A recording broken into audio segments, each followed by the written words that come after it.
This guy was basically on the dungeon cleanup crew. In simple terms, his job was to collect whatever was left behind after a conquest. Today, while Chu Yosi was clearing out a C-rank cave, he spotted a ring stuck on the finger of a skeleton. Chu Yosi couldn't wait to try it on, planning to take it to Mr. Nakazato later to get it appraised. But the moment he slid it onto his index finger, the ring suddenly tightened, feeling like it had fused with his very body. "What the hell is this ring?" Chu Yosi cried out in shock, a sharp pain shooting up from his finger. Then, a status window materialized right in front of his eyes. "The infinite ring has acknowledged you as its owner. From now on, the infinite ring cannot be removed or change ownership. The endless path will soon be opened." Chu Yosi heard a voice reading the notification aloud, but he was all alone in the pit. He had no idea who was speaking. Next, the ring began emitting bizarre, concentric circles of golden light. Before Chu Yosi could even react, he was sucked into the center of the vortex. "Guys, help me!" he screamed with all his might, but it was already too late. Chu Yosi's colleagues heard his voice faintly in the distance. He was right here a second ago. Now he was gone. But he was always a hard worker, always using every last second in the caves to search for loot. So, when Chu Yosi didn't return to the rendezvous point, they weren't surprised and didn't bother looking for him. Too bad they had no idea what a massive ordeal Chu Yosi was facing. He felt like he was in a free fall, plunging into a bottomless abyss. When he regained consciousness, Chu Yosi discovered he'd been captured by beastmen. He was standing before their altar as a sinner, about to receive divine judgment, which seemed to involve the massive lightning bolt that had just struck the altar. This was the sacred land of the beastmen, but Chu Yosi couldn't figure out how he'd fallen from that pit straight into this place. On a throne at the highest point before the altar, the Beast King, ruler of the Beastmen tribe, sat with an unreadable expression. As soon as he gave the signal, another beastman stood and declared, "My fellow tribesmen, today we execute 3 sinners. The first is from our own tribe, for selling our secrets to the elves and those pathetic humans." The moment he finished speaking, a roar of curses erupted from the crowd, calling the Beastman a despicable traitor who deserved the divine punishment. By the Beast King's decree, all 3 sinners would face the sacred judgment. And that judgment was execution by the Divine King's hammer, wrapped in countless deadly lightning strikes that would crush all sin, and even the body itself. The divine punishment quickly fell upon the traitorous beastman, and just one look at his face was enough to understand the sheer agony of this sentence. After punishing the traitor, the beastman continued, "The next to receive judgment is an intruder from the lowly human world who dared to trespass on our sacred land." For the first time in history, a human had dared to set foot in the holy land of the Beastmen, a place completely isolated from the outside world for 1,000 years. This was a declaration of war. Let divine judgment fall upon the human who dared break this pact. Chu Yosi knew they were talking about him, as his body was suddenly lifted into the air, preparing to be the next to face the Divine King's hammer. Chu Yosi cried out, trying to explain it was all a misunderstanding, and he'd gotten lost. He begged them for mercy, telling them his little sister was in the hospital waiting for him to come home. But it seemed the beastmen weren't listening to a single word. The brute holding him by his belt slammed a fist into his chest. The searing pain made him cry out for real. Chu Yosi didn't want to die here. He still had Karina and his dream of becoming a hero. How did everything end up like this? Chu Yosi was forced to his knees on the altar, looking smaller and more helpless than ever. "You insect! How dare a tiny human like you challenge the mighty beastmen? You'll soon be turned to ash after receiving your judgment." Just like before, roars and curses echoed from all sides, all aimed at Chu Yosi. The holy punishment was about to strike, but Chu Yosi decided he wouldn't die in a place like this. As the lightning crashed down, he used every ounce of his strength to dive aside, stunning the surrounding beastmen. Did he just dodge the lightning of the sacred judgment? That's never happened before. Chu Yosi scrambled to his feet. He screamed, "I'm not dying here, you bastards!" But as soon as he finished his sentence, the second bolt of lightning struck. This time, with no warning, Chu Yosi took the full blast. He let out a pained scream, while the beastmen roared with satisfaction. "Who told you divine judgment only strikes once?" Next.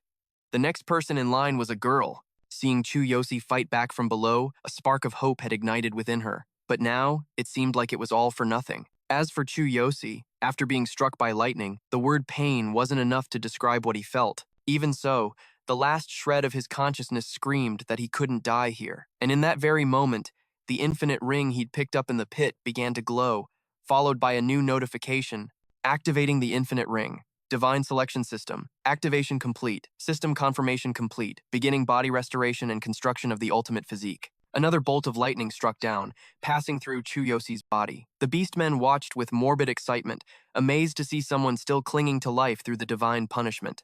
However, Chu Yosi's charred body suddenly began to float into the air. The construction of his ultimate physique was loading, and the Beastmen, having no idea what was happening, could only stare in utter confusion. As the progress of the ultimate physique construction increased, Chu Yosi's body began to regenerate. At that moment, the skill God's Eye began to install. In a daze, Chu Yosi could feel something calling out to him.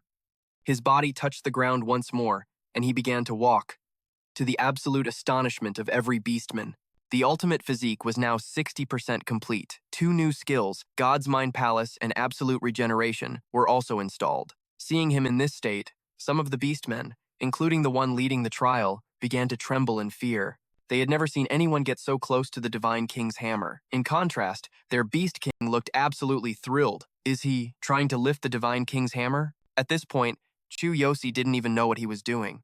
He could only hear a voice relentlessly calling to him, urging him forward. He didn't know why the voice was calling him, but all of his current actions seemed to be driven purely by instinct. Finally, the construction of the ultimate physique reached 100%, and he was granted a special authority called the Chosen One. And just like that, Chu Yosi made the entire Beastman tribe gasp in terror as he actually lifted their Divine King's hammer into the air. It seemed the voice that was constantly calling to him was coming from the hammer itself. He didn't know the reason, but if it had called to him, then he would use its full power.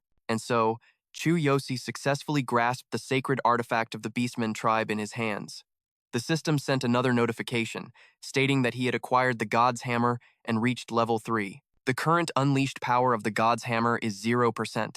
Due to Chu Yosi's insufficient ability, its true power cannot be revealed. This hammer also has special effects that cannot be verified due to a lack of skills. There was only one way. Chu Yosi had to become stronger to unlock the ultimate potential of the God's Hammer. The sight of a tiny human touching their sacred hammer was something no Beastmen could believe, because not even their mighty Beast King could lift this weapon. An ancient prophecy was passed down among the Beastmen that whoever raises the divine hammer will become their new chieftain.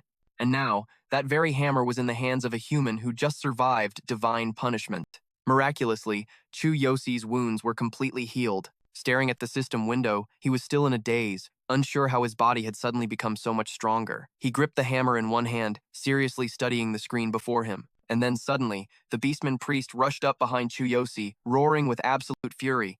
"You filthy human, don't you dare touch the divine hammer with your dirty hands." With that, he lunged toward Chu Yosi, his intentions anything but friendly. The Beastmen below erupted into a frenzy of cheers. "That's General Ryuga. Of course, he won't let a human act so arrogantly. Please, sir, restore the pride of the Beastman race."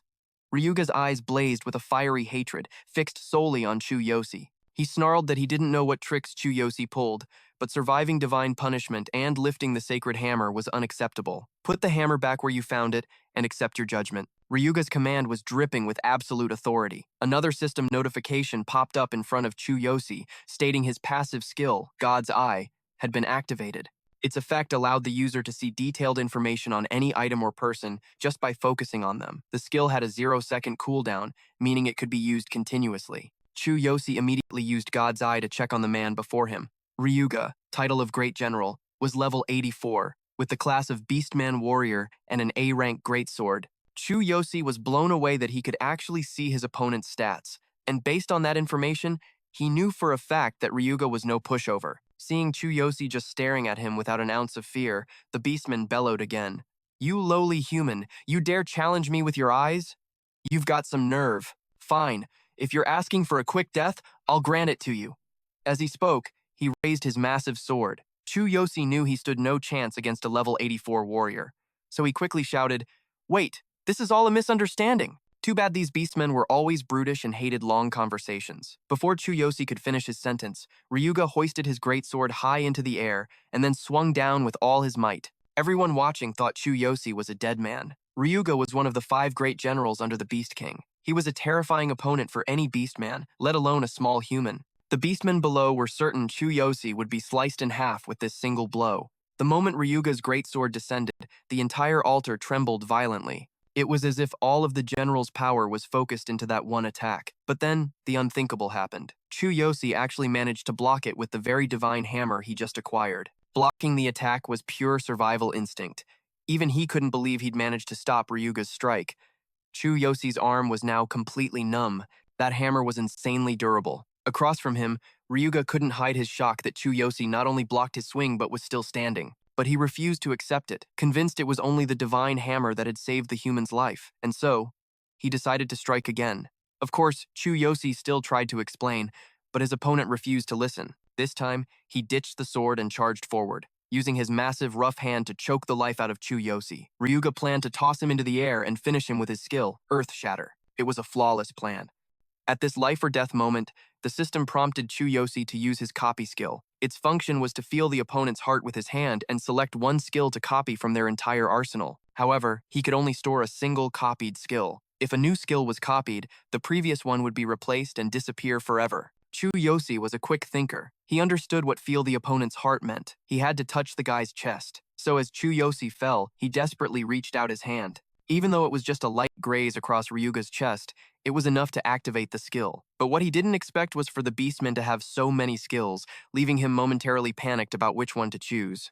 On the other side, being touched on the chest was a grave insult to Ryuga. He went berserk, preparing to activate his ultimate killing move, Heaven and Earth Shatter. At the same time, Chu Yosi found a skill that seemed compatible with his divine hammer, Heaven Shatter. It was an incredibly powerful warrior attack skill. Though it wasn't fully compatible, since he lacked the proper class and weapon, Chu Yosi shut his eyes, chose Heaven Shatter, and copied it. He then spun around and unleashed a powerful counter with that very skill, stunning Ryuga so much that he forgot to attack. Impossible! How can he use my skill?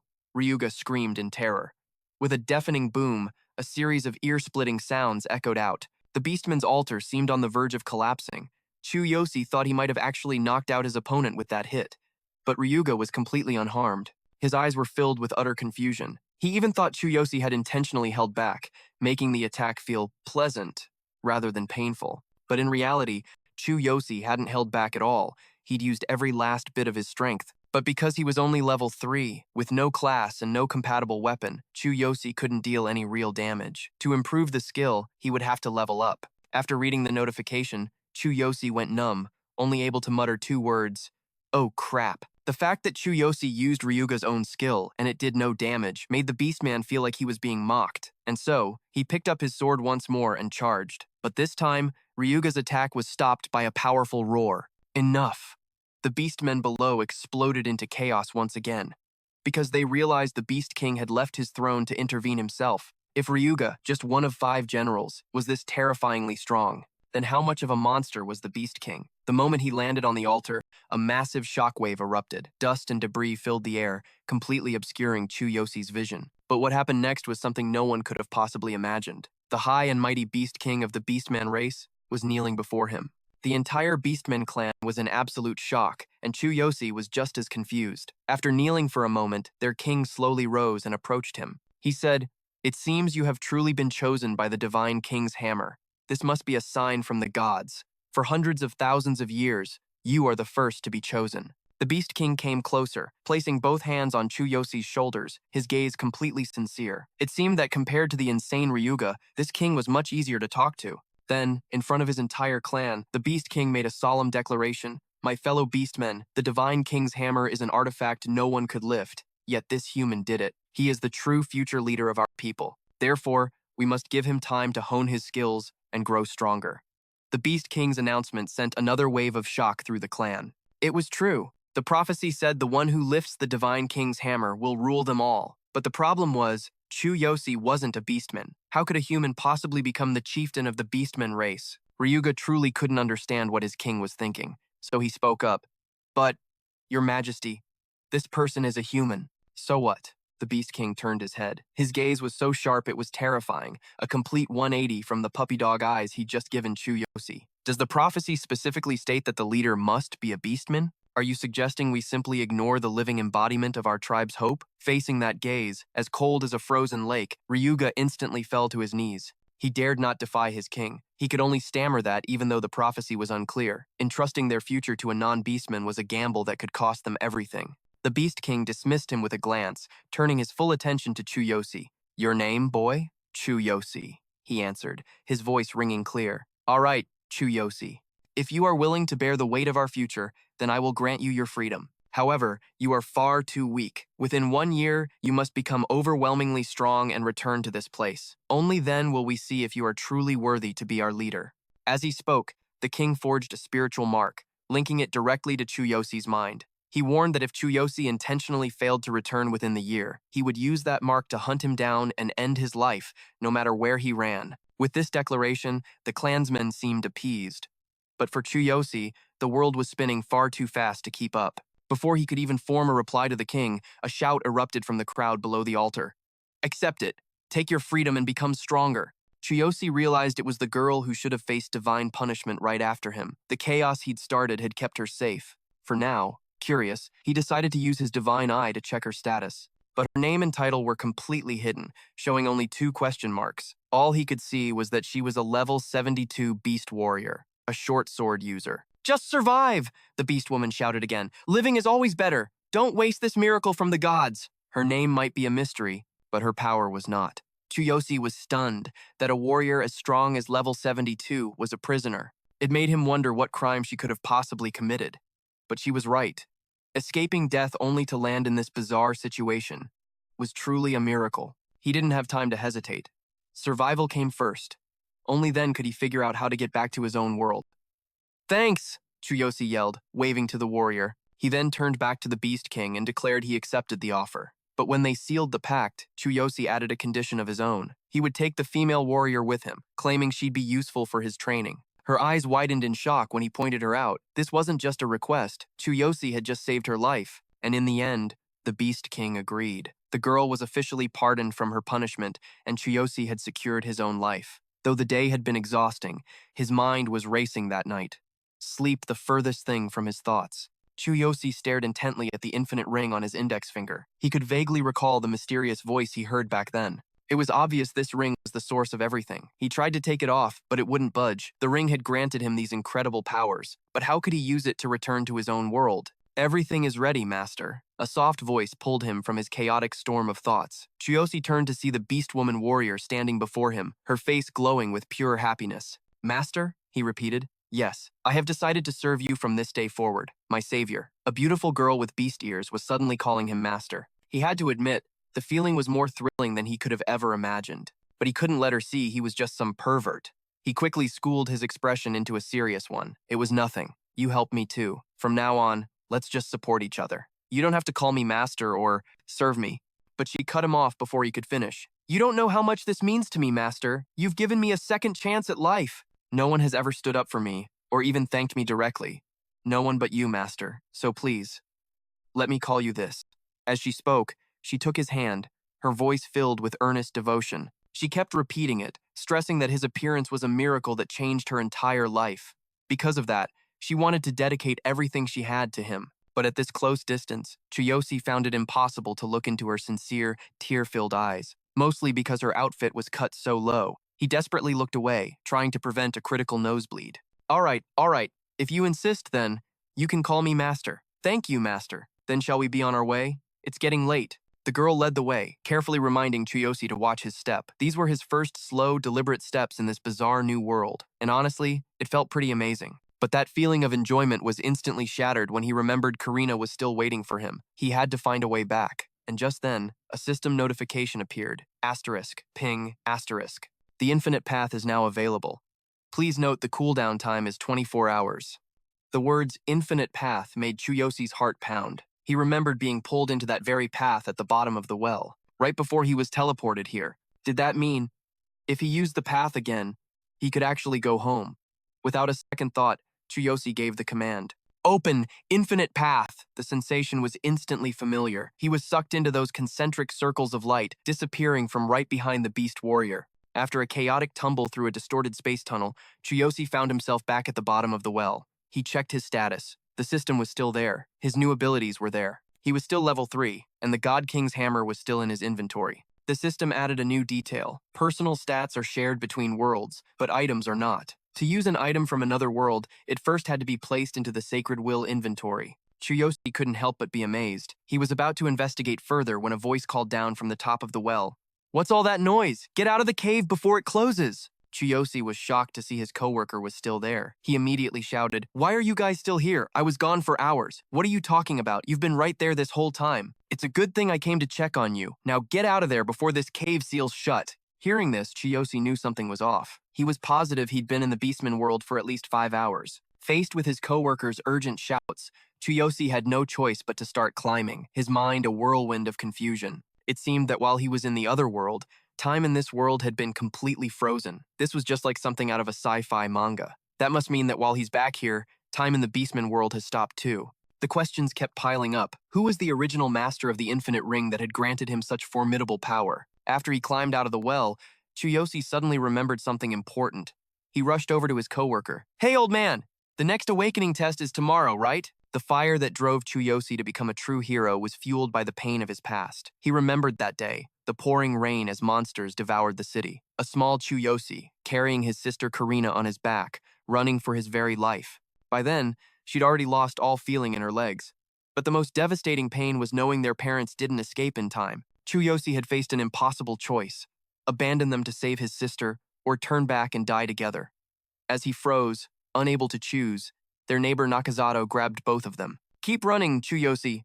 If you stop, you'll die. Don't look back, or the darkness will swallow both you and Karina. Calm down. You can't defeat the darkness." The sight of the city burning in smoke and fire was a scar on his soul. No matter how much time passed, Chu Yosi could never forget it. And every time he remembered, he would sink into that bottomless, suffocating pain. "Brother." Karina's soft voice pulled him back to reality. He was in a hospital room.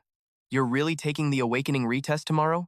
Are you sure you're okay? You just got off work." Her tone and expression were filled with genuine concern. Even the nurses praised her for being so thoughtful and caring. "I'm fine." "What about you, Karina? Do your legs still hurt?" Chu Yosi asked back. A nurse was giving her a shot just then. Karina insisted she was okay, but her body trembled from her fear of needles. Even though she couldn't stand, and the pain was constant, it seemed she was starting to accept it as her new reality. But seeing his little sister suffer like this was something Chu Yosi could never accept. He activated his God's Eye to check her injuries again. Both legs were crushed when she was trapped under a collapsed building. He knew this already, leading to 98% of her nerve cells becoming necrotic. Current status: periodic nerve pain. No chance of natural recovery. Probability of walking unassisted: 1%. The words weighed on Chu Yosi's heart. Only a 1% chance. It must be so hard for Karina. She was still so young. She should be living a normal life, going to school, hanging out with friends, traveling the world. She should be smiling all day, not trapped in this gloomy hospital room. Karina was the only family Chu Yosi had left in the world. He refused to let her suffer anymore. So, he made a decision. Even if the odds were almost zero, he would help Karina walk again. As long as there was a 1% chance, there was still hope. There had to be a way. And the first step was that he had to become a hero. Then, maybe he could access more information and find a real solution. He didn't just want to heal Karina's legs. He wanted to live a life he could be proud of. He swore he would become a hero, the strongest hero history has ever known. And so, Chu Yosi went to BTG, a hero testing corporation. Inside the Awakening test area, a young man had just finished his evaluation. He received a custom hero badge based on his results. Becoming a hero was a massive achievement, so even though he only ranked as a D class, he and his mom were over the moon with joy. Next up was Chu Yosi. The man in charge saw the retest note on his file, and his enthusiasm instantly vanished.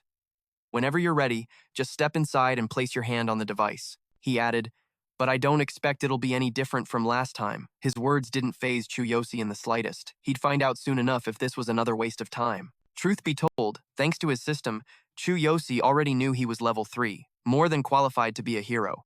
He just didn't know how high his combat power was, so he had to take this seriously. Before starting the test, Chu Yosi activated his Transcendent body, maintaining the state throughout the entire measurement process. The staff member outside could feel the ground itself begin to shake. He thought it was an earthquake, but he never imagined the tremors were coming from Chu Yosi. When the process finally ended, the results were stunning. He was a level 3 hero with a combat power of 5,400. That number was so high, it shattered the previous record for a level 3 hero. Chu Yosi was now the strongest level 3 hero, period. He blew past the second-ranked hero, who only had 930 power. Even he was shocked by the outcome. He originally thought his power would only be a little higher than the kid before him, not a staggering 10 times more. But hey, even if it was unexpected, everything was going according to plan. Chu Yosi was thrilled. But then, his curiosity turned to the God King's hammer. He decided to pull it out and take a look.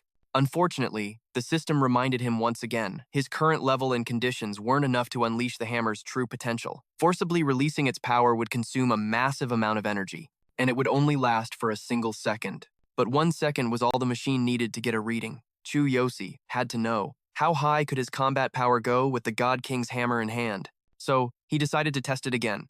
This time, he would pour everything he had into unleashing the hammer's power. The release was successful, and in an instant, Chu Yosi felt every ounce of energy get ripped from his body. The feeling was awful. He just wanted the machine to hurry up and finish. But the shockwave from testing his power with the hammer was far beyond anything Chu Yosi could have predicted. In the night sky above the city, a phantom purple dragon seemed to coil and twist.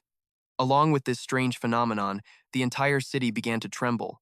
Not just the corporation's building, the machine just flashed an error. Energy overload. Measurement failed. Then, all the lights in the area suddenly went out. An emergency announcement blared through the building. Due to a power outage, all tests are suspended. Please evacuate immediately. The staff member rushed back into the test room to warn Chu Yosi. He found him completely drained of energy, looking like a husk of his former self. The guy barely even recognized him. Chu Yosi dragged his exhausted body home. It seemed he had seriously underestimated the God King's hammer. To think it could drain all his power in just 1 second. From now on, he'd have to avoid using it until he was strong enough to truly wield it. Still, despite the shock, Chu Yosi was ecstatic. He had achieved his main goal for the day. He was officially a hero. The next day, in his new role, Chu Yosi arrived at the training grounds. Here, a man named Gare was in charge of training him and a few other rookies. Gare was a level 9 warrior with a combat power of 1,200. His strict demeanor was enough to intimidate anyone, except for Chu Yosi. His god's eye let him see right through the guy, and he was unimpressed. Level 9. With only 1,200 power, he thought, I wonder what my power level will be when I hit level 9. As for Gare, he was clearly unhappy about being stuck with rookie training duty. The job bored him to tears. He'd rather be exploring a D-rank dungeon than this babysitting gig. All right, listen up. All of you are entering a D-rank dungeon tomorrow. After some real-world experience, you'll figure out which class suits you best. You might even find some low-level items, Gare announced. His declaration made everyone's jaw drop, and for good reason. They had just passed their tests and become official heroes. They had 0 basic skills, let alone combat experience. Weren't they supposed to get a week of basic physical training first? But Gare was skipping that step entirely and throwing them into a D-rank dungeon. Basic physical training? Gare snapped back irritably. We don't have time for that. You're heroes now. You hone your skills through real combat. That's how I did it. Be warned. This training is tough. If you can't handle it, then quit now. Got it? He roared that last part, silencing any further complaints from the new heroes. Chu Yosi found the guy even more annoying now. He knew Gare was just taking out his frustrations on them. Seems like heroes are just people after all. Guess you're bound to run into a few jerks. But his mood was still pretty good. He was thinking about the level 72 beast woman waiting for him. As soon as the cooldown for the infinite path ended, he would use it immediately to return to the beast world. And to her. That night, Chu Yosi returned home. The TV news was reporting on a recent earthquake that caused power outages in several parts of the city. Luckily, no one was injured. Chu Yosi was the one who caused the massive tremor, but he didn't pay it much mind, because finally, the cooldown for his infinite path was over. Chu Yosi was itching to get back to that other world and continue his power grind. He could even pick a class and collect all the gear he needed. Without a second thought, he opened the infinite road. When his eyes fluttered open, the scene was identical to the moment he'd left. Even the clothes he was wearing were the same as when he first arrived. Just as he predicted, the second Chu Yosi leaves this world, time here freezes solid. Is something wrong, Master? A large, round soul suddenly entered Chu Yosi's line of sight. He'd almost forgotten about this Beastkin girl. He quickly answered, Nope, nothing. Let's start leveling up. Lead the way. Seeing Chu Yosi so pumped up, the girl was overjoyed. She said there was a goblin den nearby and wanted to lead him there for some practice first. However, since Chu Yosi was only level 3 and goblins were famously sly and vicious, not to mention numerous, they had to be extremely careful. Hearing the word goblin, Chu Yosi was really starting to feel like this was a fantasy world. He had no idea what kind of effects the divine choice system would have. He was totally in the dark. But facing the upcoming goblin hunt, just the thought of it was enough to get Chu Yosi's blood pumping. The Beastkin girl acted as his guide, quickly leading him to the monster's lair. Since it was nighttime, they were asleep, with only a few guards who were half awake on duty. Be careful not to wake the sentries, the Beastkin girl said. You're level 72, so taking them down should be a piece of cake for you, right? Chu Yosi shot the question back at her. Divine Eye didn't just show him her level. It also revealed her combat power was a terrifying 630,000. Grinding levels with someone like that by his side, Chu Yosi felt a whole lot safer, though his companion was a bit surprised. How did you know my level? I'm your master for a reason, aren't I? Chu Yosi dodged the question. It's not like he could explain the whole system thing to her. Then he made a request. By the way, how about you show me what a high-level hero's fight looks like? It wasn't that she wanted to refuse, but if she fought alongside Chu Yosi, he wouldn't gain any experience points. The level gap between them was just too massive. Chu Yosi was a little disappointed. He really wanted to see her in action. Action? You flatter me, but if you really insist, I'll give it a shot. I don't know how much help this will be, but please watch. With that, she pulled a dagger from her belt. Her eyes turned fierce, and she lunged forward with insane speed, unleashing a lightning-fast slash that finished the monster before it even knew she was there. Chu Yosi couldn't help but applaud enthusiastically. Damn, that was the movement of a level 72 warrior. So freaking cool. The girl seemed pretty happy with the praise. Even against low-level opponents, I always give it my all. I hope you found that useful, Master. Of course it was. Can you teach me that move you just did? Chu Yosi requested again, but the instant slash the Beastkin girl just used was a high-level warrior skill. At his current strength, it was a bit out of his league. Besides, Chu Yosi hadn't even decided on his class yet. Hearing her mention choosing a class, Chu Yosi made up his mind. Fine, then he would choose to be a warrior. That way, with a level 72 warrior by his side, he could easily use his copy skill without worrying about any class incompatibility issues. But there was one more problem. Chu Yosi couldn't use the God King's hammer yet, so he had to find a replacement weapon for now. Are you choosing to be a warrior because of me?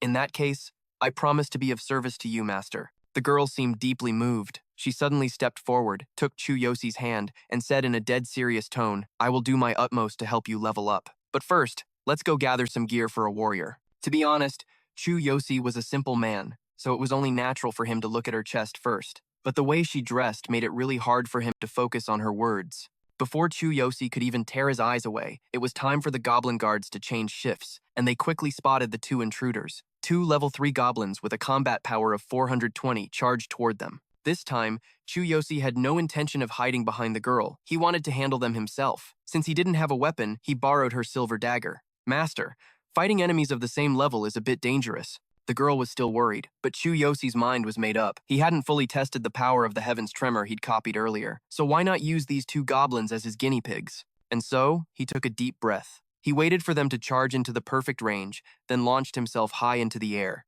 The moment Chu Yosi landed, the Heaven's Tremor skill activated, and both goblins had their health bars completely wiped out by his single move. The Beastkin girl was absolutely stunned. For Chu Yosi to defeat two same-level goblins in one shot was just incredible. After all, even a 6-person team of level 3s would have trouble with them. As for Chu Yosi, he was extremely satisfied with the result. Looks like this divine choice system was pretty legit. If things kept up like this, he could probably hit level 4 by tonight. Since the silver dagger was just borrowed, Chu Yosi couldn't use it as his weapon forever. So afterward, he could only temporarily use a goblin's wooden club as his weapon. The girl seemed anxious, constantly reminding Chu Yosi to quickly gather some basic gear, since his current outfit had almost zero defensive capability. Hearing her reminder, Chu Yosi finally became aware enough to check his current equipment. And sure enough, its defense value was a big fat 0. Seriously, without proper gear, he couldn't block any attacks at all. He didn't just need a weapon, he needed a full set of armor. By the way, Chu Yosi had also done a little research on the Sacred Will inventory. It was a space that existed in his consciousness, unaffected by the real world. Currently, the inventory had 2 slots, meaning he could store 2 items. The cool thing about it was that items stored here could be used in both worlds. Right now, the God King's hammer was already taking up 1 storage slot, so Chu Yosi only had 1 left. But the system did say this thing could be developed, so he figured that as he leveled up, the number of slots in the Sacred Will inventory would also expand. Even knowing that, having only 1 empty slot was a huge pain, especially since Chu Yosi couldn't just ditch the God King's hammer. Plus, in both worlds, a full set of gear was divided into 5 parts. Just looking at the girl proved it. Those 5 parts were the head, hands, torso, thighs, and feet. Chu Yosi only meant to use her body as an example for the 5-piece gear set. But damn, you couldn't deny the appeal of this beast-eared girl was hard to resist. Chu Yosi couldn't help but drool a little, wondering if there were any other races in this world besides beastkin like her. Is there something on my face? The girl asked innocently. Nah, nothing, Chu Yosi replied, scratching his head. Just making sure you were keeping up. But while he was lost in his own dopey smile, danger crept up from behind. The girl yelled for Chu Yosi to watch out, but at this speed, there was no way he could dodge, so she drew her dagger and charged in herself. Their attackers were 3 level 4 goblins. It seemed the deeper they went, the stronger and smarter these monsters became. But that also meant a bigger payday in experience points. Hearing that, Chu Yosi scrambled to get in front. He was afraid if he let the Beast Girl handle it, he wouldn't get a single drop of EXP. The goblins saw this level 3 punk trying to solo all three of them, and couldn't help but laugh at his arrogance. They mocked him for being a reckless fool, but they were the ones who'd pay the price for underestimating a low-level hero. And just like that, with only a wooden club in hand, Chu Yosi successfully took down all three level 4 goblins. The club shattered, so he just grabbed another one off the ground and pushed deeper into the dungeon. Watching this unfold, the Beast Girl was beyond happy.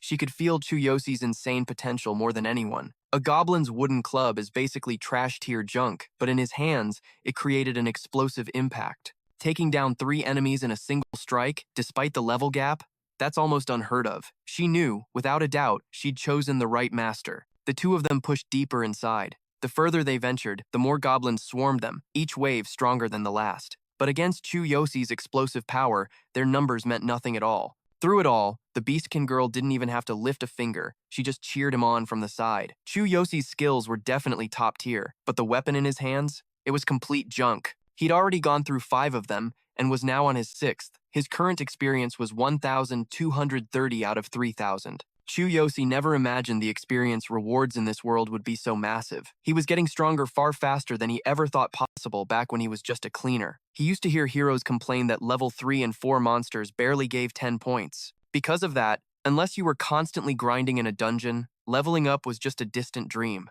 On top of that, in his original world, the Hero Association required you to be in a party just to enter a dungeon. Back then, all the experience points were split evenly, making the grind feel even less efficient. But in this world, Chu Yosi could absorb all the experience for himself, and the monsters dropped way more to begin with. The rush was exhilarating. In the blink of an eye, he was already 2/3 of the way to level 4. At this rate, he'd be crashing the boss's party in no time. And sure enough, that moment arrived. Chu Yosi and his charming, beast-eared companion now stood before the goblin boss's lair. Just the sight of the goblin boss's back sent a chill down Chu Yosi's spine. He could tell this wasn't going to be a pushover like the minions he'd just wiped out. "This is bad luck. This one has been corrupted by the darkness," she murmured. That one word, darkness, made his blood run cold. The darkness exists in this world too? It was just like the darkness that lurked in the caves of his own world. An awful question surfaced in his mind. Could they be the same entity? And that goblin, it looked exactly like the one that took his parents' lives. Could it actually be the very same one? Just thinking about it sent a tremor of pure rage through his hands. The girl, completely unaware of his inner storm, kept chattering beside him. An enemy corrupted by darkness becomes terrifyingly strong. This boss is only level 6, but with the darkness empowering it, its strength will be multiplied many times over. The darkness isn't just frighteningly powerful, its very existence is a mystery. That's why I'll handle this one myself. No. Chu Yosi's voice was sharp, cutting her off instantly. He knew it was dangerous, but the thought that this creature standing before him might be the very one that murdered his parents and destroyed Karina's life made his blood boil. He didn't know how all the worlds were connected, but he wanted to be the one to end them with his own 2 hands, whether it was now or in the future. Before the girl could even respond, Chu Yosi shot out from their hiding spot. He immediately unleashed Heavenly Quake as an opening strike, hoping to finish it in a single blow. Chu Yosi poured all of his hatred into that one attack, but tragically, it only chipped away about 25% of the boss's health bar. In the next moment, the corrupted goblin boss sent him flying. Its raw power was far greater than anything he had ever imagined. Chu Yosi hit the ground face first with brutal force. Agony flared through his body as blood trickled from the corner of his mouth. Then, the monster's jaw opened, and a long, grotesque red tongue shot out. Seeing that, the Beastkin girl could no longer just stand and watch. She launched forward like an arrow. "Master, your weapon!" But Chu Yosi wasn't counting on her to save him. The boss was moving in for the kill, but the memory of what it had stolen from him, what it did to his parents and Karina, was more than enough reason to refuse to die here. His weapon had been knocked away, but that didn't mean Chu Yosi was ready to give up. He immediately commanded the system to activate his superhuman body. In a flash, his muscles swelled with power, and the energy coursing through him skyrocketed, focusing entirely into his right arm. The system also warned that what came next would subject Chu Yosi to extreme pain and unbearable stress. But he didn't care. At that moment, his only thought was to destroy that monster. His own body had now become the sharpest weapon, and that single punch from Chu Yosi was enough to completely annihilate the boss. After it was defeated, a tidal wave of exhaustion crashed over him. Chu Yosi felt like his right arm didn't even belong to him anymore, but it was all worth it. He had received 1,000 experience points to level up, and more importantly, he'd taken the first step toward the achievement he craved, to eradicate all darkness from this world. Seeing the mangled state of his arm, his beast-eared companion couldn't hide her concern. The system had to issue another warning to Chu Yosi. His right arm was severely injured. If he didn't treat it soon, it would become necrotic. His whole body was now trembling violently from the pain. Attention! You can freely adjust and strengthen parts of the body. Because you focused all your power into your right arm, it is unable to bear the equivalent energy load. The system sent another notification, but by then, the pain was too much, and Chu Yosi passed out. The Beastkin girl rushed to catch him, laid him gently on her lap, and pulled out medicine from her pouch to begin treatment. About an hour later, he finally started to feel a little better. Chu Yosi realized that while recovery in this world was slower than his own, the effect was incredibly good. Maybe the medicine in this world just has a much longer history. He could already move his right arm smoothly, and in fact, it felt even stronger and more powerful than before. The girl was overjoyed that her medicine had worked so well. Now that Chu Yosi seemed stable, she urged him to go claim his reward. After all, the boss had been defeated. If she hadn't reminded him, Chu Yosi might have forgotten all about the prize he had risked his life to win. On top of that, because he had defeated the boss in the shortest time, he was getting an additional reward. This reward was upgraded from a partial reward to a full reward. Looking at the dark treasure chest before them, the Beastkin girl's eyes immediately lit up. It made sense. Dark equipment was extremely rare here. It was the kind of gear you'd be lucky to even find at an auction. This entire painful trial was all to obtain that reward. So, when he finally touched the chest, Chu Yosi felt pure bliss. He opened the lid, and a blinding light erupted. But before he could even see what was inside, Chu Yosi slammed it shut. Because he suddenly realized he only had one storage slot left in his Holy Will inventory. He wondered, does a full set of armor count as one item? If he put it in his inventory, it should only take up one slot, right? That was the question racing through his mind, because running out of storage space now would be a huge headache. Luckily, the entire armor set counted as one slot, and just like that, the Dark Goblin set was added to his Holy Will inventory. From now on, Chu Yosi could summon it whenever he wanted. The feeling was like hitting the lottery, and he couldn't stop smiling. "Master, why do you keep smiling?" the Beastkin girl asked with curiosity. "Oh, it's nothing. I'm just admiring my complete reward set," Chu Yosi replied, scratching his head. Then he asked, "Hey, by the way, do you know how to sew?" Her face immediately lit up with a brilliant smile as she nodded, explaining that she had made all her own clothes her entire life and happened to have her sewing kit with her. Not long after, Chu Yosi had a new, perfectly fitting tank top, which was way better than the ragged work uniform he'd been wearing since he first arrived. Everything was going smoothly. He had leveled up and gotten new gear. If that was the case, then it was time for him to return to his own world. So Chu Yosi told the girl that they should rest for a night to recover, and after she had fallen asleep, he quietly opened the infinite path to return to Earth. Although he was completely exhausted, this trip had been a massive haul of amazing things, so Chu Yosi was more than satisfied. For now, he needed to rest. He had already pushed himself to the absolute limit in that other world. The next day, Chu Yosi prepared to enter a dungeon in his original world for the first time. Before heading out, he equipped the full Dark Goblin armor set. It granted him a special skill called Howling Tentacles. When activated, the skill unleashes a roar that paralyzes any low-level enemies in earshot. At the same time, the user's hands morph into massive, shadowy tentacles that deal devastating critical damage. Whoa! Chu Yosi couldn't help but be impressed. This armor was insane, and it even came with a special skill. Things were about to get a whole lot more fun. But there was one massive problem that worried him. The armor was way too flashy, and he'd definitely be in deep trouble if other heroes spotted him wearing it out in the open. Chu Yosi had heard rumors that some heroes wouldn't think twice about killing someone just to steal their gear. A rookie like him wearing something this powerful would be painting a huge target on his back. Dejected, he was swiping through the status screen to check the armor's info when he discovered something amazing. The set had a hidden stealth effect, allowing him to conceal the armor and make it look like a normal set of clothes. There was no reason not to activate it immediately. He pressed the Z button, and the goblin armor vanished from sight, though its powerful effects remained fully active. With his biggest problem solved, Chu Yosi had a few minutes before his meeting and decided to grab some bread. Suddenly, his phone buzzed in his pocket. The second he answered, a frantic voice shot through the line. "Are you Karina's brother? This is the head nurse at the hospital. A terrifying group of men just showed up, and they're trying to take Karina. They say she owes them money. Please, you have to get here now." The moment he heard those words, all the color drained from Chu Yosi's face. The loan was real. He'd had no other choice to keep his sister in the hospital. but Chu Yosi couldn't understand why they'd suddenly show up to take her. He had been making his weekly payments exactly as they had agreed. With no time to think, he told the nurse not to let anyone touch Karina, but the line descended into chaos, and the call was abruptly cut off. Blazing with fury, Chu Yosi crushed the phone in his hand. His first dungeon training was the last thing on his mind. Fueled by his newfound power, Chu Yosi bolted straight for the hospital. There, Karina was in a desperate struggle. She begged and pleaded, crying for the men to leave her alone, but of course, it was useless. "What do you want from me?" Karina asked helplessly through her tears. "You wouldn't understand, but we have our reasons for taking you. Your brother failed to pay back his loan on time, so I'm taking you, just like the contract says." A man draped in gold chains, with the face of a low-life thug, shoved the debt paper in poor Karina's face. The truth was, he never had any good intentions when he lent Chu Yosi the money. The only reason he agreed was because his young master had a sick obsession with Karina. Even though her legs were paralyzed, it didn't diminish her beauty one bit. In fact, her inability to walk only made her more appealing to those twisted rich men. And they knew Karina would fetch a huge price on the black market. When drafting the contract, the scumbag had laid a trap for Chu Yosi, but he was too desperate at the time to notice. As for Karina, she was just a child, someone he could easily control. "My brother would never sign a contract like that. You tricked him."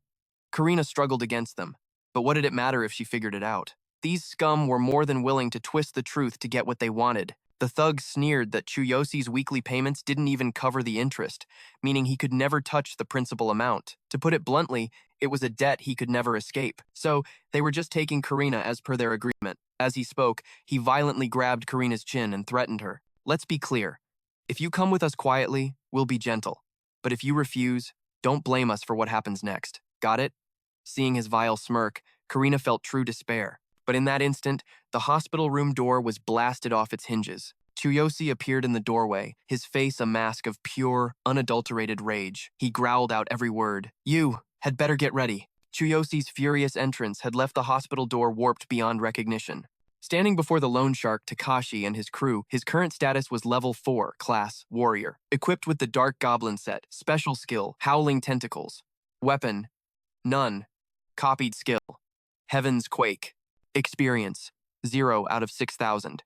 Seeing Chu Yosi, Takashi's crew looked over at his sister, Karina. Sitting in her wheelchair, she saw her brother and whispered, "Brother." Takashi, hands casually tucked in his pockets, glanced over and said, "So you finally decided to show up?" He turned to face Chu Yosi directly. "Why the angry face? Wasn't this our agreement? Besides, you don't need a crippled sister like her anyway." The moment Takashi finished his sentence, Chu Yosi lunged forward and slammed a fist into his face. The single punch not only shattered his glasses, but also knocked a tooth clean out of his mouth. All Takashi could choke out was a single word, "right." Chu Yosi hit him again. This time, Takashi was sent spinning a full 360 degrees. Veins bulged across Chu Yosi's skin from pure rage, his eyes glowing with a faint red light. Just then, the system displayed a new notification. Strongest body part, legs. Reinforcement and movement speed increased. After his spin, Takashi crashed through a pile of medical equipment and collapsed. Of his 2 bodyguards, one rushed over to see if Takashi was okay, shaking him and calling out "boss." The other, a bald thug named Taiga, charged straight for Chu Yosi, cursing at him. The brute named Taiga rushed in, roaring as he threw a heavy punch at Chu Yosi. But as the fist flew, Chu Yosi easily ducked underneath it. The next second, he put all his power into his own arm and countered Taiga's attack. The thug's arm was instantly broken. Taiga screamed in agony. He collapsed to the floor, clutching his mangled arm and howling in pain. Just then, Isuki helped the dazed Takashi back to his feet. A furious sneer twisted Takashi's face. He reached into his jacket, gritting his teeth as he spat. "You piece of trash. No one has ever defied me." He pulled out a pistol, aimed it straight at Chu Yosi, and snarled, "You dare challenge the Green Snake Guild? You're the first." With that, Takashi pulled the trigger and screamed, "Go to hell." Seeing the bullet flying toward her brother, Karina's eyes filled with tears of terror as she let out a trembling, "No." The bullet sped towards him, but Chu Yosi didn't even flinch. He remained silent, head slightly bowed. Then, he simply reached out and caught the bullet with his bare hand. Seeing her brother's incredible strength, Karina was momentarily stunned into silence. Takashi and his 2 lackeys stared with wide, unbelieving eyes. Isuki, still supporting Takashi, stammered, He just caught a bullet with his hand." What? Taiga chimed in. "That's impossible." A powerful aura began to radiate from Chu Yosi's entire body. He clenched his fist and said, "I'm a hero now." After all, the system displayed another message. Strongest body part. Hands. Cannot be injured by normal weapons. Hearing his words, Takashi and his men were terrified. The three of them huddled together, trembling as they repeated, a hero. Out in the hallway, the head nurse had already called security. She walked briskly, explaining, "This way, some loan sharks are threatening a patient and her brother. Please, hurry." But when the nurse and the security team arrived at the door, they froze at the scene before them. Inside the room, the three loan sharks were beaten to a pulp, yet their attitudes were now incredibly polite. Takashi was even smiling nervously. "Mr. Chu Yosi, please try to pay it all back in one go when you can. If you delay, my young master, who is also a hero, won't let this slide. We'll be on our way now. Sorry for the trouble." The three thugs helped each other out of the room. When they saw the nurse and security in the hall, they even gave a polite wave. "We're leaving now." But once they were gone, Takashi's eyes filled with hatred as a thought crossed his mind. That brat became a hero. Damn it. I have to report this to the boss, or the plan to snatch his sister will be ruined. His boss possessed an incredible level of power. The boss of the Green Snake Guild was a level 10 warrior, with a total combat power of 2,300. Takashi schemed in his head, the boss is a level 10 warrior. From the looks of it, that kid is just a newbie. We're going to destroy him. In the hospital room, Karina looked at her brother from her wheelchair. "They're gone," Chu Yosi said, tidying up the room. He held a cloth in his hand, speaking softly. "I'm sorry I couldn't visit you more often." He walked over and knelt by her wheelchair. "They're plotting something. If we don't pay up soon, the Green Snake Guild will be back. I've spent the last few days trying to figure out how to pay them." He gave her a reassuring look. "But I'm a hero now. You don't have to worry anymore." Hearing this, his little sister asked, "Are you really a hero?" In response, Chu Yosi pulled out his hero card. His sister's eyes went wide with admiration. "I'm just a trainee for now," he explained, "but I'll become an official hero after I enter the dungeon today." After leaving the hospital, Chu Yosi was lost in thought. He had borrowed 60,000 from the Green Snake Guild for Karina's treatment. Earning money in this world, even as an official hero, would take way too long. The only solution was to sell all his hero equipment. The cold, endless road he'd been on would finally end tonight. I'm finally becoming an official hero. The scene changes to a forest, where a group of heroes stood ready to enter a dungeon. Geyer was there too. Geyer, level 9, a warrior with a combat power of 1,200. He stood before the portal. "Is everyone here?" Geyer crossed his arms and announced, "Today, your skills will be tested to see if you're worthy of becoming official heroes. There are a few rules. The most important one is that all hero gear found in the dungeon must be turned over to me." The crowd around him immediately answered in unison, "Understood." Chu Yosi stood off to the side, thinking to himself, "I've heard about this. Seems the Hero Association turns a blind eye." He figured a low-level dungeon like this wouldn't have much anyway. Geyer continued his speech, raising a hand to rally the trainees. "As for the test, don't worry, I'm a level 9 warrior. As long as you follow my instructions, you'll pass with ease." He held up a finger, his voice booming. "To become an official hero, each of you must pay me 20,000 yen. Geyer clasped his hands behind his back. "Is that clear?" The crowd below quickly started digging into their pockets for the money. "Yes, sir." But hearing such an absurd rule, Chu Yosi felt a surge of defiance. He raised his hand. "Why do we have to pay you an extra fee? Aren't you already taking all the gear from the dungeon? If you do that, we'll be left with nothing." A kind young man with glasses behind him tried to warn Chu Yosi, "Hey, don't defy him. He's a member of the Wolf Guild." Hearing that, Chu Yosi understood everything in a flash. So he's got a guild backing him up. No wonder he's so brazenly demanding money. He steeled his resolve. "But I'd rather die than give my money to a bully who preys on the weak." Everyone else stepped aside, clearing a path between Geyer and Chu Yosi. "Because that's my rule," Geyer roared. He smirked, his voice dripping with arrogance. "If you don't have 20,000 yen, then just sign up for the solo test." Outwardly, he said this, but inwardly he thought, "Doesn't this moron understand such simple logic? What a complete idiot. I'm done with you." Hearing Geyer's words, the crowd started murmuring. "A solo test? I heard no trainee has ever passed it. Even the strongest heroes wouldn't dare enter a dungeon alone. What a fool, pissing off the examiner just for 20,000 yen. Chu Yosi ignored the chatter, raising his hands in a shrug. "So, I can just sign up for the solo test? Perfect." Geyer and the others stared in disbelief. They couldn't believe he'd actually do it. Just then, a voice called out from the edge of the forest. "Are you serious?" Chu Yosi was already warming up for the test. The man continued talking to him. "You must be mistaken about something. Let me double check." It was Ryota. He looked at his tablet, his expression full of disbelief. No one has ever passed that test, not a single person. Even though it's just a C-rank dungeon for the association's test. And for a trainee, it's basically a suicide mission. Chu Yosi just kept stretching. He replied calmly, "Thanks for the advice. There's no mistake. Please, let me go. After finishing his warm-up, Chu Yosi quickly stepped into the portal. He didn't forget to tell Ryota, "I'm heading in now." Holding the tablet, Ryota trembled as he watched the boy go in alone. He's insane. After Chu Yosi stepped through the portal, the system immediately displayed a notification. Test confirmed. Trainee Chu Yosi Sukiro has registered for the solo test. Dungeon information. Forest type, C rank. Recommended party size, 5 or more. Recommended average combat power, 600 or higher.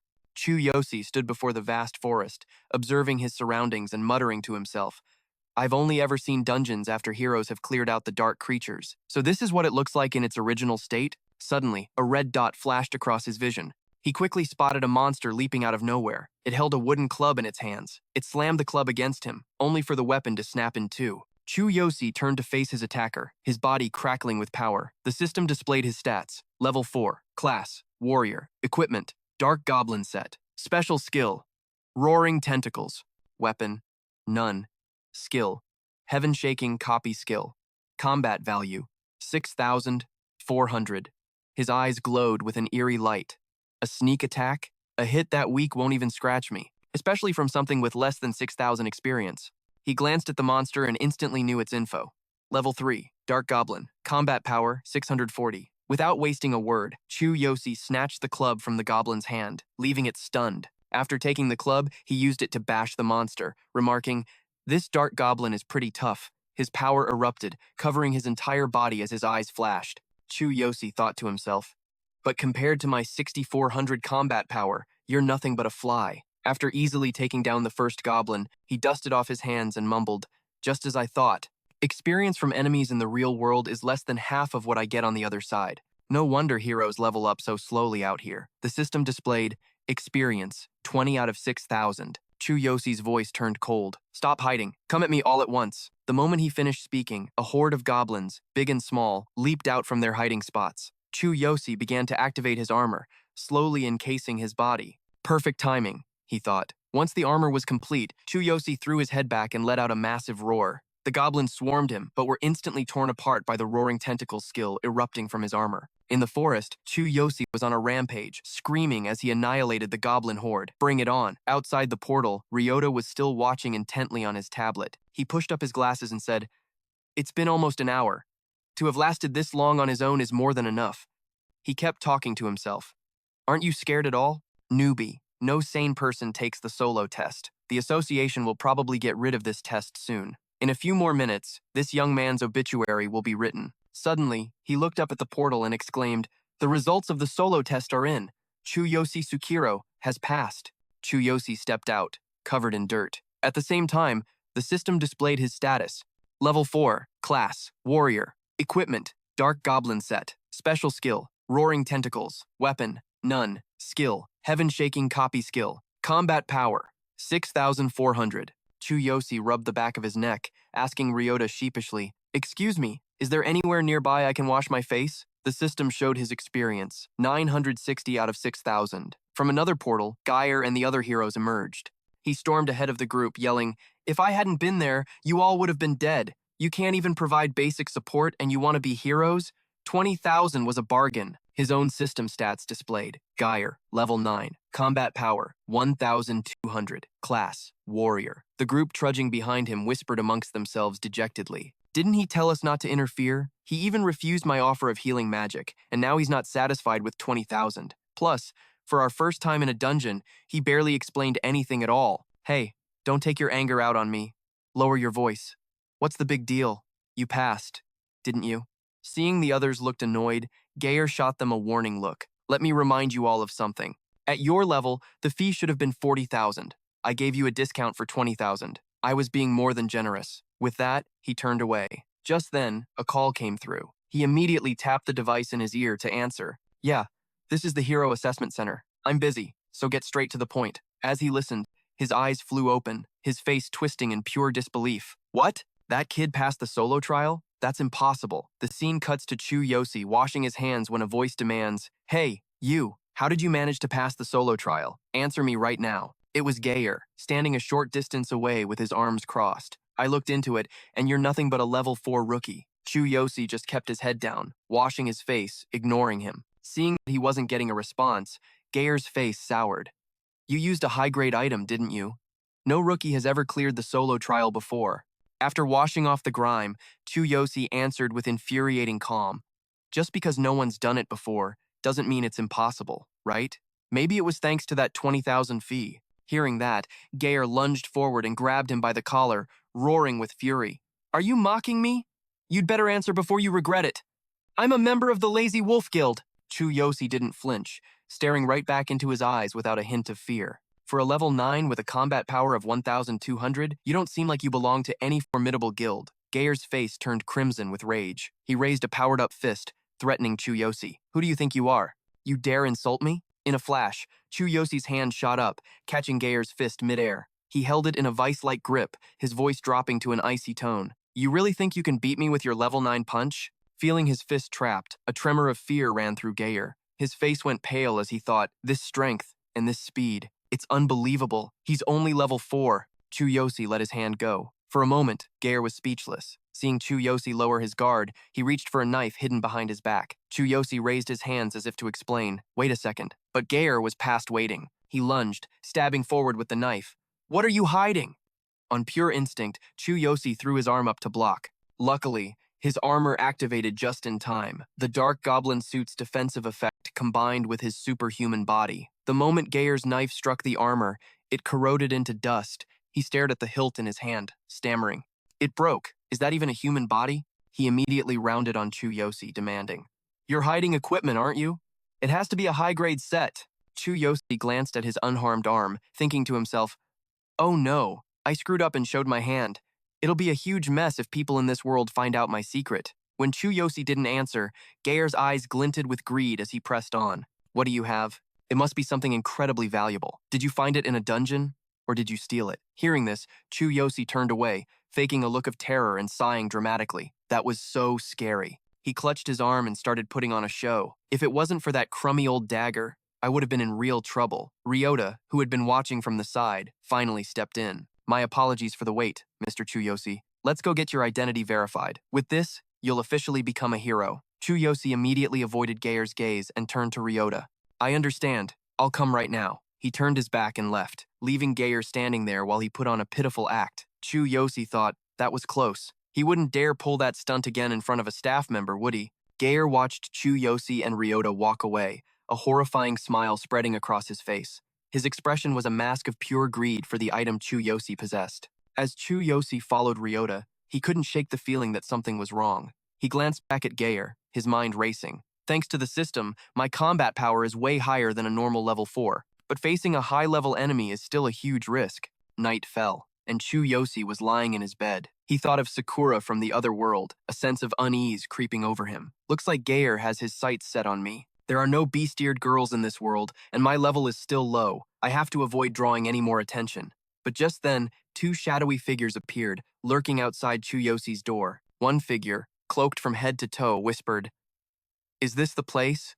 He held a staff with a red gemstone. This was a level 10 member of the Lazy Wolf Guild, a mage with a combat power of 3,500. He continued, after we break the door, use your magic to immobilize him. We'll take him down and capture him. The other man was none other than Gayer. He clutched a sharp knife, his face filled with avarice. We'll split his gear later. Kajero raised his staff, chanting a spell as he warned, keep it down. We can't afford to be noticed. They both shared a wicked smile. Kajero spoke again. First, I'll break the chain with a prep spell. He cast some kind of magic on Chu Yosi's door, and just as he finished, it was blown wide open. Chu Yosi stood there, looking absolutely terrifying with a wooden club in hand. The 2 villains were completely caught off guard, frozen in shock.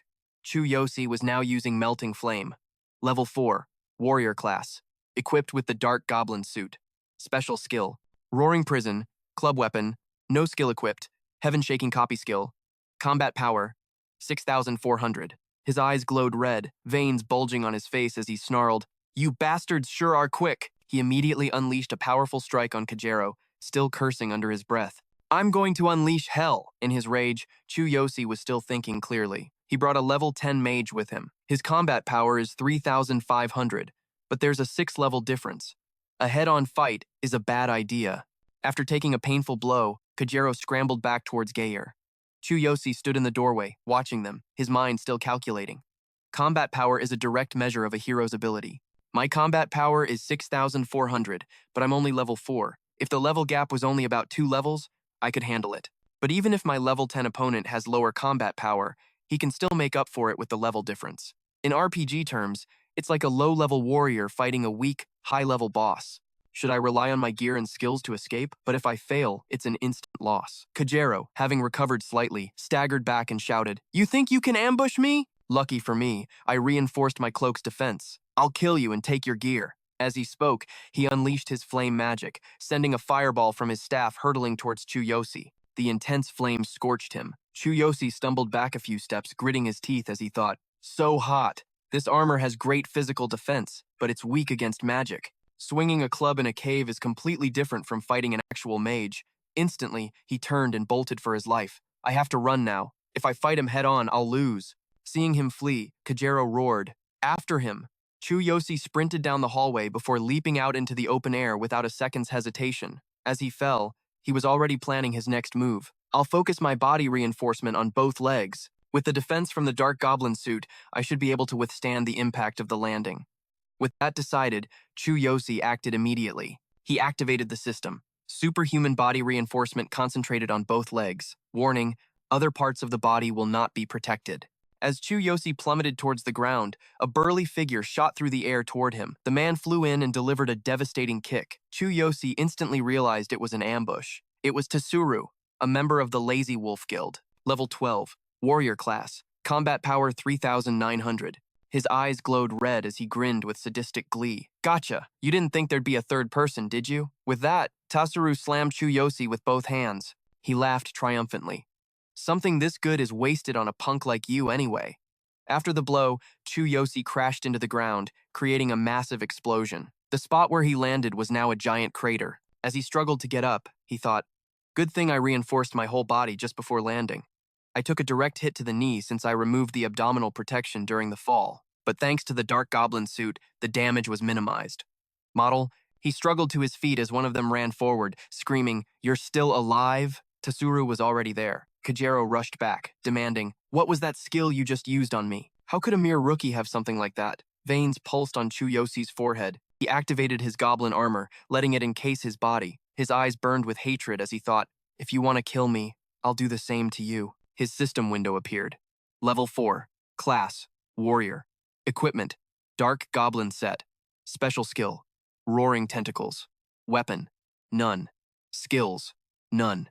Copied skill, Heaven's Quake. Combat power, 6,400. EXP, 960 out of 6,000. Chu Yosi let out a roar, unleashing his ultimate move, Roaring Tentacles. A barrage of projectiles shot out, and the sheer destructive power of the attack sent the group staggering back. The enemy mage quickly cast his spell, Action Restriction. This magic allowed him to restrain and halt a target's movements for 1.5 seconds.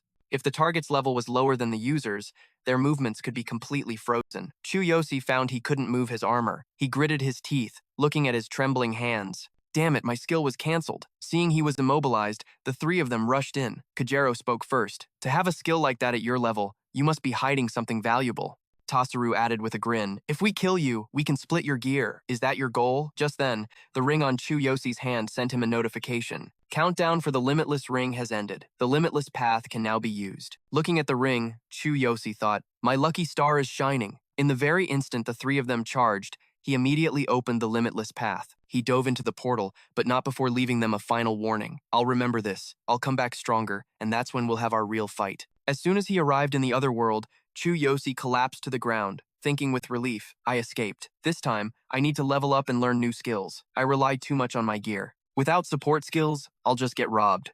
My destiny is in my own hands." Just then, he turned his head and said, "Hey, about learning skills." But seeing the beast girl still sound asleep, he couldn't help but blush as his nose started bleeding. It finally dawned on him. "Oh, right. It's the middle of the night here." Chu Yosi quietly watched the sleeping girl with beast ears. A pleasant scent radiated from her. The fragrance of cherry blossoms immediately came to his mind. She always smells like cherry blossoms. For a brief moment, he almost lost control, a wild thought crossing his mind. If I don't do something now, am I even a man? His system screen suddenly flashed. Superhuman physique. Adrenaline surge is dilating muscles. enhancing strength, speed, and other vital body parts. But then, an image of the three thugs from the Lazy Wolf Guild flashed in his mind, snapping him back to reality. Chu Yosi immediately fell to his knees on the bed, scolding himself. No, no, this is not the time for that. First, I have to overcome the crisis in my original world. Calm down. I also need to plan how to level up and acquire new skills. The next morning, the Beast Girl woke up, stretching her arms with a yawn, and murmured sleepily. It's been so long since I've slept that well. She glanced over at Chu Yosi, whose eyes were dark with exhaustion. He'd been too anxious to sleep at all. He forced a smile and said, I slept great too. Could you make me another set of clothes? Then we can get going. After finishing their morning preparations, Chu Yosi and the beast-eared girl headed into the forest. As they walked, she explained, to learn a skill, you need a skill scroll. Basically, you have to study at a combat academy.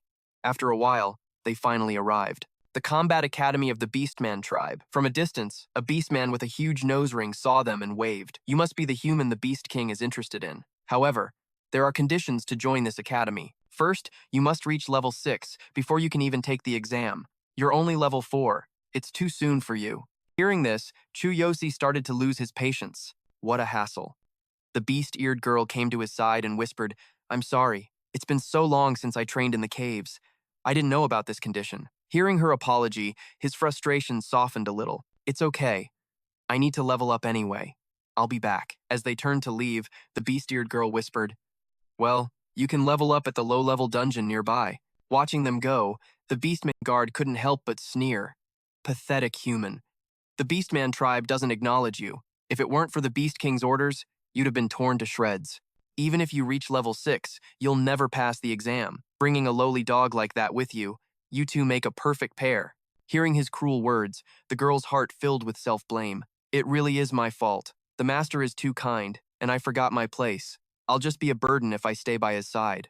Her face clouded with sadness as she continued to think, I don't want to cause him any more trouble. I have to explain everything and say goodbye. But suddenly, Chu Yosi seemed to understand everything just from her expression. His fists clenched instantly, and he spun back towards the guard. The girl was so surprised she could only call out, Master. Chu Yosi marched right up to the beastman, grabbed him by the collar, and lifted him off the ground. His voice was pure ice. What did you just say, you bastard?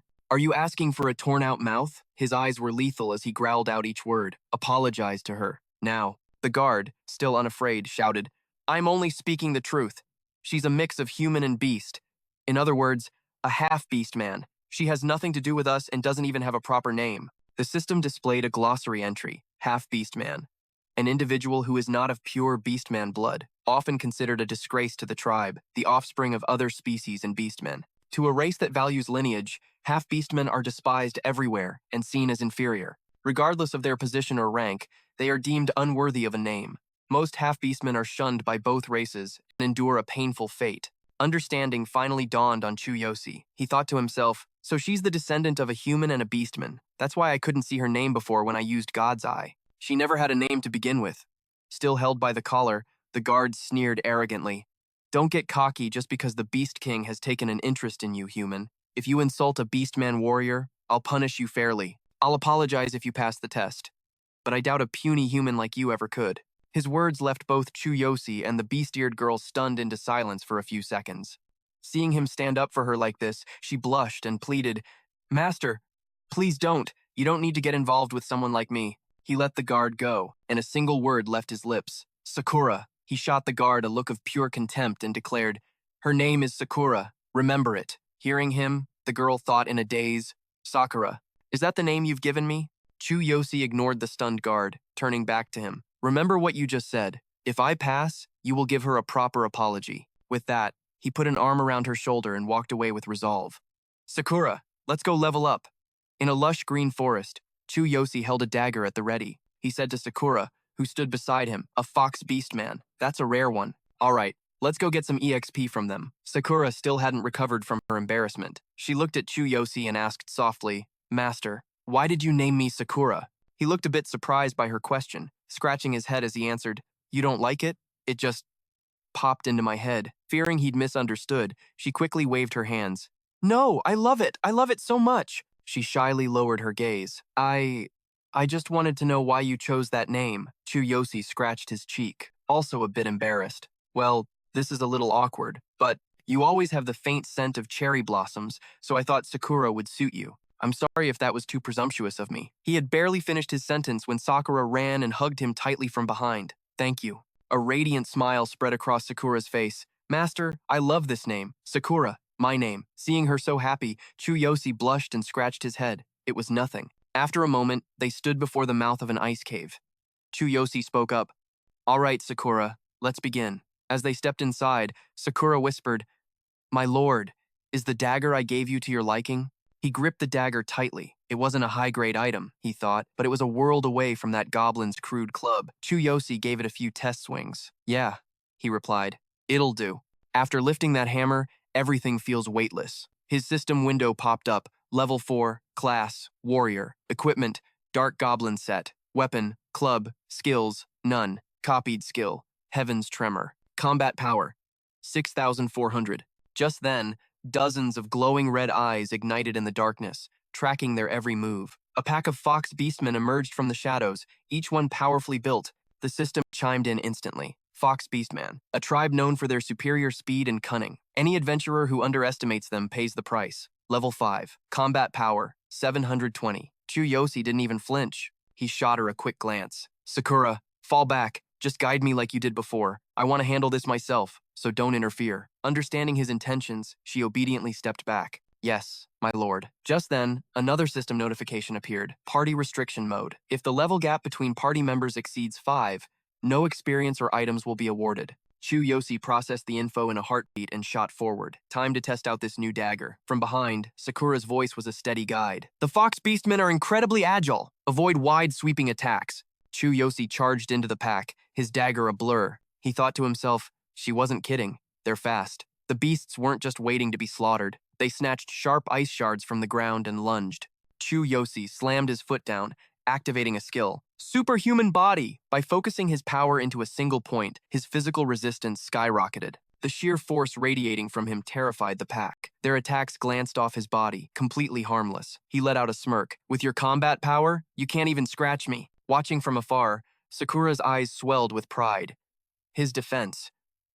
It's truly worthy of one chosen by the gods. Low-level enemies are no match for him. He'll be leveling up in no time. In a flash, Chu Yosi had torn the pack to shreds. He flicked his dagger clean and muttered, Against agile enemies, speed beats raw power. I see. His experience points shot up with every kill. He glanced at the dagger in his hand. Leveling in this world is ridiculously fast, and since I get all the experience for myself, I don't have to compete for resources. The system window updated. Level 4, class, warrior, equipment, none, weapon, iron dagger, skills, none, copied skill, heaven's tremor, experience, 1,860 out of 6,000, combat power, 6,400. He mulled over his rapid progress, those three. Their highest combat power is 3,900, but their leader is level 12. Even with my power, that level gap is just too massive. It's impossible. He recalled the stats of those three from the Lazy Wolf Guild.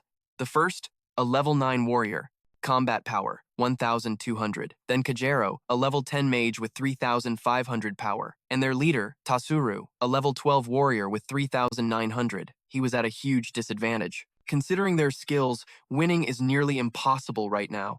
I have to close the level gap, and I need to get 4 skills. After finishing off the last of the foxes, Chu Yosi turned to Sakura. Let's hit level 6 in one shot.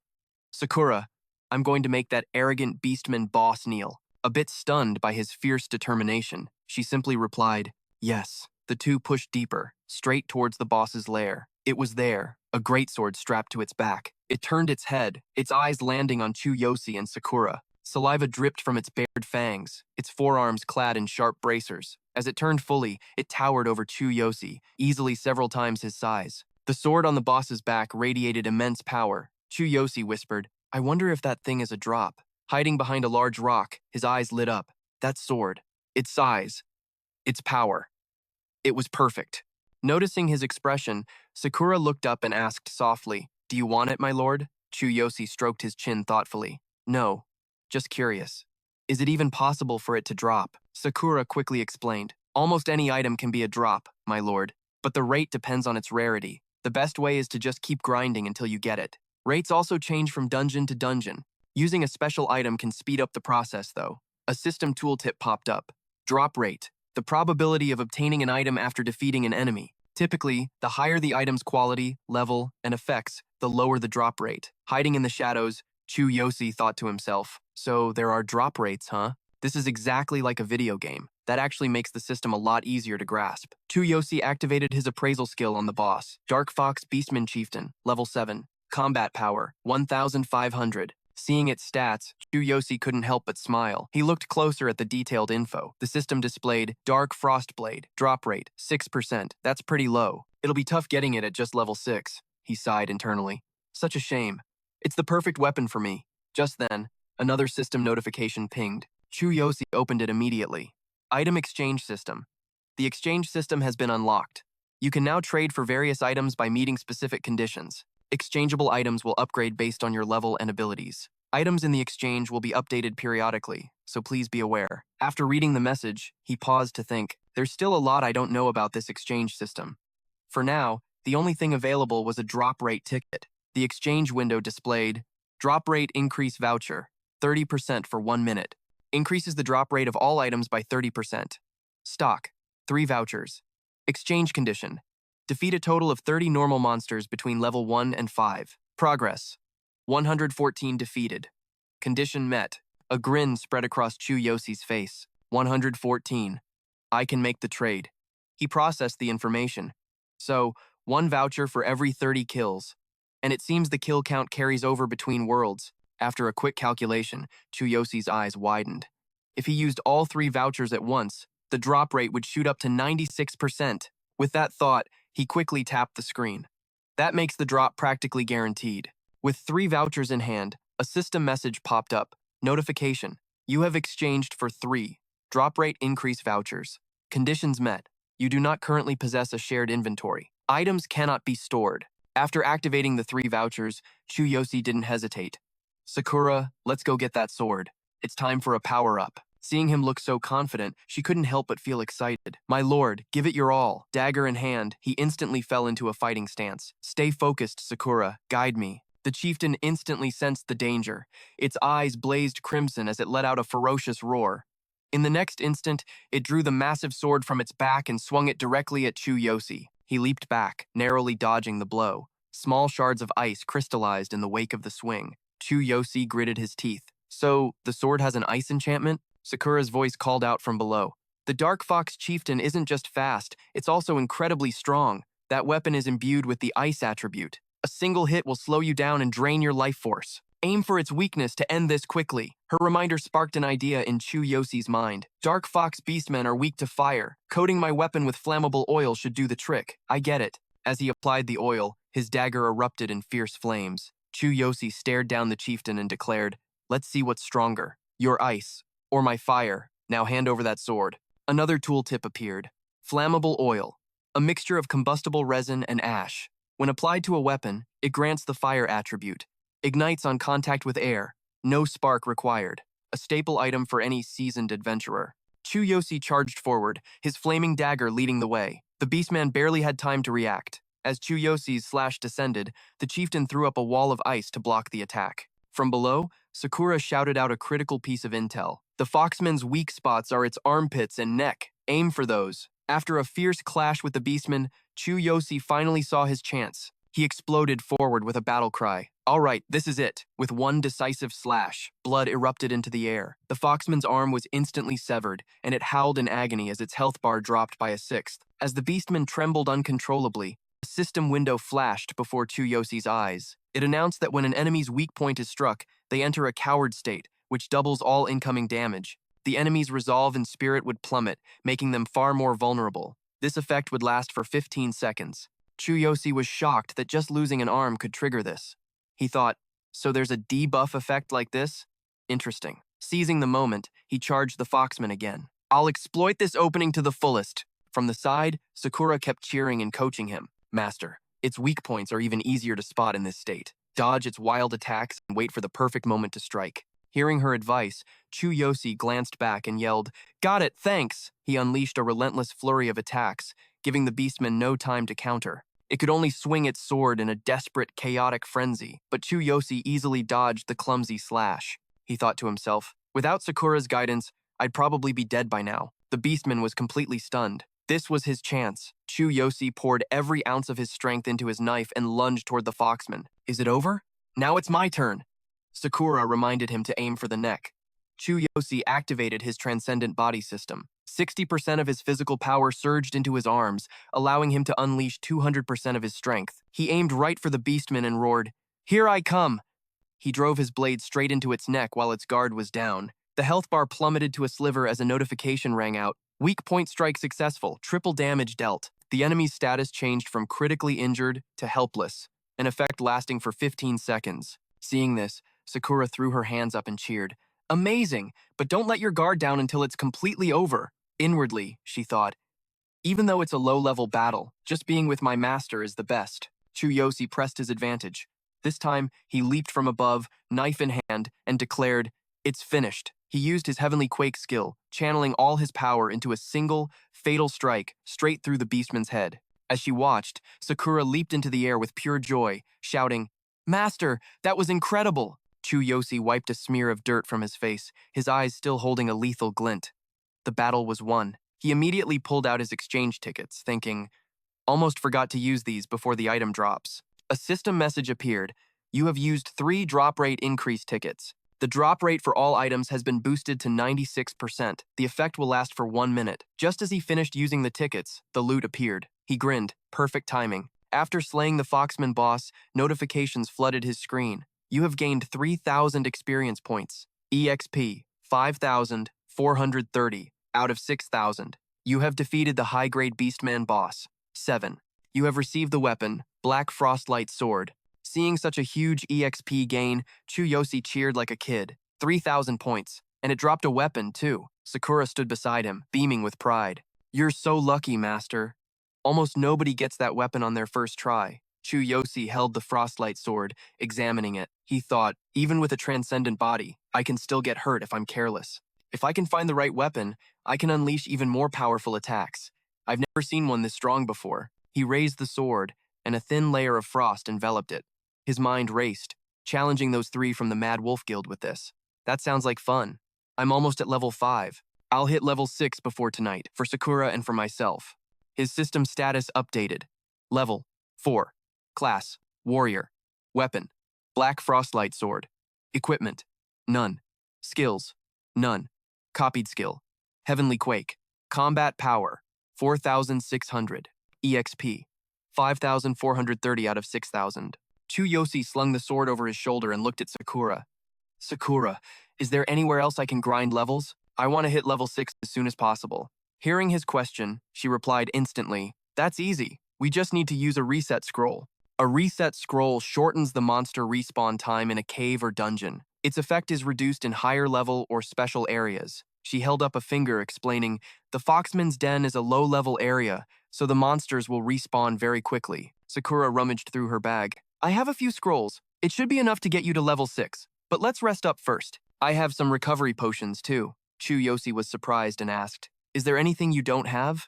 They walked back toward the cave entrance. Sakura pulled out a single scroll and said, This should be enough. She activated the scroll and a system notification appeared. Reset scroll has been used. The dungeon has been reset. Chu Yosi hefted his sword, his fighting spirit blazing. All right, I can't wait any longer. They charged back into the cave. Chu Yosi went on a rampage, cutting down foxmen and yelling, This Black Frostlight Sword is insane! It can even slow enemies with its freeze effect. Sakura explained further. Some weapons have special effects, and their powers vary. I'm sure you'll find even stronger ones in the future. After Chu Yosi cleared the outer section, his system updated again. Level 4. Class, Warrior. Equipment, none. Copied skill, Heavenly Quake.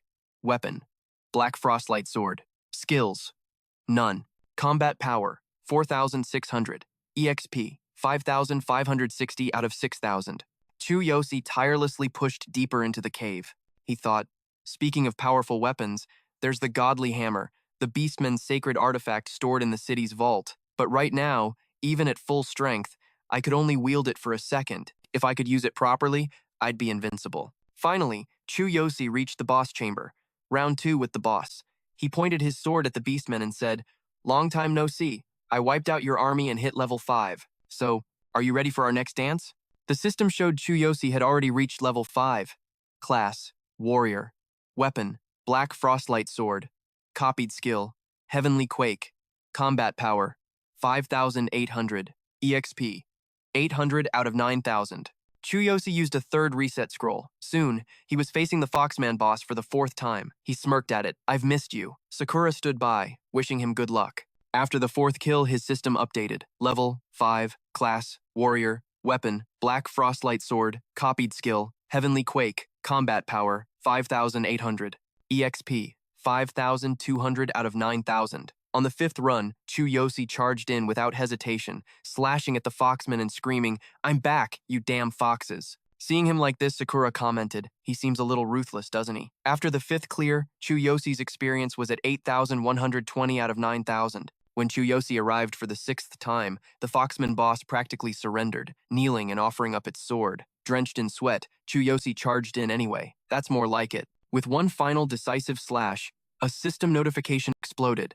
Level up, level 6, class, warrior, weapon, Black Frostlight Sword, copied skill, Heavenly Quake, combat power, 7,600, EXP, 0 out of 800. After leveling up, Chu Yosi stood panting heavily. He wiped the sweat from his brow and muttered, "I've restored my vitality 6 times today. I must have collected the full Foxman equipment set by now." A tooltip window appeared. Stamina depletion. When stamina is exhausted, actions become impossible, attack power is drastically reduced, and vulnerability increases. Chu Yosi said to himself, "Finally, level 6. His eyes burned with unwavering resolve as he vowed, "Now I can enter the trials. Just you wait." People were still waiting around from morning till night, some of them mocking Chu Yosi. That human said he'd take the trial after hitting level 6? What an absolute idiot. At the Battle Academy's gate, 2 Beastmen guards were huddled over a fire, trying to stay warm. One of them spoke up. "For a weak human to level up on our land, he really doesn't know his place." Dravok, sitting across from them, chimed in. "Even if he hits level 6, who knows when that'll be? Besides, only the strong can enter the Battle Academy." Suddenly, a voice from behind made Dravok turn his head. From the darkness, 2 shadows approached. It was Chu Yosi. "Who knows when?" he said. "Bad news for you. I already hit level 6. Both of the Beastmen were utterly shocked by his words. Dravok stammered, "No way. You leveled up twice in a single day?" Chu Yosi stood before him, now wearing a full set of Fox Beastman armor. He clenched his fist. "Go wake up the examiner. I'm not waiting until morning, and I'm ready to apologize to Sakura." Chu Yosi's system window displayed. Level 6. Class, Warrior, equipped with the Fox Beastman set. Weapon, Black Icelight Sword. Skills, none. Copy skill, Heaven's Quake. Combat power, 8,800. After Dravok ran inside to wake the examiner, the man stumbled out with half-closed eyes, saying, "What is it? I was about to go to sleep. A trial for a human? If you waste my time, be prepared for the consequences." His name was Gagos, a level 20 Beastman warrior and academy supervisor. Chu Yosi didn't even flinch, calmly replying, "I've met the requirements. Let's start the trial." Also, he added, "I want to choose a skill from the skill library." A system note explained that the skill library is a storage for skill scrolls, and anyone who passes the trial can choose one. The size and level of the scrolls in the library changed depending on the student, but this rule remained the same for every race. The examiner wore a disgusting expression. "You talk a big game for someone who just hit level 6. Passing the trial is another thing entirely." Dravok leaned over and whispered something to him. Hearing it, Gagos looked like he couldn't believe his own ears, his eyes widening as he shouted, "What? From level 4 to level 6 in less than a day? How is that even possible?" Chu Yosi was getting tired of them stalling. He was losing his patience. "Hey, stop stalling. If I pass, you will apologize to Sakura. As a Beastman warrior, you won't go back on your word, right?" Hearing this, Dravok, though reluctant, had to agree. "Fine. But where is all this confidence coming from?" Gago stepped in front of Dravok, looking at Chu Yosi. "Interesting. I don't know what's going on, but fine. We'll do it your way." The very idea that a normal human could pass a trial meant for us Beastmen is just hilarious. After a while, they finally entered the area to begin the trial. The supervising examiner, a man named Obsidian, sat with his legs crossed. "If you've reached level 6, then let's begin. We Beastmen are a powerful race, which means strength is the main criteria for passing. If you succeed, you'll earn the right to use our Beastman Battle Academy's skill library." The group stood around a large stone on a platform as Obsidian continued. "The trial is simple. See this stone slab? If you can shatter it with a single punch, you pass." Neither Chu Yosi nor Sakura thought it would be that simple. He quietly mumbled, Shatter it. Is that all? Dravok stood on the other side, thinking to himself, the supervisor is going to test the human with an alien jadeite slab. Even a level 10 warrior would struggle to break that. Normally, we just use regular stone. You better enjoy your confidence while it lasts. The system explained to Chu Yosi. Alien jadeite.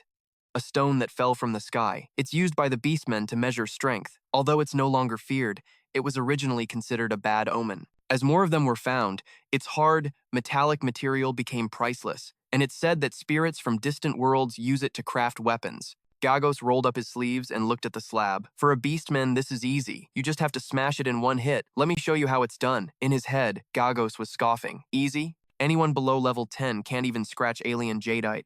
It wouldn't be hard if we used normal stone, but for a hated human, well, that's a different story. He poured all his strength into a punch, then said confidently, "Watch closely. This is how you do it." In his mind, he thought, even at level 20, I have to go all out. After Gagos' punch, a tiny crack appeared on the alien jadeite. He wiped the sweat from his forehead, glanced at Chu Yosi, and said, "See? Simple. Let's see what you've got." Hearing this, Chu Yosi clenched his fist and walked forward, saying seriously, "All right, let's give it a shot." Sakura cheered from behind him. "Master, do your best." Chu Yosi let out a sharp breath. "Just leave a mark?" he thought. "Thanks to my transcendent body, I can already exceed the expected power for my level. But just in case, I'll adjust my technique, boost my strength, and add more impact to the punch." As Chu Yosi unleashed his power, his fist began to crackle with electrical sparks. A system notification appeared. Chu Yosi was using his transcendent body. 50% of his power had been concentrated into his right arm, granting it terrifying strength. Gagos, on the other side, was still warning him. "I'm telling you, while this is easy for us beastmen, a weak human can't even..." Chu Yosi unleashed a massive punch toward the alien jadeite slab. Gagos barely finished his sentence. "Leave a scratch, let alone break it." Instantly, Chu Yosi's punch shattered the jadeite into a million pieces, sending debris flying everywhere. Both Gagos and Dravok were left speechless, their mouths wide open as they saw the stone slab explode. The shockwave from the impact made Gagos' hair fly back. Chu Yosi just casually rubbed his own head, thinking, did I use too much force? That was honestly too simple. I was expecting something a little more difficult. Sakura looked at Chu Yosi with pure admiration and said, "As expected. Now you can access the skill library." Dravok and Gagos were still frozen in place. They took turns speaking. "Supervisor, did you see that? What the hell? He shattered the alien jadeite with a single punch? Impossible!" Chu Yosi walked up to Gagos, dusting off his hands. "So, that counts as a pass, right?" Gagos, trembling all over, pointed a finger at him, stammering, "No! You failed! When you did it, I wasn't looking. That's the truth, I swear. That crack must have been from my demonstration earlier. So breaking the alien jadeite, the gem, doesn't count. That means you failed because you borrowed my power." Hearing him twist the situation like this, Chu Yosi just asked, "What's with this guy? So, what's the plan for the trial now?" Hearing his casual question, Gagos broke out in a cold sweat and shouted, "What? So what's the next trial?" After thinking for a moment, he continued, "We'll do it again. The next trial is bending an iron bar." Gagos thought to himself, the iron bar challenge is one of the classic tests of strength. The participant has to bend an extremely hard iron bar with their bare hands, like this. Chu Yosi didn't hesitate and moved to the next challenge. The system displayed a new message. This is true steel. Even for a beastman warrior, it requires explosive strength to bend. Transcendent body at 50%. Overwhelming power has been concentrated into both arms. In the blink of an eye, Chu Yosi bent the steel bar. He looked at Gagos and said in a low voice, "Now what?" Seeing Chu Yosi pass so easily, Gagos once again denied it. "No, you failed. That iron bar was just for show. There's no other way. So we'll use the most primitive method, an arm wrestle. If you can last 10 seconds against our strongest warrior, you pass." Gagos said this out loud but thought, this time will be different. Even I can't beat him. Chu Yosi quickly slammed the strongest warrior's arm down, saying calmly, "Here, take this." The system displayed again. Transcendent body.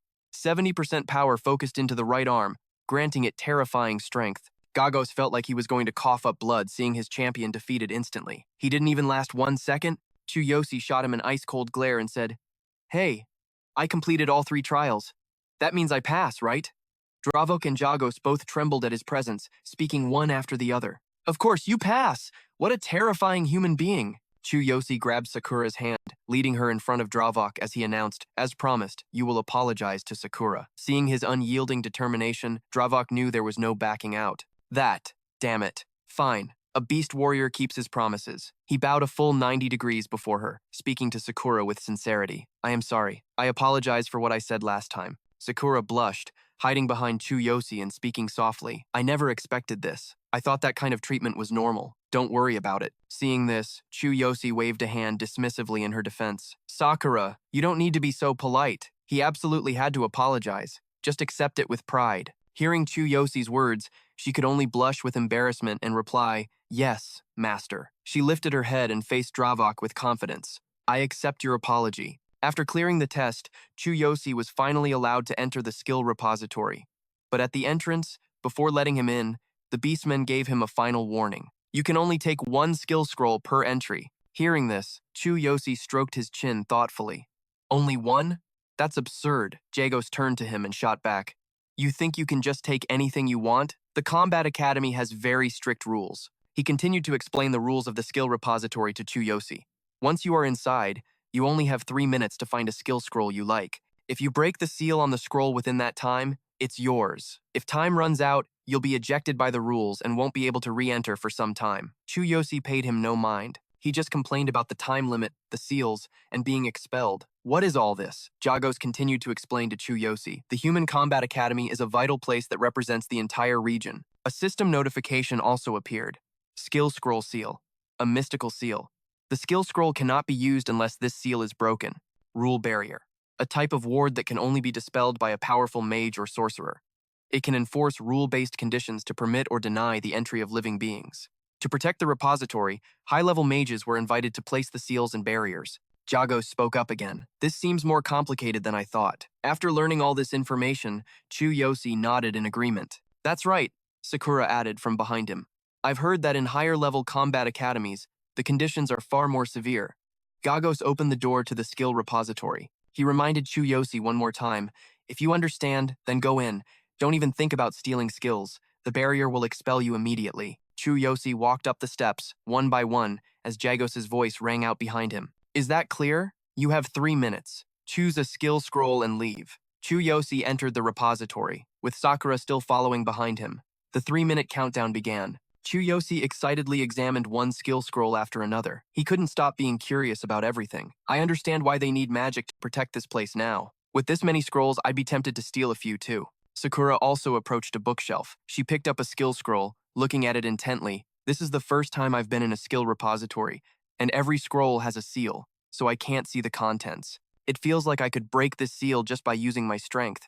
Chu Yosi also began to seriously examine the skill scrolls. He thought about using his copycat technique, but finding a truly good skill would be difficult. Besides, using the copycat technique might be a bit awkward. I'm not sure Sakura could handle it. The system once again displayed the instructions for using the copycat technique. Feel the opponent's heart with your hand, then choose any skill from their skill set to copy. Chu Yosi was still holding the skill scroll. He remembered the image of the Lazy Wolf Guild hunting him down, and a light flashed in his eyes.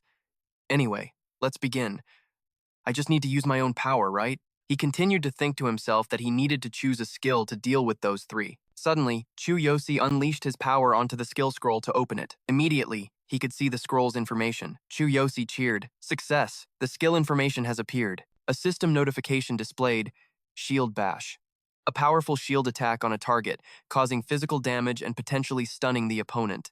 Suitable for warriors or defense-oriented fighter classes. Finding no interest in this skill, he returned it to the bookshelf and said, "Shield Bash. I don't even use a shield." Sakura brought another scroll. She called out, "Master, I don't need this skill, but I have something I want to show you." This skill scroll was Wind Step. Move quickly to a designated position to evade enemy attacks and increase attack speed. Suitable for archers or speed-oriented warrior classes. Seeing this, Chu Yosi also shook his head. "Archers. Not my style." The two of them continued to look at the next skill scroll. War Cry. A powerful roar to encourage oneself and surrounding teammates, enhancing attack and defense. Suitable for commander-type warriors or classes developed from warriors. After getting this information, Sakura said to Chu Yosi, "War Cry. This is a common support skill for warriors." He was still searching, only glancing over before saying, "It's acceptable. Keep looking." At this point, the remaining time displayed was 2 minutes. Chu Yosi grew frantic, grabbing a random scroll and saying, "Only 2 minutes left? This is terrible. Arrow Barrage isn't suitable for me at all." Sakura continued to cheer him on from behind. "Master, why not try the counter skill?" Hearing that, Chu Yosi sought out this skill scroll. The system showed counter. For a certain period of time, retaliate against the enemy's physical attacks with a chance to reflect status effects, suitable for counter-type warriors or classes developed from warriors. After reading it, Chu Yosi put his hand on his chin and thought for a moment. A counter might be useful.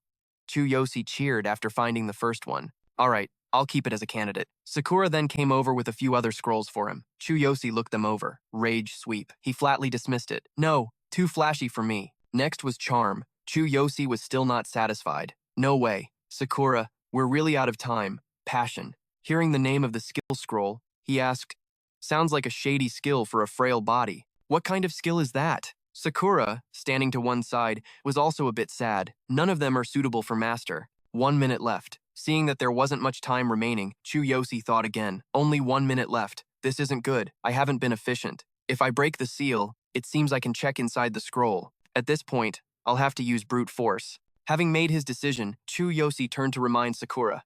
"Sakura, you have stamina, recovery, and energy potions in your bag, right?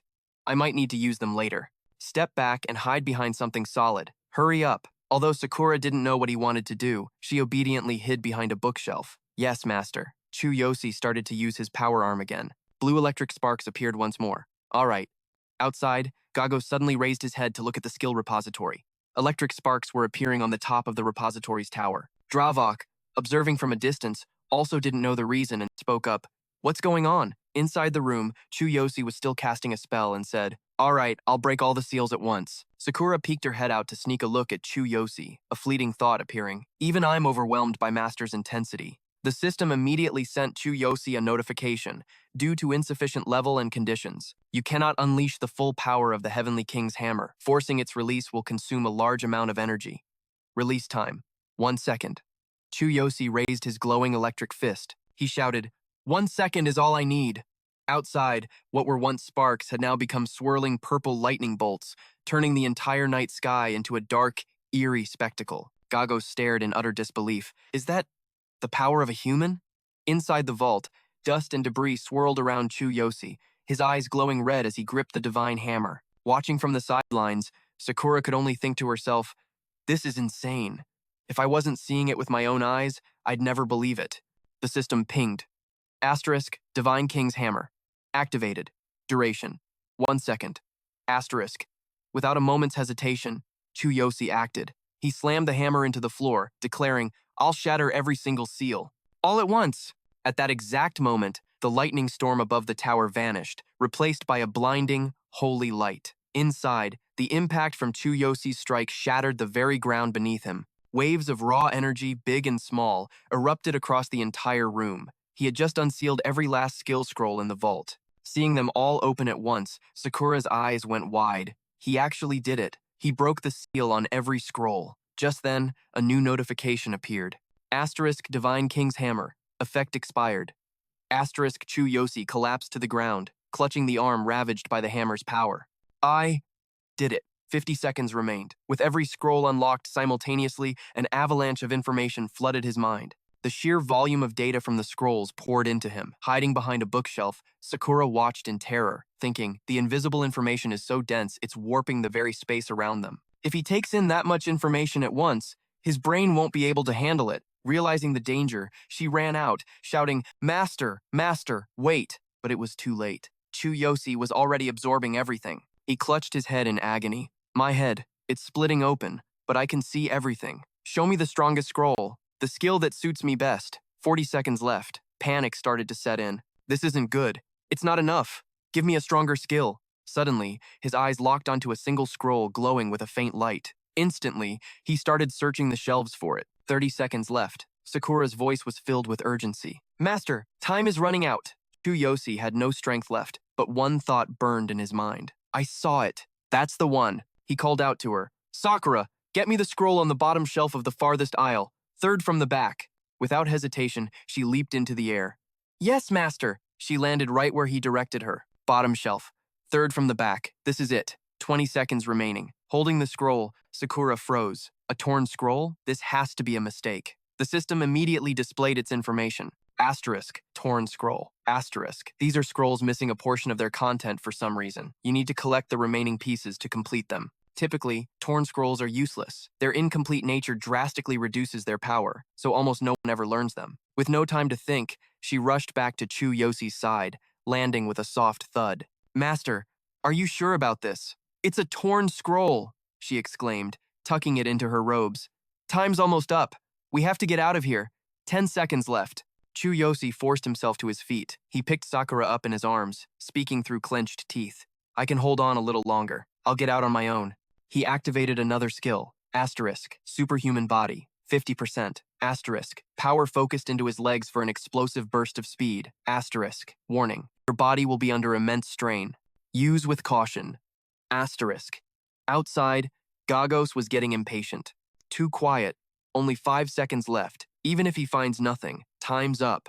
As Gagos counted down the final seconds, the massive door to the skill vault slowly began to creak open. In the final second, the doors burst open in a cloud of dust and pale blue light. Chu Yosi stepped out, carrying Sakura. Just in time. I'm done here. He set Sakura down, and she immediately began bandaging his wounded arm. Gagos' eyes fixed on the scroll in the main character's hand, his shock turning to pure astonishment. You brought back a torn scroll? Right there, outside the vault, they unrolled it, and the system displayed the skill's information.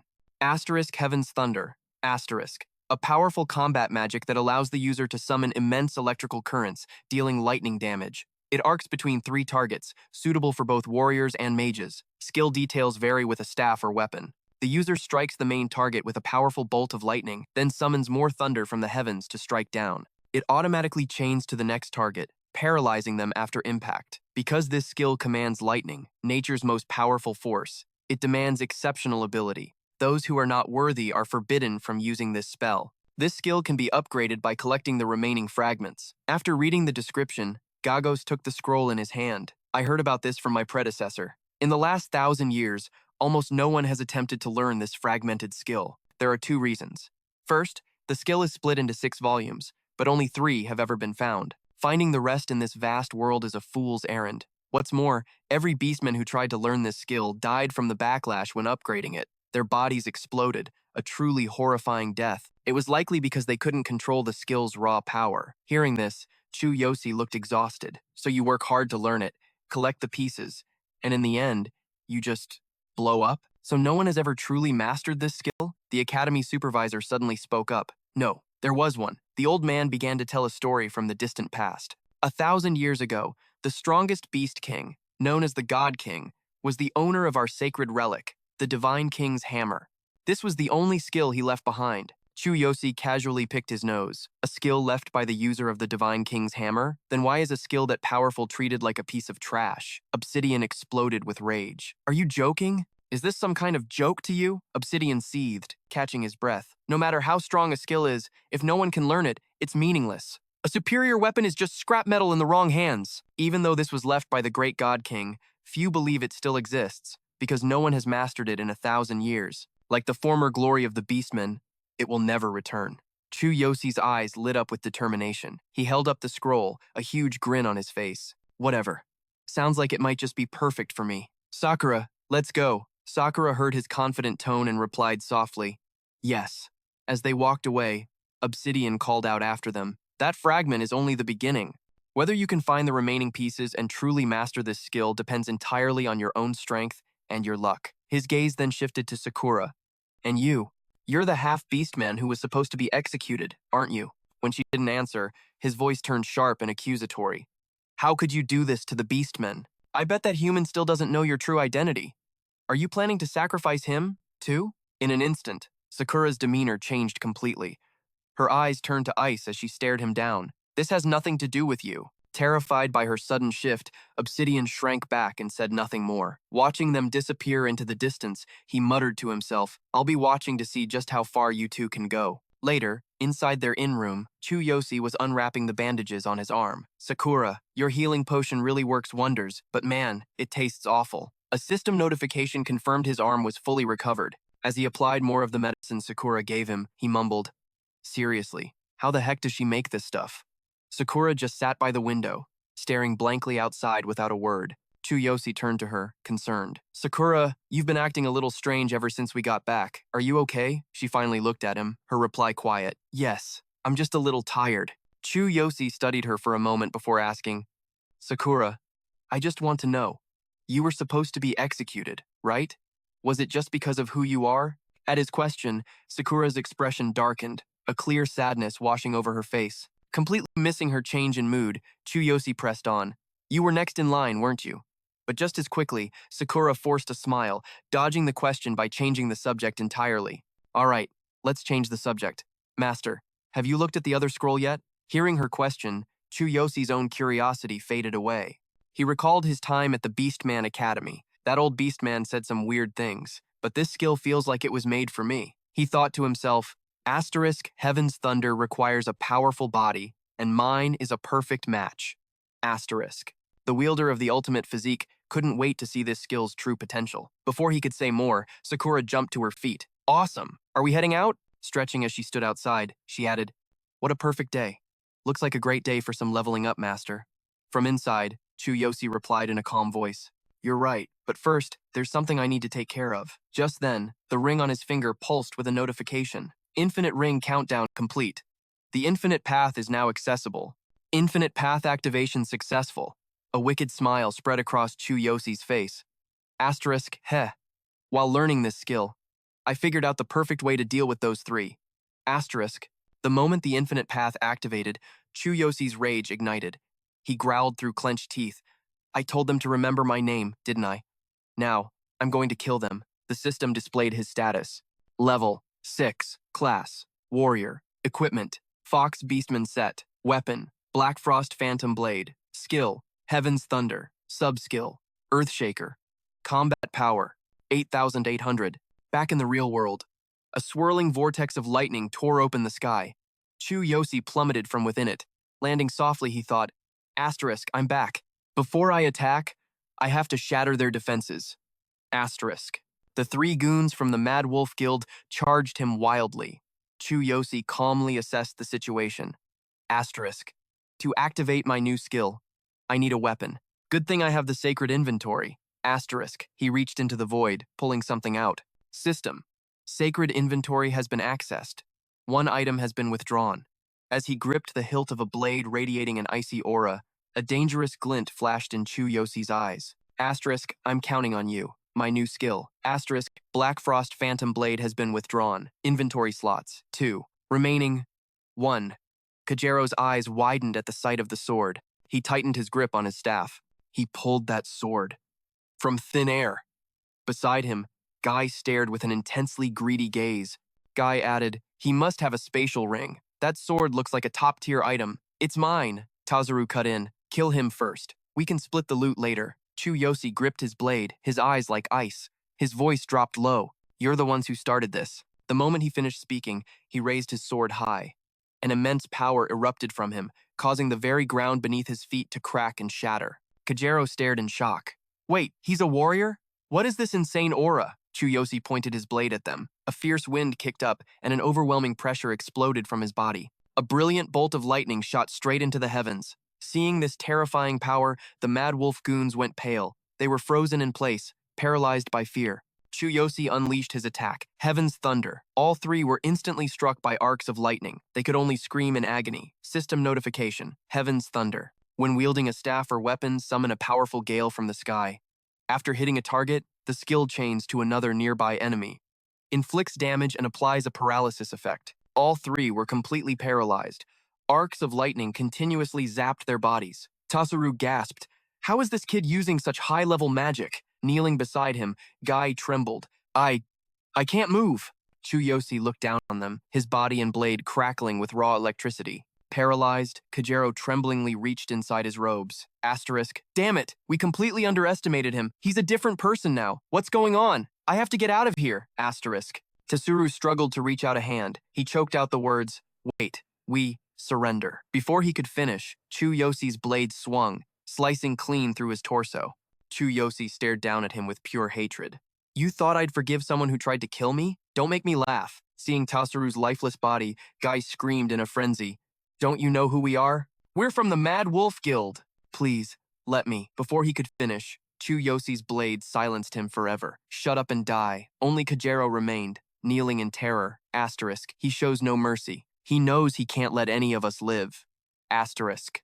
After finishing off the other two, Chu Yosi turned to face Kajero. The man trembled uncontrollably as Chu Yosi slowly walked towards him. "You're next." Suddenly, Kajero scrambled to his feet, screaming, "You think I'll just let you kill me?" He hurled a prepped sticky bomb right at Chu Yosi. System notification, sticky bomb. This item sticks to a target and then explodes.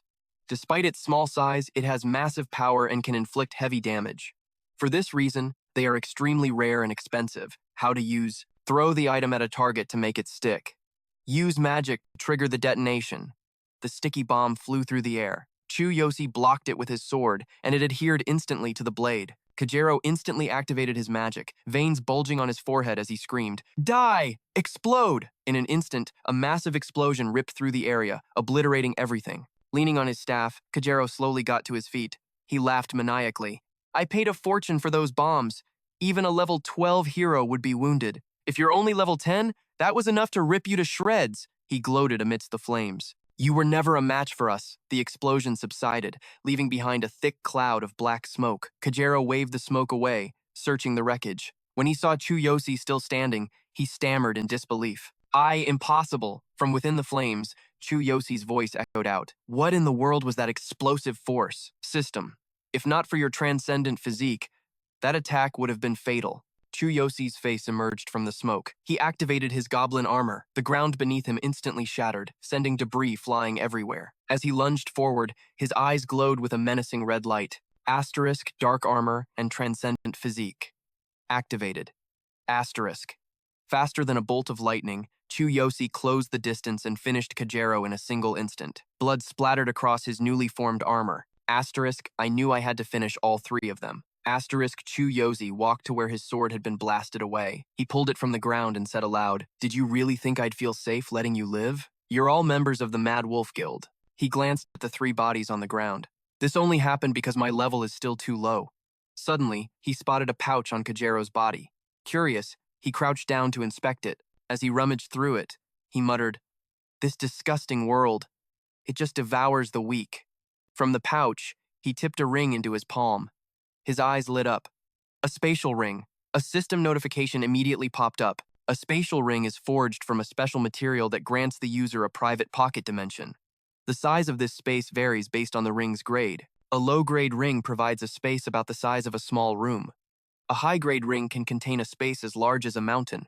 The size is determined by the ring's grade, rarity, and materials. Even a low-grade ring is an incredibly valuable item. Chu Yosi immediately slipped the ring onto his finger. "It's a real spatial ring," he said with a grin. "What an amazing find." After equipping, channel mana into the ring to access the space. To store an item within the space, follow the same procedure. If a ring is bound to a user, only they can access it until their death or the bond is broken. Chu Yosi stared at the new ring on his finger, muttering to himself, "A normal hero could never afford a spatial ring. Not only is it expensive, but it's almost impossible to find on the market. Let's give this a try." He immediately channeled his power, connecting to the ring. Realization dawned on him. No way. It activated instantly. This means it's a brand new unbound ring. You have successfully activated the spatial ring for the first time. The ring is now synchronizing with your mana. Chu Yosi flashed a grin he couldn't hold back, still in disbelief. Thanks for the gear. The moment he vanished, the entire area went into immediate lockdown. Watching from a safe distance, he thought, "Hero security is already on site. Good thing I bounced when I did." A system notification popped up, Hero Security, an enforcement agency created by and for heroes, operating under the Hero Association's command. Blending into the crowd nearby, Chu Yosi was the picture of calm. Hands in his pockets, he thought. "I wiped every trace and snatched everything valuable. They won't find a single link back to me." Confident in his clean getaway, Chu Yosi turned to leave. He muttered to himself, "Safe for now at least. And this phone I lifted off that guy is seriously sweet. All I had to do was link my ID, and boom, it's mine now." Suddenly, the phone blared to life, making Chu Yosi jump. "Who the hell is calling at this hour?" He tapped the earpiece to answer. A woman's voice came through the line. "Chu Yosi-kun, it's me." He knew that voice instantly. His high school homeroom teacher, Miss Lily. Man, I was so close to filing those dropout papers for good. Chu Yosi played it cool. What's up, Miss Lily? On the other end, his teacher sat in her office. She said to him, You still haven't returned to school, even though winter break ended over a week ago. I know you want to drop out because of your sister. I understand your financial situation is difficult, but I refuse to see a student give up like this. Chu Yosi didn't hesitate. I appreciate it, miss. But it's not just about the money. His mind flashed back to the endless bullying. I hated school, you know that, right? Hearing his tone, all she could do was plead. I know, but you can change your life if you don't give up on your education. As for the tuition, I'll figure something out so you don't have to worry. Please, be brave and come to school tomorrow. Your future is more than just cleaning up after your sister, right? Actually, She started, then paused for a moment. Chu Yosi stood there, thinking. She still has no idea that I've become a hero. She's the only one who ever actually gave a damn about me. His teacher gathered her courage and told him, You are a strong young man. Chu Yosi, please don't run from your problems. Keep studying. I will be your strength in any way I can. You can do this, for your sister and for yourself. Sitting on a bench, Chu Yosi ran a hand through his hair, silent and lost in thought. I really thought I was done with school forever. There wasn't a single happy memory there. But after talking to Miss Lily, I realized something. I'm a hero now. I'm not that powerless kid they used to kick around anymore. This time, I'll make those bullies pay for everything. With that single thought, Chu Yosi finally made his decision. He spoke into the phone. Thank you so much, miss. I'll be at school tomorrow. System status, level 6. Class, warrior. Equipment, dark armor set. Weapon, dark cold light sword. Skills, thunderfall, and heaven suppression. Combat power, 8,800. The scene shifts to a dark room where a figure sat before a computer screen. 3 of my men were killed by an unidentified hero, and all of their items were stolen. He tapped his fingers on the desk and continued. The spatial ring I entrusted to them was also taken. He clenched his fist, a grimace revealing several gold teeth as he spoke again. You little thief. You didn't realize I put a tracking spell on that ring, did you? A system note appeared. Tracking spell. This is a magic used to determine the approximate location of an enchanted item via a tracking device. Normally, the magic's trace is hidden when used, but a high-level mage can erase it. Staring at the locator on the desk, he muttered to himself, I know exactly where you are. He shot up from his chair, slamming one hand on the desk while the other tightened into a fist. He was the leader of the Mad Wolves, level 21, class, warrior, combat power, 11,200. His face twisted with rage as he growled, I won't let you live after stealing from the Mad Wolves. Staring at the black-clad figures before him, the Mad Wolf gave his order. Bring that thief to me. His underlings roared in unison. Yes, boss! The next morning, Chu Yosi and his sister arrived at the school gates. Little Karina now had 2 leg braces and a pair of crutches to help her walk. Shifting his backpack, Chu Yosi turned to his sister and asked, How are the braces? Karina, still not used to them, replied to him, As long as I go slow, it's fine. Don't worry about me. Hearing her say that, Chu Yosi didn't know what to say, so he just reminded her, You're so stubborn. Don't rush, just take it slow. In his heart, he thought. When she heard I wanted to go back to school, she insisted on coming too, saying, I don't want to be your burden. Getting to school in a wheelchair is so much harder for her. It's a good thing I got these newly developed crutches. But basically, she can't walk at all. Even though she can't stand, she can still get around using these crutches. He suddenly pictured Karina crying when he bought this set for her, and he couldn't help but get lost in thought. The price was insane, but it's still better than a wheelchair. If I told her how much, she'd cry because I'm always spending money on her. Chu Yosi continued to drift in his own thoughts. I managed to buy it with the money I looted from those 3 guys, but now I'm completely broke again. He then thought about the ring. I can't sell the spatial ring. I'll have more opportunities now that I'm a hero. He turned to look at his sister again, who was smiling as she took each step, and a new thought arose in his mind. Seeing Karina's face, it was all worth it. Yeah, this is enough. He supported her back as they climbed the stairs, saying gently, Be careful. And don't wander around too much after school. I'll come down and get you. Hearing her brother's words, Karina obediently replied, Okay. Chu Yosi thought to himself, I swear I'll take good care of you. 2 girls standing in the hallway saw them, one with black hair named Mina. Sucking on a lollipop, she asked, Who's that girl using sticks and weird contraptions to walk? The blonde next to her, Vivian, replied, You mean Karina? She got attacked by the darkness, lost her parents and both her legs were injured. Hearing this, Mina watched Karina with a sinister glint in her eyes and continued, For real? So she became a cripple after living in poverty? What a poor, pathetic soul. Vivian immediately chimed in. The incident was all over the news. Even the teachers were talking about it. Mina pulled the saliva-coated lollipop from her mouth, her brow furrowed in contempt. Shouldn't poor people just stay in the slums until they die? It's such a waste of money to support them. I'm getting really annoyed just watching her act all innocent. Vivian covered her mouth and whispered to her, "You're not going to bully her again, are you, Mina? She's disabled now. It'll be bad if the school finds out." The girl looked arrogant, crossing her arms and continuing, "So what if she's disabled? Before, when I bullied her, no one dared to say a thing. It'll be the same now. This is going to be a fun new toy." Mina put her hands behind her back and said to Vivian as she walked away, "Let's go. I have to meet my boyfriend." The scene shifts to the vice principal's office, where a voice booms. "You should be thanking Miss Lily. If she hadn't begged me, I wouldn't have even let you back in this school." The vice principal sat on his chair, patting his fat stomach, and continued, "You can't be this negligent. What do you think school is?" Miss Lily, standing beside Chu Yosi, spoke up for him. "I know, but he had his reasons. I've already instructed him, the tuition has been paid, and I will help him get the necessary credits." Chu Yosi also awkwardly rubbed his head and spoke up. "Vice Principal, Miss Lily, thank you so much."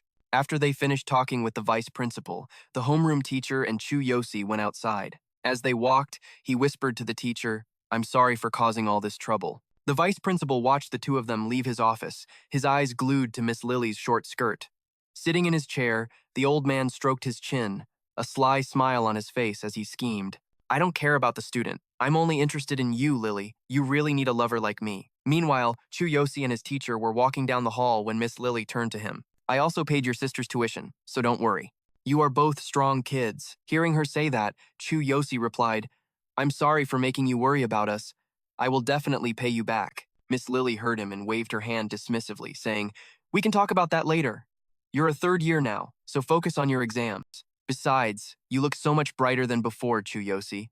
I'm really happy for you." Chu Yosi turned to his homeroom teacher. "I've been giving it my all lately. I promise I won't disappoint you." But inside, he thought, "I'm sorry for not telling you that I'm a hero. The Mad Wolves problem isn't solved yet, so I have to be careful. But at least I want you to know I'm not the same person I was." As they reached the classroom door, "Miss," Lily added, "hurry inside now, we're having art class." Chu Yosi walked into the room. Everyone was minding their own business, paying him no attention. From the back, a punk with his feet kicked up on the desk saw him and sneered. "Well, look who's back. I thought Chu Yosi got expelled." The guy in front of him, Seryu, chimed in immediately. "Should we drag him to the bathroom again, Riley?" Hearing that, Riley got even more cocky. Tossing a paper ball in his hand, he said, "You know it. When he's gone, so is my protection money." Riley smirked with a sinister grin. He wound up, throwing something as he spoke. "You think I give a damn about your family situation? You should be the one feeling sorry for me, since I can't even go to karaoke without my cash." Seryu laughed along with him. "That's right, Riley." The paper ball flew towards Chu Yosi's seat. Riley's voice echoed from behind. "First, let me remind you what it feels like to get hit." As the paper wad flew at him, Chu Yosi didn't even turn around. He just calmly snatched it out of the air. Both Riley and Seryu stared in disbelief at the scene. Seryu stammered, sweating, He caught it?" Chu Yosi had been sitting perfectly still. Finally, he glanced back and spoke. "Riley, meet me in the bathroom." Riley couldn't believe what he was hearing. He clenched his fists and growled, "What did I just hear?" He invited me to the bathroom. That punk's gotten cocky since I haven't seen him in a while. I'll make you taste some real pain. Just then, the final bell rang. Outside the restroom, a huge guy was blocking the entrance. He shooed away anyone who tried to pass. "Riley's using the toilet. Go somewhere else." Inside the men's room, Riley was mocking Chu Yosi. "Heard you've been picking up trash after school. Working as a janitor now?" Chu Yosi just stood there, his hands clenched into tight fists, saying nothing. Riley shoved his hands in his pockets, smugly continuing, "So, where's my protection money?" Seryu, standing behind him, held out his hand. "Hand over the cash, or else." Chu Yosi's eyes began to glow as he spoke in a cold voice. "Or else what?" The bullies were so shocked by his response they all froze for a second. Riley's face turned beet red. He tightened his fist and yelled, "Don't mess with me. I'm gonna beat you down." Hearing this, Seryu and Kazama rolled up their sleeves and stepped forward. "We've been waiting for this." "Riley, you're dead meat." The two thugs had barely lunged forward before Chu Yosi caught both of them with his bare hands. He squeezed their arms with immense force. Kazama and Seryu's faces contorted in pain, thinking, "This strength is insane." As Chu Yosi held them, he thought, "I've gotten this strong. I don't even feel scared anymore." The old me didn't have the courage to protect himself, but the person I am today is different. A system window appeared. Level 6 warrior class. Equipped with the Dark Goblin set. Weapon: Dark Frostlight Sword. Skill: Heavenly Thunder. Subskill: Earthshaker. Combat power, 8,800. Chu Yosi immediately used his Divine Eye on the two before him. Divine Eye activated. Information on all three of them appeared instantly. Class, none. Combat power, 0. Not a threat. Seiryu couldn't pull his arm free and screamed, "Let go!" Chu Yosi did exactly as he asked, instantly releasing his grip, only to swing his leg in a powerful kick that sent them both flying. Riley stood there, watching his two cronies collapse to the floor in an instant. Sweat beaded on his forehead as he thought, what the hell is going on? He remembered how his whole crew used to gang up on Yosi, wondering, why is that weakling suddenly so? He looked at the Chu Yosi standing before him, feeling as if he'd become a completely different person. Just then, the lookout pushed the door open and yelled, "Riley, the boss is here. We gotta run." Riley had no choice. He turned, helped his two goons up, and started to leave. Before he left, Riley shot Chu Yosi, a look filled with fury and resentment. Watching them flee the bathroom, Yosi thought to himself, that look, seems like that kick wasn't enough. Good thing I held back. If I'd used my full power, they'd be dead. The scene changes to Karina's classroom. She was sitting at her desk talking to her friend. "Sorry for causing you so much trouble." Her friend, Haru, replied, "It's no problem. Just call me if you need anything." Haru turned to give Karina a notebook, saying, "Here's this too." Suddenly, someone came over, shoved Haru aside, and snapped, "Get out of the way. I need to talk to this girl." It was Mina. She had just smacked Haru on the head, leaving the poor girl clutching it in pain. Vivian, standing behind Mina, reminded her, "Mina, Karina has a disability." Mina immediately cut her off. "If you mention that again, your face is my next target." After a moment, Haru was forced to stand aside. Mina propped a foot on Karina's chair, crossing her arms and staring her down. She sat on the desk and said slowly, "You haven't been to school in a while, huh? I haven't had a slave to play with, so I've been really bored. How are you going to make it up to me?" Karina just sat there, trembling and stammering. About that. I don't have any money." Hearing this, Mina cupped her own cheeks mockingly. "Money? You could just sell that leg of yours, couldn't you?" Karina, still shaking, placed a hand on her leg and replied, "Not this leg. My brother worked so hard to buy it for me. It's really important to me." Both Mina and Vivian were momentarily stunned into silence. Mina put a hand to her chin, thinking for a moment before saying, "Important to you, huh? You can't walk without it, right?" Karina answered honestly, "Yes, and besides." Mina suddenly exploded, slapping her hard across the face. "So what?" The other students fell silent, no one daring to say a word about Mina's actions. Just then, the teacher walked in carrying her materials, interrupting the scene. "Class is starting. Everyone, back to your seats." Mina turned and walked away. She left Karina with a final message. "The teacher's here. This is 6th period now. Don't even think about running home after school. Karina, we're not done talking." The teacher at the front of the class began her lecture. "Open your textbooks." Sitting at her desk, Karina could only bow her head in fear, thinking, "I have to run as soon as class ends. I can't wait for my brother. I have to use the back door to keep him from running into Mina and the others." The scene shifts back to Chu Yosi's class. Miss Lily closed her book and announced, "That's all for today. Everyone, be careful on your way home." The class president immediately stood up and called out, "Class, stand!" Everyone chanted in unison, "Thank you for the lesson, teacher." As the class prepared to leave, Miss Lily clasped her hands behind her back and called out, "Chu Yosi, can I have a word with you?" He obediently walked up to his homeroom teacher. "Yes? What is it?" Miss Lily just gave him a gentle smile and asked, "After being away for so long, have you gotten used to being back at school yet?" Then she asked, "Is there anything I can do to help you?" Chu Yosi smiled back warmly and answered, "I'm fine, really, thank you." Miss Lily was pleased to hear that and continued, "Really? Well, that's a relief. If you ever get bullied, you have to tell me, okay? You don't have to be scared like you were before." Chu Yosi replied with total confidence, "I'm really okay, ma'am. Thank you so much." Hearing his firm answer, his teacher felt relieved and started to leave. She waved her hand at him. "Sorry to bother you. I'm just so glad you're back at school. Remember to tell me if anything happens. You should head home soon." As she left, Chu Yosi waved goodbye and called back, "Goodbye, ma'am." The moment his teacher was gone, someone called out his name. "Hey, Chu Yosi." He turned to see it was Seiryu. The boy stood with his arms crossed, sweating nervously, and continued, "I wanted to apologize for what happened in the bathroom. Can you come with me? Let's talk somewhere else." Chu Yosi slung his bag over his shoulder and followed him into the hallway. "Where?" he asked as they walked. Seiryu answered meekly, "It's just over there. I want to apologize somewhere more private." He led the way, a sinister smirk creeping onto his face. As they reached a dark corner at the end of the hall, someone jumped out, swinging a bat. They swung wildly at Chu Yosi. Seiryu ducked down to avoid the hit. A wicked grin spread across his face as he said, "Riley, don't go too crazy now." Chu Yosi instantly raised his arms, shielding himself from the gang's assault. He activated his system's superhuman body, focusing 30% of his power into his forearms. Seryu, sprawled on the floor, watched as the wooden clubs shattered against Chu Yosi's arms. He stuttered, "No way. He can't be blocking that." Chu Yosi looked down, wiping a smudge from his cheek. Gazing at Seryu, his voice was ice cold.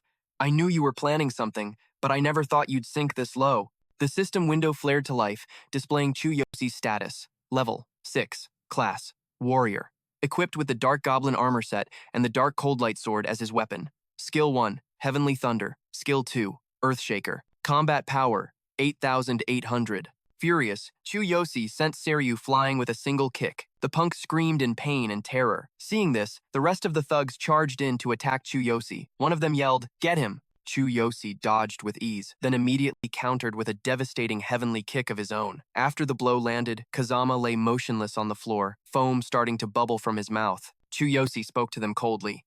"You still haven't learned your lesson. What a bunch of failures." Ri grabbed another club and rushed towards Chu Yosi.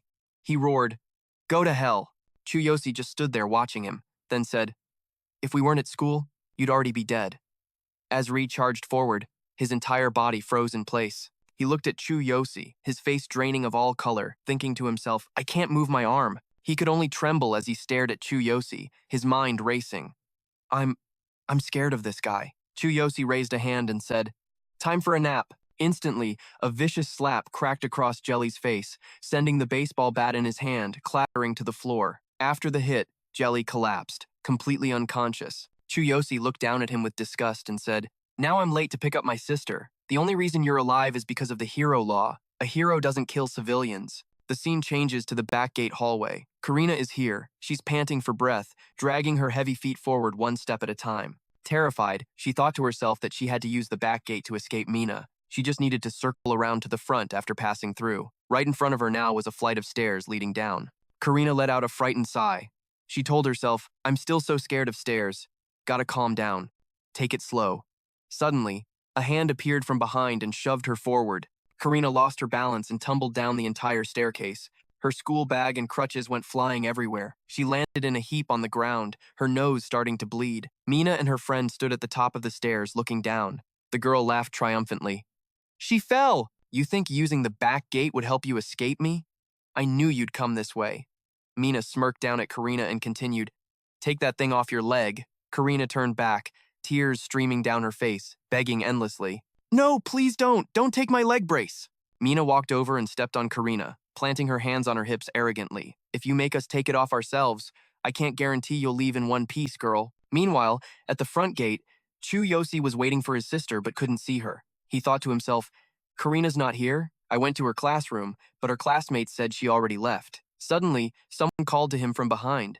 "Excuse me." He turned around to see a young girl, Haru. She quickly asked him, "You're Karina's older brother, right?" Hearing this, Chu Yosi nodded and asked, "Do you know where Karina is? We were supposed to go home together." Haru seemed a bit timid as she told him, "I think she went through the back gate. Maybe you should check there." Chu Yosi put on his backpack and started striding down the hall, analyzing the situation as he walked. "Karina's at the back gate. Why? Something must have happened." Haru looked really strange, like she was afraid of something. "Either way, I have to find Karina." He walked down the long corridor to the staircase ahead, thinking to himself that to get to the back gate, you have to go down these stairs. Karina really came this way. Suddenly, something caught Chu Yosi's eye, making him freeze in his tracks. The scene before him was heartbreaking. Karina was kneeling on the ground, covered in wounds, her clothes stained with blood. Chu Yosi walked over to his sister without saying a word. When Karina saw it was her brother, she pushed her hair aside. She forced a weak smile and asked, "Brother, what are you doing here?" Chu Yosi remained silent. He immediately activated his system's divine eye. Target,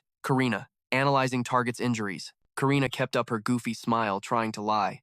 "Brother, it's my fault. I fell down the stairs." But her words couldn't deceive Chu Yosi's divine eye. He could instantly see the truth. Forehead, wound from being punched. Cheek, injury from being slapped repeatedly. Arm, wound from being pinched. Abdomen, internal injuries from being kicked. Waist, wound from being kicked. The system's conclusion. Multiple contusions found on the target's body. Chu Yosi's hands tightened into fists. He spoke softly to Karina. "You fell? That must have hurt a lot." The thought of his sister being bullied made his heart sink. Karina forced a smile, brushed her hair back, and continued, I'm so clumsy I can't even walk down the stairs. The crutch broke. I'm sorry. Chu Yosi still didn't say anything to her. He just knelt down and quietly started packing her school bag. Karina kept talking. I don't want to cause trouble for you, brother, but my crutch is broken. I can't get up. Chu Yosi finished packing his sister's bag and set it aside. He looked at Karina and smiled. We're family, right? You're never a burden. You must have been in a lot of pain falling down here. The girl immediately grabbed her brother's hand, denying it. No, I'm okay, really. Don't worry. Karina then reached down to her leg. She looked at the brace and asked, Brother, what about this frame? Is it broken? Chu Yosi just answered his sister gently.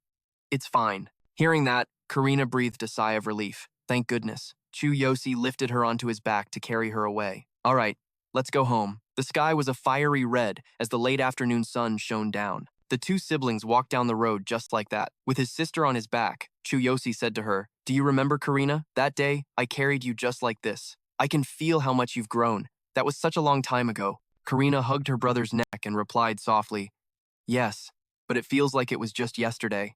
Since that day, we've always been together. Hearing his sister's words, Chu Yosi nodded slightly and continued, You're my only family. From that day on, I wanted to become stronger to protect you. Back then, I had no power at all. But now, I'm a hero.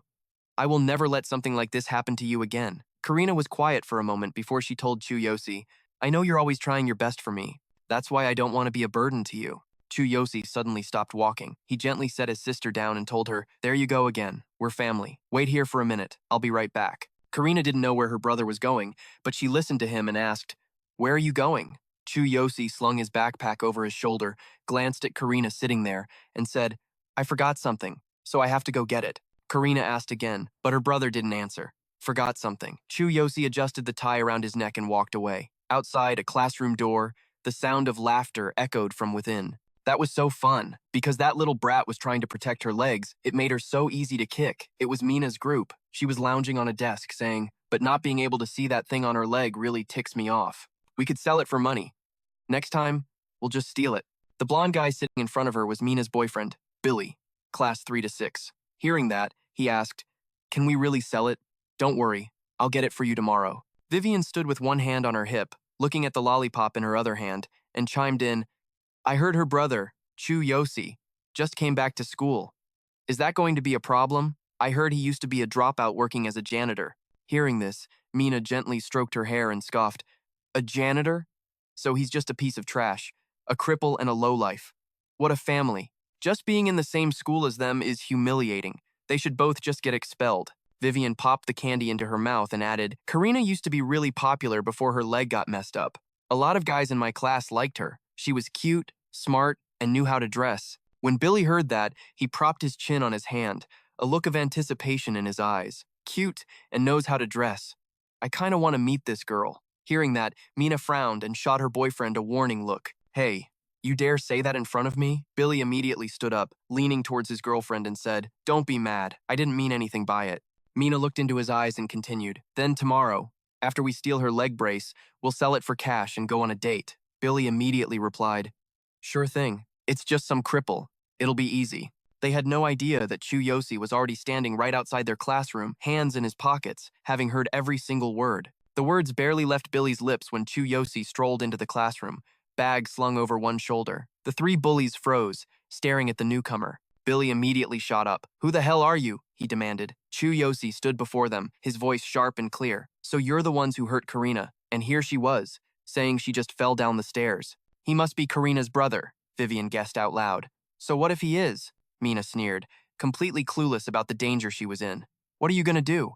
Get revenge for your little sister? You picked the wrong time to show up, didn't he, Billy? Billy cracked his knuckles, a smug grin on his face. Chu Yosi, the trash boy, right? He clasped his hands together, his voice dripping with menace. You're a third year and you haven't heard of the great Billy? We were just having a little fun with your sister. Unfazed, Yosi's voice was dangerously calm. Fun? Is that what you call pushing an injured girl down the stairs? Billy swaggered right up to Yosi's face, pretending to clean out his ear. Huh? What was that, trash boy? You got something to say? He taunted. You want to apologize? Mina lounged on a desk, chiming in. Yeah, I think we need to teach this guy a lesson. Billy shot Yosi a murderous glare. Why is a janitor wasting our time? He snarled. Before he could react, Yosi grabbed his finger and snapped it backwards. Billy stared at his mangled hand and screamed in agony. My finger! You bastard, how dare you? Mina and Vivian's eyes went wide with shock. What just happened? They gasped. Yosi stepped back, calmly shutting the classroom door. A cold warning followed. It's not just him. None of you are leaving. In that instant, Chu Yosi's eyes blazed a furious red. Hero mode, activated. Level 6, class, warrior. Equipment, dark goblin set. Weapon, dark ice skewer. Skill 1, heavenly thunder. Skill 2, heaven suppressor. Combat power, 8,800. Yosi's divine eyes scanned the three. Result, no class, no resistance, no threat. Fear finally hit Mina as she stammered, What are you doing? Yosi casually set his bag on a desk. With all that arrogance, I almost thought you were a hero. Turns out you just get your kick picking on the weak. Clutching his broken hand, Billy was sweating bullets, his voice seething with rage. You bastard! My finger! Mina knelt beside him. Billy, are you okay? Billy growled, playing his final card. Do you have any idea who my father is? Vivian, though terrified, crossed her arms and tried to act tough. You're Chu Yosi, right? Karina's brother. I'll give you credit for having the guts to come here alone. She frowned, her voice filled with false confidence. We're not heroes, but we're not people you can just mess with. Before she could finish, a sharp slap sent her flying across the room, the candy in her hand shattering. As Vivian crumpled to the floor, Yosi spoke, his voice ice cold. Did you really think I wouldn't hit a woman? Seeing this, Mina felt a terror so deep it chilled her to the bone. Vivian and Billy could only stare, their bodies trembling. Billy's mind was racing. He's too fast. Not even the school athletes move like that. What the hell is going on? Mina screamed her friend's name. Vivian. Billy, his face pale, tried to sound intimidating.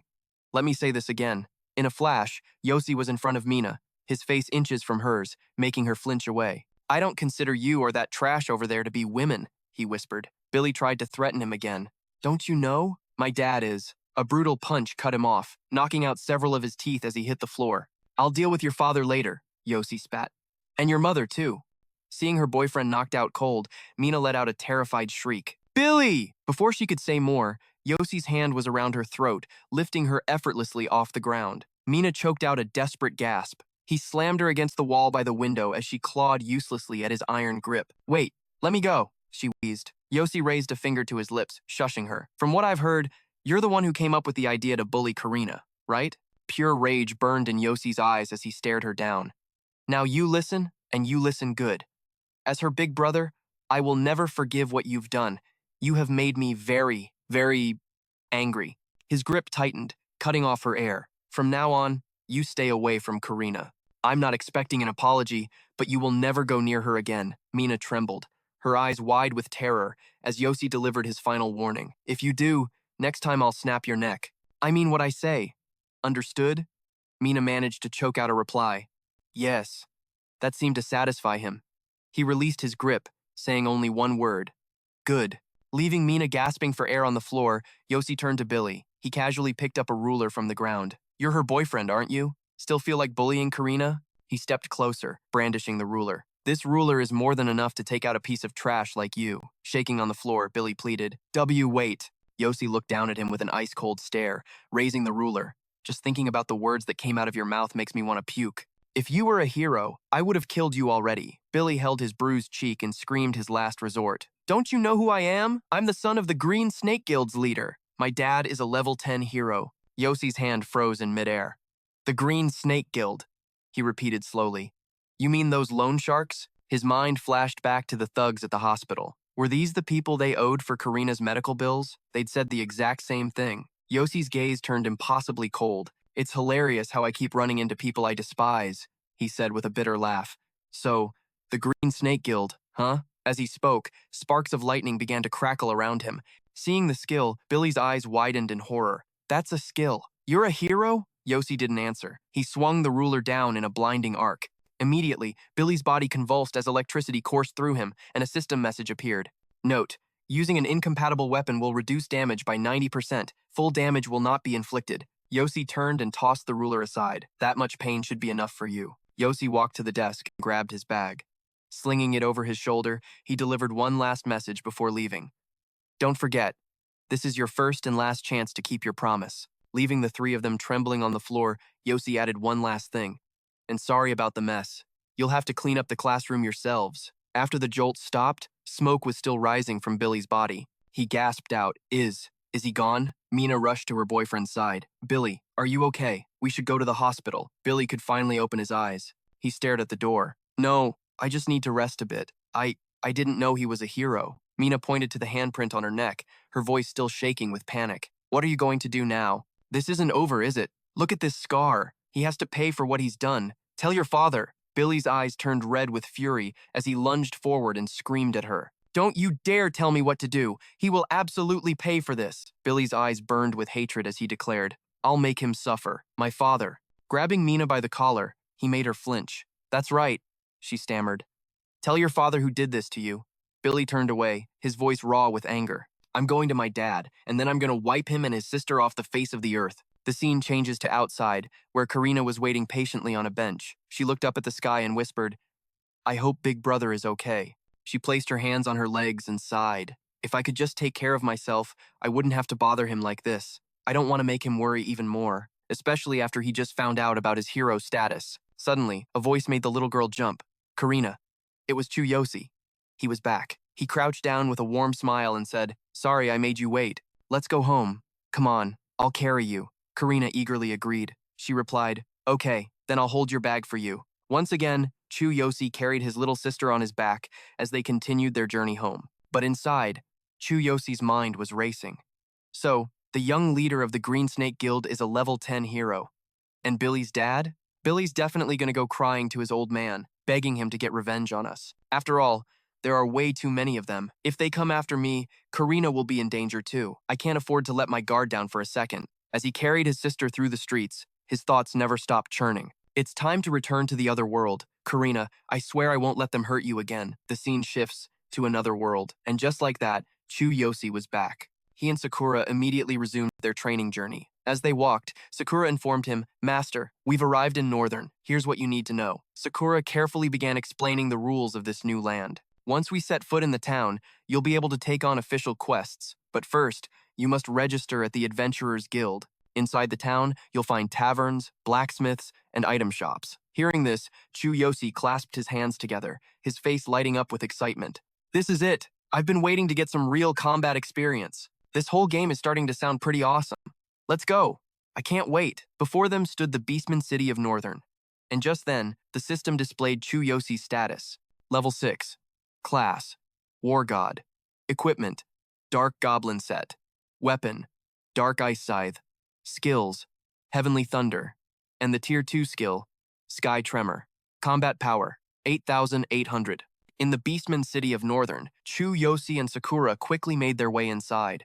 Taking in the bustling scene before him, Chu Yosi couldn't help but exclaim, This is incredible! I had no idea there were so many different Beastmen tribes. Walking right behind him, Sakura covered her mouth with a delicate laugh. From what I can tell, there are quite a few rare tribes here. Each one has its own unique characteristics. Chu Yosi scanned his surroundings for a moment until something ahead caught his attention.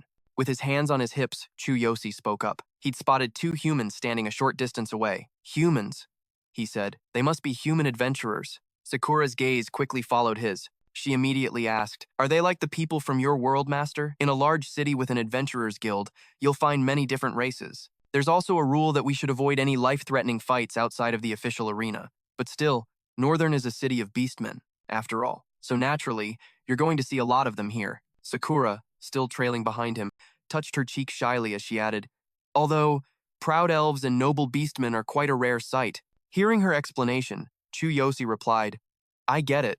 That's pretty interesting. It's my first time meeting other humans. My own kind.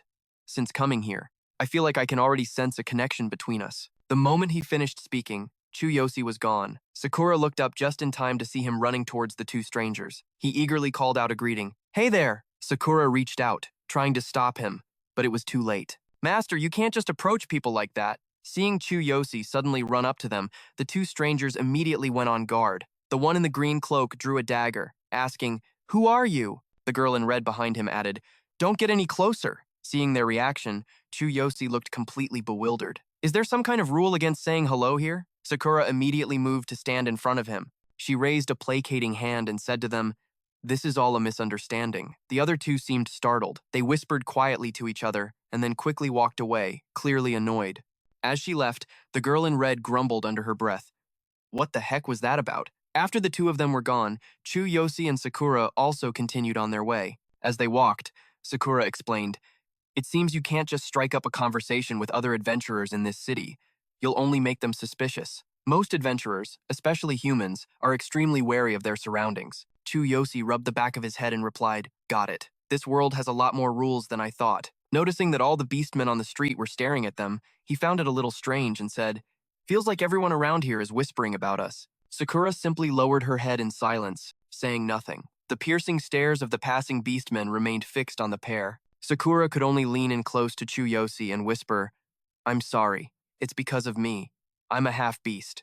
Full-blooded beastmen. They despise mixed bloods. Let's just get to the Adventurers Guild and register." Hearing this, Chu Yosi touched the back of his neck and muttered softly, "They better not start anything with us." Chu Yosi didn't care how many pairs of eyes were staring them down. He smiled, holding his hand out to Sakura. "Discrimination exists everywhere," he told her, "so don't let it get to you. Come on." Hearing his encouragement, Sakura gathered her courage, took his hand, and replied firmly, "Yes." The two of them explored the area for a while. The whole place felt like it was straight out of a storybook. Finally, they stopped in front of a building with a large sign overhead, the Guild. Chu Yosi stared at the board in front of him and spoke, just like in a game or an anime. "It's the quest board," Sakura reminded him from behind. "Master, we can't accept any quests until we've registered." The two of them immediately headed inside, walking up to the receptionist. Sakura said cheerfully, "We're here to register as adventurers." The figure across the counter, holding a still-lit pipe, replied coolly, "A party with a half-breed and a human. Huh? How interesting." "This cat-like beast woman was named Miko," she continued, "so which one of you is looking to register?" Hearing that, Chu Yosi scratched his head and spoke up, "That would be me. You're different from the others who were staring at us outside." Miko pulled out a registration form and placed it on the counter, pushing it towards Chu Yosi. "I've seen countless adventurers come and go, so believe me, this is nothing new. Fill out your information here, name and class. Your details will then be distributed and shared across the entire Adventurers Guild network. Next time, you'll be able to accept quests from any other branch." Chu Yosi held the registration form, asking with a hint of excitement, "We're filling out an official document, aren't we?" Sakura placed a hand on his shoulder to remind him, "The important thing right now isn't the document, it's your application, Master. If you don't finish it, you won't get your adventurer's badge." Hearing that, Chu Yosi's eyes lit up. "An adventurer's badge?" From behind the counter, Miko produced a badge and explained, "That's right, this is proof of your identity as an adventurer. This is one of the lowest ranks. The higher the rank of your badge, the greater the benefits and rewards. Therefore, you should strive to gain as much experience as possible. The ranks start from the lowest: iron, then bronze, silver, and finally gold. But there are only a handful of gold rank adventurers who ever show their faces around this guild. Those powerful adventurers usually only take quests directly from the wealthy." Chu Yosi held the badge in his hand. Noticing it only said level 6, he commented, "This lowest rank badge doesn't look like anything special." Hearing his comment, Miko explained further, "When you receive the badge, your level is automatically identified. However, you can also use the badge to hide your level from others." Chu Yosi looked up and saw his rank displayed above his head. "Whoa, awesome. How do I do that?" Standing beside him with her hands clasped behind her back, Sakura explained, "You are connecting with your badge as an adventurer, Master. You only need to will it, and your level will be hidden, but you must remember how it's done." Chu Yosi took the badge out of the box. He held it in his hand, closed his eyes to connect with it, and murmured, "Just by thinking about it, like this?" In his mind, Chu Yosi thought, "Thanks to my divine selection system, this is a piece of cake." When Miko saw that he had successfully hidden his level, she was stunned. It's rare for someone to succeed on their very first try. That's usually quite difficult for a rookie. Suddenly, two massive beastmen stormed into the guild hall. The one in front aggressively shoved Chu Yosi aside. The lead beastman snarled rudely, "Get out of the way, you piece of trash." The one behind him was carrying something large on his back. He immediately slammed it onto the counter and announced, "We're here to report a completed quest." A tall, dark-skinned guy with a tuft of black hair leaned on the counter. His name was Glum Jaw. "Got any other quests?" he asked. "Even some simple commissions will do." He leaned in close to the receptionist, Miko, and added, "If not, how about a drink? My treat." Miko calmly held her pipe and shot him down. "Unfortunately for you, I'm busy." She pulled out a quest scroll. "There is an urgent commission," she said. "The pay is high, but so is the difficulty. It requires an adventurer of at least level 15. Can you handle it?" Both guys just stared blankly. Glumjaw stuttered, "Don't you have anything around level 10? His partner Scumjaw chimed in, "What even is this commission?"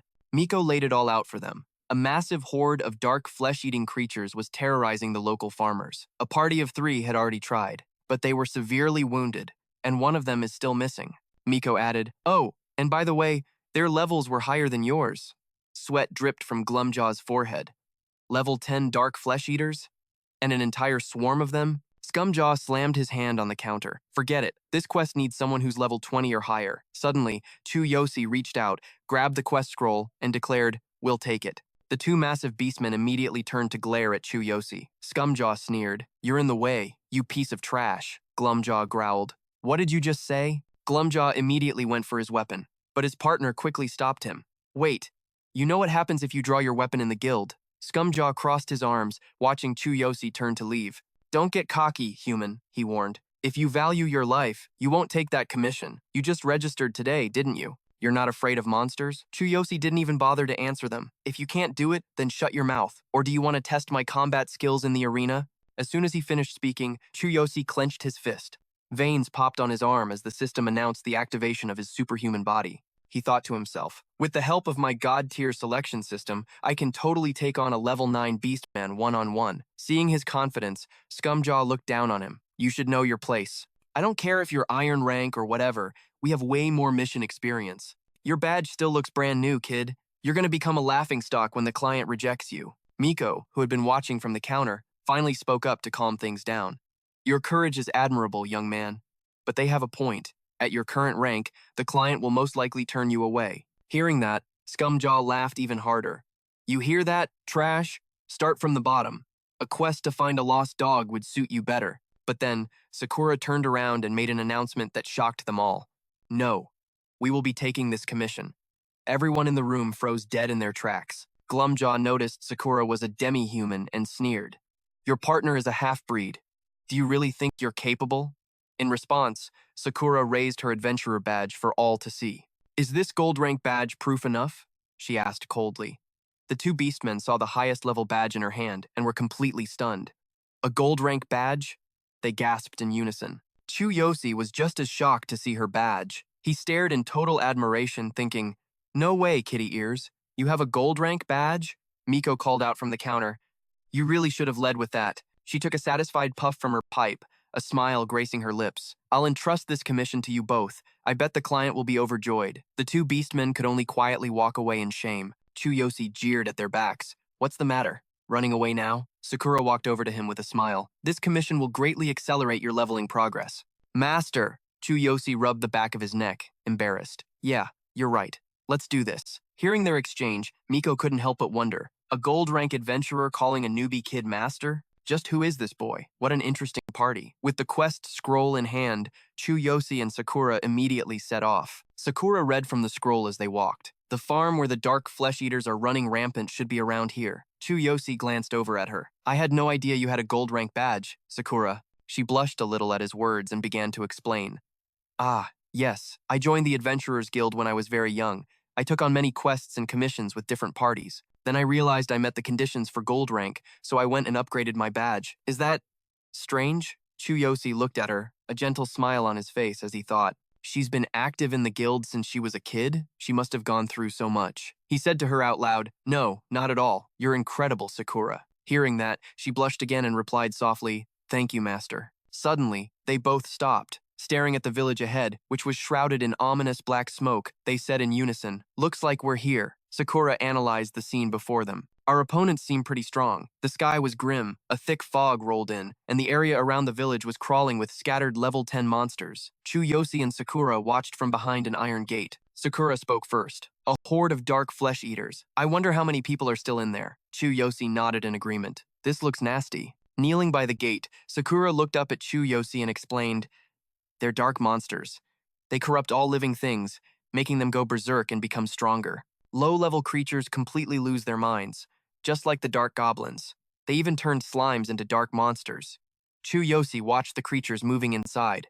"So, those things used to be slimes? No wonder they look so gooey. Alright, so these dark flesh-eaters are just dark slimes. Their only real threat is that lightning element attacks are the only thing that works on them." Chu Yosi looked down at Sakura with a grin, revealing his plan. In that case, Sky Thunder is the perfect choice. He immediately entered his battle stance as sparks of electricity began to crackle around him. Let's move out, Sakura, he said. You can just watch from the side like always. As he gathered his power, he thought about the weapon he'd brought, hoping for a chance to upgrade it. The system displayed his status. Level 6. Warrior. Fox armor set. Dark ice sword.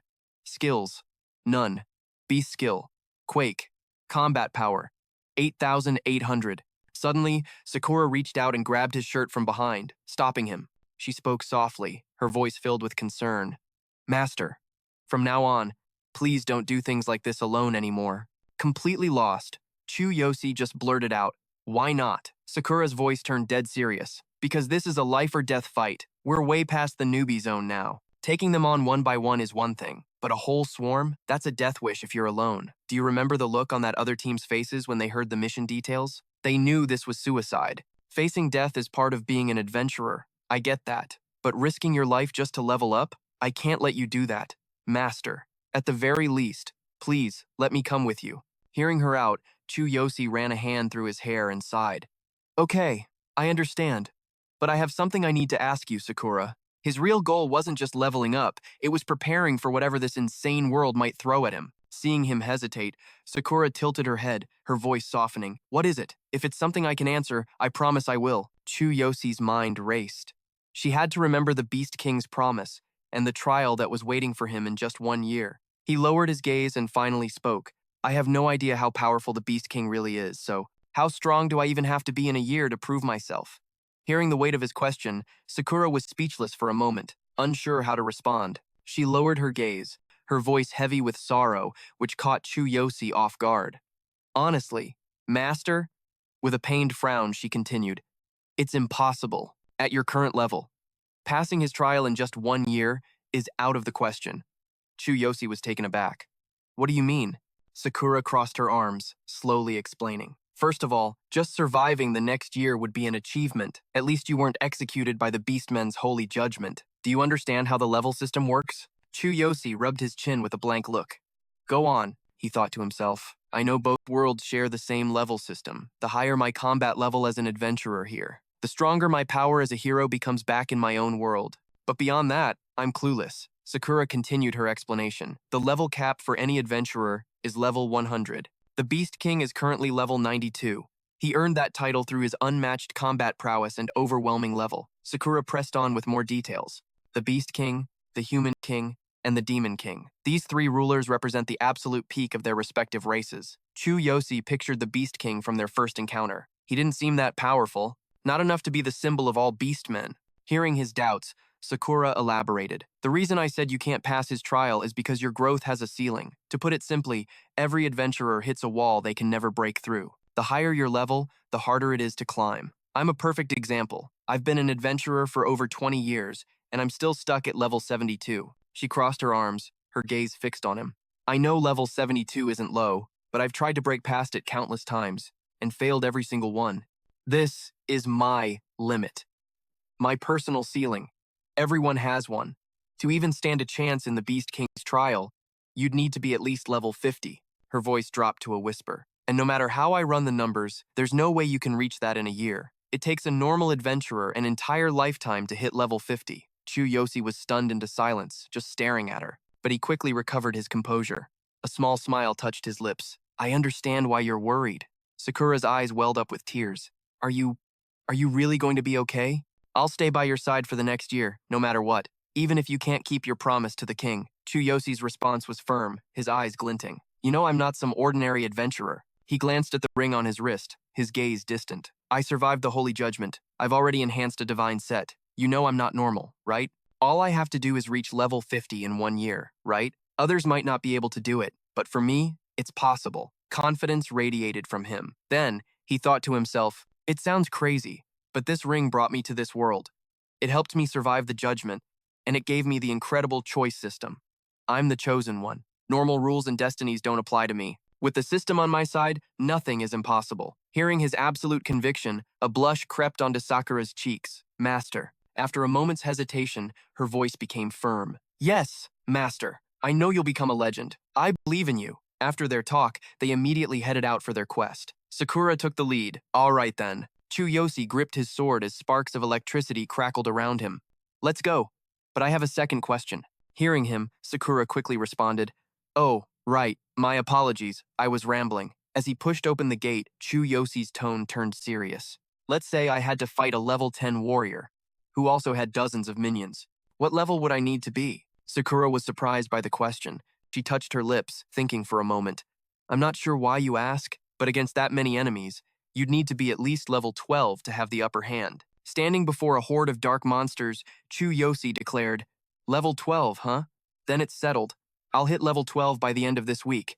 The system displayed his current stats. Level 6, Class, Warrior, Equipment, Fox Set, Weapon, Black Ice Tusk Sword, Skill, Heaven Shaker's Awakening, Combat Power, 8,800. Sakura didn't fully understand his confidence, but she nodded anyway. Just then, a dark monster spotted them. It let out a furious roar, alerting its entire pack. Chu Yosi eyed the monster's massive maw, lined with rows of razor-sharp teeth. As they faced the behemoth, he gave a command. "Sakura, this one's mine." Chu Yosi raised his sword, a thought flashing through his mind. Asterisk. "From now on, I'm using the system to its full potential." Asterisk. His eyes began to glow. A system notification appeared. Divine Eye activated. He scanned the flesh-eating dark monster, its stats appearing before him.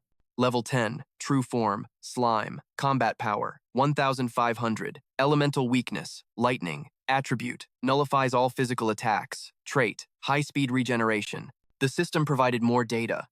Main weak point, the slime core within its body.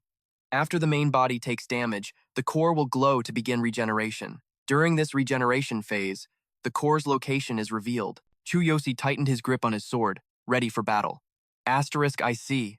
Asterisk, he thought. Asterisk. So its elemental weakness is lightning, but the core is its true Achilles heel. Asterisk.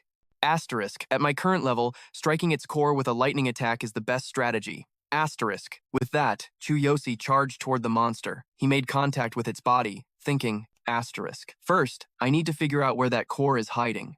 Asterisk. Watching from a safe distance, Sakura shouted a warning. If that thing's attack lands, any part of you it touches will start to decay. Please, be careful. After a flurry of attacks, probing for a weakness, Chu Yosi's eyes lit up. There it is. As he swung his sword, he thought, asterisk. With my transcendent body, I can tank its hit. Asterisk. He activated the system instantly. Transcendent body activated. Chu Yosi dove from above, swinging his blade. Just gotta get a little closer. His blade sliced through. But he saw no core. Asterisk. Wait, it's not in its chest? Asterisk. Landing gracefully, he watched the gash on the monster heal at an alarming rate. It's already recovered that much? That regeneration speed is insane. Crouching low, Chu Yosi glanced at the monster's health bar. It had only dropped by about a fifth. Suddenly, the monster lunged. It opened its massive tooth-filled maw, charging forward to devour him whole. The impact shattered the ground, sending debris flying everywhere. But Chu Yosi was faster. He blocked the attack with his sword, the sharp fangs inches from his body. A wild grin spread across his face. Trying to eat me? You picked the wrong opponent. He raised his hand, activating the system once more. Transcendent body, arm strength enhanced. With his bare, rippling arms, he caught the monster's jaws. Chu Yosi roared, You're just a moth flying into a flame. I'll rip your mouth apart. And with a surge of power, he tore the massive monster's jaw clean in half. Watching the unbelievable sight, Sakura was speechless. Asterisk. His power. It's monstrous. Asterisk. Asterisk. Maybe he was right.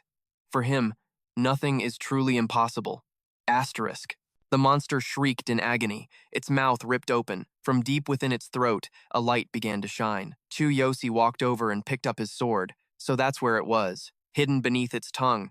Gripping his sword, Chu Yosi leaped high into the air. He channeled all his power into the blade, aiming for the glowing core. As he plunged downward, he yelled, Taste the power of lightning! The blade pierced straight through the monster's core. At the same moment, lightning crashed down from the heavens. The monster's health bar instantly dropped to 0. Its core slowly dissolved into nothing. Chu Yosi landed softly, letting out a sharp breath. A notification appeared. Experience points gained. A confident smirk played on his lips. Looks like this quest is going to be a piece of cake. The system interface flashed into view. Level 6, Warrior Class, equipped with the Fox Gear set. Weapon, the Black Ice Sword. First skill, None. Second skill, Heaven Shaker. His combat power was a solid 8,800, with experience at a measly 300 out of 15,000. 30 minutes later, Chu Yosi finally shattered the core of the last dark monster. Staring at the gooey mess on the ground, Chu Yosi announced, "All the man-eating dark creatures out here have been wiped out." The system still displayed his stats. Level 6. Warrior class, Fox Beastman gear. Weapon, Black Ice Sword. Skill 1, Heavenly Thunder. Skill 2, Heaven Shaker. Combat power, 8,800. EXP, 300 out of 15,000. Chu Yosi thought to himself grimly, Sakura was right. The higher my level gets, the more insane the experience requirements become. The EXP from weaklings like these is practically nothing. The points I got from this whole swarm are less than what I'd get from a few mid-tier monsters. After battling his way through hordes of creatures, his experience bar had barely moved. 300 out of 15,000 experience points. Chu Yosi's mind raced with troubling thoughts. It looks like I can't level up from this quest alone. I need to rethink my whole speed leveling plan. This is faster than my old world's pace, but it's nowhere near the goal I set for myself. Chu Yosi clenched his fists, his eyes burning with resolve. I have to reach level 12 within a week and hit level 20 in 1 year. I'll do whatever it takes to make that happen. His thoughts settled, and he turned to Sakura. He asked a bit sheepishly, "Hey, do you have any thunder ointment? That stuff works great." Hearing his request, Sakura pulled out a bottle and walked toward him. "Master, you've worked hard." A system tooltip popped up. Thunder ointment is crafted by mixing tree resin and lightning flowers. It's used to imbue a weapon with the lightning attribute. It's a common magic item used by mages and priests, who use magic to mix the flowers and infuse the essence into the resin. It's a widely available item. After handing it over, Sakura reached back into her bag, rummaging around. "I have 4 more jars. I prepared enough for both of us, so please use it freely, Master." Chu Yosi was wiping the sweat from his forehead with a cloth. "You're the best, Sakura," he praised. "Did you buy this from the item seller before we got here? Was it expensive? We should probably stock up on oil-based items next time. That oil we used to start the fire before was super useful too." Hearing this, Sakura looked troubled. She hesitantly pulled a receipt from her bag and waved it. "Master, we're out of money. Let me explain our current financial situation. This kind of item isn't cheap. I used all our money to buy these. I'm sorry." Chu Yosi just scratched his head and told her casually, "You don't have to apologize, Sakura. How much was each jar? And what about the reward for this quest? I'll handle it, so just give me the simple version. I haven't been thinking about our finances at all." As the words left his mouth, Chu Yosi thought to himself, "I've been so obsessed with leveling up that I forgot how important money is in this world. Even after I spent all her savings, she hasn't complained once." Seeing he was serious, Sakura didn't hold back and listed everything out. Each item has a different price. Since Thunder Ointment is pretty rare, it costs about 30 silver coins per jar. As for low-level quests or requests, the reward depends on the value of the item or thing you need. But from my experience, the reward for a low-rank guild quest isn't even 1 gold coin. That's why people usually create private quests for adventurers when they lose something valuable. Chu Yosi nodded along as she spoke. "Wow, you know a lot." Sakura summed it up. "Basically, this is just a cleanup quest for some trash mobs. The reward will be around 50 silver to 3 gold coins, depending on the difficulty. Well, since the current mission is to eliminate man-eating dark creatures, I think we'll get 3 gold coins, but it's still up to the quest giver." She then stated bluntly, "To put it simply, we're flat broke. Once we complete the quest, the guild will calculate and give us our reward." Sakura continued, "So, with the 3 gold coins we get, plus living expenses and the oil you want to buy." Chu Yosi fell silent for a moment after hearing her out. When he looked up, his eyes were misty. "You're like a super capable wife." After their talk, they continued searching the village for monsters. They both stopped in front of a stable. Chu Yosi peered inside and exclaimed, "Niece! The boss is in this food storage, right? Only one left. Let's finish this quick." Sakura raised a fist to cheer him on. "Good luck, master." Suddenly, a voice called out from a distance. "Who are you to barge into our farm without permission?" The Beastman farm owner approached, with several other beastmen following close behind him. He continued, "I am the owner of this place. You're adventurers, a human and a half-breed. What are you doing on my farm?" A goat-like beastman in a robe standing behind him also spoke up. "There are traces of lightning magic. You're the ones who wiped out the man-eating dark creatures outside." Brute Grek, standing nearby with her arms crossed, immediately scoffed. "No way. A human and a half-breed couldn't pull that off. That human over there looks pathetically weak. A small party like that could never clear out all those dark creatures. Or maybe they're also after that thing, Roskin?" The large beastman in the back immediately spoke up, his voice suspicious. Understood. Hey, you two are after the heart core, aren't you? We already accepted that quest. Any item dropped from the heart core belongs to us, Dravonis chimed in, clearly annoyed. It seems the rumors about the heart core have already spread. Chu Yosi had no idea what these people were talking about. He asked plainly, "What's a heart core?" As if realizing something, Sakura spoke up immediately. "So you're the ones who posted the quest. There's been a misunderstanding. We accepted this mission from the guild." Then she gasped. "Wait, the boss here drops a heart core." Hearing this, Chu Yosi eyed the group in front of him suspiciously. The farm owner rubbed his head and spoke up. "Of course I posted the quest at the guild, but I didn't expect you to arrive so quickly. So, you two don't know about the item that drops from the boss here." Brute Grek suddenly raised her bow, aiming it threateningly at Chu Yosi and Sakura. "If you don't know, then hand it over to us and get lost. If you dare interfere with the heart core quest, we won't show you any mercy." Though Chu Yosi didn't know what it was, seeing their hostility, he raised his sword. He turned and asked Sakura, "Hey Sakura, what is this heart core?" Sakura also placed her hand on the sword at her waist. "Don't abandon this quest, sir," she told him. "That item is extremely valuable." The system immediately provided Chu Yosi with more information. Heart core, a rare item dropped from a shadow-type boss.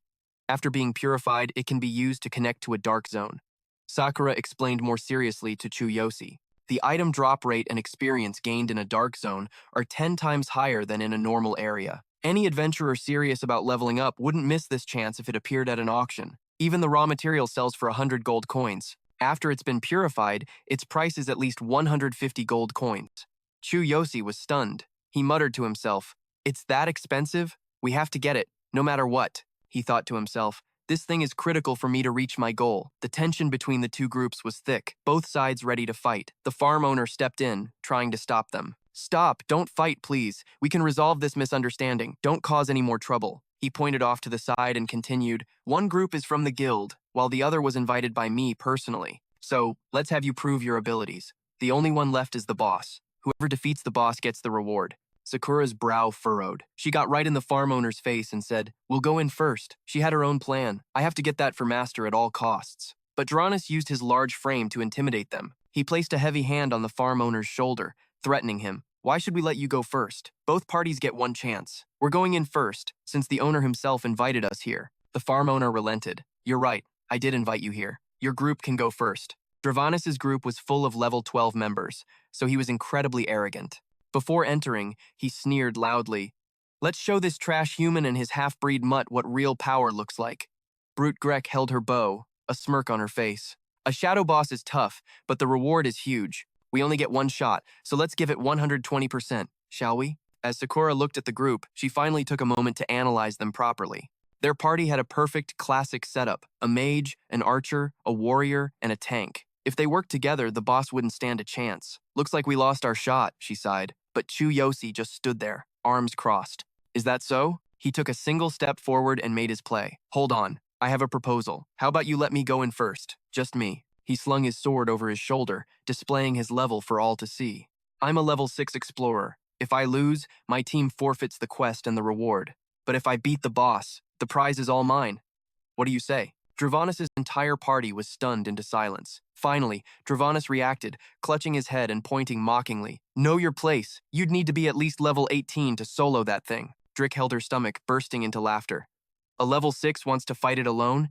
You've been blinded by greed, kid." Nip just put a hand to his forehead and added, "Hey, we've got no objections." Seeing them all agree, Chu Yosi grinned and clenched his fist. "All right, it's settled then." Sakura rushed to his side, her face etched with worry. "Master, are you sure? That boss is at least level 12, and it's corrupted. You can't beat this with just high-grade lightning potions." "I've thought this through. Just leave it to me." Before she could finish, Chu Yosi turned back. He gave her a confident wink and puffed out his chest. "Sakura, trust me." Hearing that, a small smile touched her lips. "Yes, Master, I believe in you." Dravonis scoffed at her words. Yeah, you believe in him. Now hurry up and get in there, level 6. I can't wait to watch the boss tear you to shreds." Chu Yosi just gave a goofy laugh, scratching his head. "Tear me to shreds, huh? Sure." But as he turned, his sword in hand, his expression hardened into cold steel. "Let's see who gets killed," he muttered to himself. He instantly connected to the system to hide his level. "Your level is now concealed." The moment Chu Yosi turned away, Nip caught a glimpse of his eyes. A shiver went down his spine. Was I seeing things? Or did his entire aura just change? Inside, Chu Yosi locked eyes with the monster, a murderous glint in his gaze. So you're the tough opponent Sakura mentioned. But right now, I'm more interested in that core item. Before him stood a grotesque, slimy giant. It had a single, blood-red eye in its center, surrounded by dozens of writhing arms. Dravanis' group immediately followed him in. The second they saw the beast, all four of their jaws hit the floor. Roskin's eyes went wide. That boss is a level 14 monster! Why is it so huge? Dravanis, still speechless, finally managed to speak. It's been corrupted, which means it's at least level 23. Sakura watched nervously from the doorway. She instinctively called out her master's name. Drick crossed her arms, still sneering. Hey, little girl, get ready to pick up the pieces. He won't last 10 seconds. That core has made him lose his mind. Sakura whipped around, her eyes glowing with a terrifying light. Shut up, she said, her voice dripping with ice. The four of them froze, too scared to say another word. Inside, Chu Yosi was calmly observing the monster with his analysis skill. He thought to himself, theoretically, the weakness of a corrupted flesh-eater is pretty standard, but I know you're way stronger than the trash outside. That method won't work. The monster sensed his presence and looked down, its maw filled with rows of sharp fangs. Drool dripped to the floor. Chu Yosi activated the system, retrieving his black ice-piercing sword. He met the monster's gaze and said, if I had a choice, I wouldn't want to do this either. The longer this fight drags on, the bigger your advantage becomes. Now I get why those guys said what they did. Chu Yosi immediately raised his hand to the sky. Blinding arcs of lightning gathered around him, his own eyes beginning to glow. I'll kill you in 1 second, Chu Yosi declared. That's right, 1 second is all I need. The system immediately announced, warning. King's Divine Hammer has been retrieved from the consciousness storage. Warning, due to your current level, you cannot use the full power of the King's Divine Hammer. Forcing activation will drain a massive amount of your energy. Activation time. 1 second, Chu Yosi gripped the hammer as it crackled with raw lightning. His mind raced. The weakness of a corrupted flesh-eater is lightning. I'll reinforce my arm with superhuman body. Then, I'll amplify the power of the sky's thunder with true immortal and activate the hammer at the very last moment. This will work. He held the hammer high, gathering more and more lightning, his thoughts still churning. If this fails, the backlash will leave me completely vulnerable. But I have to do this. I will get that item, no matter the cost. The system immediately displayed his information. Level 6, Class, Warrior, Equipment, Fox Beastman Set, Weapon, Black Ice Piercing Sword, Skill 1, Sky Thunder Descends, Skill 2, True Immortal, Combat Power, 8,800. Chu Yosi gripped the hammer with both hands and slammed it towards the monster, causing a massive explosion. The beast roared in fury as it was struck, quickly clenching its hands into massive fists. Chu Yosi swung the hammer again. He launched himself into the air, bringing the full, crushing power of the storm down directly onto the monster. A blinding light erupted as countless lightning bolts rained down from the ceiling. Standing outside, Nip couldn't help but ask, what in the world is going on? The inside was a whirlwind of destruction. They couldn't see anything but flashing electricity and flying debris. Sakura covered her ears, her eyes wide with a single thought. He's using that power again, but afterward, he'll be so weak. The farm outside was blown apart as a voice echoed. What the hell is happening? Was that a bomb? Where are we? The farm owner asked in a daze. What am I doing here? What happened to my food warehouse? Sakura stared at the wreckage before her and immediately cried out, Master! She began searching frantically through the rubble, calling his name. Master, where are you? The others couldn't stop murmuring. An attack that powerful. The boss must have been destroyed from the inside out. As Sakura kept searching, a hand suddenly shot out from the ruins, a weak voice whispering, Sakura! Chu Yosi crawled out from the debris, looking like a total wreck. But in his hand, he held a glowing blue stone. He quickly asked her, this is that core thing everyone was talking about, right? The system then displayed his stats. Level 6, Class, Warrior. Equipment, Fox Beastman Set. Weapon, Black Ice Piercing Sword. Skills, Sky Thunder Descends, True Immortal. Combat Power, 8,800. Experience points, 6,000 out of 15,000. After completing the commissioned quest, Chu Yosi and Sakura immediately returned to the Adventurers Guild.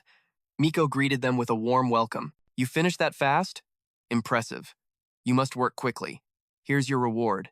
Miko held her pipe in one hand and slid a pouch of money onto the counter. Just what I'd expect from a gold ranker. I heard that new team that showed up didn't even do anything. Sakura happily accepted the money pouch with both hands, her eyes curving into a smile. Thank you. But it wasn't me.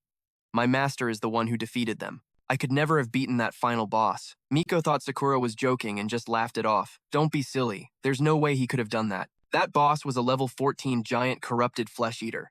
A level 6 rookie adventurer could never have defeated it. Seeing Chu Yosi looking utterly exhausted on a nearby bench, Miko added, "Besides, doesn't he look completely wiped out?" Sakura immediately looked over and denied it.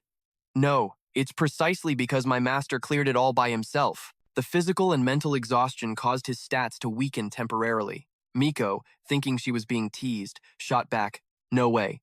Stop joking around. No matter how you look at it, it's impossible." But just then, the debuff wore off. Chu Yosi immediately stood up, his confident and powerful aura completely restored. Muscles coiled on his arm as he recovered. He thought to himself, just 1 second of the hammer's power caused a backlash this intense. Without Sakura, that could have been bad. Scratching his head, he walked over to them and asked, "Find out anything about the heart core?" Miko, standing behind the counter, looked at him, puzzled. "You already got the heart core. You know, that thing would fetch a crazy high price at auction. You're a lucky one. If you're planning to sell it, there's a big auction hall downtown." Hearing this, Sakura just smiled and replied to Miko, "I have no intention of selling it. Does the Mages Guild in this town require a letter of introduction? I need them to purify it." Hearing that, Miko immediately shot back. "You're planning to use it yourself? You'll definitely need a mage for that." "Of course. The heart core needs to be purified and infused with magic by a mage before it can be used." Miko turned and walked back inside, speaking to the two of them over her shoulder. "The Mages Guild is in the eastern part of the city. I'll write you a letter of introduction. They're holding their mage exams in a few days, so they might turn you away. But I'll get you the letter. Just wait here." When Sakura heard this, she immediately thanked her. "Thank you so much." Chu Yosi, still curious, turned to Sakura. "Did you two just mention a mage exam? So mages have ranks too?" Sakura heard his question and began to explain. Mage is an honorary title, just like alchemist or awakened elf. They earn it through an exam and are divided into 6 ranks. Just like the awakened, only mages can craft certain potions and items. The items made by high-ranking mages are more powerful, and naturally, much more expensive. Hearing this, Chu Yosi pressed on. "So mages are on a completely different level than regular adventurers." Sakura quickly confirmed his thoughts. "Exactly. Mages, alchemists, and the awakened. It usually stay out of direct combat. They're seen as a higher class than normal adventurers. Not only do they create priceless items, some can even affect an adventurer's level cap." Chu Yosi couldn't help but blurt out, "An adventurer's level cap?" Sakura patiently continued her explanation. "In the world of adventurers, there's a saying, a single high-ranking mage is more terrifying than 10 high-ranking adventurers. The potions and items created by a talented mage can literally change the outcome of entire wars. Some high-quality potions can even help break level limits, which is why adventurers are always trying to get on a mage's good side. Of course, alchemists and the awakened are in high demand too. There's a story about a level 80 warrior who dared to offend a silver-ranked mage. That mage summoned dozens of adventurers over level 80 just to hunt him down. Can you imagine how that warrior ended up? Ever since then, the world has understood the terrifying power and influence of mages." After hearing the story, Chu Yosi stroked his chin and commented, "Now that's interesting." While they were talking, Miko returned with the letter. She handed it to Sakura, saying, "Here's the letter of introduction. With this, you can enter the Mages Guild and get that heart core purified." Sakura took the letter and thanked Miko again. "Thank you very much." Holding the letter stamped with the Adventurers Guild seal, Chu Yosi and Sakura headed off towards the Mages Guild. A huge crowd of people were already lined up outside the guild's entrance. Seeing how packed the place was, Chu Yosi couldn't help but exclaim, "Wow, so many mages are here for the exam." Sakura, walking beside him, nodded slightly. "On exam day, people from prestigious families, schools, and organizations all gather here. I hear the test is incredibly difficult." Seeing Chu Yosi and Sakura approach, the crowd immediately turned to stare at them. Sakura pulled Chu Yosi by the hand, saying as they walked, "Let's get in line. With the letter from the Adventurers Guild, we should be able to get in." Sakura led Chu Yosi to the front to speak with a mage. "Excuse me, we need help purifying a heart core." The man standing before them was a white mage, a member of the guild. He glanced at the human and demi-human pair and scoffed. "Not today. It's exam day. Only mages are allowed inside." Hearing that, Sakura immediately presented the letter of introduction. "Apologies, but we have a letter of introduction from the Adventurers Guild." The white mage couldn't care less. He rudely shoved Sakura to the side and yelled, "Demi-human, I already told you, today is exam day. You can't enter, I don't care whose letter you have. The exam is the most important thing, so get lost." Seeing him lay a hand on her, Chu Yosi instantly stepped in front of Sakura, glaring at the man with pure menace. We're not doing that. We have a letter of introduction, so you have a responsibility to let us in. Seeing Chu Yosi's defiance, the mage started to get furious. He looked down on him with contempt, laughing loudly as he declared, "Feeling brave, are we? Let me make this clear. In this mage's guild, we hold the power. Even if you wait for days, you won't get in until this exam is over." Hearing that, Chu Yosi clenched his fist, ready to step forward. But Sakura quickly tugged on his shirt, whispering, "Master, if you make a scene here." Suddenly, a man holding a wooden staff emerged from inside the guild. What is all this commotion? This man was Dak, the Northern Mage Association's representative, president of the Northern Mages Guild, and a blue-ranked mage. He stood on the steps, looking down. The white mage immediately scrambled up to explain, "President Dak, my sincerest apologies for this disturbance." He immediately pointed at Chu Yosi, trying to frame him. "These brutes showed up on exam day demanding a heart-core purification. We already refused them.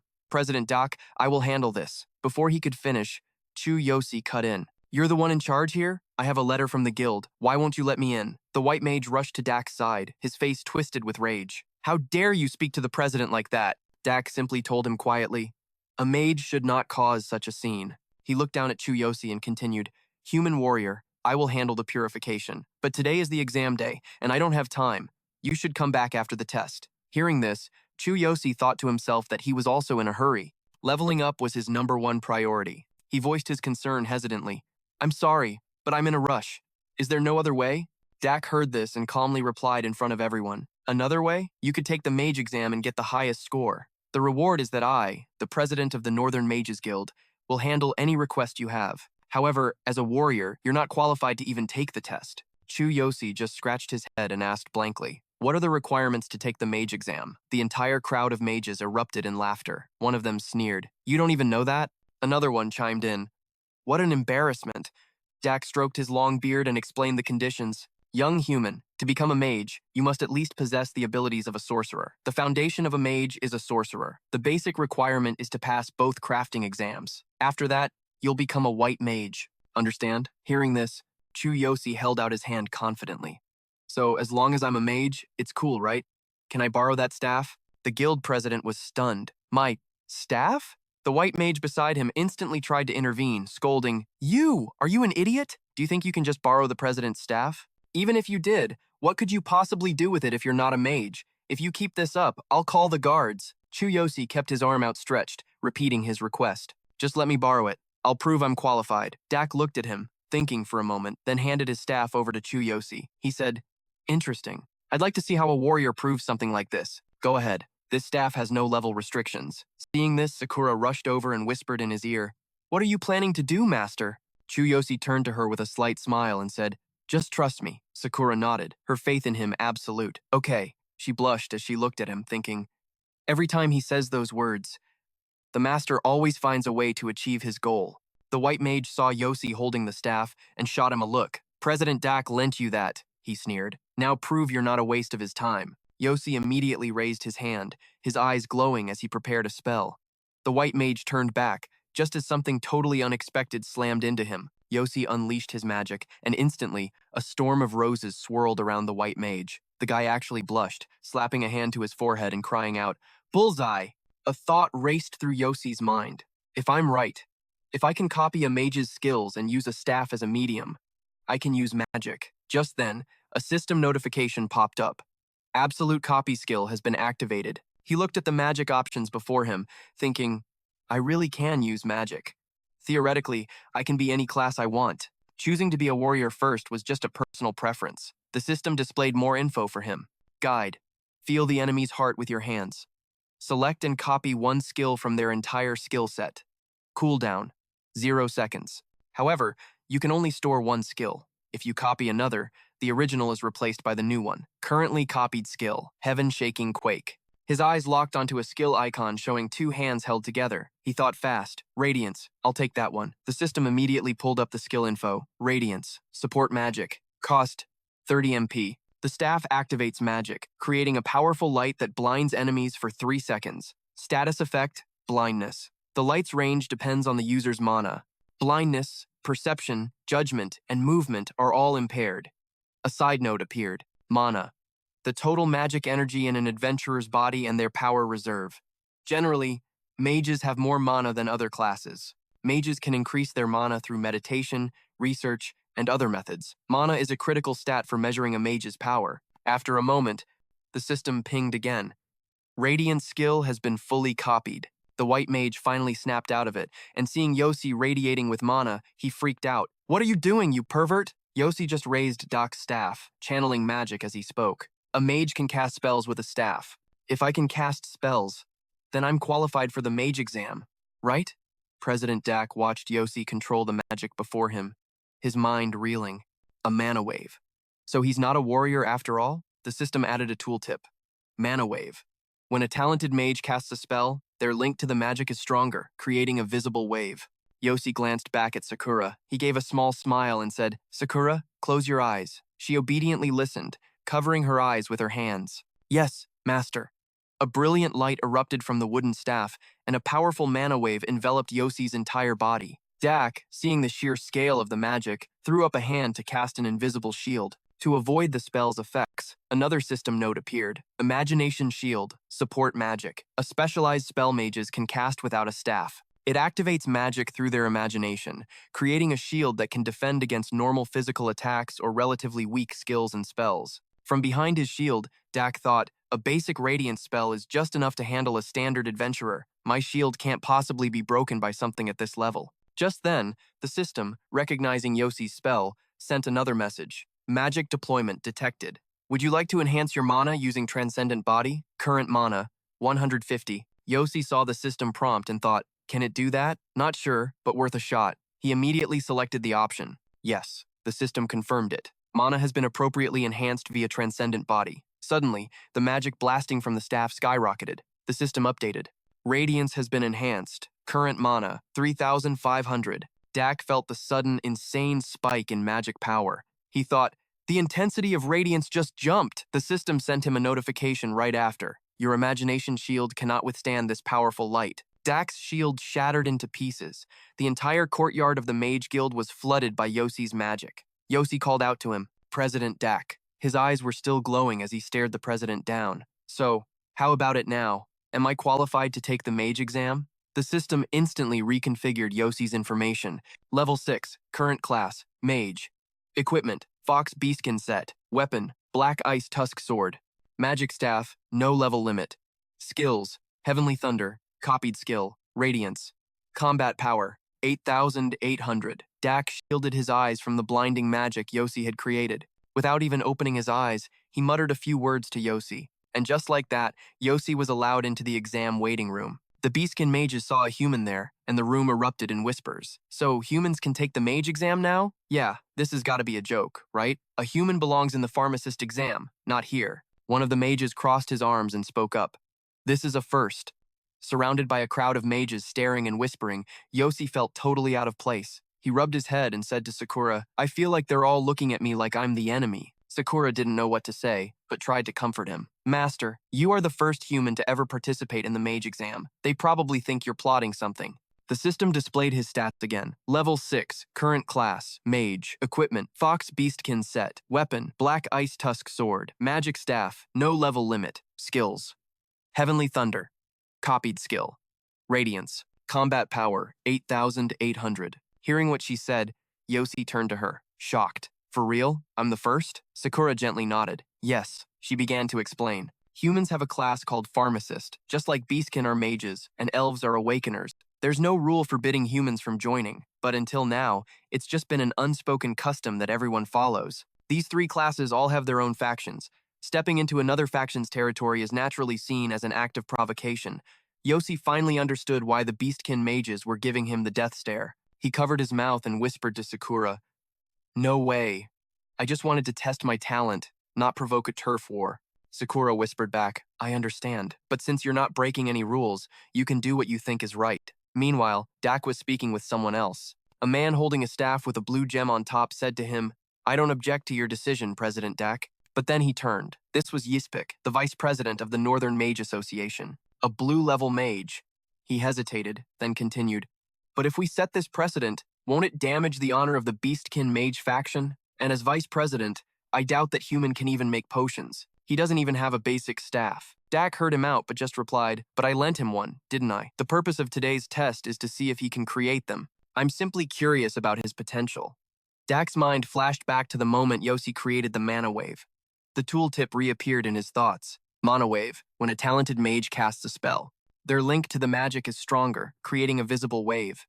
Dak was still lost in thought. It only happened for a split second. Maybe no one else noticed, but I could feel the mana wave coming from him. Thinking this, Dak continued, I've only ever seen such potential in the genius mage, Kevin. Hearing that, Isekai burst out laughing. You can't be serious. That brat could never compare to that young genius. He's not even qualified to carry the shoes for Kevin's newest disciple. At the mention of this person, Dak suddenly remembered. He asked, Kevin's new disciple is also here. You mean Foolin, right? Isekai answered without hesitation.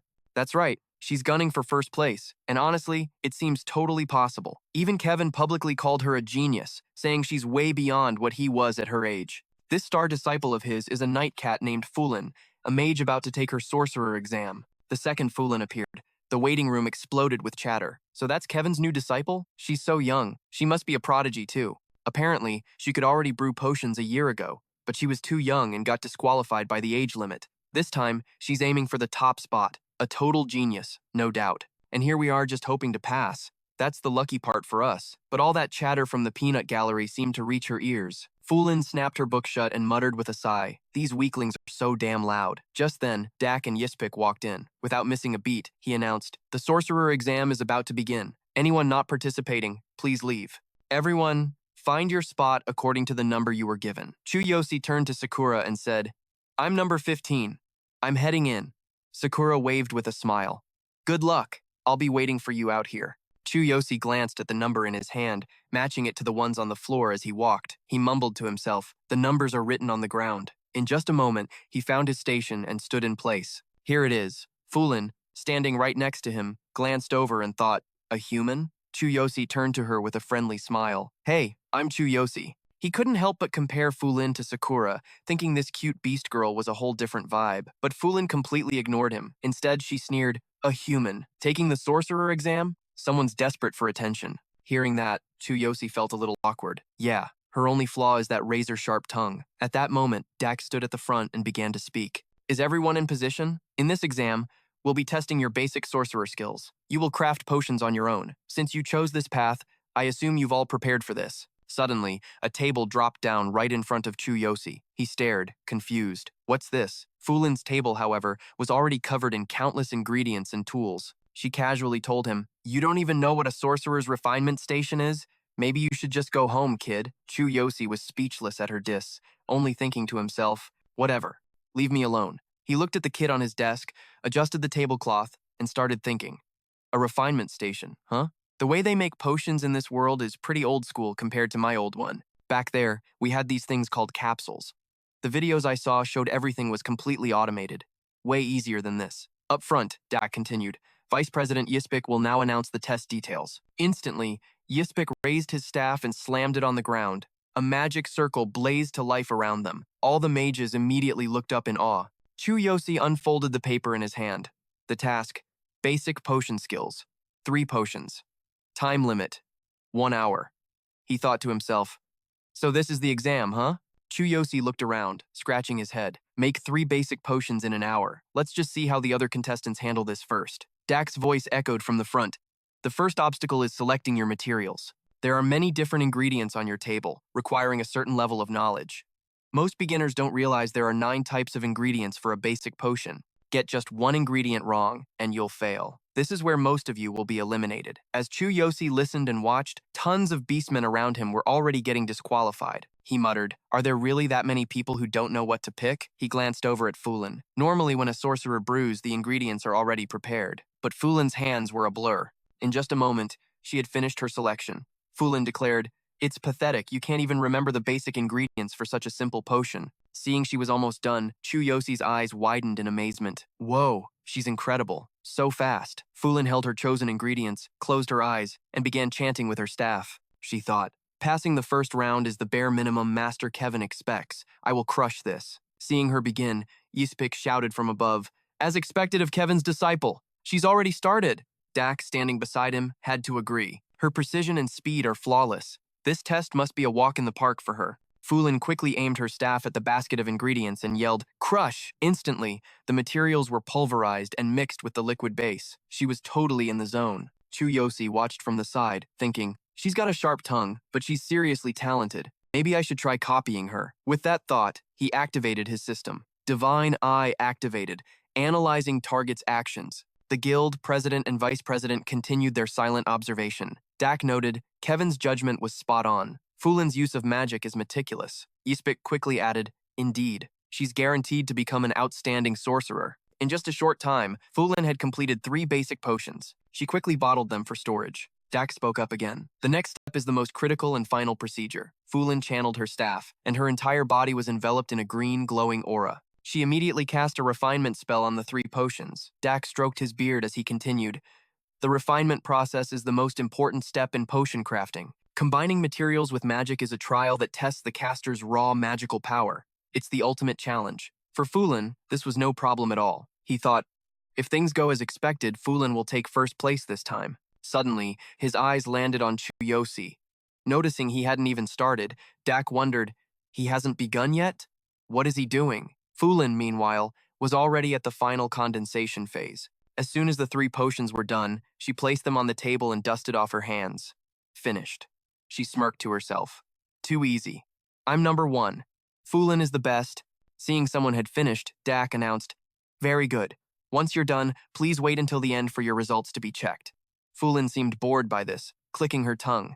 Seriously? I have to wait for them? She turned and saw Chu Yosi still staring at her, then snapped, what are you looking at, you creep? At that exact moment, Chu Yosi's divine eye finished its work. System notification, analysis complete, deactivating divine eye. Target's actions fully analyzed. Chu Yosi bent down and finally began his test. He cast his spell while saying, nothing, and thanks. Fulin replied arrogantly, whatever. You better get started. There's no time to waste. Not that more time would help you. Fulin didn't finish her sentence. She glanced over and froze. Up above, the president and vice president were equally stunned by the sight. Chu Yosi held Dak's staff in his hand as a system notification appeared. Optimize analyzed actions. Without hesitation, Chu Yosi chose to optimize. The moment he confirmed, the system went into hyperdrive. Correct ingredients automatically selected. Automatic crushing initiated. Forced refinement process now underway. Fulin's eyes went wide as she watched, her mind racing. Is he selecting and crushing the ingredients at the same time? No. Now he's refining them too? All at once? I had no idea he was capable of this. Isekai was so shocked he had to speak. He's been hiding his true power this whole time, selecting, crushing, and refining all at once. That's the same technique Kevin used in his sorcerer exam when he was young. He called it process simplification. It's impossible without an extraordinary amount of magic power. Could it be that this kid is on the same level as the genius Kevin? Cut to the entrance of the Sorcerer's Guild. Sakura stood there, arms crossed, a worried look on her face. I wonder how Master is doing on his exam. She bowed her head and let out a sad sigh. Even though I'm worried, I believe in you, Master. But will he be at a disadvantage in the potion-making part? Inside the exam hall, Chu Yosi was unleashing his magic, aiming to blaze through the test as quickly as possible. The system interface flashed to life. Optimization complete. The following steps have been streamlined. 1. Ingredient selection and removal. 2. Filtering for the highest quality materials. 3. Pulverizing 3,000 ingredients into powder. 4. Refining the powder into the finest possible solution. As Chu Yosi channeled his magic, a smug grin spread across his face. He couldn't help but think, just one glance and it feels like I've done this a million times. This is awesome. Now I get it, potion crafting isn't just some boring process. Being a mage is actually fun. The system then displayed the final and most critical step in potion creation. Refinement. When a mage infuses their mana and performs the final fusion of ingredients, the potion becomes charged with magic, activating its full effect. Chu Yosi continued to channel his power. He looked at the 3 vials before him, his mind racing. The potion's effectiveness and quality are directly determined by the mage's own magical power and attributes. Fulin, who'd been watching him this whole time, was completely frozen in shock. Meanwhile, Chu Yosi was thinking, only the refinement step is left. I have to carefully infuse my mana and turn this into a perfect potion. After completing the steps, Chu Yosi felt a wave of relief. He thought, finally, it's condensed. Across the room, Fulin recalled an image of her own master's legendary crafting. She whispered to herself, I can't let myself be defeated by this useless commoner. Could he be copying the technique Master Kevin used to shock everyone during the mage exam? Yeah. Godspeed completion. The mere thought made Fulin's eyes go wide with astonishment. The guildmaster, seeing this, spoke up. Back then, Kevin left everyone speechless when he used the Godspeed completion technique to create an S-rank potion. That potion was something no white-rank mage should ever be able to create. I was a judge back then too, but even I had trouble creating a C-rank potion. A system notification appeared. Refined potion ranks are graded from 0 to 5. The rank of the potion depends on the skill of its creator. This heavily impacts the potion's effect and its value. When a potion of rank 3 or higher is created, it is said that a supernatural phenomenon will occur. Isekai, standing nearby, immediately spoke up. For a normal human to create a C-rank potion would already be a massive miracle. He probably only got this far by being careful with the ingredient extraction. But no matter how much effort he pours into processing materials, the final product is what decides everything. Isekai thought to himself, this is absurd. I can't even create a C-rank potion unless I'm in a completely silent environment, without any distractions. Talents like Kevin are incredibly rare. For me, even making a D-rank potion is a stroke of luck. The system displayed another note. A C-rank potion can normally only be crafted by a blue-rank mage. It requires immense mental concentration. Therefore, they are extremely sought after on the market. As for the majority of the potion market, D-rank potions dominate, making up about 80% of all distribution. Dak continued to quietly observe the exam. Down below, the system sent Chu Yosi a notification. Predicted rank of the refined potion is classified from D to S, depending on the creator's skill. After reading it, Chu Yosi thought to himself, so that's the classification? It's completely different from the uniform, mass-produced capsules from my original world. After the 3 potions were thoroughly completed, the system flashed again, announcing the predicted result, Basic Energy Potion, D rank. Seeing it was D rank, Chu Yosi wondered, D rank? Is this the entry level? Even so, for this exam, it should be more than enough. But suddenly, Chu Yosi glanced over at Fulin, and the competitive blood in him started to boil. A new thought ignited. No, I have to crush her. If she creates a C-rank potion, I'll lose the top spot. He didn't even know what C-rank truly meant. To be safe, I have to craft at least 1 C-rank potion. But how am I supposed to do that? During refinement, a potion's rank is affected by the power and attribute of the magic. It suddenly clicked for him. That means if I can change the power and attribute of my magic, the potion's rank will also change. First, I'll enhance my magical power with Transcendent Physique. I can definitely adjust my own mana capacity. Chu Yosi closed his eyes. Once again, he used his staff to cast a spell as the system displayed. Current mana capacity, 150. The guildmaster and his vice were still watching, and seeing he wasn't finished, the master spoke with a hint of impatience. Why isn't the refinement process done yet? It seems like he's hesitating while maintaining his mana. This is not good. A mage's confidence directly affects the result of potion refinement. If he can't maintain his magic, he might fail the refinement entirely. Hearing this, Isekai laughed out loud and said, I told you so. There can't be that many geniuses. Just as I predicted. He must have poured all his energy into extracting the ingredients. Fuline was observing, wondering to herself, what's wrong? If you just complete the refinement, the crystallization will succeed. So, why are you hesitating? The mages surrounding Chu Yosi also began to urge him on. Hey, commoner, why isn't the refinement done yet? A man reached out to touch him and continued, if you drag this out any longer, your mana won't be strong enough. Suddenly, Fulin stepped in, swatting his hand away and saying, don't you dare touch him. You're distracting him. You don't even know the basics of being a mage. Chu Yosi was still deliberating. Right now, my magic is just normal magic without an attribute. How can I possibly change its attribute? The system also informed him, current mana attribute, none. At that moment, Chu Yosi suddenly remembered something. Wait, the thunder attribute. When I used the God King's hammer, it must have been granted that attribute. If I borrow strength from the God King's hammer, I'll be able to change my mana's attribute. There's no other choice. Let's try it. Dak, watching from above, made his judgment. The mana wave is unstable. It won't last long. Isekai also spoke up. I can feel that instability too. If the magic isn't stable, the refinement will fail. What a shame. Chu Yosi immediately summoned the hammer. Sparks of electricity began to appear. He controlled it with his consciousness. Manifest God King's hammer. His eyes began to glow, and his entire body was covered in arcs of electricity. Chu Yosi's consciousness commanded, lend me your power. The mages standing behind him, including Fulin, were so shocked they couldn't speak. Fulin thought to herself, His mana is suddenly surging. Chu Yosi's mind was still racing. Just as I thought, the thunder attribute has been granted. It will only last for a few seconds, but that's more than enough. Let's finish this. The system immediately sent a flurry of notifications. Transcendent Physique has enhanced mana capacity. Current mana capacity, 3,500. Radiant light has been amplified. Current mana attribute has changed to thunder. Chu Yosi raised the staff in his hand high, combining his magic with thunder. Chu Yosi roared, "Refine! Final crystallization!" After completing the last step, Chu Yosi was drenched in sweat. He finally spoke. A basic energy potion is complete. Chu Yosi wiped the sweat from his forehead and added, "I didn't expect changing attributes and using mana to be so exhausting. Is this enough to beat her?" Yispik, seeing that he had finished, said, "Although it was unstable, he succeeded in both refinement and condensation." Dak also had to speak up. "How strange. Has it really stabilized? A moment ago, I felt the appearance of another elemental wave. What on earth did he do?" The crowd around them was whispering and talking amongst themselves. Chu Yosi, having just finished, didn't know what was happening and asked blankly, "Huh? What's going on?"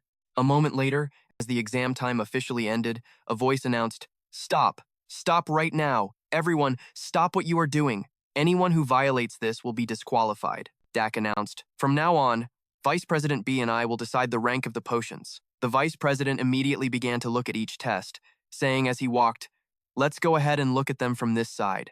Dak uncorked the first red vial. He took a whiff and delivered his verdict. A faint aroma, simple, and it fades quickly. "This potion just barely makes D rank.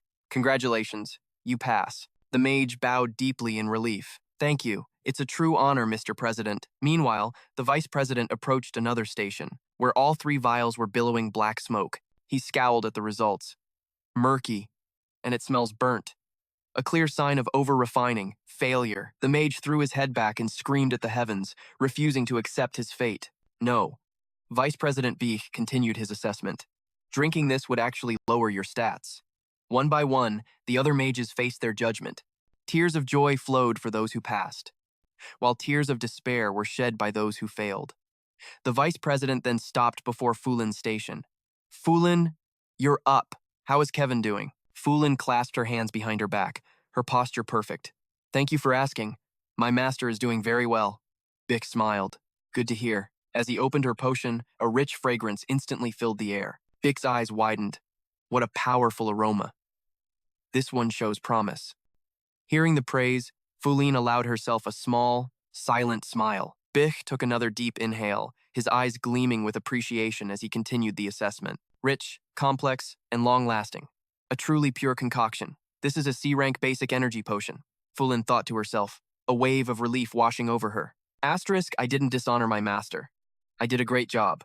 Asterisk, a murmur erupted from the mages behind them. A C-rank potion? Just like the genius Kevin, she's just as talented as her master. As expected from Kevin's own disciple. Her talent is on another level. There's no doubt about it. She's taking first place for sure. Hearing their whispers of praise, Fulin couldn't help but smile smugly to herself. Asterisk, thanks to Master's brutal training regimen, my refining speed is second to none. Asterisk, asterisk. Of course, none of you could ever hope to compare. Asterisk, Yosi glanced over at her creation, stroking his chin. Impressive. A C-rank potion. Dak then moved to Yosi's station. Chu Yosi, it's your turn. The president stood before him and asked directly, "And, how are you feeling about your work?" Yosi just scratched the back of his head. "I did the best I could." Vice President Bick chimed in from the side. "Lacking confidence, are we? The best you can hope for is a C rank anyway." Dak remained calm. "If you've done your best, then that's enough. Let's see the results." He uncorked all three vials at once. Instantly, crackling sparks of electricity shot out, and a vortex of fragrant energy erupted, sending a shockwave through the whispering crowd. The air itself transformed into a miniature galaxy, filled with shimmering motes of light and arcs of raw energy. Yosi watched the display, letting out a small whistle. Huh. Now that's some interesting lightning. Dak stared, utterly speechless for a moment before he could speak. Is this a supernatural phenomenon? Vice President Beach was just as stunned. A potion causing a supernatural phenomenon. That has to be B rank at the very least. Fulin stared in disbelief. Asterisk impossible. Asterisk, she thought, her mind reeling. Asterisk, only a master with power like Kevin's could create a B-rank potion. Asterisk, a stunned silence fell over the entire hall. Not a single sound could be heard. Then, the fragrance pulsed outwards, washing over everyone. Dak inhaled deeply, his eyes wide with realization. This rich aroma, this absolute purity, and this phenomenon. He turned to Beach. It seems we've made a grave miscalculation. This human boy, he might be an even greater monster than the genius Kevin. Meanwhile, Yosi just looked down at his handiwork and let out a long sigh. Asterisk. Man, refining potions really takes a lot out of you. Asterisk. After finishing his evaluation, Dak made a grand announcement. There is no longer any doubt. First place in this mage examination goes to him. Back at the entrance to the Mage Association, Sakura waited anxiously. Her heart was pounding with worry. She paced back and forth, her nervous energy drawing stares from the beastmen nearby. Master still isn't back, she murmured. Suddenly, a familiar voice cut through the noise. Sakura! Yosi emerged from the crowd, a brilliant smile on his face as he waved. Sakura's eyes lit up, and she rushed to his side. Welcome back, Master. Is everything okay? I was so worried about you. It felt like an eternity. Yosi just scratched his head sheepishly. Sorry to make you wait. The exam's finally over. Sakura's eyes widened. Really? Then what about the results? Yosi grinned. Yep, I did pretty well. Actually, I took first place, so I came to get you. Sakura gasped, her voice filled with excitement. First place? That's incredible. You did it, Master. Yeah, it was pretty cool. Hearing this, the beastmen eavesdropping nearby looked absolutely thunderstruck. Dak, who had followed them out, held up the unpurified stone. To possess such overwhelming power, and yet your only request is to purify this Cardiolus?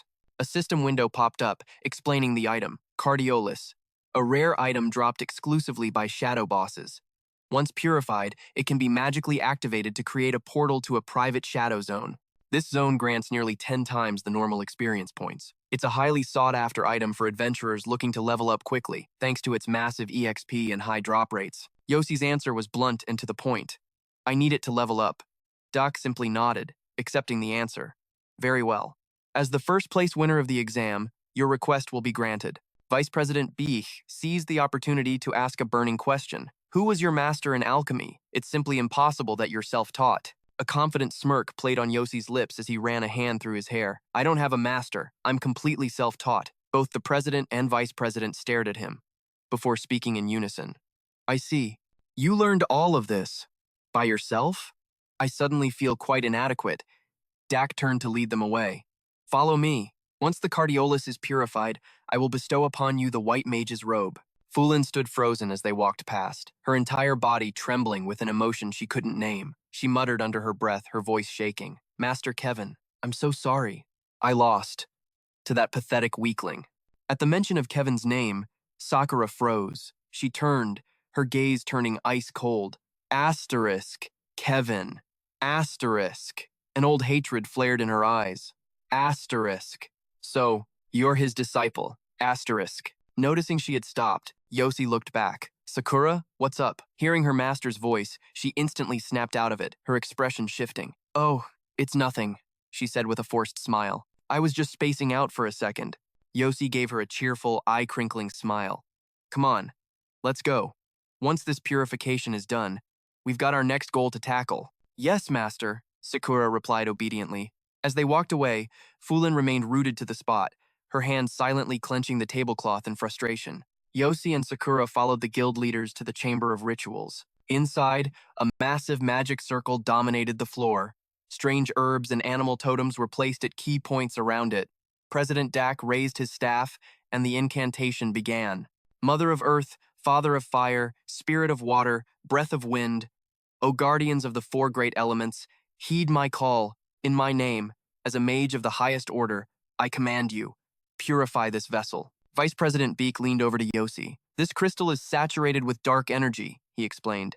It requires a very specialized purification ritual. All the while, Dak's powerful chant echoed through the chamber. Let its corruption melt away into the mists. Let it be remade in the holy light, Beek added quietly. You're lucky the president himself is performing this for you. Yosi watched, completely captivated. Whoa, so this is the kind of high-level magic a real mage can use. The president's chant continued, unwavering. By the power of earth, reinforce its form. By the searing heat of fire, cleanse its very heart. Sakura nodded in response to her master's unspoken awe. Yes, this is true magic. Rituals are a form of spellcasting, she explained.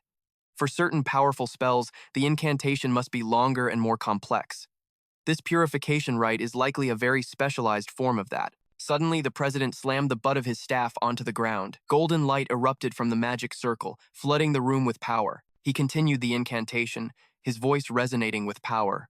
By the gentleness of water, cleanse this soul. By the swiftness of wind, scatter the darkness. Let flawless light emerge. Dak raised his staff high, a cross sigil encircled by light blazing to life. He channeled his energy into Chu Yosi's stone, continuing the chant. In the name of the mages, I command this cleansing complete, granted a new life. The guildmaster then moved the orb, now radiating with his own power, directly in front of Chu Yosi. He instructed the boy, channel your magic into this. Only you can use this core. Chu Yosi immediately took the stone in both hands and replied, thank you. This was an incredible ritual. With the ceremony finished, Dak began to explain. These cores are ranked low, mid, and high. Even in low-grade zones, adventurers die all the time. After all, it's still a part of the Shadowlands. This one is mid-grade. Hearing this, Chu Yosi glanced at the core in his hands and grinned. Mid-grade? Lucky me. That means the experience payout will be much higher.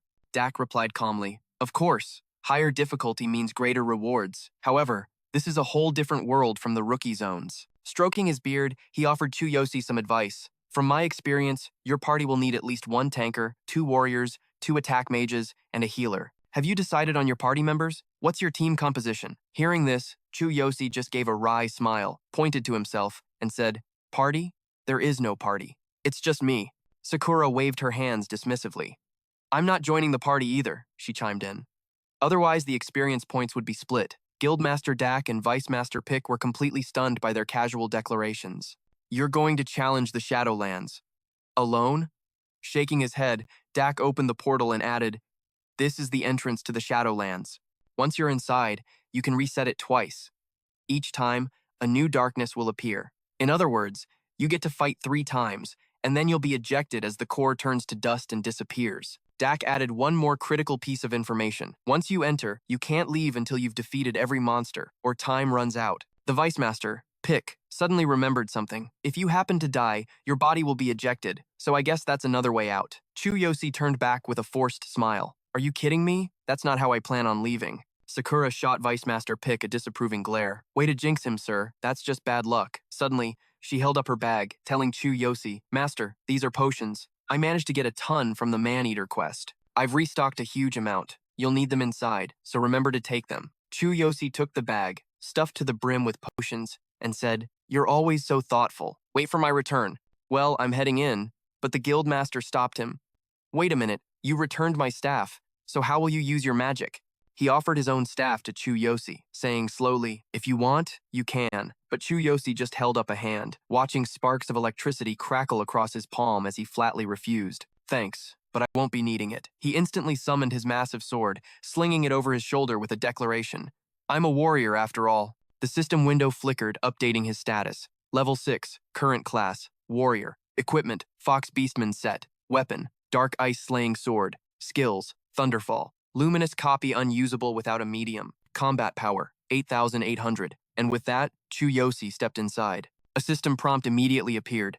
Core usage, 1 of 3. Sakura bowed her head slightly and said to him, Travel safely. To Dak and Pick, her words were like a bolt from the blue. Pick exclaimed, Wait, he's a warrior? Dak could only sigh with a mix of regret and anticipation. All that magical talent, and he's a warrior. I wonder how far he'll go. I truly look forward to seeing it. After passing through the gate, Chu Yosi found himself in the dark forest of the Shadowlands. The system displayed the time remaining, 12 hours. If reset, it would take another 12 hours for the entrance to reopen. With his sword on his shoulder, Chu Yosi mumbled to himself. In other words, I get 12 hours per run, and then the entrance reopens. All right, let's just crush these mobs as fast as possible. I can't wait any longer. He hadn't gone far before he stumbled upon a wolf pack. They were gathered in a frenzy, tearing their prey apart. Chu Yosi activated Divine Eye, and their stats instantly appeared. Dark Wolf, level 10. Base form, Forest Wolf. Weakness, Fire attribute. Characteristics, attacks rapidly with sharp claws. A cunning and troublesome monster that typically hunts in packs. Hiding in the brush, Chu Yosi observed their every move, thinking to himself, Dark wolves move in packs. I'll have to be careful not to get surrounded. Their attack speed is no joke. I can't underestimate them. The best strategy is a swift and decisive finish. Without warning, Chu Yosi launched himself from above, catching the pack completely off guard as they looked up in shock. He descended like a bolt of lightning, too fast for the wolves to track. In that split second, Chu Yosi decided he had to boost his attack power with superhuman body. He activated the system skill instantly. Superhuman body. Enhance attack power by fortifying arms. Veins bulged across his body as his muscles swelled with power. He roared, "Enough with your growling!" Chu Yosi unleashed his lightning-based technique. Thunderfall. An enormous explosion erupted, instantly wiping out the Dark Wolf's health bars down to a third. As he landed, he continued the slaughter, cutting down each Dark Wolf one by one and raking in experience points at an incredible rate. Seeing the massive experience gain from each kill, Chu Yosi couldn't hide his excitement. 500 experience per kill? That's like a mini-boss back in my original world. I'm on fire. The system updated.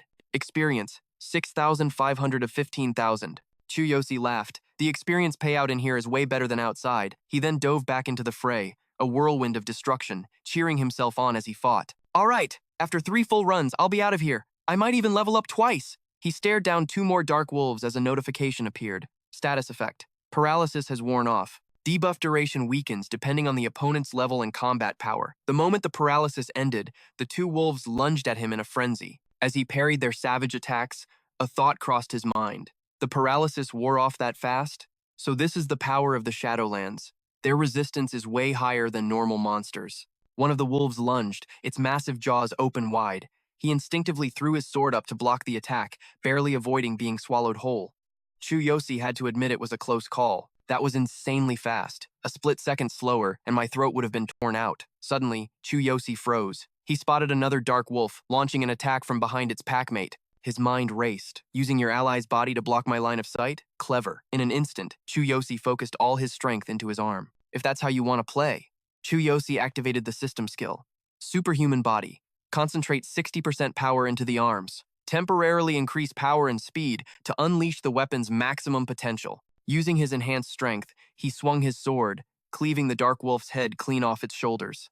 "I'll end you with this one strike," he roared. The wolf collapsed, its experience points instantly absorbed, only fueling his frenzy as he continued the slaughter. He said to himself, "At this rate, I'll level up in no time. I might even hit level 7 on this first run." The system updated. Experience, 7,100 of 15,000. Meanwhile, back outside, Sakura waited anxiously. Seeing her worried expression, Dak approached her. "Are you worried about him?" He gazed at the portal, entering the Shadowlands alone. "I've never heard of anyone doing such a thing, unless they possess some kind of extraordinary power.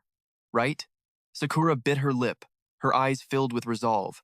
She looked the guildmaster straight in the eye and declared, "I have absolute faith in my master." Vice Captain Pick folded his hands behind his back, letting out a heavy sigh. "I've seen plenty of talented kids, but most of them get killed by their own damn arrogance. This is the first time I've ever seen someone try to solo the Dark Zone's boss. I'm heading back. Hopefully, the kid will learn his lesson." Hearing him talk down on Yosi, Sakura puffed out her cheeks in annoyance. Deep inside the Heart's Forest, Chu Yosi was collapsed on the ground, drenched in sweat. He gasped for air, muttering, "It's just been one fight after another." Yosi forced himself to his feet, the ground littered with the corpses of Dark Wolves. His body trembled. "My vitality and willpower are totally shot." Just then, the system screen flashed before him. A notification popped up. Vitality and willpower have dropped to 50%. Yosi was still mumbling. "Overusing Transcendent body is really taking a toll. Sakura really saved my skin with these potions." He pulled out 2 vials to boost his stats. In one go, Yosi chugged both potions. But he immediately spat it all out. His face twisted in disgust as he gagged. "Ugh, I forgot this stuff tastes like absolute garbage." After forcing down the potions, his condition slowly began to recover. The system also confirmed it, vitality and willpower regenerating. Feeling his strength return, Yosi thought, "All right, let's keep this momentum going." Outside, Sakura and Chairman Doc were still waiting at the entrance. Sakura turned to the chairman and asked, "Shouldn't you have gone back by now, Chairman Doc?" Dak calmly replied, "I'm worried about whether that young man will return safely." He pictured Yosi with the sword on his shoulder and continued, "A warrior who entered the mage exam just to purify the heart. And even though he carries no staff, he can craft B-rank potions." Suddenly, the chairman heard a sound echo from beyond the gate. He let out a gasp. "Wait, I just heard something from inside." Sakura heard it too, and her face lit up with joy. "That's my master's thunder. As long as we can hear that, it means he's still safe." The scene shifts back inside the Dark Zone, where Chu Yosi was still wildly slaughtering monsters. He leaped from above, swinging his sword down with a thunderous roar. Eat this lightning! With a single devastating blow, Yosi wiped out the entire mob. The system chimed in. Experience, 12,400 out of 15,000. Looking at the monster corpses, he smirked. All right. All that's left is your boss. He wiped the grime from his face, a grin spreading across it. Man, I'm a little tired, but I've reached the deepest part. Next up is the final boss. Then I can finally hit level 7. Yosi stood before the entrance to a cave, where two glowing eyes, one blue and one red, stared out from the massive door. He observed it for a moment. Maybe I should rest a bit before the boss fight. The system displayed Chu Yosi's level 6 information. Current class, Warrior. Equipment, Fox Beastman set. Weapon, Black Ice Rapier. Skills, Heavenly Thunder. Luminous copy unusable without a medium. Combat power, 8,800. Experience, 12,400 out of 15,000. Yosi sat on the ground, placing his sword beside him. He grabbed another potion and chugged it down, adding the empty vial to the pile on the floor. He let out a sigh. This stuff is awful. I wonder if I'll ever get used to the taste. The pills from my original world were way better and more convenient, but the effect of these potions is on a whole other level. After recovering his strength, Chu Yosi shot back to his feet. The system sent a notification.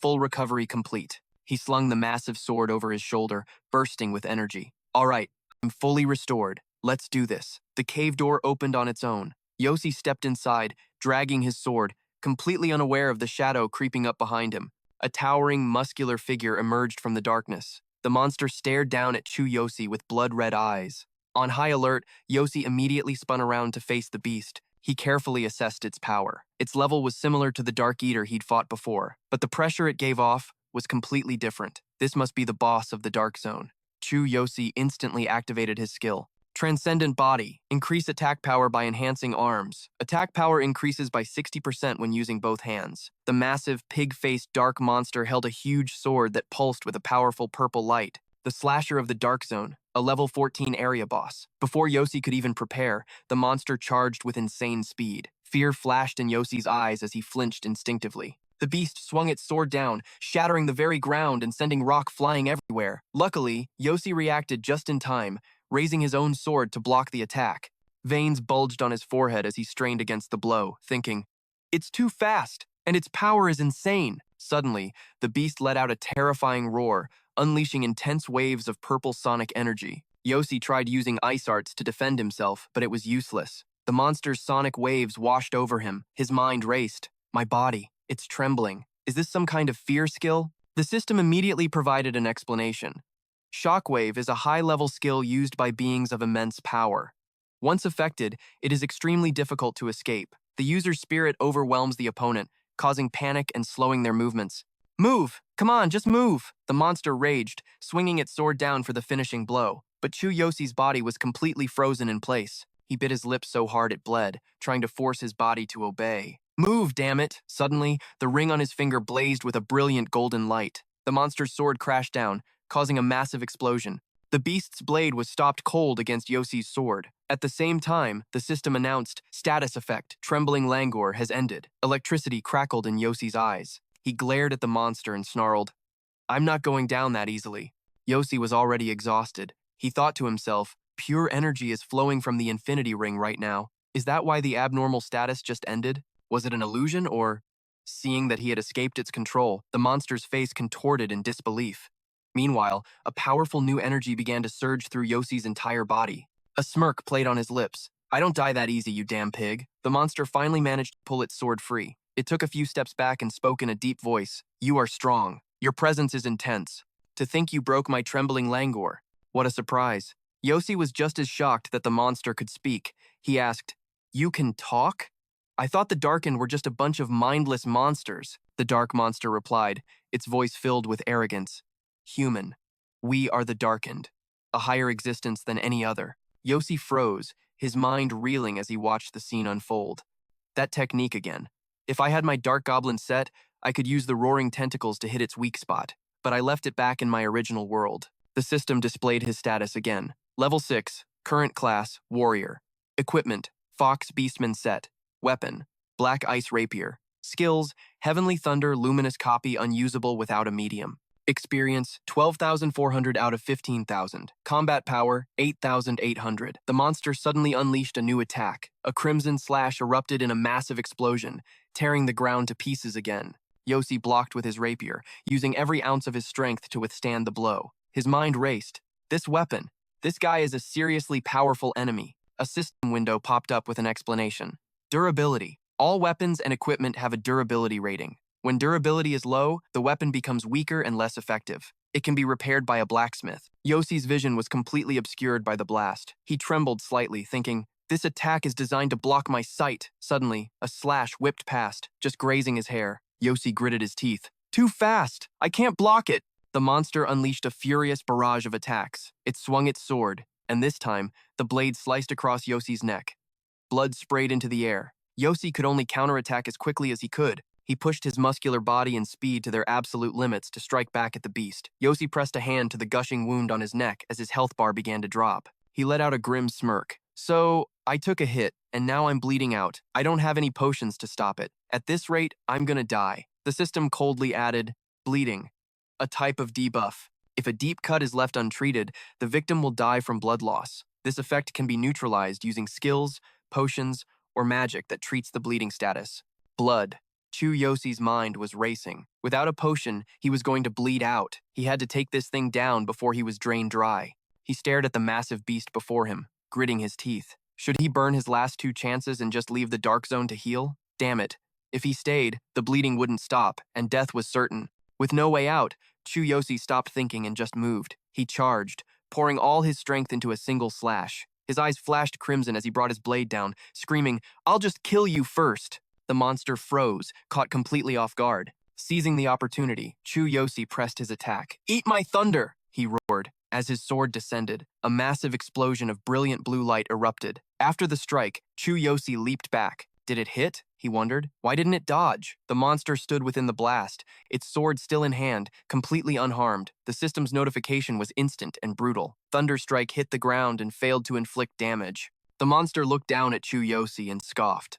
Pathetic. Seeing this, Chu Yosi's heart sank and panic began to set in. The thunder attack didn't work. This is bad. Suddenly, the monster flew into a rage. "I will kill you," it bellowed. "I have no need for a sacrifice." Hearing that, a question sparked in Chu Yosi's mind. A sacrifice? What the hell is that? The creature shot into the air, swinging its sword down at Chu Yosi. The ground below him exploded once again. "Is that all you've got?" the beast taunted. Chu Yosi was thrown back, his health bar instantly cut in half. The monster stood over him, blade in hand. "Your weapon is gone, you useless adventurer." With that, the beast turned its back, slinging the sword over its shoulder to leave. "Next time, I'll finish you," it said. But then, it stopped dead in its tracks, muttering to itself, "What is this? Who are you?" It had no idea what was happening, confusion flooding its mind. "This is your sacrifice. So, why is it happening again? What? A dark special skill? Who are you?" From the empty space, Chu Yosi's voice echoed. "Thanks for getting in close for that attack. I was able to copy that sacrifice you mentioned.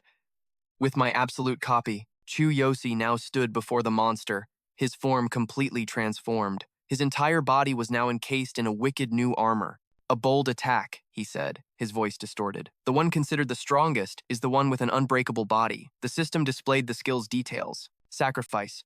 Offer half of your total health, remove all debuffs, and temporarily gain ultimate power. Amplifies your strongest current skill and transforms you into a demon. Chu Yosi continued, his voice dripping with menace. "Now I can do it too. I'm going to grind you into a pulp, using nothing but my bare hands." The system notifications flooded in. "Your transcendent body has been enhanced. It is now augmented by the evil aura of sacrifice." Notification. Your body has been tripled in strength by transcendent body, placing immense pressure on your physical form. Chu Yosi's system now displayed. Level 6. Current class, Warrior. Equipment, Fox Beastman set. Weapon, none. Destroyed. Skills, Heavenly Thunderstrike. Copied skill, Sacrifice. Experience points, 12,400 out of 15,000. Combat power, 8,800. The entire dimension was now stained a deep, blood red. Chu Yosi stood before the monster, his eyes glowing a hellish red. A sacrifice of the body. The system messages just kept coming. Transcendent body has been enhanced. The evil aura of sacrifice has been increased. Duration, 60 seconds. Your body's power has been tripled, placing immense pressure on your physical form. Class, Warrior. Equipment, Fox Beastman set. Weapon, none. Destroyed. Skills, Heavenly Thunderstrike. Copied. Skill, Sacrifice. EXP, 12,400 out of 15,000. Combat power, 8,800. The monster stared at Chu Yosi, still unable to process what was happening. How can a human use a dark skill? It demanded. Chu Yosi replied calmly, for me, copying a monster's skill is as easy as breathing. The system displayed another message. Special attribute selected. Can copy and use any skill, regardless of race or level. However, the power of a copied skill depends on the user's combat power. The ground around them began to crack, chunks of rock floating into the air. The monster could only stand there, completely stunned. As Chu Yosi blurred into motion, it finally realized what was happening, muttering, "That speed!"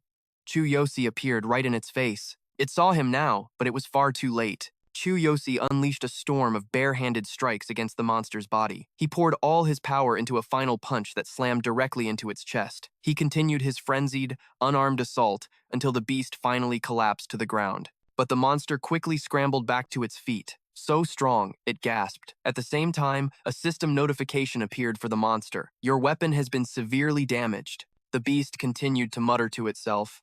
But even if he copied the dark sacrifice, he's only controlling it with pure physical power. The system clarified. Weapon and equipment damage. Items can be destroyed and stripped when certain conditions are met. Special weapons and equipment are excluded. Chu Yosi faced the monster, his health now down to a quarter. I don't care how I do it, he declared.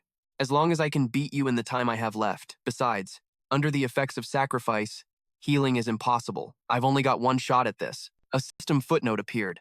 While sacrifice is active, your current health cannot be restored by any means. Great evil power comes with great cost and danger. The monster swung its sword aside, laughing maniacally. Beat me? Have you forgotten? As it spoke, it unleashed its own dark magic, streaks of red lightning crashing down around them. I can use sacrifice too, you foolish human, it roared. After activating the skill, it went berserk. Its body grew even larger, its eyes glowed red, and it screamed, "Your sacrifice is nothing but a cheap imitation." The system immediately displayed, Sacrifice.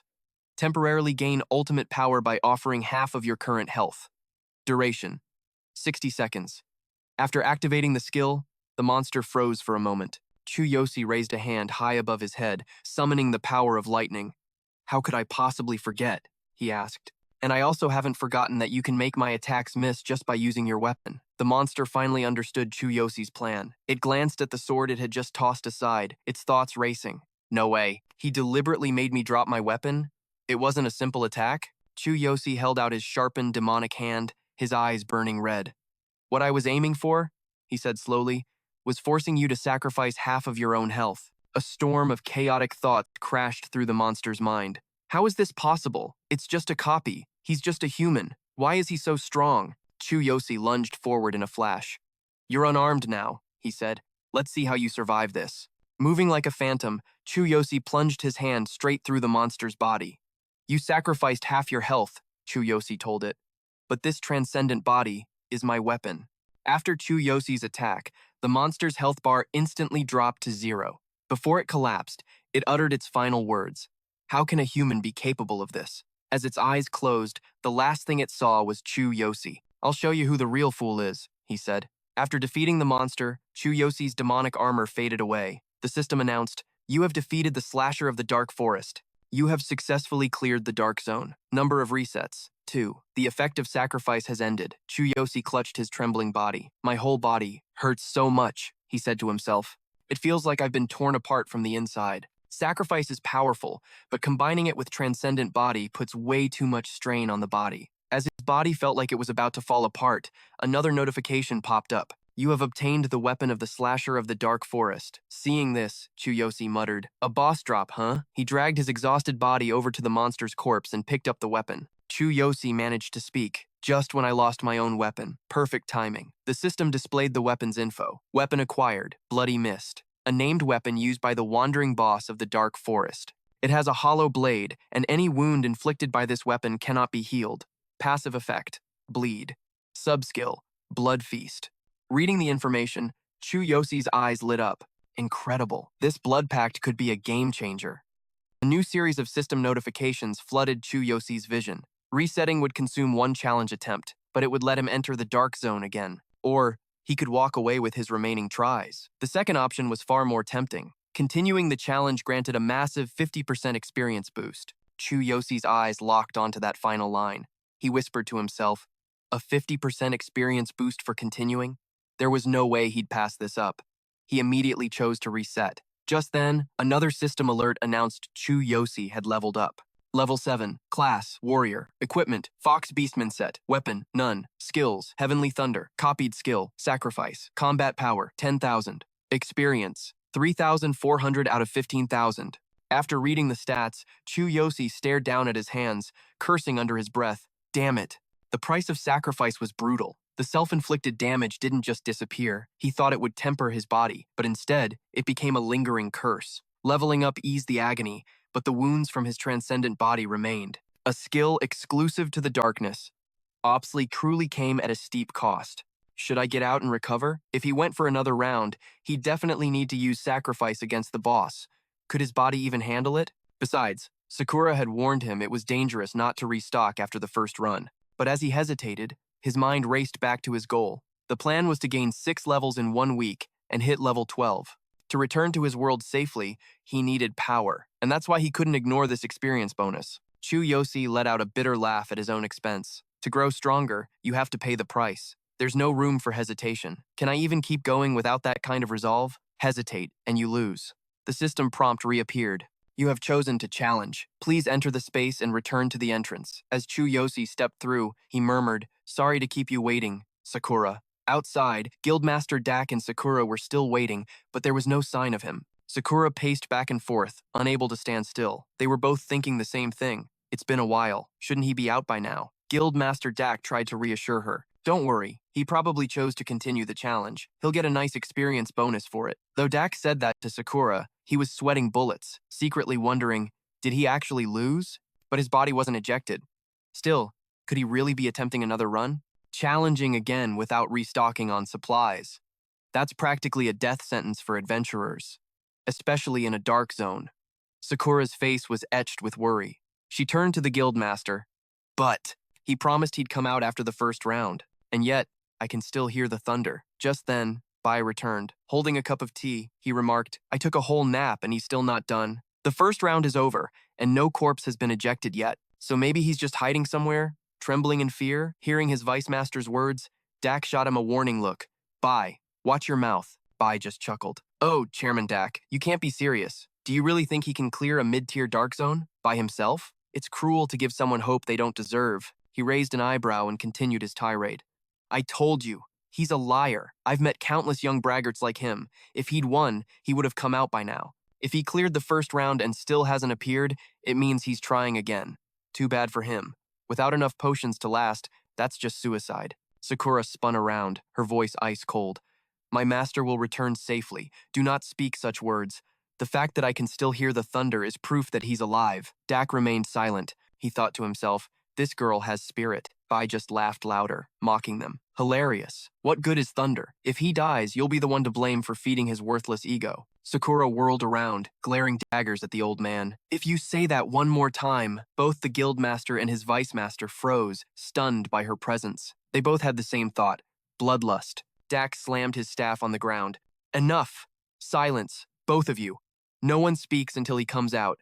Bai, you're dismissed. Get out. Hearing the chairman's order, Bai had no choice but to leave. But not without a parting shot. I'm just speaking the truth. It's time to face reality. I can't wait to see the looks on your faces when his body is thrown out. Guildmaster Dak's voice was a low growl. Bai, get out. Now. What an absolute fool. He thought, living too comfortably has made him so dull he can't even recognize killing intent. This beast girl's potential is limitless. Suddenly, Sakura flinched. Dak immediately asked, what is it? What happened? Sakura's eyes were wide and empty. She replied, Master's thunder. It stopped. Bai, who hadn't quite left the room, chimed in with a sneer. Look at that! Look at that! The precious thunder we heard has stopped. What do you have to say now? A mere human, daring to face a dark zone alone. Ridiculous. Suddenly, a deep rumbling sound echoed from within the dungeon. All eyes snapped towards the entrance. Dak demanded, what was that sound? A crack appeared on the dungeon gate itself. Sakura spoke. This familiar feeling is. Dak raised his staff, preparing for the worst. The darkness is breaking the seal. He gritted his teeth. Unbelievable. Dak's voice was grim. Brace yourselves. The darkness is about to escape. Bai frantically tossed his teacup aside. He yelled, no way, the darkness can't break the seal of a dark zone, but Sakura recognized the presence. She shouted, wait, it was Chu Yosi, returning in a completely battered state. He called out, Sakura, sorry I made you wait. I did 3 runs, got the experience bonus, and gained 3 levels. He struggled to keep his eyes open, forcing a smile for Sakura. I'm level 9 now. The moment Chu Yosi collapsed, Sakura rushed to catch him, screaming, Master! Both Dak and B were utterly dumbfounded. B stammered, 3 runs in a row? For real? Dak added, he jumped 3 levels? Just how much power is he hiding? Dak immediately ordered, quickly, heal him now. Chu Yosi lay unconscious in Sakura's arms. His system info flashed. Level 9. Class, Warrior. Equipment, Fox Beastman set, Blood-Soaked Mist Weapon. Skills, Heavenly Thunder. Copied skill, Sacrifice. Combat power, 14,500. Immediately, Chu Yosi was carried away for emergency treatment. Both Guildmaster Dak and Vice Master Bai worked together to heal him. As they poured their magic into him, they muttered, his muscles and nerves are shredded. It's a miracle he's even alive. When Chu Yosi woke up, his face was flushed with energy. He flexed his hand and said, thanks for healing me. I feel much better. Sitting behind him, Sakura puffed out her cheeks in a pout. Master, you're always like this. You always break your promises and do reckless things. Chu Yosi turned, gently patting her head. I'm sorry, okay? I'll be more careful from now on. I just couldn't resist the temptation of that experience bonus. This time, I hit level 9 and got a huge reward. You know I want experience more than anything. But Sakura wasn't letting him off that easily. She shot back. Master's safety is more important.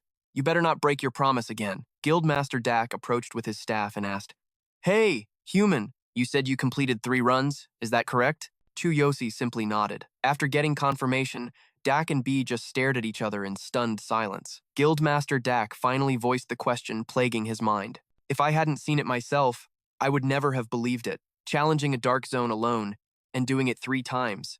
It's incomprehensible. Dak thought to himself, the demonic aura this kid gave off when he appeared was even stronger than the darkness. I almost thought the darkness itself was emerging from the barrier. This kid's power is overwhelming, not just in medicine, but in combat too. If Kevin is a genius, then this human is something that surpasses even a genius. Bai, who had been standing there silently, finally raised a hand to cover his mouth and coughed. I apologize for what I said earlier. Please forgive me for underestimating the strength of a human. Sakura scowled, not even sparing him a glance as she grumbled. So you finally get it. Shh. You already healed me, so don't worry about it. Hearing this, Chu Yosi just waved his hand from the bed with a casual laugh. The reflect skill we used earlier is just a mid-tier recovery technique. Yospik continued, we healed your external injuries as best we could, but we can't fix the damage deep inside. Your body is still in critical condition. A system window popped up with an explanation. Reflect. A mid-tier recovery skill that can repair physical damage to a certain extent. It's common among adventurers. Guild President Dak stepped forward to add his analysis. When we found you, your body was covered in wounds, right? You had internal bleeding and nerve damage everywhere. If we had delayed your treatment by even a second, you would have died. It looks like you used some kind of secret art or forbidden magic. But don't use it again. The lingering danger in your body could stop you from leveling up in the future. Hearing the guild president's words, Chu Yosi panicked. Stop me from leveling? I just want to get stronger. He finally started to reconsider things. It seems the sacrifice skill is messing with my mind.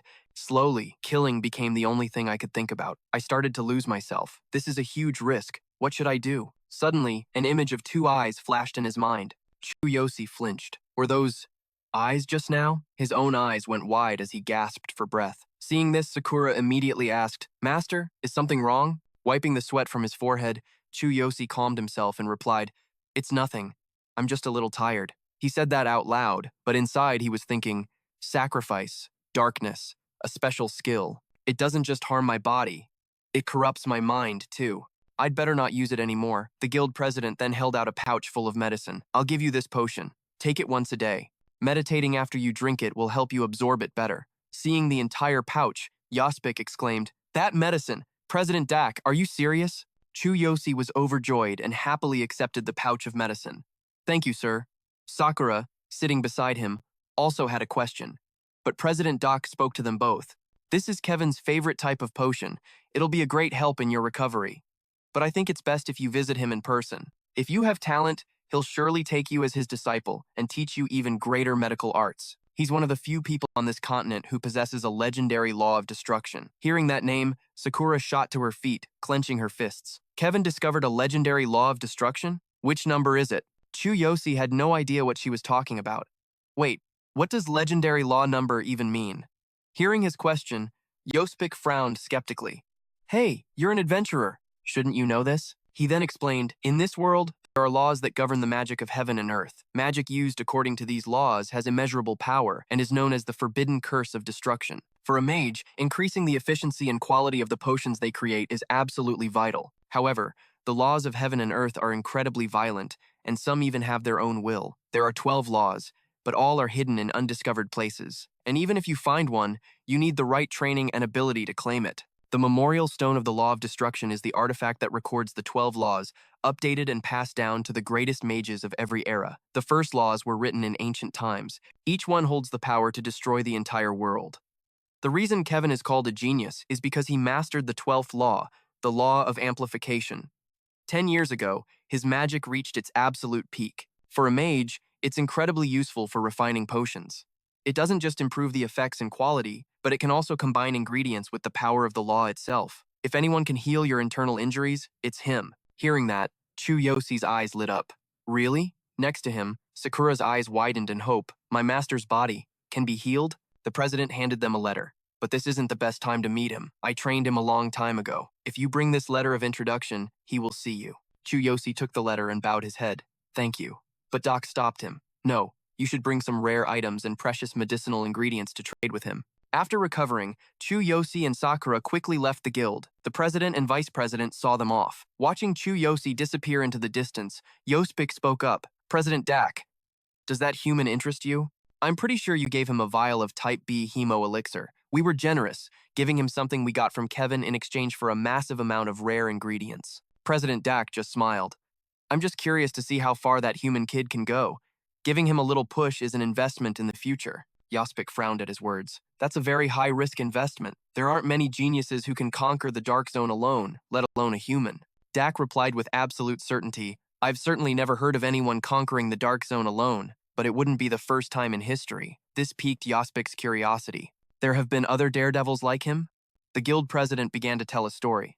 1,000 years ago, a great being gave birth to our beast race, Gasus, the ancient god king. The scene changes, and we see Chu Yosi and Sakura walking through a forest. Pushing branches out of the way, he asked, Sakura, do you know where Kevin is? Walking behind him, Sakura replied, Yes, I asked the president. He told me the location, but it's a bit far, so we can use the journey to level up. This path is shorter and lines up with our goal. But Chu Yosi turned back to her and asked, What's the condition? They continued walking forward. Sakura explained, To complete this quest, you need to form a party. In a clearing in the forest, a group of people stood before them. Chu Yosi was surprised. There are so many people here? Sakura explained from behind him. This is what's known as a quest point. Many adventurers gather here, but after a certain time, they either disappear or move on. I heard about it on the way, so I brought you here. A system window appeared. Quest point, a place where quests appear randomly for a limited time. These quests usually limit the number of participants and offer special rewards. Hearing her explanation, Chu Yosi got excited. He clasped his hands together and said, A place like this exists? It sounds kind of like a quest helper. Let's check it out. The system displayed his stats. Level 9, Warrior Class. Equipment, Fox Beastman Set. Weapon, Blood-Soaked Mist. Skills, Heavenly Thunder, Sacrifice Copy. Combat Power, 14,500. Chu Yosi was thrilled, thinking to himself, the dungeons here are way more diverse than in my previous world. Maybe I should test out my level 9 skills while I'm at it. Chu Yosi started walking forward. I'm heading out. Standing a short distance away, Sakura called out to him, Be careful, I will be waiting for you. Just ahead, a young man was shouting to recruit members for his party. We need a level 15 warrior or tank. Combat power must be over 6,000. His name was Victor, and nearly everyone in his party was level 15. He continued shouting, We're generous with the rewards. If you meet the requirements, please come here. We can leave as soon as we have enough people. Other adventurers standing around started whispering among themselves. A guy named Jirak spoke first. That group has been waiting for 2 days. The reward is good, but it sounds like a really dangerous mission. Nobody's joined. They'll probably go home empty-handed today, too. Van Crew chimed in.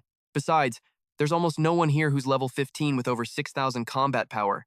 That party leader is pretty stubborn. One of Victor's own party members, Rui, also spoke up. Captain, maybe we should just pick another quest. We've already wasted 2 days. If someone was going to join, they'd be here by now. It's not worth losing all our quest points like this. Hearing that, Victor snapped back in frustration.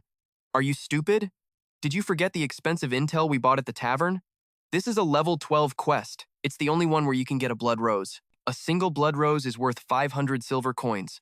There's no way I'm taking on some low-level mission. The system displayed a description for the blood rose, a rare medicinal ingredient that, when added to potions, dramatically increases their healing effects.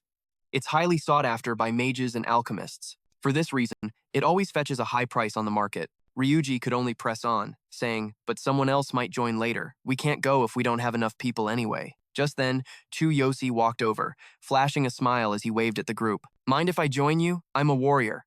My level's a bit low, but I'm pretty confident. Seeing someone actually willing to join, Victor's group's eyes lit up. Victor rushed over joyfully and said to Chu Yosi, You're a lifesaver. Are you level 14? Well, level 13 is fine too. If you're level 12, we could even help you out a bit. Chu Yosi raised a hand to scratch his head and said, I'm level 9, but I can take point. Hearing he was only level 9, Victor's face went pale. He lunged forward, yelling, What the hell can a level 9 even do? I'm surprised you even had the guts to step up and introduce yourself with stats like that. Hearing this, Chu Yosi just had to confirm, I'm not kidding. Victor, thinking he was lying, kept shouting, You've got to be joking. Level 9. Just then, an announcement came from the mission gate. Time remaining for today's mission before portal closure. 10 minutes. Ryuji, holding Victor back, heard the notice and spoke up. Captain, if we miss this chance, we'll waste another whole day. You need to make a decision. Neo, standing behind them, also chimed in. Why not give a level 9 warrior a shot? All we need is enough people to enter. Takeru agreed, trying to persuade Victor. That's right. If we keep waiting, we might not even make back the cost of the intel. Hearing this, Victor had no choice but to give in. Damn it, there's no other way. He yelled over to Chu Yosi. Hey, level 9, listen up. I'm giving you one chance, so when we get inside, don't you dare do anything on your own. Just follow my lead. The 4 of us are strong. You're just here to fill a slot. You still want to do this? Chu Yosi walked over and clapped him on the shoulder, saying, No problem. I'm just happy to be in a party for the first time. Victor reluctantly replied, Nice to meet you. Being in a party for the first time, Chu Yosi was incredibly excited and led the way, shouting as he went. Let's go! Victor's group was completely stunned. Victor could only blurt out, It's the first time our whole group has gone to the mission gate. The system displayed, Level 16 quest has begun. The moment they stepped into the forest, the group was met with a challenge. A level 16 forest rhino. Combat power, 7,600. Traits. Massive body, weak to lightning, strong against physical attacks. One of the party members spoke up, A level 16 mission. Huh. Victor was furious, grinding his teeth as he said, That damn info broker. When I get out of here, I'm gonna beat him to a pulp. Ryuji, standing right behind him, was terrified, his head spinning. Captain, at this difficulty level, I don't know if we'll even make it out alive. If the very first enemy is a forest rhino, I can't even imagine how tough the boss will be. Victor immediately ordered the group to hit the dirt. He whispered, All right, we're all level 15. We've worked together to clear tough missions before. Just do what we always do. We can definitely take down this weakling. If we can't, it's a shame, but we'll have to use the return horn to escape. System note, return horn, an extremely expensive item. When blown, it allows the user to instantly escape a mission. However, it cannot be used in certain special missions. Due to its rarity, the return horn can usually only be found at auctions. Suddenly, Victor remembered something. He looked up and asked, Hey, wait a minute.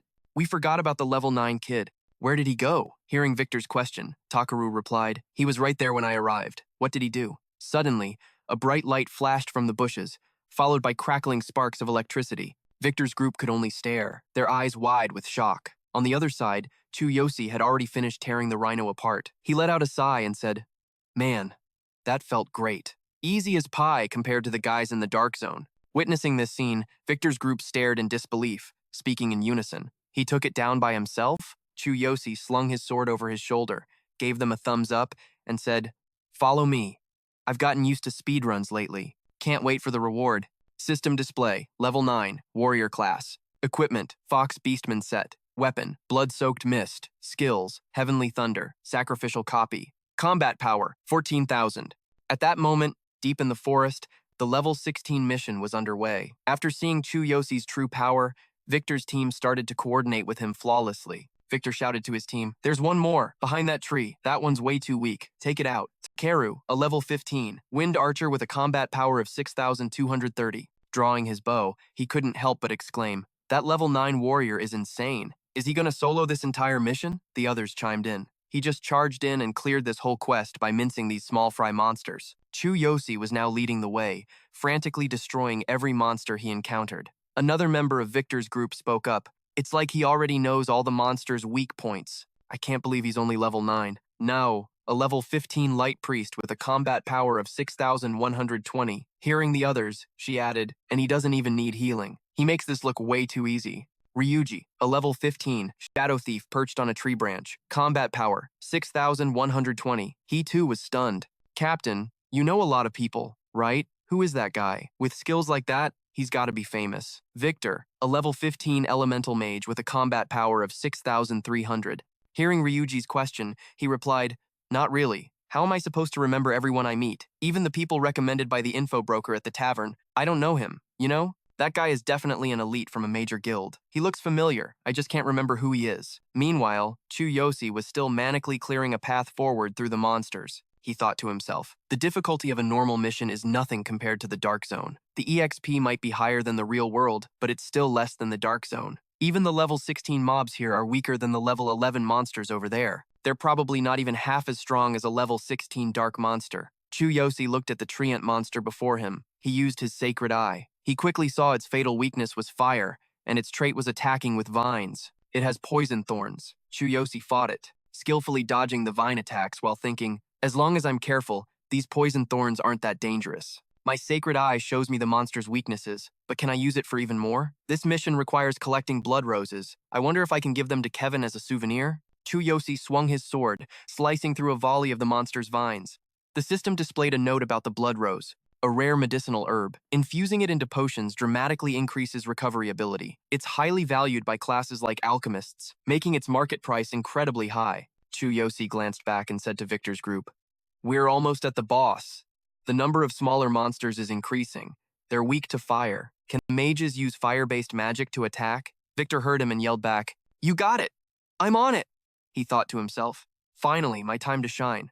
Chu Yosi didn't forget to warn everyone, "Watch out for the poison thorns on the trees. If you get hit, you'll be poisoned." Victor's group was surrounded by the treants. The poison-laced vines kept them on high alert. Victor thought to himself, how does he know so much about these monsters? He's only level 9. He shouldn't have this much experience.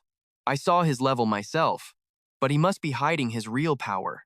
Pushing the thoughts aside, Victor's group quickly got into formation and began their coordinated attack. They set the demonic forest ablaze. With the tree monsters turned to ash, night fell, and the team finally rested. Ryuji, Nao, and Takeru gathered around the crackling campfire. Takeru broke the silence. "Man, that went way too smoothly. That warrior guy is a total beast. This quest should be a piece of cake." Hearing this, Ryuji immediately chimed in. "Already calling him Sir Warrior, are we?" Nao, her cheeks glowing from the fire's warmth, added her own thoughts. Compared to everyone else in this world, his background must be something truly special. Elsewhere, Victor and Chu Yosi were formally introducing themselves. Victor looked at him, impressed. "I never expected to meet someone with your skills. I'm dying to know who you really are." Chu Yosi just scratched his head and replied, "Nah, I'm just a brand new adventurer." Victor, thinking he was just being humble, smirked. "A rookie, huh? We'll just go with that for now." But Chu Yosi insisted with pure innocence. "I'm telling you the truth." Victor handed him a water flask, testing the waters. "By the way, you know about regional quest rankings, right?" Chu Yosi took a swig from the flask before answering. "Quest rankings? Not really. Why do you ask?" Victor's face soured. "You seriously don't know? You've got to be faking it." He then started to explain it to Chu Yosi. "These aren't your typical timed quests. Every region has its own set of permanent quests. The rankings measure a party's performance and achievements. It records the very first team to clear a quest, and who holds the top score for each one. In other words, it's not just about the loot. It's about making a name for yourself.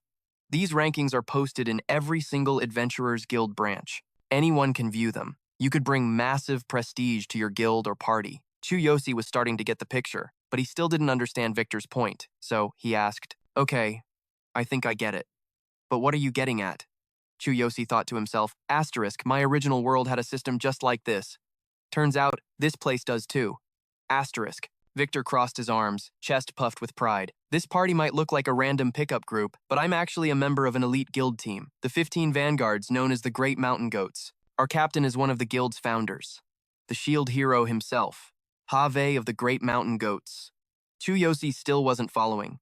Okay, I understand all that, but what are you trying to say? Victor cleared his throat. A new level 18 quest just dropped. It involves swamp monsters from the Black Abyss. These things are a massive headache because no one has any good intel on them. You seem to know your stuff when it comes to monsters, and you could be the key to clearing this thing. Hearing this, Chu Yosi's eyes lit up.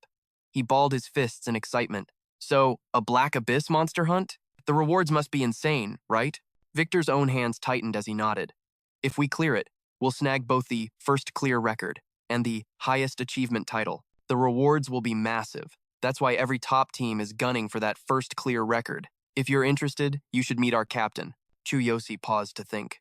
Asterisk. While I'm waiting for my level up item, this could be perfect. Asterisk. He put his hands on his hips and asked, I'm only level 9. You want me for a level 18 quest? Victor immediately waved his hand dismissively. Don't worry about that. The quest itself has a level restriction, but it only requires the party members to be at least level 18. It's not an issue. Hearing that, Chu Yosi agreed instantly. That's a relief.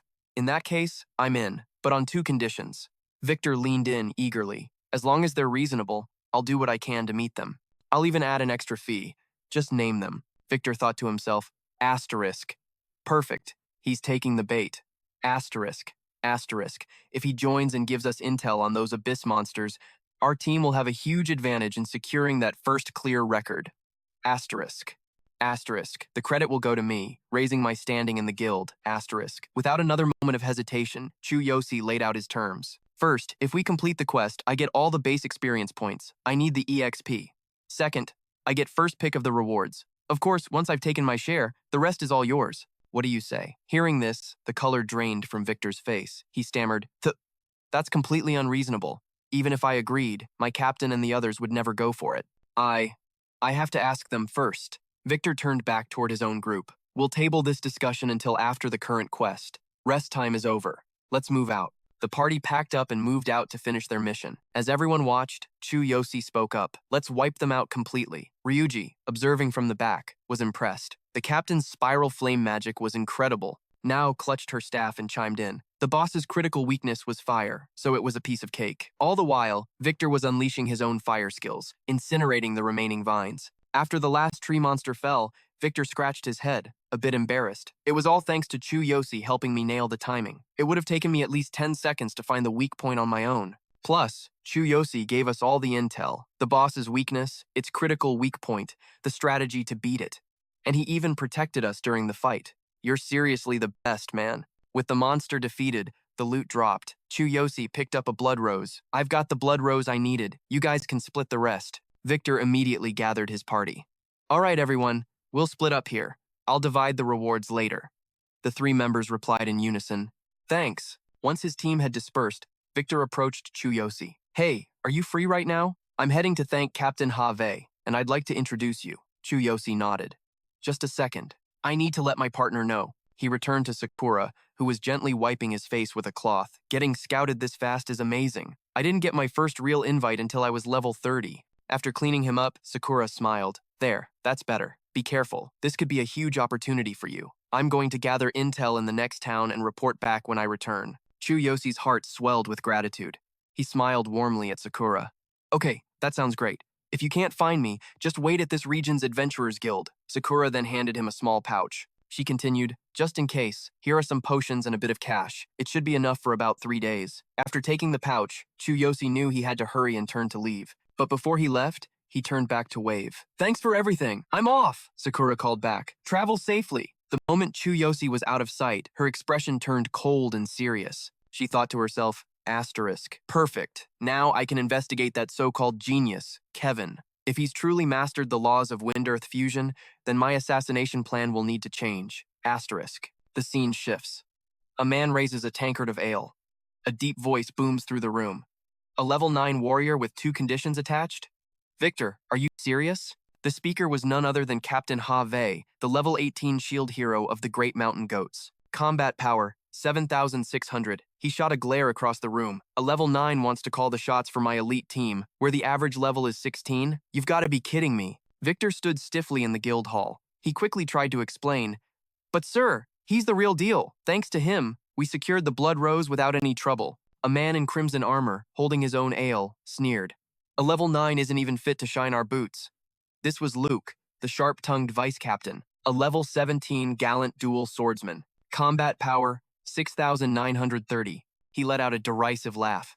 Victor, running around with those low-level scrubs has made you soft. Can't keep up with the Great Mountain Goats anymore, huh? Stop wasting our time. Surrounded by mockery, Victor held his ground. I'm telling the truth. If you don't believe me, just meet him for yourselves. The captain scoffed. Oh yeah? Is he here now? Seeing his opening, Victor quickly replied, Yes, I brought him with me. He's waiting right outside. Luke just crossed his arms and smirked. You actually brought that punk here? You've got guts. I'll give you that.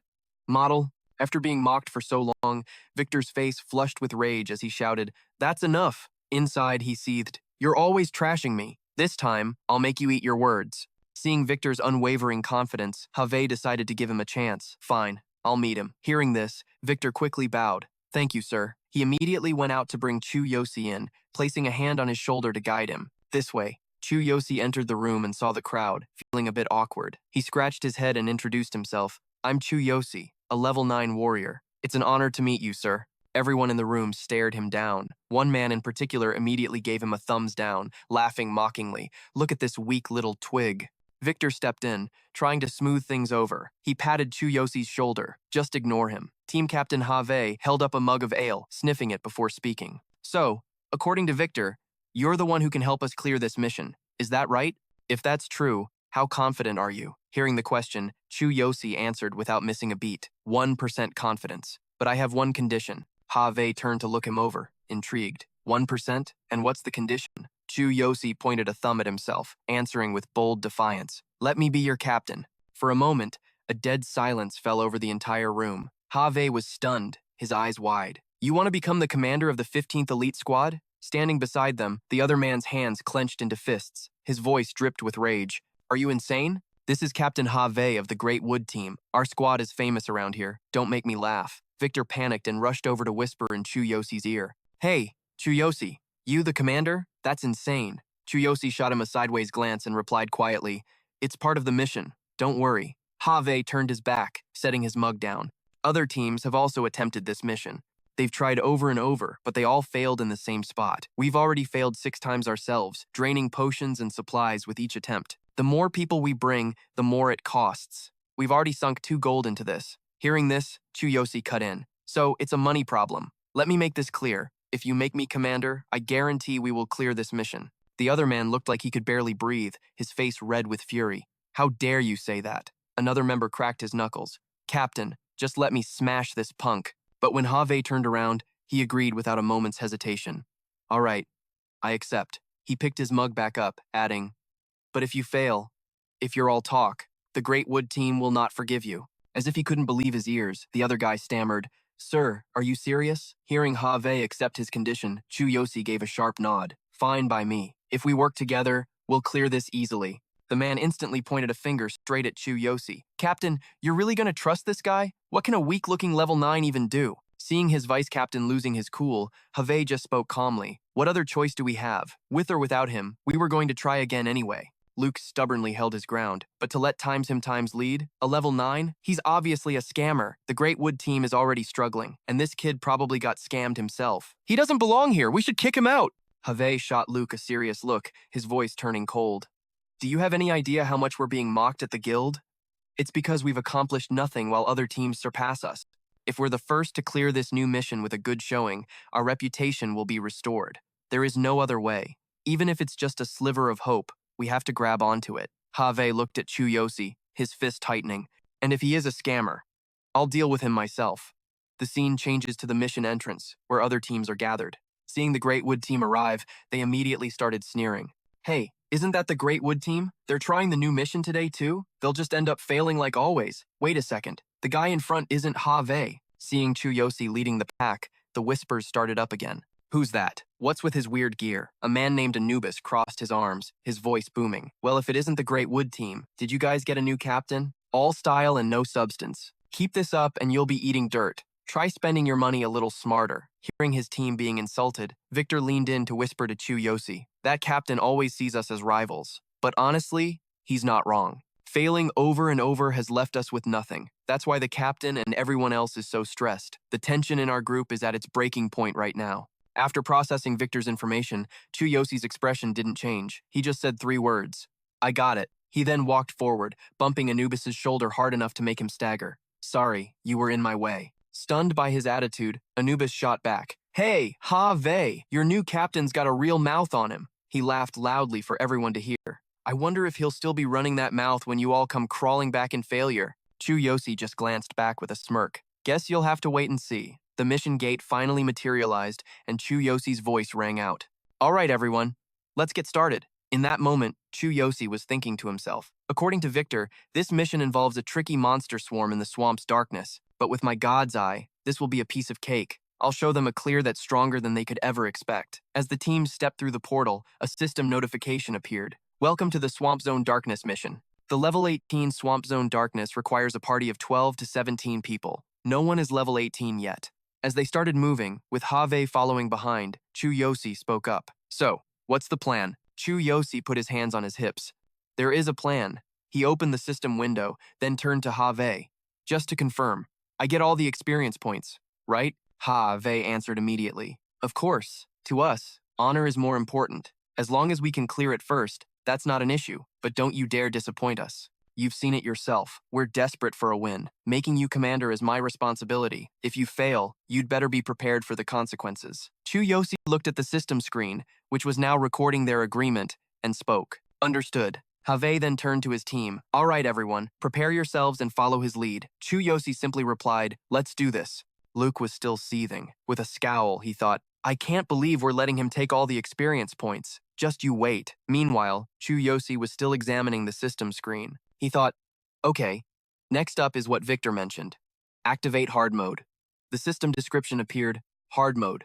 Every mission is divided into normal and hard modes. In hard mode, all rewards are tripled, including experience points. Seeing the word tripled, Chu Yosi couldn't help but let out a wicked grin. A plan was already forming in his mind. Everything is tripled, including the EXP. With triple experience, I could gain 1 or even 2 levels from this. The system then displayed a notification for everyone to see. Chu Yosi has selected hard mode. No one was expecting this. Ha-Vei grew anxious. He spun around and shouted at Chu Yosi. Hard mode? The rest of the team erupted into whispers. Why would you do that? It has to be a mistake, right? Hard mode is a suicide run. Victor was terrified. He trembled as he approached Chu Yosi. Are you trying to trick us? I told you before. Hard mode should never be activated unless you've mastered the mission. You made a mistake, right? Seeing his chance, Luke jumped in to stir the pot. You idiot. No one has ever even cleared this on normal. Hard mode is many times more difficult. Are you trying to get us all killed? I knew it. You're a scammer. Not only are you wasting our time, but we're going to be a laughingstock when we leave here. Luke turned away, a malicious smile forming as he thought, you fool. I was just waiting for a chance to kick you out, but you just kicked yourself. He actually dared to choose hard mode. He continued to taunt Chu Yosi out loud. I've never seen such an idiot. Good thing I prepared for this. This is the last signal horn. Thanks to this moron, we have to waste a precious item just to escape. Let's get out of here. This guy tricked us all. Seeing him act this way, Chu Yosi lunged forward. His eyes were like ice as he said, if I brought you all in here, then obviously, I have a way to get you all out. Hard mode? Chu Yosi thought to himself. This is nothing. With his god's eye and this many people, they'd clear this mission without a single scratch. Hearing that confidence, Luke's face twisted with rage. He roared, Are you insane? We already failed on normal mode. You think we can just waltz through this? Stop your damn lies. You tricked us all. Do you get that people can die here? This isn't a game. If you want to get killed, do it alone. Meanwhile, Chu Yosi was already using his god's eye, a plan solidifying in his mind. All right, just as I predicted. A swamp means high humidity, making the monsters here weak to lightning. As Chu Yosi activated his god's eye, data on the creatures flooded his vision. Level 18 Fang Crocodiles. Primary attribute, water. Weaknesses, lightning and fire. Their hides are incredibly thick, giving them insane defense. Normal attacks will barely scratch them. When in a pack, they use coordinated biting attacks to unleash devastating damage. They're not to be underestimated. The analysis confirmed it. Lightning or fire-based magic would be overwhelmingly effective. Lightning attacks, in particular, could produce some unexpected results. God's Eye had already pinpointed the perfect strategy. Now, he just had to execute it. Asterisk, if I focus. Asterisk, Chu Yosi thought. Asterisk, I can push my God's Eye even further. Asterisk, without another thought, he charged. Luke pointed, his voice cracking with fear. Hey, you idiot. Those are hard-mode crocs, and there are too many. We're all gonna die. Hav, shield raised, began to waver under Luke's tirade. He muttered to himself, Did he really lie to us? Seeing the party's morale crumbling, Chu Yosi shot them a sharp glance. His voice rang with absolute certainty. Follow my lead. I will get every single one of you through this. Chu Yosi instantly shifted into a battle stance, drawing his sword. Fire mages, get ready, he commanded. Seeing no other choice, Victor gripped his staff, preparing for the worst. Damn it. All right, I'll trust you, Victor declared, then immediately gave his own order. Fire mages with me! If we run now, we'll be a laughingstock! A chorus of agreement rose from the fire mages as they surged forward. Screw it, let's go for it, one of them yelled. Victor's voice cut through the noise. That's right, I refuse to be humiliated ever again. Chu Yosi was already clashing with the swamp crocodiles. Hav watched in horror, screaming, Kid, look out! 6 of them are attacking at once! You'll be torn to shreds! But to everyone's shock, Chu Yosi's sword crackled with lightning as he slashed a croc. He then roared an order, Fire mages, unleash your spells exactly 1 meter in front of me. Now! Without hesitation, the mages obeyed. Understood. Combining his lightning with their firepower, Chu Yosi unleashed an interrupt skill. Instantly, the entire pack was engulfed in flames. The creatures shrieked in agony. Victor could only stare, dumbfounded. He took down all 6 at once? What just happened? In a flash, the entire pack had been annihilated. Chu Yosi turned to the stunned party. My Thunderfall skill inflicts a weakened state on the enemy. While weakened, their skills are interrupted, and all attacks deal double damage. By concentrating all of our magic on a single point, the damage is amplified exponentially, so taking them down was simple. Asterisk. It was all thanks to my God's Eye. Asterisk, he thought. Just then, a system notification appeared. Analysis complete. The party behind him was in awe. What the hell? How did he come up with that strategy so fast? So that's the key. Weaken them to interrupt their skills, then hit them with fire magic. Incredible! Victor was ecstatic. He pulled it off again, just like the last mission. I knew you had it in you. Hav watched it all unfold, a single thought racing through his mind. Asterisk, is he really only level 9? Asterisk, what kind of skill was that? Just who is this kid? Luke, meanwhile, sat collapsed on the ground, throwing a fit in disbelief. Nobody bothered to say a word to him. It was luck! Just dumb luck! Luke screamed. There's no way anyone could analyze the situation that quickly. One of the team members finally spoke up. Vice Captain, that's what makes him so incredible. We all saw it. Why are you being so stubborn? Victor stepped in, scolding him directly. Can you just shut up? You're being embarrassing. Enraged, Luke glared at him, stammering. What did you just say to me? Chu Yosi cut through the argument. That's enough. We don't have time for this. His voice was firm. Everyone, follow me. We're conquering this hard mode. Hav immediately grabbed his shield and followed, shouting, You heard the man! The entire team moved forward, leaving Luke sitting on the ground. He reached out, crying, Hey, wait for me! With Hav and the others following close behind, the team rallied behind Captain Chu Yosi to conquer hard mode. 30 minutes later, in the swamp's dark zone, they stood before another swamp, its green water bubbling ominously. The party took cover in the shadows while Chu Yosi used his God's Eye to scout the path ahead. As the God's Eye analyzed, a nervous, sweating Victor leaned in. It looks like entire parties have been wiped out in this swamp. What are we going to do now? Luke, sitting right behind them, sneered. The monsters here are dark type, and this is hard mode. It's nothing like anything we've ever faced before. I don't know where you're getting your info, but if we wipe here because of you, the Mountain Goat Guild will make you pay. Victor spun around, retorting, It's thanks to his analysis that our team hasn't taken a single injury yet. That was impossible before. Aren't you grateful? How can you say that to him? Luke's face flushed with anger.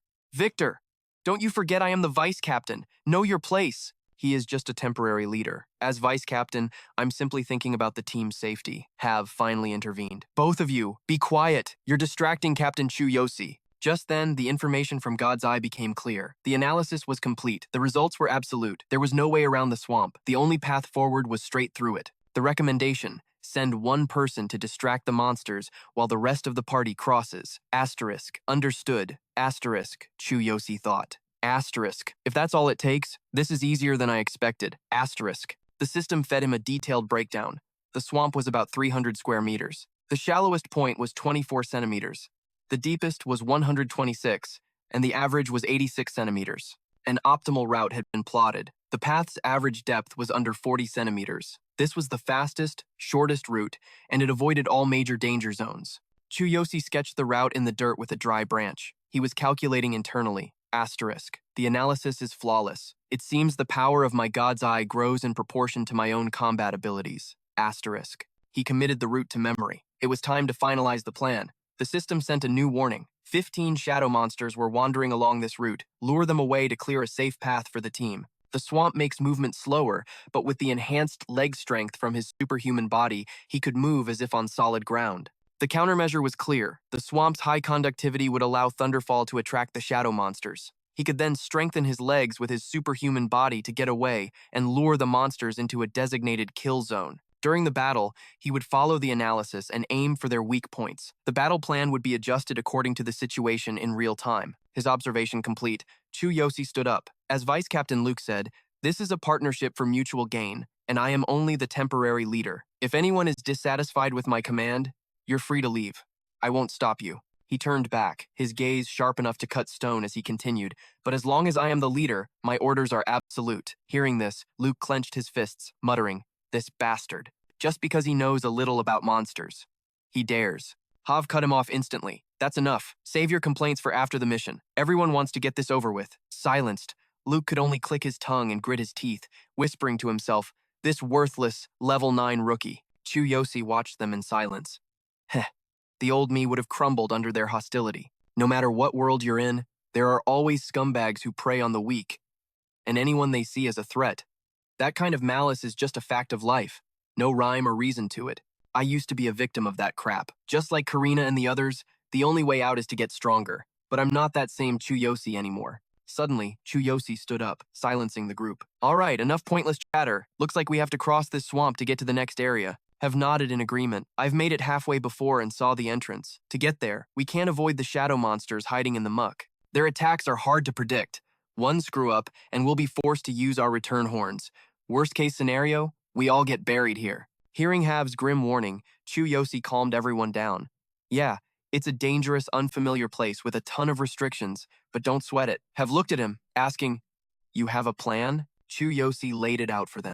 "I'll hang back and draw the monsters aggro while you lead everyone to the next zone. I'll catch up later." Have and Victor were stunned. Victor shot back, "You're gonna lure them all by yourself? That's way too dangerous." Have quickly added, "Kid, I admit you're strong, but we have no idea how many of them are out there. I can't approve a reckless plan like this." Hearing that, Luke burst out laughing. "Seriously? I thought you had some genius-level strategy. But this is just pathetic. Anyone could have thought of that." "Fine, go for it, but don't blame us when you get torn to shreds." Chu Yosi understood Victor's concern and said, "Victor, this is the most optimal route. Memorize it so you can avoid the danger zones." Victor was baffled. "What? How do you even know this is the way?" Chu Yosi drew his sword, ready for a fight. He continued, "Just luring them isn't enough. That's only step 1. I'm gonna wipe them all out myself. You guys go on ahead. I'll catch up soon. I'm done wasting time." Use your head. Have I ever done anything I wasn't sure about? Dead silence. The entire group was speechless. Chu Yosi slung his sword over his shoulder and started walking. "Get in formation and wait for my signal." He stepped into the swamp, the muck clinging to his boots. Asterisk. This stuff is even grosser than I thought. Asterisk, he mused. Asterisk. But this terrain, it's perfect for lightning attacks. Asterisk. The group on the bank stared, jaws open, as Chu Yosi waded in. Luke spoke up again. "Captain, you really trust this guy? A level 9 rookie against a whole swarm of shadow monsters?" Have replied, "I don't know. I'm not sure if I trust him.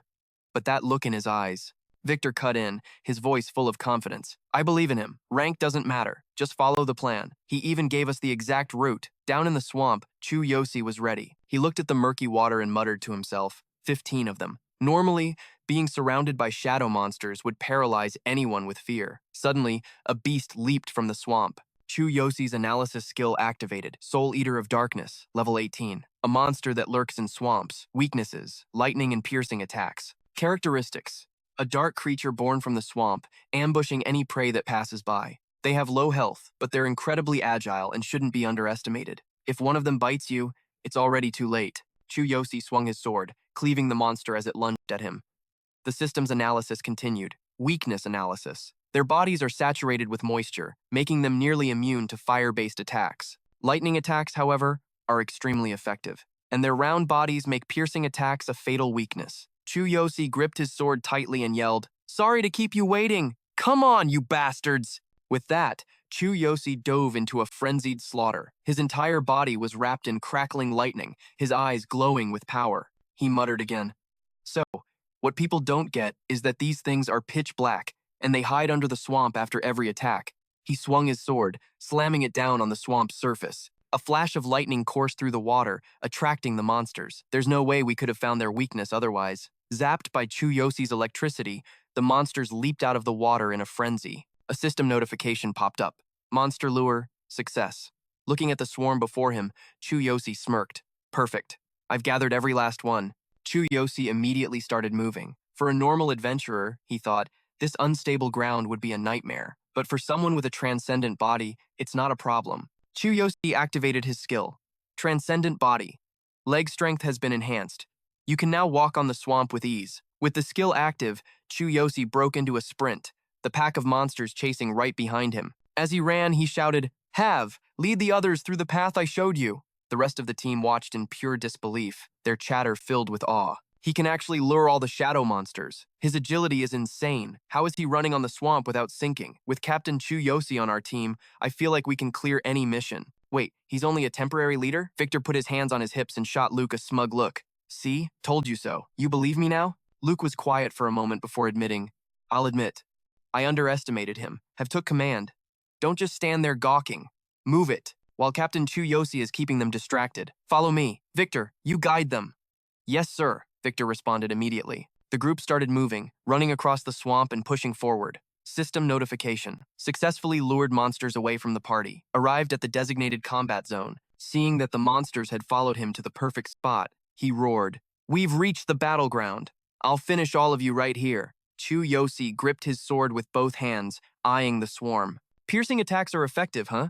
Then let's add some lightning to the mix. They won't be able to escape. One of the beasts opened its maw and charged, only to be met by Chu Yosi's blade right across its face. Seeing this, the monsters behind it froze, hesitating to attack. Crackling arcs of lightning exploded from Chu Yosi's body. "We've got all the time in the world," he taunted. "No need to rush." Meanwhile, the team had safely crossed the swamp. One of them shouted, "We did it! We're out of the swamp!" Cheers erupted from the group. "We've never made it this far before!" Every other team failed at this stage. It's all thanks to Captain Chu Yosi. "We actually did it," Have smiled, relieved. "We really made it through." Just then, Victor ran back to report.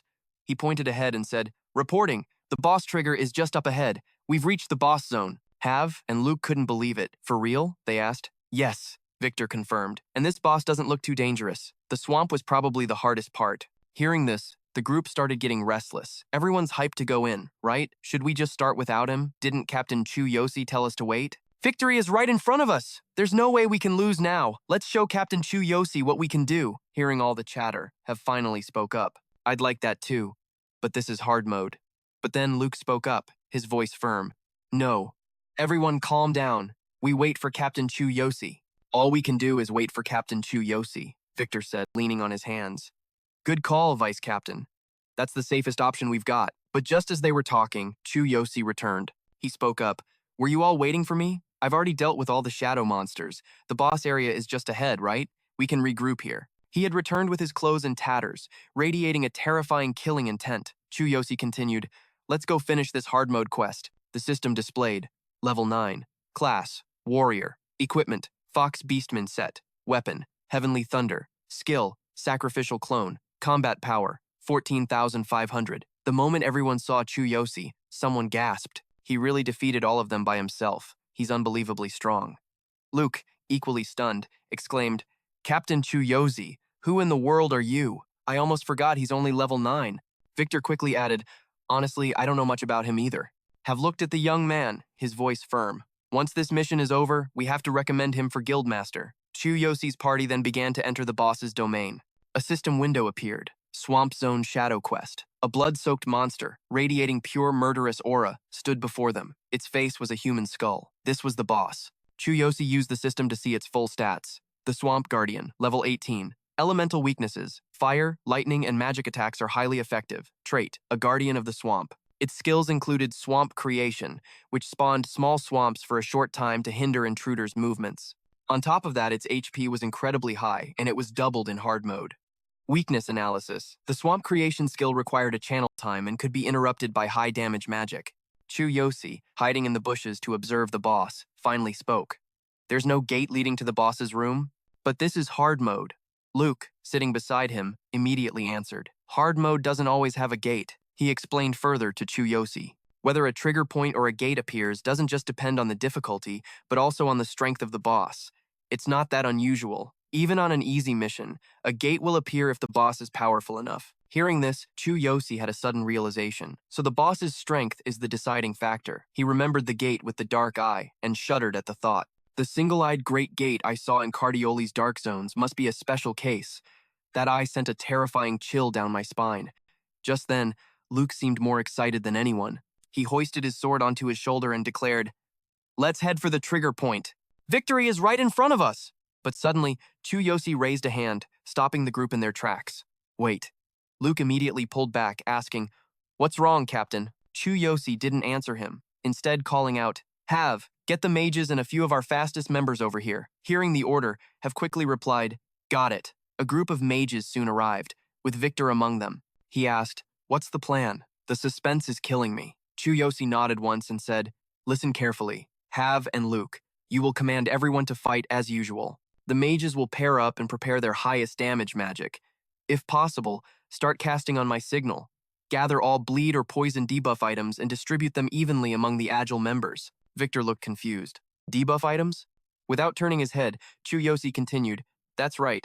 This boss has abnormally high HP, and it's doubled on this mode. Debuffs will make this fight much easier. The agile members will surround the boss and constantly apply debuffs. This will keep it distracted. That's how we'll control its health. The mages will stay by my side, ready to interrupt its skills at a moment's notice. Split into multiple groups to cover for cooldown and casting times." Hearing such a detailed plan, Have couldn't help but gasp in amazement. How could you possibly know all of this? It's actually scary. Luke chimed in, praising him. "See, I told you Chu Yosi would get us through this mission easily. Just trust in him." Chu Yosi finally stood up. He clutched one of his arms and said, "All right, let's make this a one-shot kill. Time to slay the boss." The scene changes. Outside the portal, a group of people stood around, gossiping.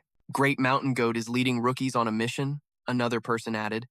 "And it's hard mode, no doubt." A system note explained that on hard mode quests, the entrance emits a brilliant, eye-catching red light. Activating hard mode is a way for players to show off their power, but a single mistake could cost them not only their lives, but also their honor. Anubis, standing nearby, sneered loudly. "Mountain Goat, our leader this time is a human, and he activated hard mode. They must have all been tricked by that human. They can't even handle normal mode, and they dare to try something harder?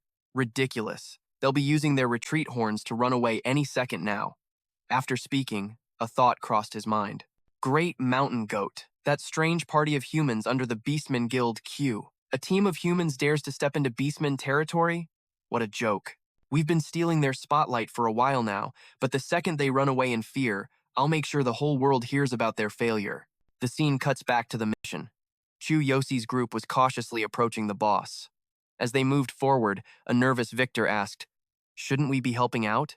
Chu Yosi, meticulously observing every movement, replied decisively, "No. I understand its attack patterns. Stay put and wait for my command." Suddenly, the monster began to inflate like a giant balloon. Feeling its territory had been invaded, it let out a massive roar toward Have's group. Seeing the boss had swollen to a certain point, Chu Yosi gave the order, "Mage Group 2, attack." Instantly, the mage group rushed forward, aiming their spells directly at the monster. But it took no damage. Luke said in fear, "Again? Did the captain predict this too?" Chu Yosi slowly began to approach the monster himself, his voice calm. 15 minutes later, after a fierce battle, the boss's health bar finally dropped to 0. A system notification immediately popped up. The boss, Swamp Guardian, has been defeated. Seeing they had finally won, the entire group erupted in cheers. "We won! I can't believe it! We cleared it! A server first! We were the first ones to do it!" Have, still holding his shield, exclaimed with wide eyes. "We cleared it on our first try. Who is Chu Yosi, really? I have to introduce him to the guild master. If he officially joins our guild, our rank will skyrocket." Luke, standing nearby, immediately agreed. We have to take him to see the Guildmaster. Not only is he insanely strong, but he can also predict quest objectives. With him on our side, no mission will be too difficult for us. Just then, another system notification appeared for Chu Yosi. Level up. Current level, 10. Current combat power, 45,000. Chu Yosi was thrilled, muttering to himself. Monopolizing all the boss's experience points was a huge score. I've finally reached level 10. He thought to himself, asterisk, 2 more steps until I reach my goal. I can do this. Asterisk. As Chu Yosi looked up, he saw another system message. The owner of the Infinite Ring has reached level 10. Reward. Black camouflage armor. Seeing this, Chu Yosi's eyes lit up in an instant. He eagerly checked the system and said, I get rewards for leveling up too? Let's see. He immediately equipped the armor. An incredible aura radiated from him. A system description appeared. Black camouflage armor. An extremely flexible and durable set of armor that can only be worn by the owner of the Infinite Ring. Cannot be sold or traded. Features. This armor will change its appearance based on the owner's imagination. Even the cloak can be used in combination with other battle armor. When other pieces are hidden, players will see this armor. Level 10. Class. Warrior. Equipment. Black camouflage armor. Fox cloak. Weapon. Bloody mist. Skill. Heavenly thunder, sacrificial clone.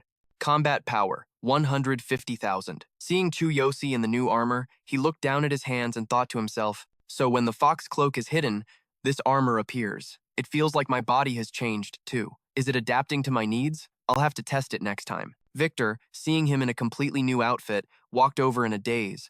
And who is this handsome fellow? Hearing this, Chu Yosi grinned. I just changed my equipment. Luke, seeing Chu Yosi's new form, could only exclaim in awe. If you'd shown up looking like that from the start, I never would have called you weak. Harvey finally spoke up from the side. Chu Yosi, I need your help with something. Hearing this, Chu Yosi glanced over at him. Help?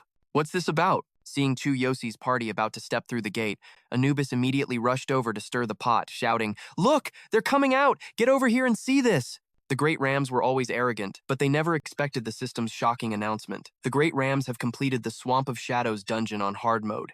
On their first attempt, the Great Rams have set a new record on hard mode with a clear time of 150 minutes and 36 seconds. Swamp of Shadows hard mode first clear. The Great Rams. When Anubis saw the notification, his jaw dropped in disbelief. New record. The Great Rams, 150 minutes, 36 seconds. As Chu Yosi's team finally emerged, their auras were blazing with power. The surrounding crowd instantly erupted into whispers. How was that possible? They cleared it on hard mode? Was it all because of the guy in the black armor? That's right. The Great Rams made him leader and they cleared it just like that?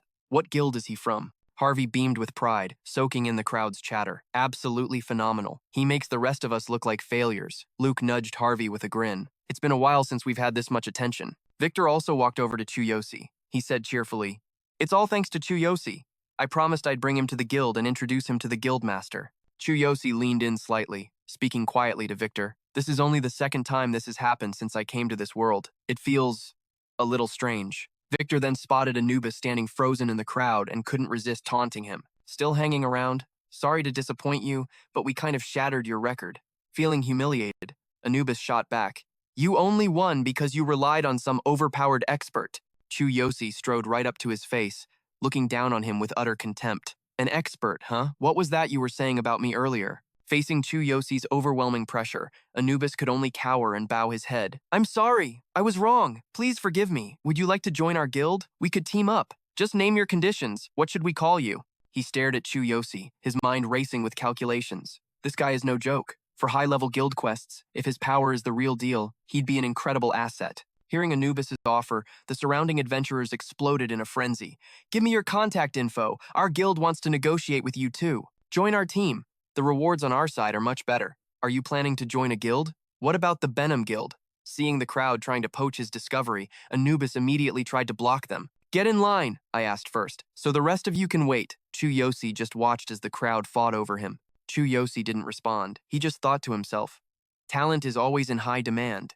It was the same in my old world. The big guilds are always fighting over the strong. As long as you have power, you're welcome anywhere. Cutting through the chaos, Harvey made a declaration. He has already agreed to join our Guild of Goo. Now, clear a path for him. In the Beastmen city of Northern, towering buildings were packed tightly together, creating a suffocating landscape. A crowd of beastmen froze in their tracks, staring as he passed.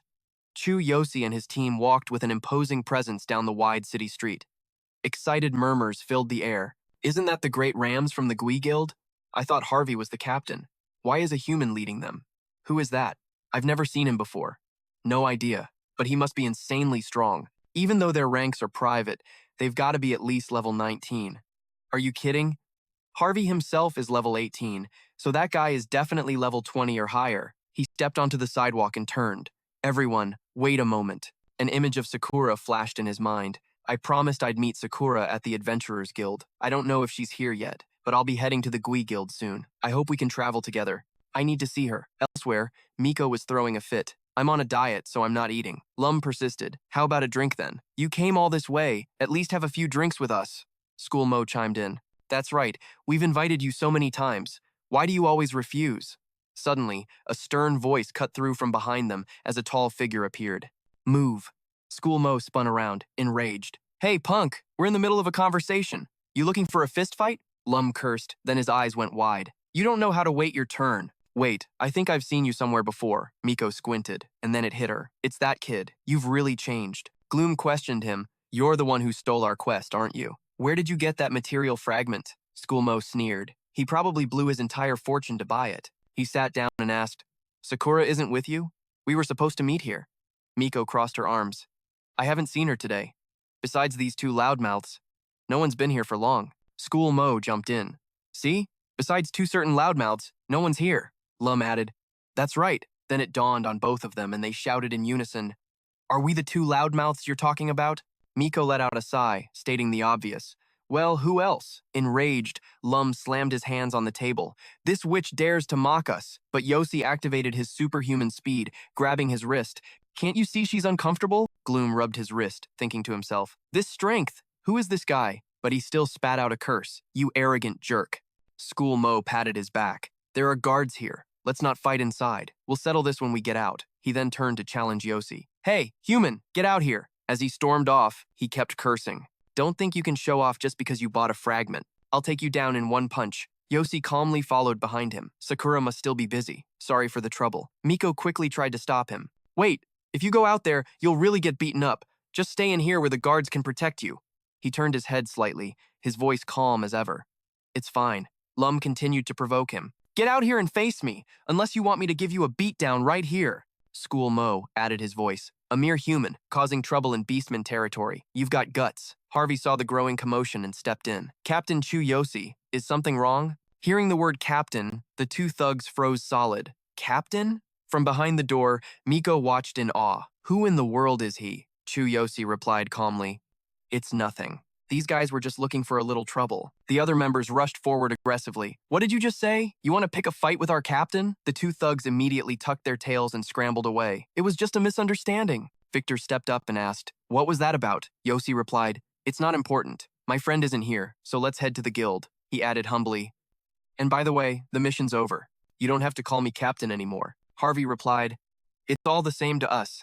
Inside the Gui Guild's meeting room, a man named O spoke. Congratulations, everyone, on clearing the mission on your first try and setting a new record, he continued. But you want a human warrior to join you on other missions? This was Guildmaster O, a level 24 elemental mage. Harvey spoke up. Chu Yosi is an exceptional talent. Thanks to him, we were able to complete this quest.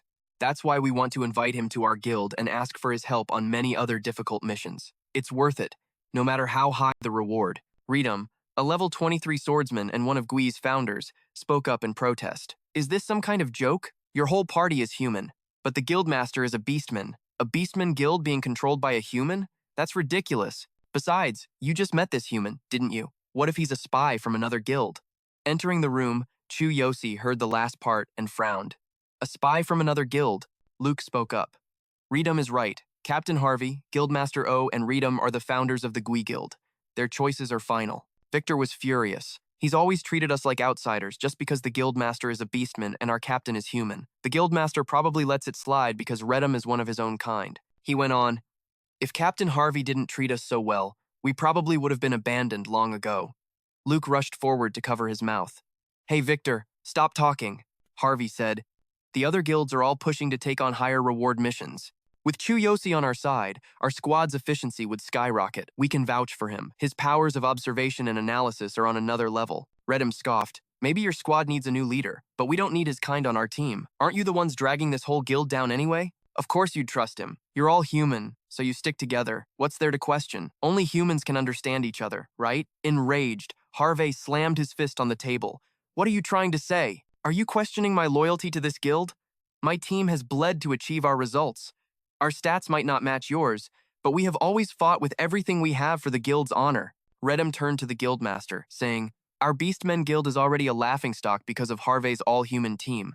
If other guilds discover we've let a human become a squad leader, we'll be shamed. The guild itself could collapse. Guildmaster, you understand this. Please, think of our future. Harvey stood, trying to reclaim his presence. Guildmaster, what is your decision? Oban hesitated, then spoke. Perhaps we should heed Redham's words. While we appreciate Harvey's sentiment, our problems are our own to solve. He cleared his throat. We will send our human friend off with all due hospitality. Harvey refused to back down, still trying to argue for one last chance. Guildmaster. Harvey's gaze fell, his voice sinking with reluctant acceptance. I understand. Chu Yosi finally spoke. I only came here for Captain Harvey. If this is the decision, then I will leave. Before leaving, he gently tapped the captain's chest in encouragement. Don't worry. You have trustworthy comrades. And there they were, his loyal teammates, standing in a straight line right before him. Harvey stared at his team, stunned for a moment, then felt a weight lift from his shoulders. Yosi turned to go. I'm leaving now. It was an honor to fight alongside all of you. With a touch of regret, Chu Yosi said softly, May our paths cross again. Until then, I'll focus on leveling up. Redm, lounging in his chair, sneered, Good riddance, human. Harvey confronted him. Redham, don't you get it? He was the key to changing this guild's future. We could have become so much stronger with his help, and now we've lost that chance. The man just laughed mockingly. Hilarious. What could one human warrior possibly do? This last mission was just a fluke. Harvey led his troops away. Enough. Let's go. No regrets. Outside the guild hall, he wondered where to level up, or if he should find Sakura first. Asterisk, I have to apologize for ruining the shirt she worked so hard to make for me. Asterisk. Lost in thought, he was suddenly stopped by Anubis appearing out of nowhere. I've finally found you. Yosi frowned. You've been bothering me for days. Why? The man's voice dropped to a desperate plea. Please, I need your help. Our guild has taken on an impossible mission.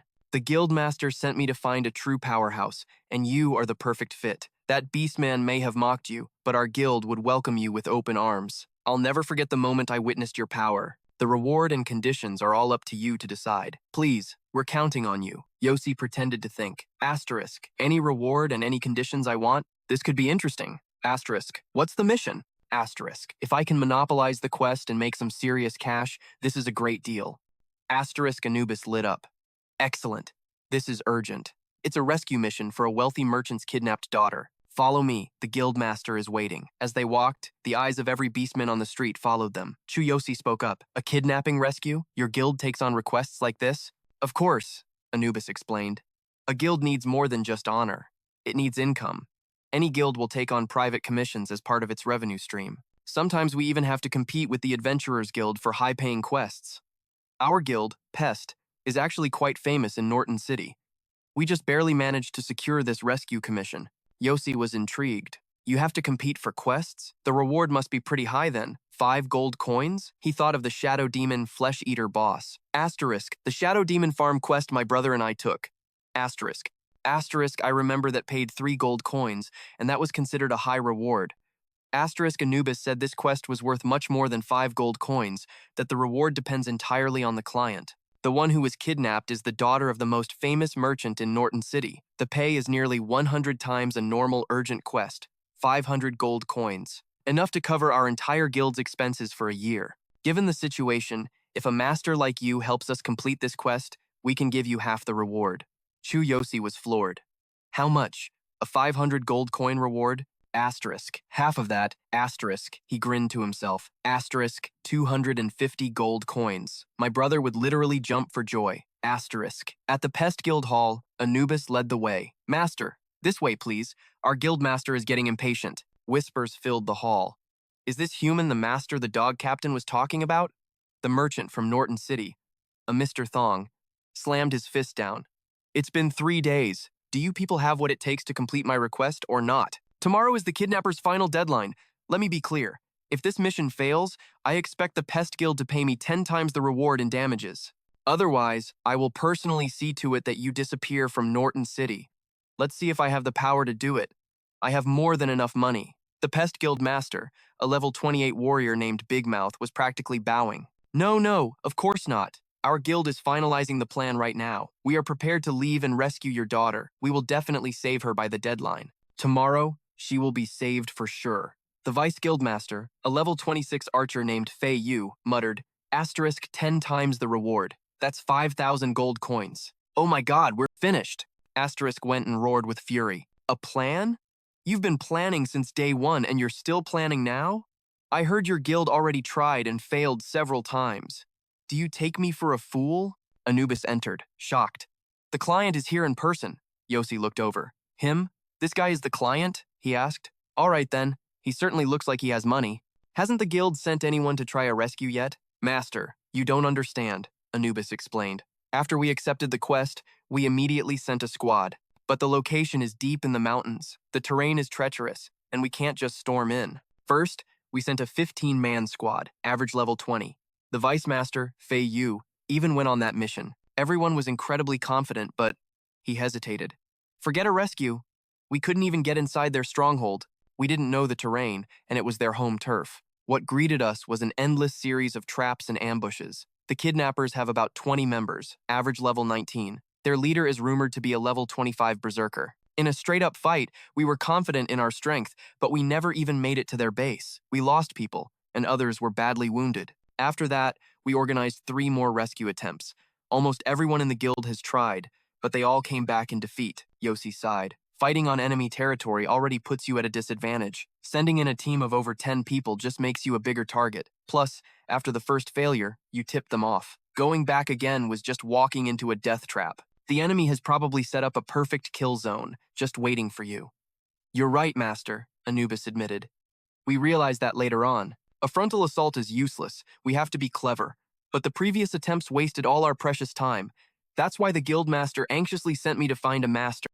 We're desperate. Without warning, he suddenly grabbed Chu Yosi's arm. With tears in his eyes, Anubis begged, based on the timeline, we only have one last chance for a rescue. If this quest fails, not only will the merchant's daughter die, our guild will lose all its honor and be crushed by the massive compensation fee. Please, save our guild, Master. Seeing the guy's pathetic tears, Chu Yosi was a little thrown off. Asterisk, dude, get a grip, asterisk, he thought. He quickly ran through the mission details. The target was deep in the mountains, protected by a series of traps averaging around level 19. And the final boss? A level 25 berserker. Not a big deal. Looks like it's time for my Celestial Eye and Copycat skill to shine. My current stats: level 10, warrior, equipment, shapeshifting, dark armor set. It's a set from the Fox tribe, with the Blood Mist Scythe as my weapon. My skills are Lightning Chain Strike and Copycat.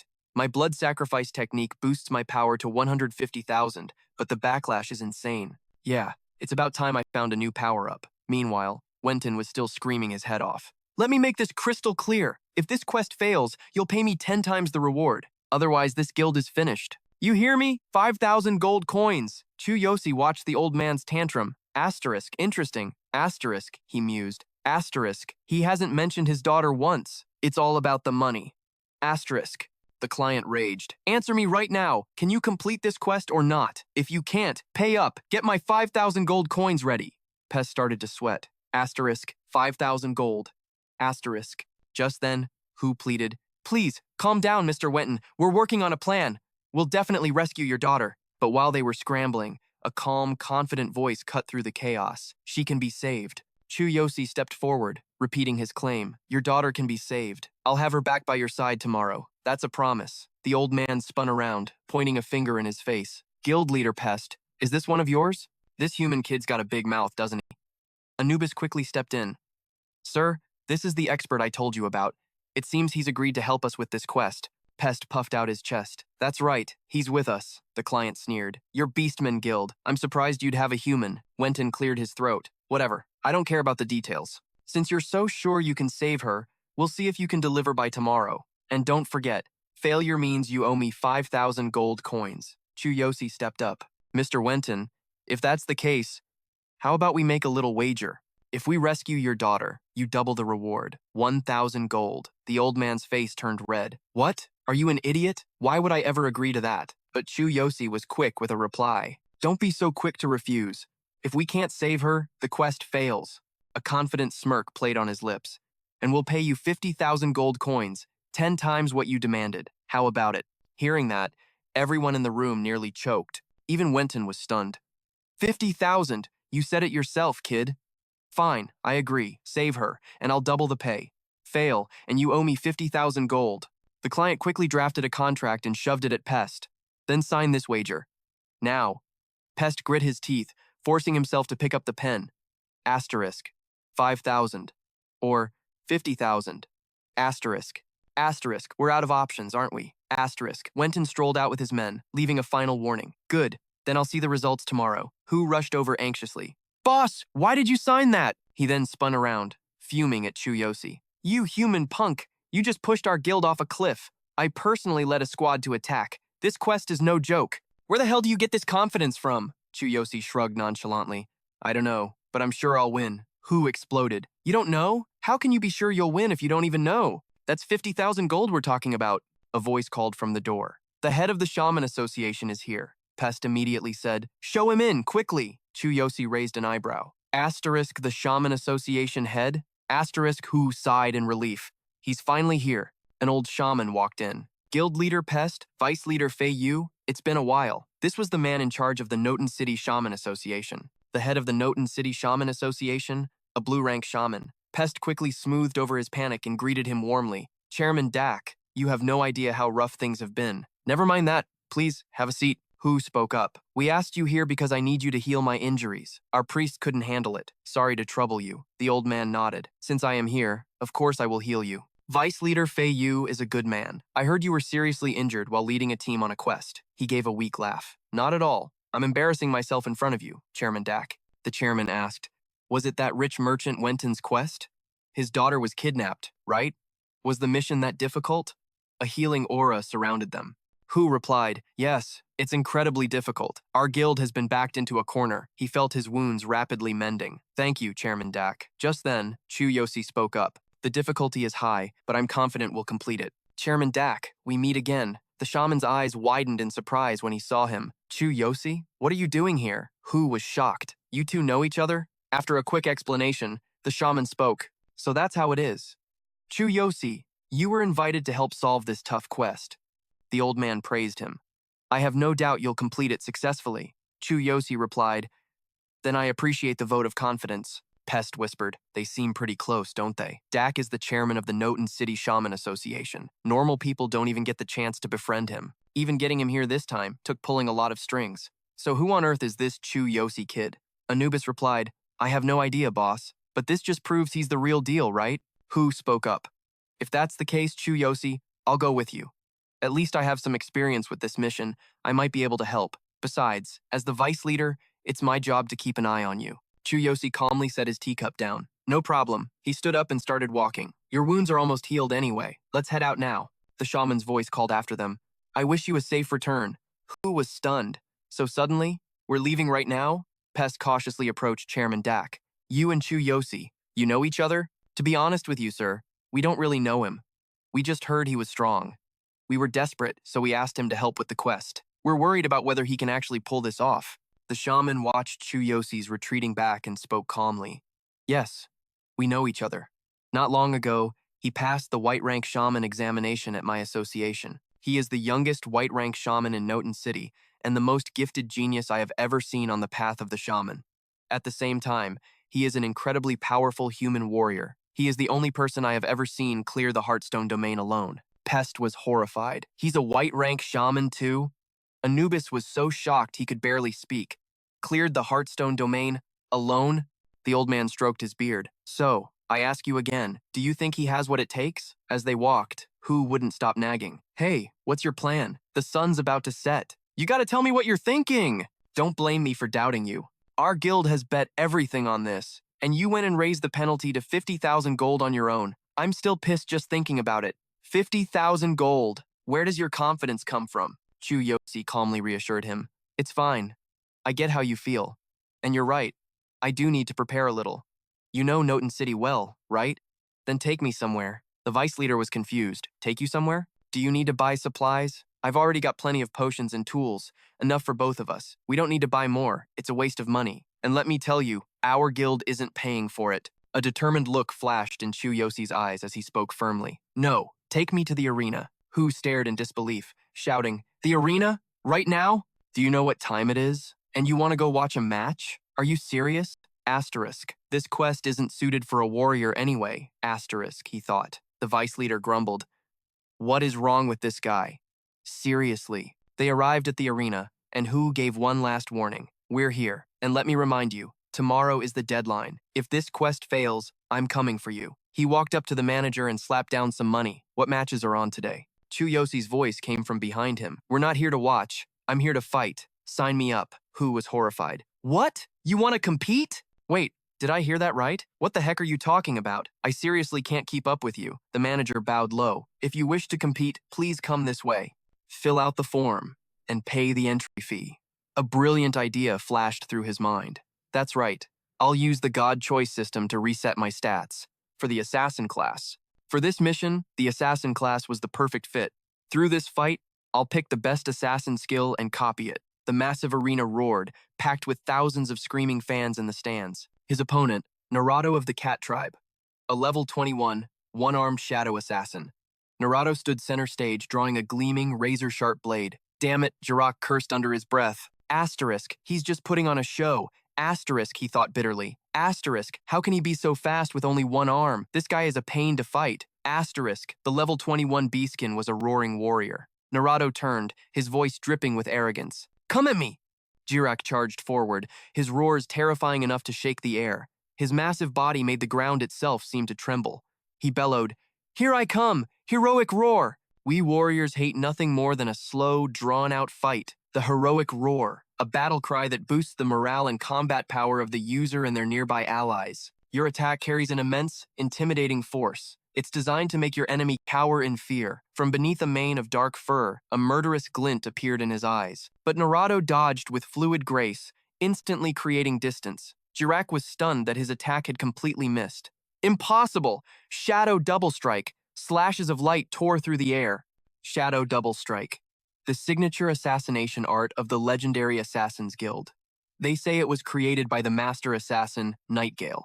It's a close-quarters skill, allowing the user to become a shadow, instantly appearing behind their target for a fatal blow. Using different weapons produces different effects, but a dagger yields the deadliest result. Naruto sheathed his blade, a hint of admiration in his voice. You can attack a shadow? The announcer's voice boomed. The match is over. Naruto is victorious once again. Clerics in the building, get over here and heal the injured. The entire audience went wild as fireworks exploded across the hall. The cheers were deafening as the crowd buzzed with excitement. There it is, Naruto's shadow double strike. Isn't he that guy from the east? Yeah, I heard that too. No wonder he's so damn powerful. Watching the match, Chu Yosi muttered to himself, that assassin skill is insane. The deer man spoke up. You said you wanted to fight a thief or an assassin. Surely they won't match you with times him, asterisk. That's Naruto, the shadow assassin from the east. He's been making a huge name for himself lately. His arena record is 21 wins and 6 losses, and he's held the lightweight champion title for 3 months straight. He's unbelievably strong. Every local guild is trying to recruit him. Is a shadow assassin from the east really that special? The deer man groaned in frustration. An assassin from the east? Don't you get what that implies? How have you even survived on this continent until now? I'm seriously starting to think you're some kind of fraud. Still, he explained, on this entire continent, there are only a handful of guilds that powerful and mysterious. The Assassin's Guild is one of them. Naruto came from the Assassin's Guild. Rumor is, he was exiled and they cut off his arm. No one knows why, but the guy is absolutely ruthless. Chu Yosi mused. The Assassin's Guild. Sounds like a secret underground society. Interesting, right? The deer man replied. Exactly. Information on them is top secret. Unless you're a member, all you'll ever know is that they exist. The hall announcer's voice echoed again. Next up is a new challenger. Let me see. A human with absolutely zero combat experience. Chu Yosi. He specifically requested a match with an assassin, and he drew Naruto. What a poor, unlucky rookie. How many rounds do you think he'll last?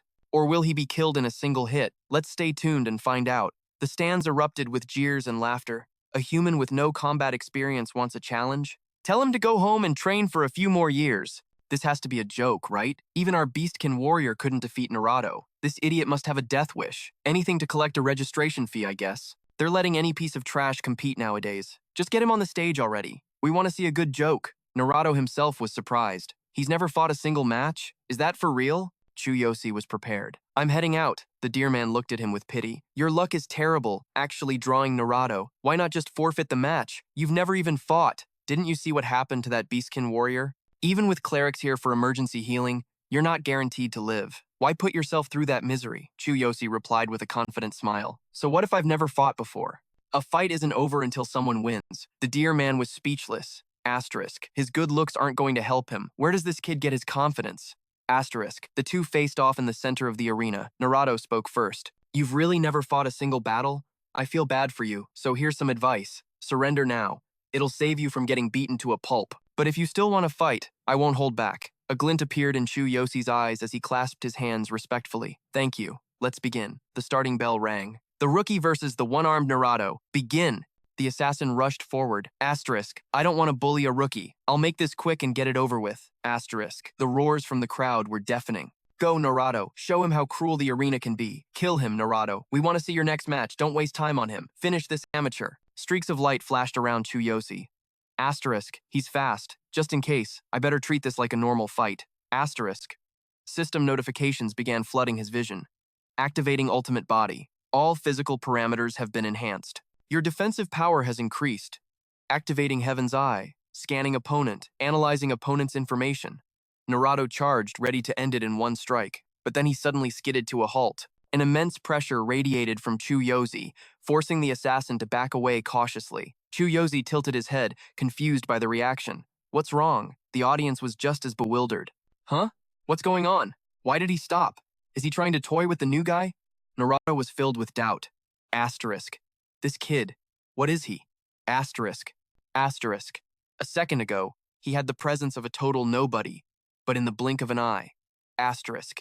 He felt a crushing aura emanate from him, and the look in his eyes became terrifying. Asterisk. Why do I suddenly feel like he's incredibly powerful? Chu Yosi spoke up. What are you doing? Not going to attack? If you won't make the first move, then I will. Naruto's mind raced. Asterisk. I can't read this guy at all. Something's not right. Asterisk. Asterisk. My years of experience as an assassin are screaming at me. This human kid is absolutely not what he seems. Asterisk. A system window popped up. Host's combat habits detected. Initiating skill evolution. Absolute copy has been upgraded. You may now directly copy any of your opponent's skills through combat. Fight more. A sly grin spread across Chu Yosi's face. Asterisk. So, absolute copy got an upgrade. Asterisk. Asterisk. I can copy skills just by fighting now? Awesome. Asterisk. Asterisk. Before activating absolute copy meant touching their heart, which was, let's just say, a little awkward. Asterisk. Chu Yosi charged forward. Now I'm really getting excited. Let's see what you've got, Shadow Assassin Naruto. Naruto tensed up. Asterisk. Why does he look so thrilled? I have to be careful. Asterisk. A new skill was activated. Z-Step, the signature footwork of thieves and assassins. It grants a short-term massive boost to the user's agility. Its unpredictable movements allow you to dodge attacks and drastically improve your evasion rate. Asterisk. Not bad. Asterisk, Chu Yosi thought. Asterisk. This Z-Step is pretty cool. Asterisk. He darted forward, launching a flurry of attacks at the spot where Naruto had just been standing. Naruto instantly closed the distance. Shadow double strike. Looks like you were all talk after all. Just another rookie. Let's end this. Chu Yosi turned his head, a huge grin on his face as he analyzed the skill. That's the one. Naruto unleashed a storm of attacks on him. Light flashed everywhere. The blade in Naruto's hand grazed Chu Yosi's neck, but left not even a single scratch. His hand went to his neck. A system notification chimed. Strongest body. You have transferred your physical power to your neck. Your neck's defense and durability will be massively boosted. Naruto was in shock. Are you kidding me? You got a neck made of steel or something? The roar of the crowd died instantly, replaced by a stunned silence at this impossible turn of events. His eyes widened in absolute horror. Could this guy actually be a master among masters? A flood of skill options appeared for him to choose from. There were a lot of good ones, but his objective was crystal clear. The system's voice echoed, absolute copy. Scan successful. Please select a skill to copy. A glint appeared in Chu Yosi's eyes as the system spoke again. Absolute copy. You have successfully copied the skill. Shadow double strike. Based on your current stats and weapon, Shadow Double Strike will evolve into Night Thunderclap Assassination. Naruto asked in a panic. What in the world did you just do? How can my dagger not even break your skin? Is that some kind of hardening skill? Chu Yosi stepped forward. Too complicated to explain. Besides, now it's my turn to attack. Chu Yosi rushed forward, using the exact same move against him. Let's see how this feels. Naruto was completely speechless. He stared with wide, unbelieving eyes. This technique, how is it different from mine? Night Thunderclap Assassination. In a flash of dim light, a shadow lunged forward with blinding speed. He had no defense against the very move he took the most pride in. After dealing with Naruto, Chu Yosi walked away with absolute confidence. Not a bad skill. Now, it's time to go rescue that poor girl. The stadium erupted in a deafening roar after the announcement. The winner is Chu Yosi. Outside, in the waiting room, whose eyes were sparkling as he fired off questions. Whoa, dude. Is that a high-grade set of gear you're wearing? He stretched his body lightly. All right. Using the God-tier system to respec my stats. Optimizing for the assassin class. He could feel his whole body become much more agile. System notification. Your body attributes have been reallocated for the assassin class. We wish the host a pleasant experience. Hu looked confused and asked, the sun's already set. Why are we staging a rescue at night? Won't it be harder for us to see? It's going to be pitch black. He replied with total confidence. Not a problem for me. I can see just fine. Lead the way. Level 10. Current class. Assassin. Gear. Dark armor set and Foxman outfit. Weapon. Blood Mist Saw Blade. Skills. Lightning Flash and the copied Night Thunderclap Assassination. Combat power. 150. The two of them finally reached the kidnapper's territory. Bright moonlight filtered through the leaves. Hu spoke up. That's the encampment up ahead. The village chief's daughter was brought there. They hid behind a large tree. That's the vice leader of the Flying Feather Guild. Level 26. Marksman class. Level 10. Current class. Assassin. Gear. Dark armor set and Foxman outfit. Weapon. Blood Mist Saw Blade. Skills. Lightning Flash, and the copied Night Thunderclap Assassination. Combat power, 150. The man muttered. I wonder how that little girl is holding up. Chu Yosi scanned the area. This camp's terrain. No wonder all your previous attempts ended in failure. Hu said, yeah, our guild tried to rescue them multiple times, but we failed every single time. Their camp is a fortress, easy to defend, and a nightmare to attack because of this terrain. Plus, they know this environment like the back of their hands and have traps everywhere. Forget getting inside, just the path to the main gate is a death trap. I'm telling you, no guild around here has any way of getting close to them. I know you were incredible in the arena, but taking this quest pretty much ties you to our guild's fate. But still, with just the two of us, how are you planning to break in there? The moment he finished his sentence, he turned around, and Chu Yosi was gone. Hu frantically looked around. Where did he go? Meanwhile, the gate guards were chatting with arrogant disdain. Beastman Guard, level 21 warrior. Kobold Priest, level 22, support healer. Another level 21 Beastman warrior. That Flying Feather Guild, they attack, we crush them. Simple as that. Just wait until tomorrow. Everything will be over. Even for guys like us who know this terrain, it's tough to spot where all the traps are. So forget about outsiders. They send 10. 10 will die. Breaking in is impossible. I'm not afraid of anyone. With the traps we have set, even a god would have to turn back. Meanwhile, high in the treetops, Chu Yosi scanned the entire encampment. Heaven's Eye, activate scan. He analyzed their entire defensive formation. The system reported the results. 9 large area of effect traps and 6 manually triggered traps are active on the main path. All hidden trigger points have been marked on your interface. Chu Yosi smirked. This Heaven's Eye skill keeps getting better. It's like having a top-tier personal assistant. The trigger points are marked perfectly. The manual release switch is just inside the entrance, behind those 3 guards.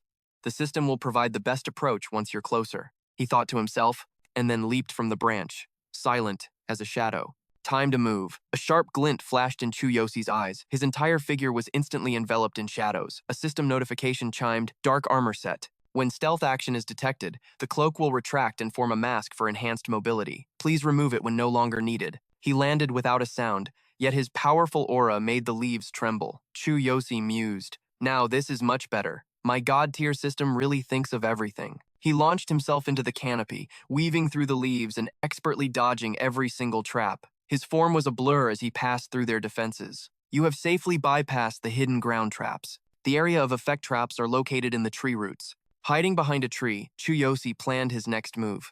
Take them out, one by one. He cupped his hand over his mouth and let out a soft whistle, luring them over. Just as planned, they heard the sound. What was that noise? Go check it out. Don't tell me we have an intruder, one of the warriors scoffed. Relax. It was probably just some small animal. We get a few of them wandering close sometimes. Better to kill them so they don't accidentally set off a trap. I'll go take a look. You guys chill. We'll talk when I get back. The other warrior called after him, Hey, no need to make a big deal out of it. You don't have as much guard duty experience as we do. Nobody's dumb enough to attack our camp at night. That's just asking for a quick death, right? The priest chimed in. He's got a point, the warrior grumbled. Probably another one of those damn deer. Last time, one of them wrecked 3 of our traps. If I find it this time, it's dead. Chu Yosi calculated the distance. For this range, a single-use assassination dagger is perfect. Retrieve from spiritual backpack. You have retrieved. Single-use assassination dagger. Quantity remaining, 29. The guard circled the tree, completely unaware of the shadow lurking on the other side. Chu Yosi saw his opening. He shot out a hand and grabbed the guard's head, taking him by complete surprise. The warrior was dragged behind the tree, thrashing wildly. He clamped down on his neck, activating strongest body. Arm strength increased by 120%. Damage bonus applied. Stealth bonus. Damage increased by 30%. Critical hit. 1-hit kill. With 1 down, he silently observed his next target. Using the hanging vines, Chu Yosi expertly moved to a new vantage point. System notification. You have safely bypassed the hidden trap. The large boulder trap is now active. He landed silently, concealing himself behind a bush to watch his next mark. The priest squinted into the darkness. Where'd he go? The remaining guard called out. Don't use this as an excuse to slack off. Did he find a spot to take a nap again? The guard stomped forward angrily. I'll go drag him back myself. That punk is always trying to be lazy. The priest started rummaging for something, not forgetting to add his 2 cents. Seriously, if the boss finds out he was slacking on guard duty, he's gonna get punished for sure. The misty night was eerily quiet. After waiting and seeing neither of them return, the priest started to get nervous. The priest finally yelled out, Hey, where is everyone? You guys playing some kind of prank? But the second guard had already been taken down by Chu Yosi. Just 1 target left. He shouted angrily. All right, you two, stop messing around. Come on out. Are you trying to prank me or something? The priest grew more agitated. Answer me right now, or I'm triggering the alarm.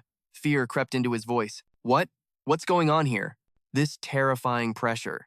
Don't tell me someone actually got in? Chu Yosi shot forward from behind. No way I'm letting you activate that trap.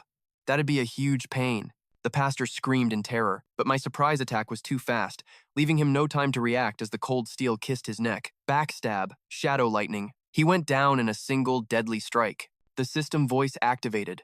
Strongest body initiated. Left arm strength increased by 130%. Damage dealt, surprise attack, bonus damage 30%. Attacking a weak point. 1-shot kill confirmed.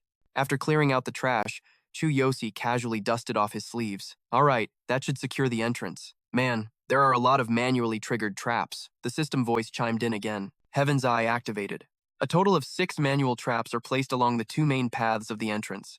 Traps can be disabled by destroying the railings. Feiyu watched the whole thing, his jaw hitting the floor. He's just too strong. Only then did Chu Yosi remember him. Feiyu, hang on.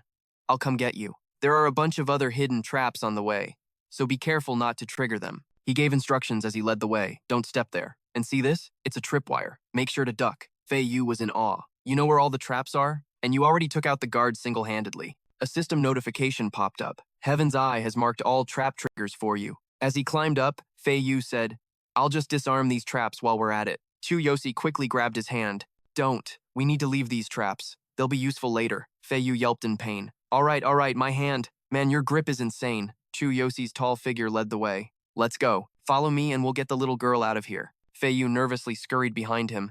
Yes, master! The two arrived at the edge of a deep chasm, filled with gleaming, sharp icicles. Chu Yosi went ahead, while Feiyu was busy shooting arrows into the cold corpse of a guard. Suddenly, a huge wall shot up in front of him, making him stumble back in shock. Power-type Beast Warrior, level 24.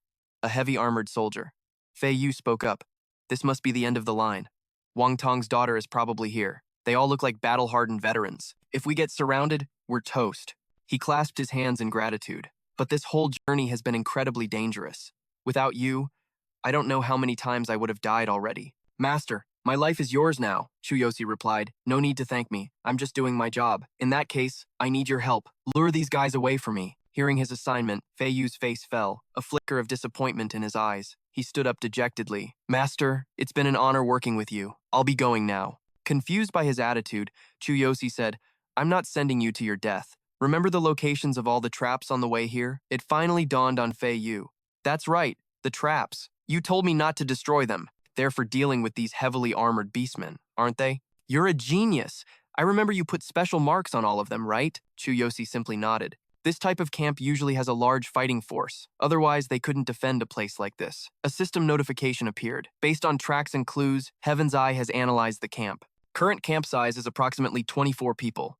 This includes 4 archers, 5 mages, 8 warriors, 6 heavy armored soldiers, and 1 leader. More details will be gathered and stored during observation. Got it, Chu Yosi thought. All this intel was observed, compiled, and analyzed by Heaven's Eye during the search. He then said, those traps are hard to defend against, even for their own people. You just need to lead them into the trap zone and avoid the marked spots I showed you. Even if they aren't completely wiped out by their own traps, they'll be heavily wounded or killed. As for their leader, leave him to me. The sun's about to come up, so this will save us a lot of time. Fei Yu was completely convinced. I get it now. No problem. Master Chu Yosi, to think you'd be so meticulous for our guild's commission. I'm Fei Yu, the vice president of the guild. On behalf of everyone, I thank you.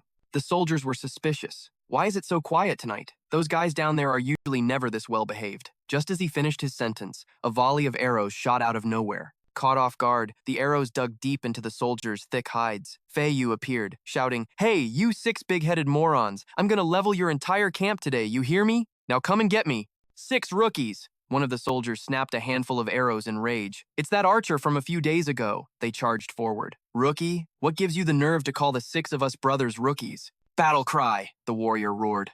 You're going to die by our hands today. We'll peel the flesh from your bones. Bloodthirsty rage. We'll drink your blood. Fei Yu was stunned by their overwhelming numbers and sheer intensity. He quickly started running to lure them. Yeah, that's right, chase me. If you 6 pansies can't catch me, then you really are just rookies. Hiding behind a tree, Chu Yosi couldn't help but mutter, if he gets caught, he's definitely a dead man. With the soldiers lured away, Chu Yosi quickly slipped into the main tent. He lifted the curtain to take a look, confirming if the little girl was inside. But the scene inside was strangely warm. The leader, Leopard Jaw, level 25 berserker. Niu asked innocently, Uncle, did the princess eat the apple the evil old lady gave her? The leopard replied gently, Well, little one, should you eat things that strangers give you? Chu Yosi stared at the scene, completely speechless. This is not the situation I was expecting, the little girl said excitedly. You can't eat things from strangers, or you'll get sick. But the leopard had already sensed something was wrong. He covered Niu with a blanket. Good girl, don't look. She got excited. Uncle, are you going to play a game with me? Okay. He shot towards the door, launching an attack. Wow, his reaction speed is insane, Chu Yosi thought. Just what you'd expect from a leopard. The leopard didn't stop, his kick sending Chu Yosi flying back. A frost thorn kick. He spoke. You don't seem like one of the Pest Guild's people. Who are you? At least tell me who you are before you die, Chu Yosi asked. What was that story you were telling the girl? Aren't you a kidnapper? Chu Yosi stood up straight, facing the leopard. Level 10. Current class, assassin. Equipment, black armor. Fox Tribe transformation suit. Weapon, Bloodbone saw blade. Skills, lightning flash chain. Skills, dark copy, flash, backstab. Combat power, 15,000. Chu Yosi thought to himself, if he was just trying to calm a kid down, that gentle expression was a bit over the top. What's going on here? The leopard roared. An assassin, huh? Looks like I've got an expert on my hands. Not only did you get past our traps, but you also silently took care of my men. The leopard leader, level 25 berserker. Chu Yosi spoke up. I'm here on behalf of the guild to rescue Mr. Tong's daughter, who you've kidnapped. Can you hand her over? I'm just doing a job. If possible, let's not make this difficult for each other. What do you say? The leader didn't agree, rushing forward to attack. No way. Chu Yosi dodged nimbly, as expected of a berserker. No time for small talk, just straight to fighting. This berserker class goes wild in a fight, getting stronger the longer it goes on. Chu Yosi calculated his options. Looks like I can't drag this out. If his buddies come back, I'm in deep trouble. He had to think fast while observing the leopard's moves to dodge in time. Mountain splitting strike. Chu Yosi's eyes flashed, collecting data, Heaven's Eye activating, analyzing movements. Every single one of the leopard's attacks hit nothing but air. As Chu Yosi's body weaved and dodged, the leader grunted. Impressive reflexes. Chu Yosi dashed in for a rear attack, dark flash, backstab, but the leopard's reaction was too fast.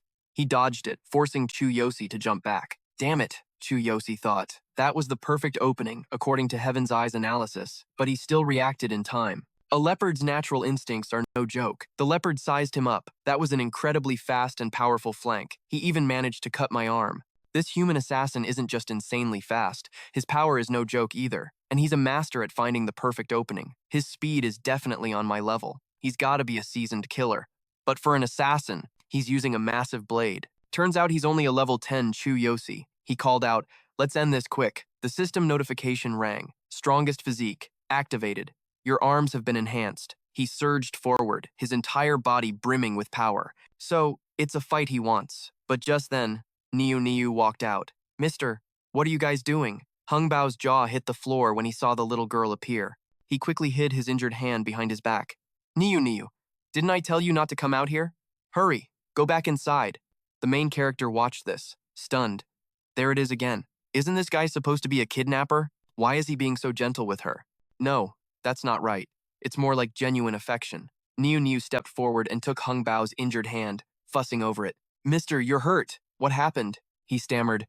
I was just… how do I put this? I was just playing with a knife and wasn't careful." The little girl's eyes welled up with tears as she turned to challenge him. "Hey, why did you hit him? He's a good person, you can't hurt him." Hung Bao looked a little flustered. Niu, it's a bit complicated." Chu Yosi immediately threw his hands up and tried to explain. No, I came to save you. I'm not a bad guy."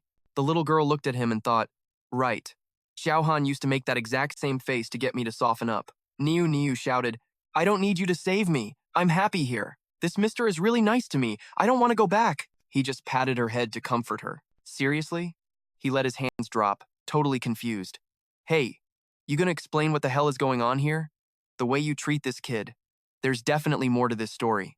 You really want to keep fighting?" Hung Bao gently picked the girl up and said, "Let's talk inside. Besides, I need to put her to sleep. She gets scared if I'm not there to tell her a story." Inside a room filled with a strange warmth, a single candle flickered on the table. Hung Bao let out a sigh of relief. She's finally asleep. Chu Yosi leaned against the wall, arms crossed. "She really likes you. You're not just some kidnapper, are you?"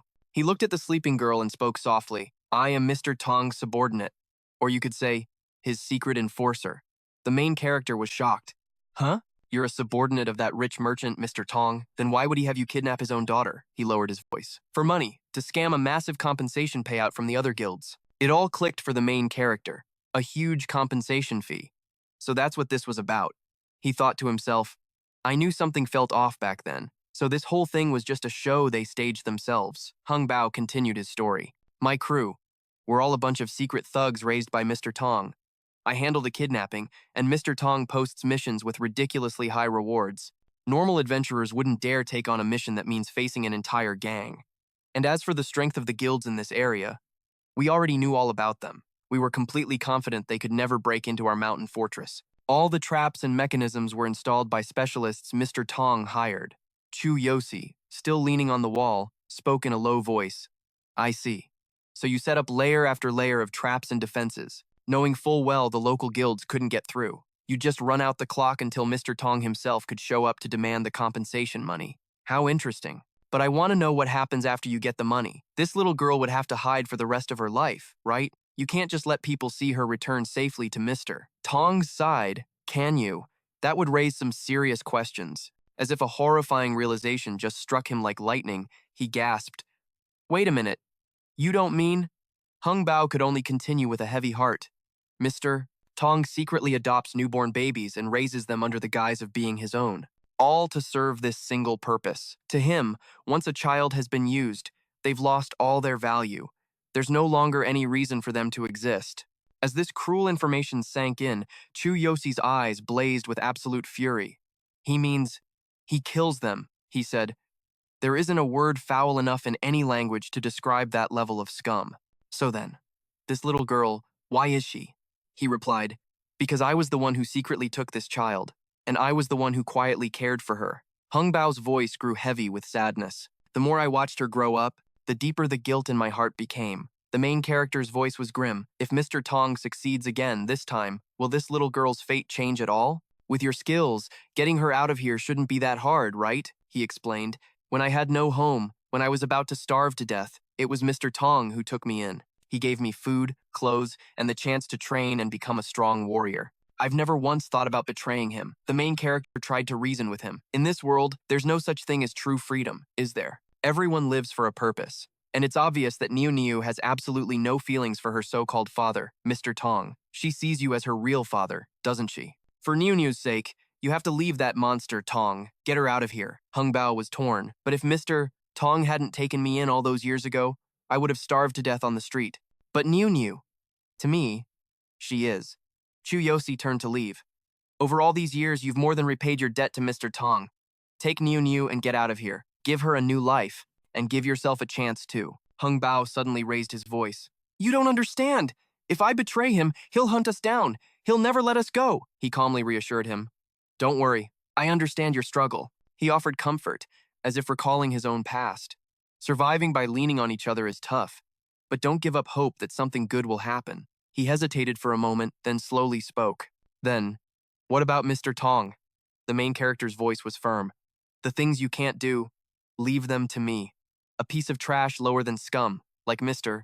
Tong won't be a threat to you and Niu Niu for much longer. Shu was waiting for him outside, and his face lit up when he saw him emerge. Boss, you're back, he said excitedly. I totally ran circles around those big oafs. Just like you predicted, those guys couldn't even handle their own traps and mechanisms. But with the signs you left for me as reminders, I dodged every single trap. They were so mad. Shu couldn't stop laughing. You really should have seen the looks on those idiots' faces. He just replied flatly, good. But then Shu noticed something was wrong. Wait a minute, boss. Where's Mr. Tong's daughter? You didn't manage to save her? Why did you come out alone? Did you fail? Oh no, this is impossible. We're so dead. Chu Yosi placed a hand on his shoulder and calmly replied, no, it was a success. I've already arranged for someone to get her to safety, he instructed Fei Yu. Go back to the guild first. Tell your president the good news. I'm going to find Mr. Tong to collect our fee, then I'll meet you at your guild hall. Shu jumped for joy. Really? You took care of everything? Oh my god, you're incredible. You're the best, boss. He rushed off.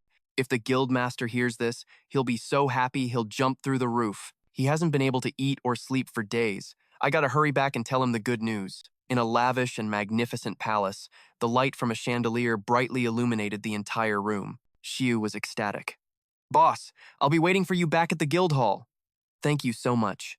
The main character's eyes darkened.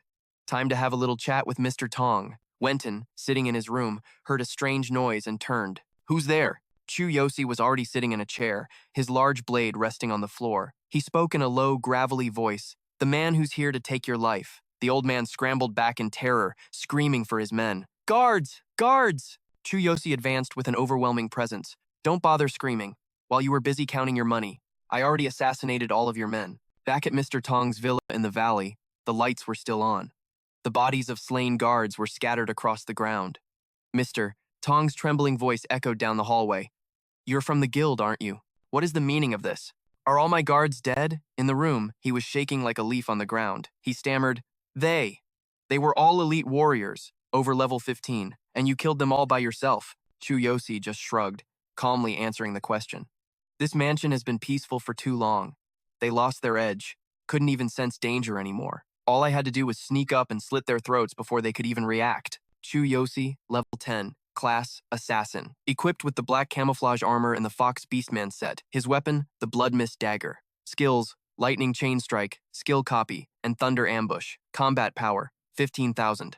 Wenton's face was a mask of pure fury. He snarled, his voice dripping with venom. Useless fools. I feed them every single day, and this is how they repay me? If it's money you want, just name your price. I promise. I won't let this go any further. Chu Yosi sat down in front of him and said, About the money. I expect you to pay back the 5,000 gold coins you owe the Pace Guild. Do you remember our little bet? Technically, we completed the mission. Your daughter was delivered to safety. Chu Yosi's eyes turned ice cold as he stared the man down.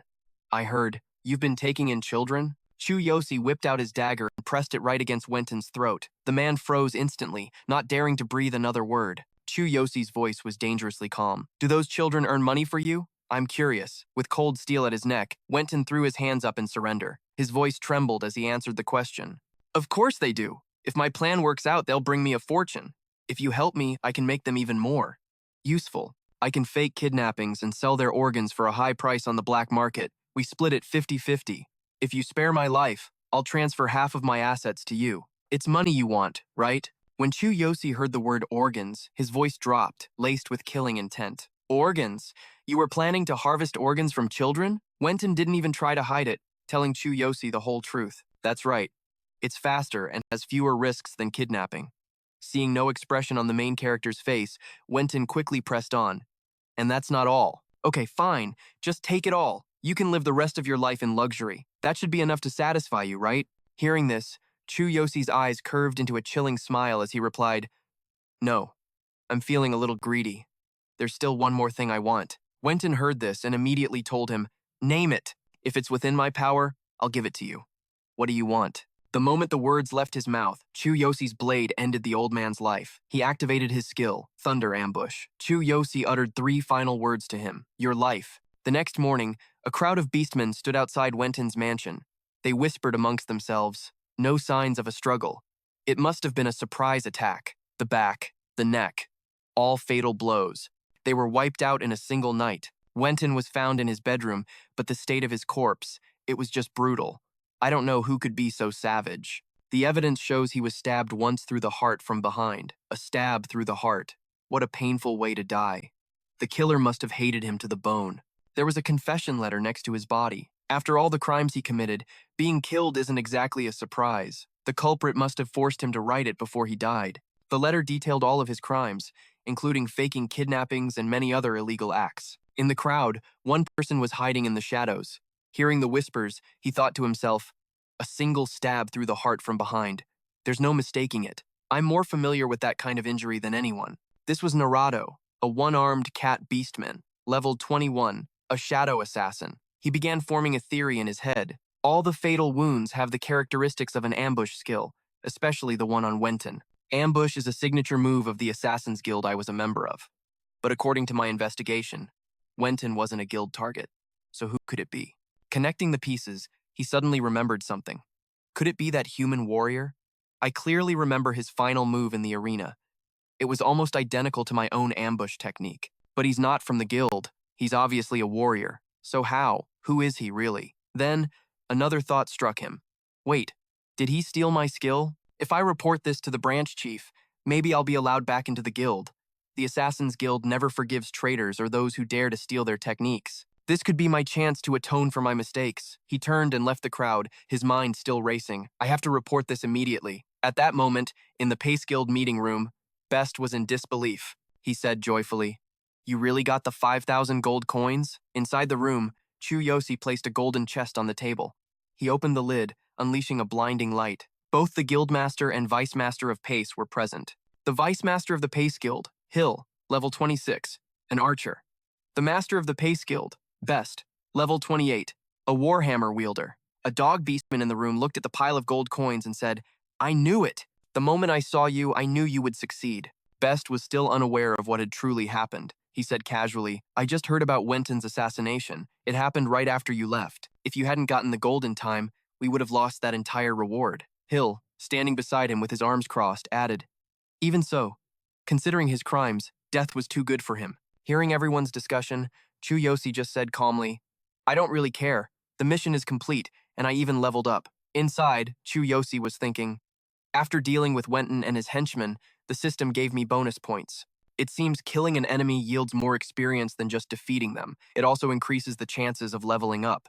After killing Wenton in the house, the system displayed his new status, level 11. Class, Warrior. Equipment, Black Camouflage Armor, Fox Beastman Set. Weapon, Blood Mist Dagger. Skills, Lightning Chain Strike. Skill Copy, Thunder Ambush. Combat Power, 15,500.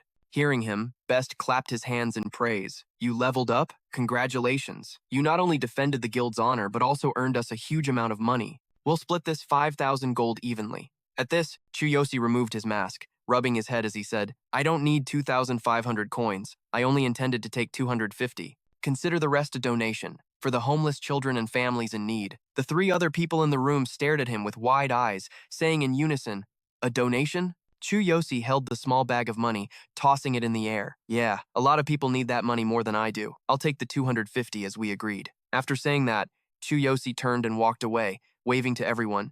See you later. Hill watched his retreating figure and remarked, He's insane.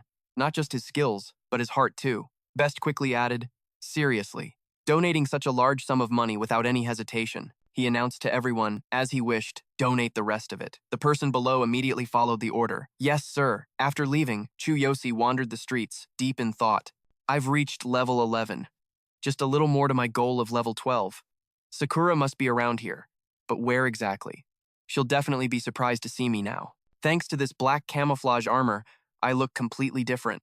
Chu Yosi walked up to the Adventurers Guild, still thinking, maybe I should just wait for her here at the guild. Chu Yosi arrived to see a crowd gathered at the entrance, and he became curious. He walked towards the group, thinking to himself, why are so many people gathered here? What's going on? He looked inside and saw a portly beast woman shouting loudly, do you know who I am? I am the wife of the president of the Northern Beastman Trading Company. How dare a half-breed like you bump into my son? Apologize now. It was Sakura. Hearing the woman, she quickly tried to explain. Ma'am, I already explained clearly. Your son ran into me first. I was just standing here waiting for someone. The woman's name was Silas. Hearing Sakura's explanation, she grew furious and yelled, how dare a disgusting half-breed like you lie so shamelessly?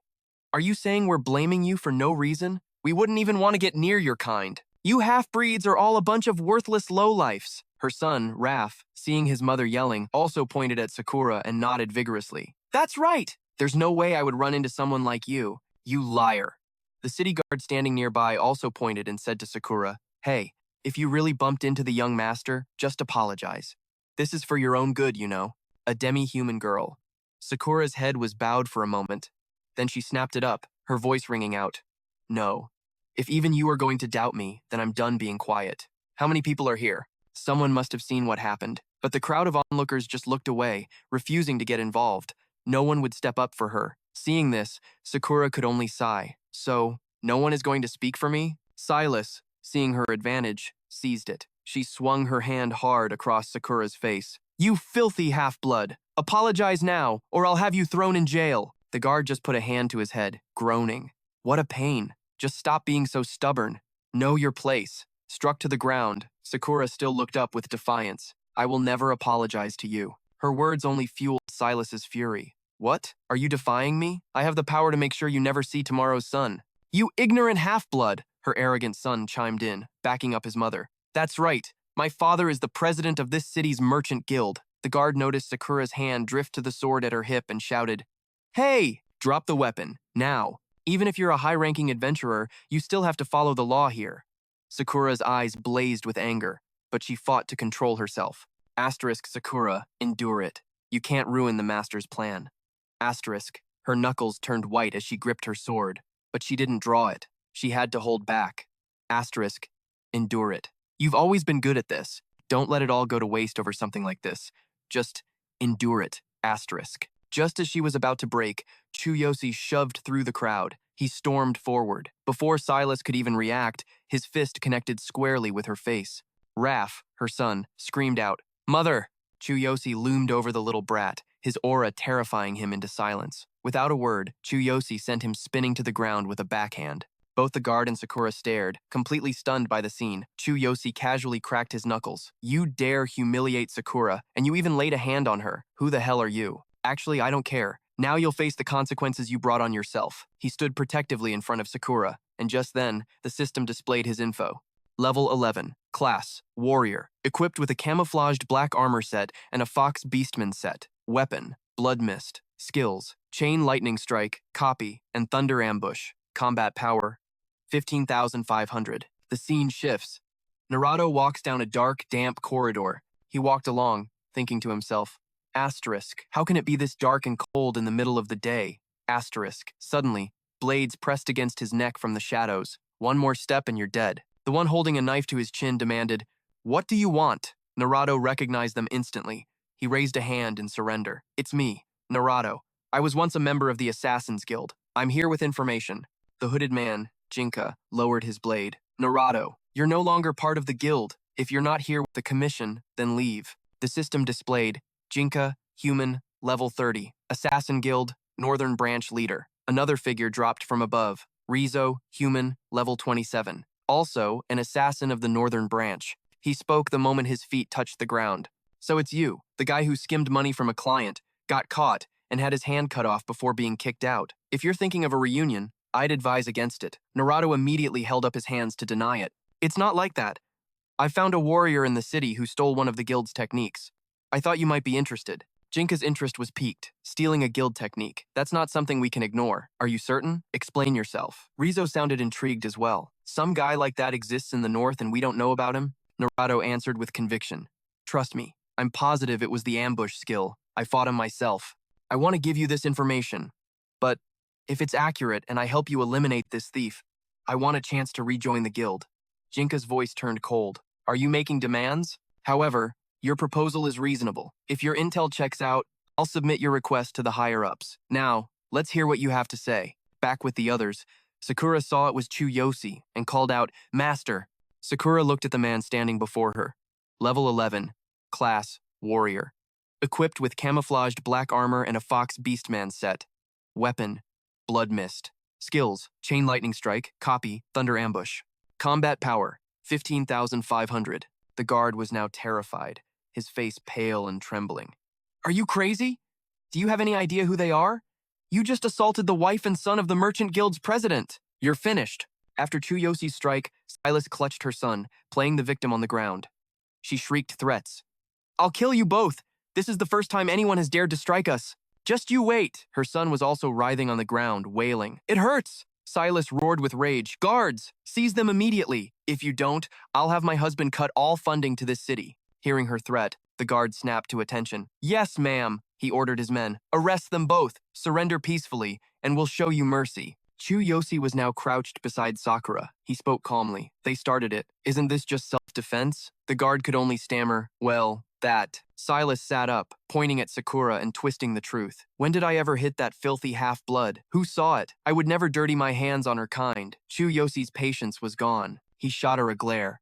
Say one more word, and I'll break every tooth in your mouth. There are plenty of witnesses here. Sakura then spoke up. Master, no one will dare to testify for us. I'm sorry for causing you this trouble. Chu Yosi just looked at her. Don't give up, Sakura. Remembering how the crowd had turned away, she replied, but I thought someone would stand up for me before, too. I'm a demi-human, and she's the wife of the Merchant Guild president. No one is going to defy someone that powerful for a person like me. Silas crossed her arms, sneering arrogantly. Who would testify for a lowly demi-human and some commoner? How stupid. Right at that moment, the Pace Guild walked by. The leader recognized Chu Yosi and approached him. It's Captain Chu Yosi.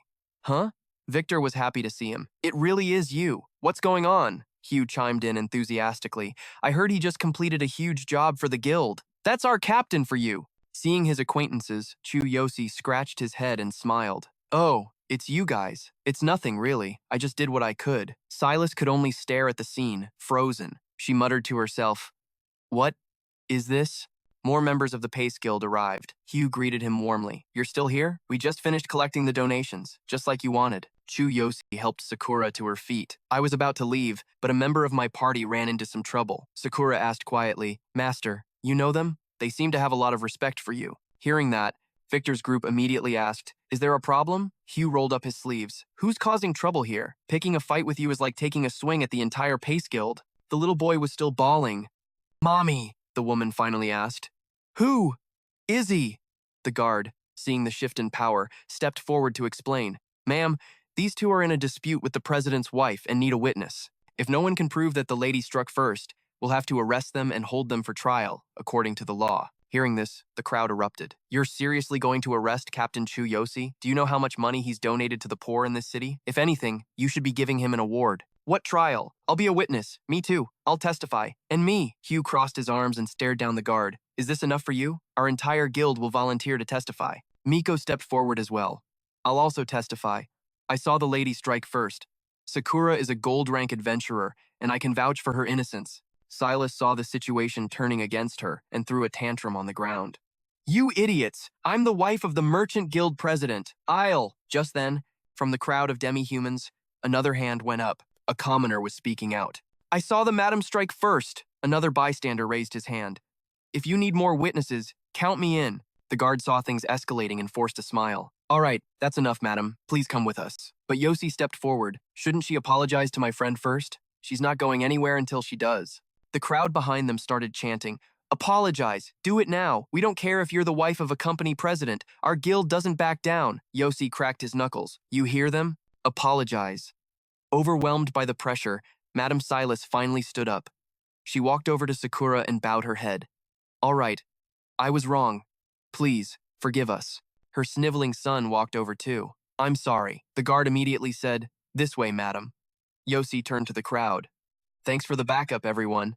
They just grinned back. Don't mention it. Anything for Captain Yosi is a problem for all of us.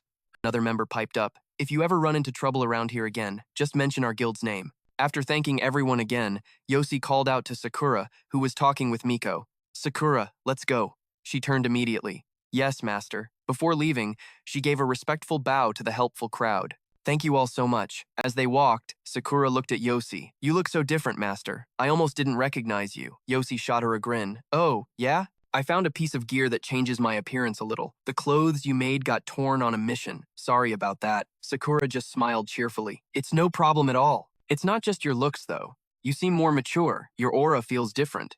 Did you level up? Yosi nodded, explaining, I helped settle a dispute between a party and a guild. That's how I met those guys from before.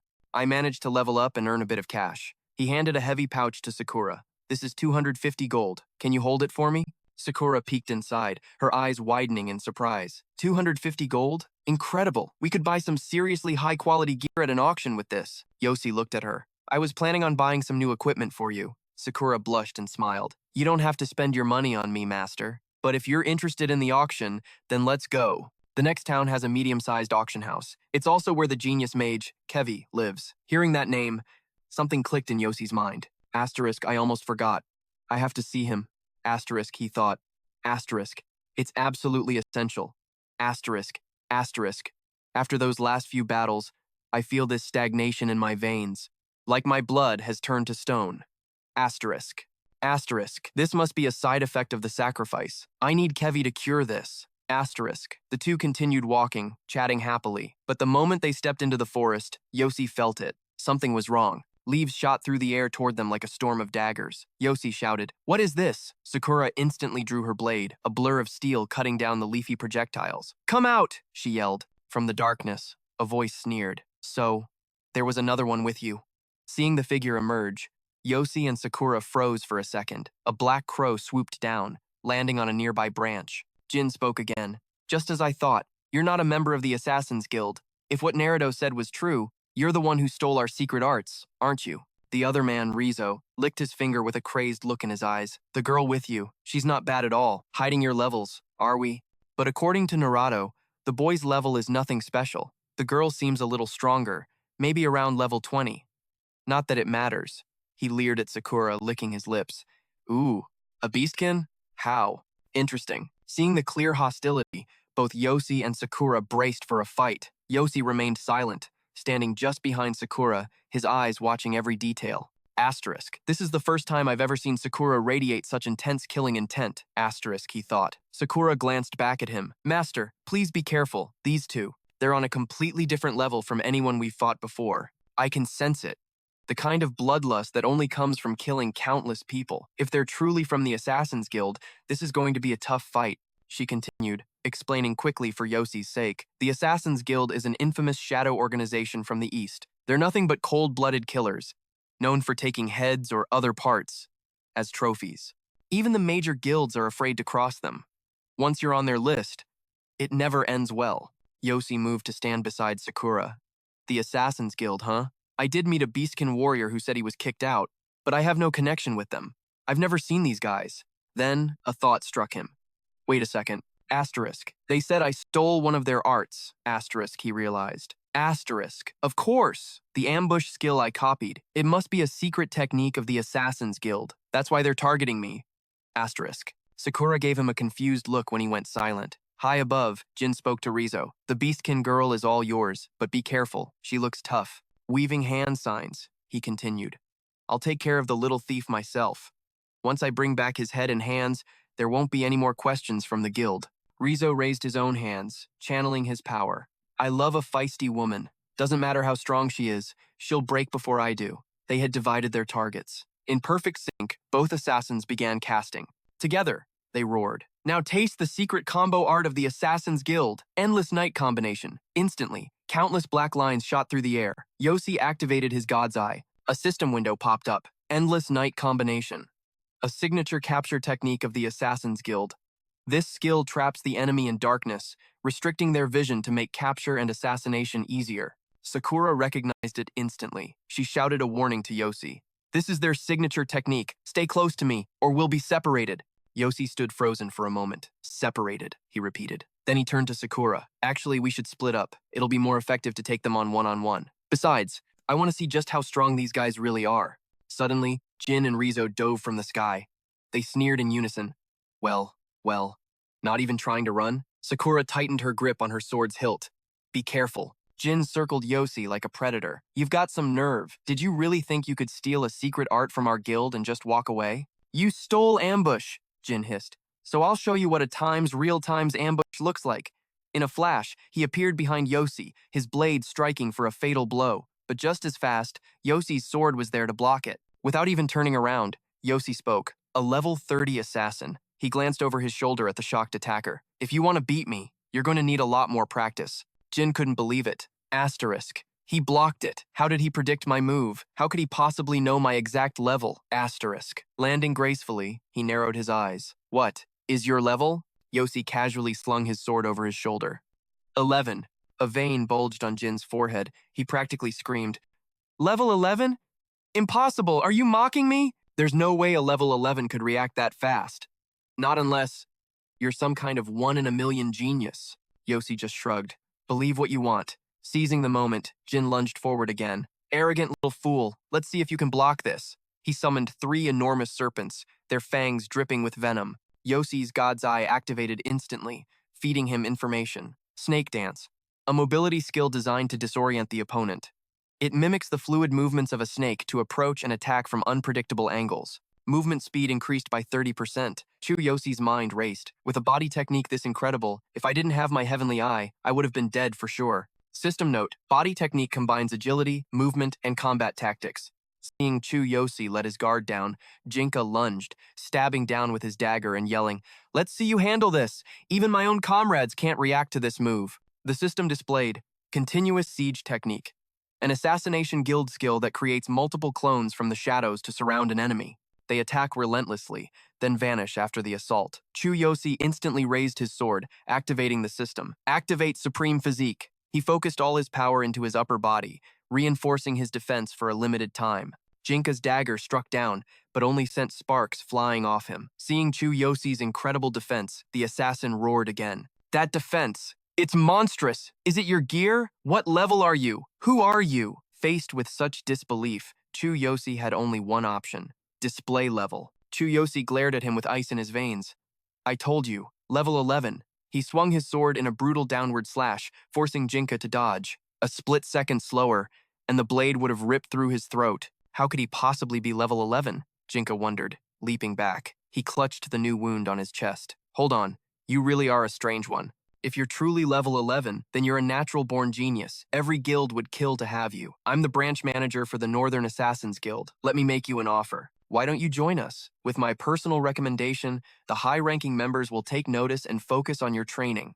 With your talent, you could stand among the guild's greatest prodigies. This is a rare opportunity to join the Assassin's Guild.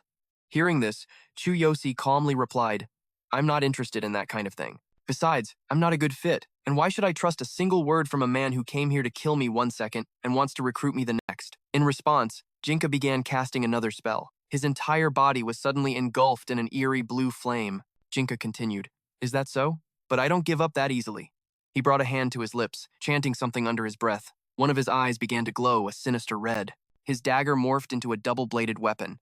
As power surged into it, he declared, Behold and be destroyed. It's been a while since I've used this. Now, let's really play. Seeing this, Chu Yosi froze for a second, his mind reeling. He's pouring his killing intent and aura directly into his weapon. The power is terrifying. Jinka slashed forward, shouting, Take this!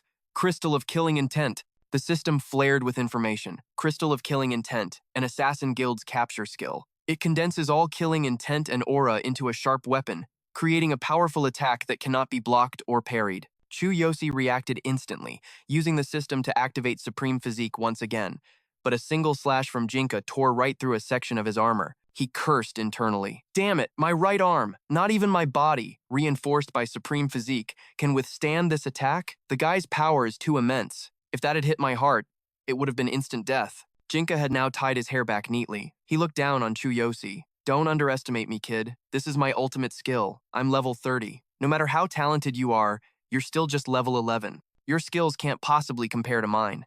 With this technique, anyone below level 30 is no match for me. If you refuse to join the Assassin's Guild, then just die. With that, he lunged forward for a second, slash. As he closed the distance, he roared, "There's no escape this time. I'll kill you and crush your skull." Chu Yosi's mind raced. If supreme physique and a normal weapon are useless, then I have to try times that asterisk. He instantly sheathed his sword. Arcs of raw lightning began to crackle around his hand. Jinka was stunned by the sight. What is this aura? He thought, hesitating. Chu Yosi's entire body was now engulfed in a storm of electricity. A system notification appeared. Notification. Heavenly King's hammer has been retrieved from the spiritual inventory. Warning. Due to insufficient level and conditions, the hammer's full power cannot be unleashed.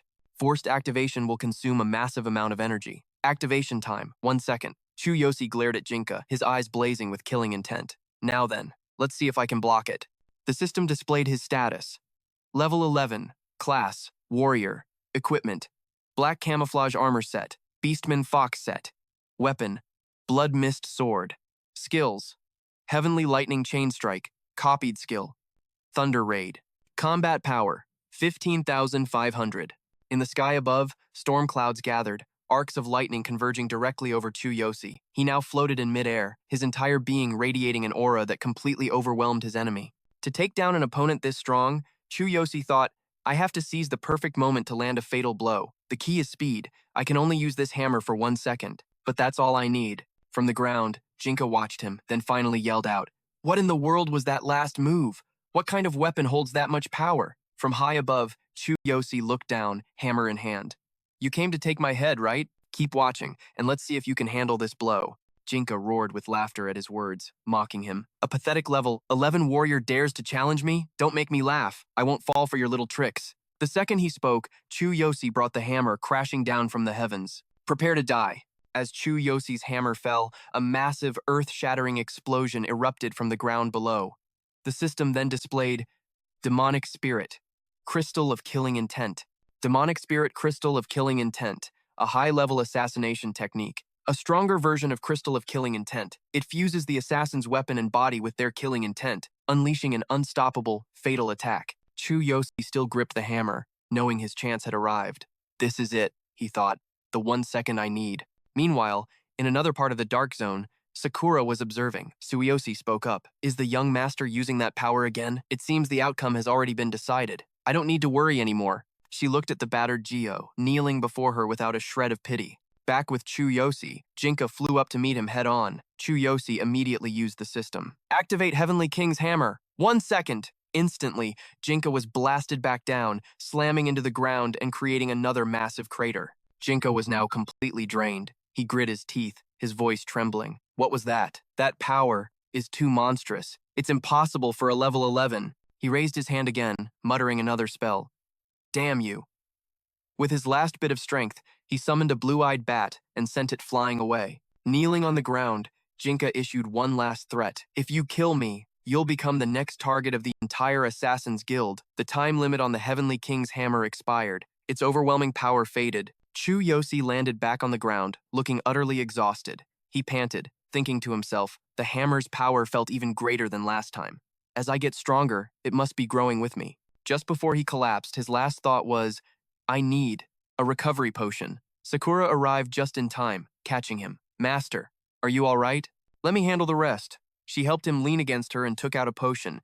Taking down that one-eyed assassin in a single blow, your body must have taken a massive toll. Sakura brought the potion to his lips. As he drank, Chu Yosi groaned. "Ugh, this tastes as awful as ever." Sakura teased him gently. "That's why I try not to drink them." She let Chu Yosi rest his head on her lap. She began to scold him lightly. "That attack was truly powerful, but please, try not to use it so often. If this happens again when I'm not around to help, you'll be in serious trouble." Hearing her words, Chu Yosi had to agree. "You're right." But he was a formidable opponent. If I hadn't gone all out, I never would have won. Sakura chimed in. "Exactly. He was a high-ranking member of the Assassin's Guild, Finishing him off quickly was the smart play. Speaking of which, do you remember that story you told me about a level 10 warrior who single-handedly faced down a dozen enemies? With your current strength, you've got nothing to be afraid of. Chu Yosi sat bolt upright at her words. Wait, you remember that random stuff I said ages ago? Your memory is insane. Sakura simply replied, Of course, master. Chu Yosi's mind was already racing. He'd been in this world for a long time now, and was about to hit level 12. Maybe it was finally time to head back to his own world. I'm going to take care of everything. And fast.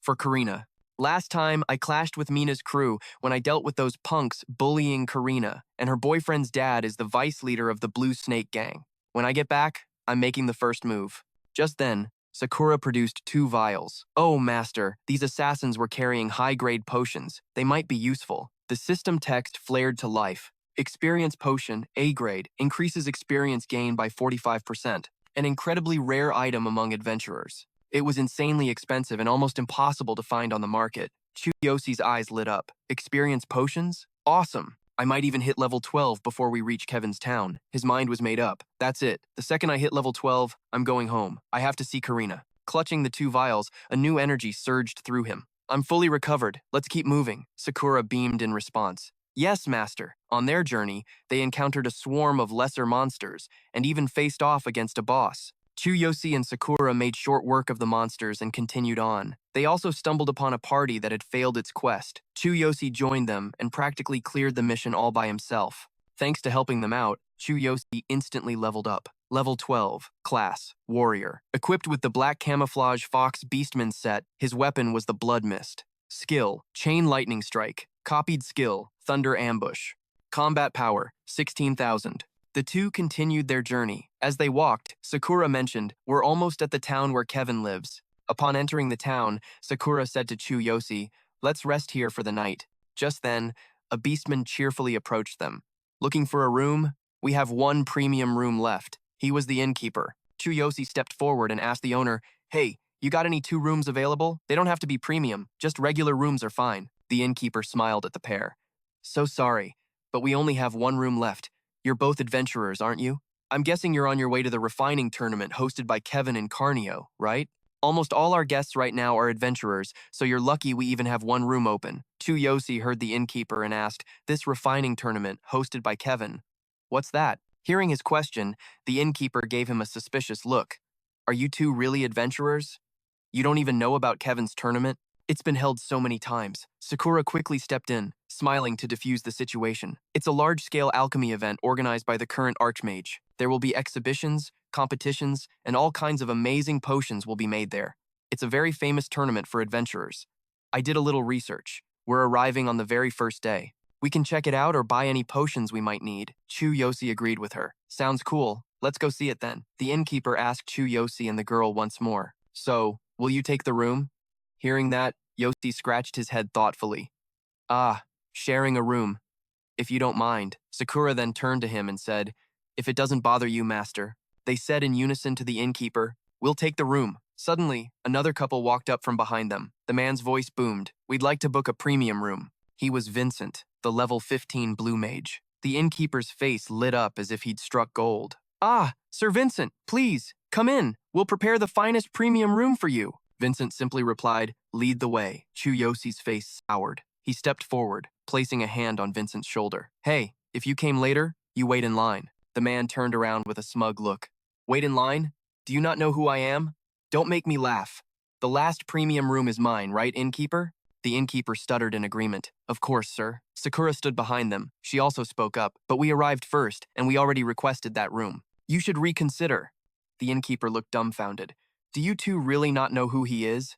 That's Sir Vincent, the disciple of the genius Kevin, the blue mage Vincent. He's an incredibly influential figure. He's not just a master of refining. His master, the red mage Kevin, is respected by even level 30 adventurers. It's best not to cause trouble. The woman with Vincent, Mira, scoffed. You don't even know who Vincent is?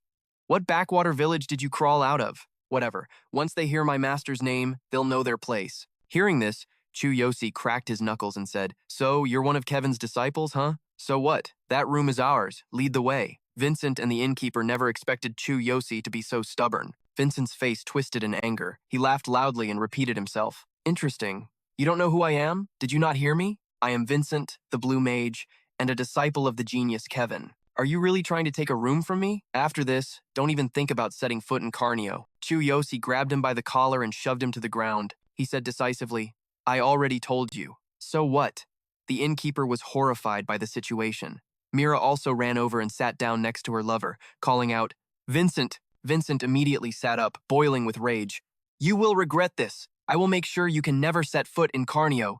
Chu Yosi didn't pay his words any mind, speaking directly to the innkeeper. Innkeeper, lead us to our room. The owner had no choice but to point the way. Yes, this way. Vincent remained on the floor, seething and muttering to himself, You dare look down on me. You will pay for this. Sakura followed Chu Yosi upstairs, her eyes filled with worry. Master, are you sure about this? He's Kevin's disciple. Hearing her words, he replied calmly, I treat others exactly how they treat me. I see no reason to respect someone who looks down on me. I don't care if he's Kevin's disciple or not. I won't just lie down and take it like I used to anymore. Sakura heard those 3 words, like I used to, and her mind began to spin. Night fell, and Sakura went to sleep. Chu Yosi sat on the bed, looking at the glowing ring on his hand and whispering, Karina, I'll be home soon. He opened the system, activating the endless passage. Chu Yosi used the portal, and in an instant, he returned to his original world. As his feet hit the ground, he said, I'm back. He sat on his bed and looked over at his sleeping sister, thinking, good thing I didn't wake her up. He walked over to pull the blanket over her and was surprised to hear Karina talking in her sleep. Big brother, I can't feel my legs. Will I ever be able to stand again? But it's okay if I can't. Just don't make that sad face anymore. I won't give up just because I can't walk. I don't want to be a burden to you. He looked up and saw the restored crutch, his mind reeling. That crutch was broken, wasn't it? Did Karina fix it herself? She's even protecting things like that. Chu Yosi let out a deep sigh. As he tucked her in, he whispered softly, You're so strong. I've made you suffer. But I'm stronger now. I won't let anyone bully you ever again. You won't have to live in misery like before. He placed a hand on her head, continuing to whisper, I will definitely heal your legs and bring back the smile you used to have. Chu Yosi didn't go to sleep. He opened his system and looked it over. Lying in bed, he mumbled to himself, Good thing I could fit it into one slot. It feels strange not wearing it now. My gear from this world is still intact. I need to find a chance to upgrade it. All right, I'm back now. Time to handle things one by one. The next morning, on the way to school, Karina felt like something was off. She couldn't help but ask, This is weird. Hey, what's up with you? She said, glancing at her older brother. It's like you're a totally different person overnight. Hearing this, Chu Yosi just smiled at her and said, I just got a haircut and worked out a little. A system window displayed his stats. Level 12, Warrior Class. Equipment, Camo Black Armor and the Fox Beastman set. Weapon, Blood Mist. Skills, Chain Lightning Strike and the copied skill, Thunder Ambush. Combat Power, 16,000. When Karina heard his excuse, she praised him. Wow, a new hairstyle really changed you completely. You look so much more mature. Taller, too. Chu Yosi just laughed it off, saying, No way. Don't worry about me. Just take care of yourself. Don't wander off, and wait for me in your classroom after school. Got it? Karina remembered the bullying incident from the other day. She mumbled, I know. At school, Mina and Vivian shot them a nasty look as they walked by. Karina saw them and froze, too scared to say anything. Chu Yosi shot a piercing glare at the 2 girls. Seeing him, Vivian whispered to Mina, Isn't that Karina's brother? Why does he look so jacked all of a sudden? Mina snapped back unhappily. Shut up, you idiot. Chu Yosi looked down at his sister and reassured her. Karina, it's okay. From now on, no one will dare to bully you again. Hearing her brother's words, she answered obediently. Okay.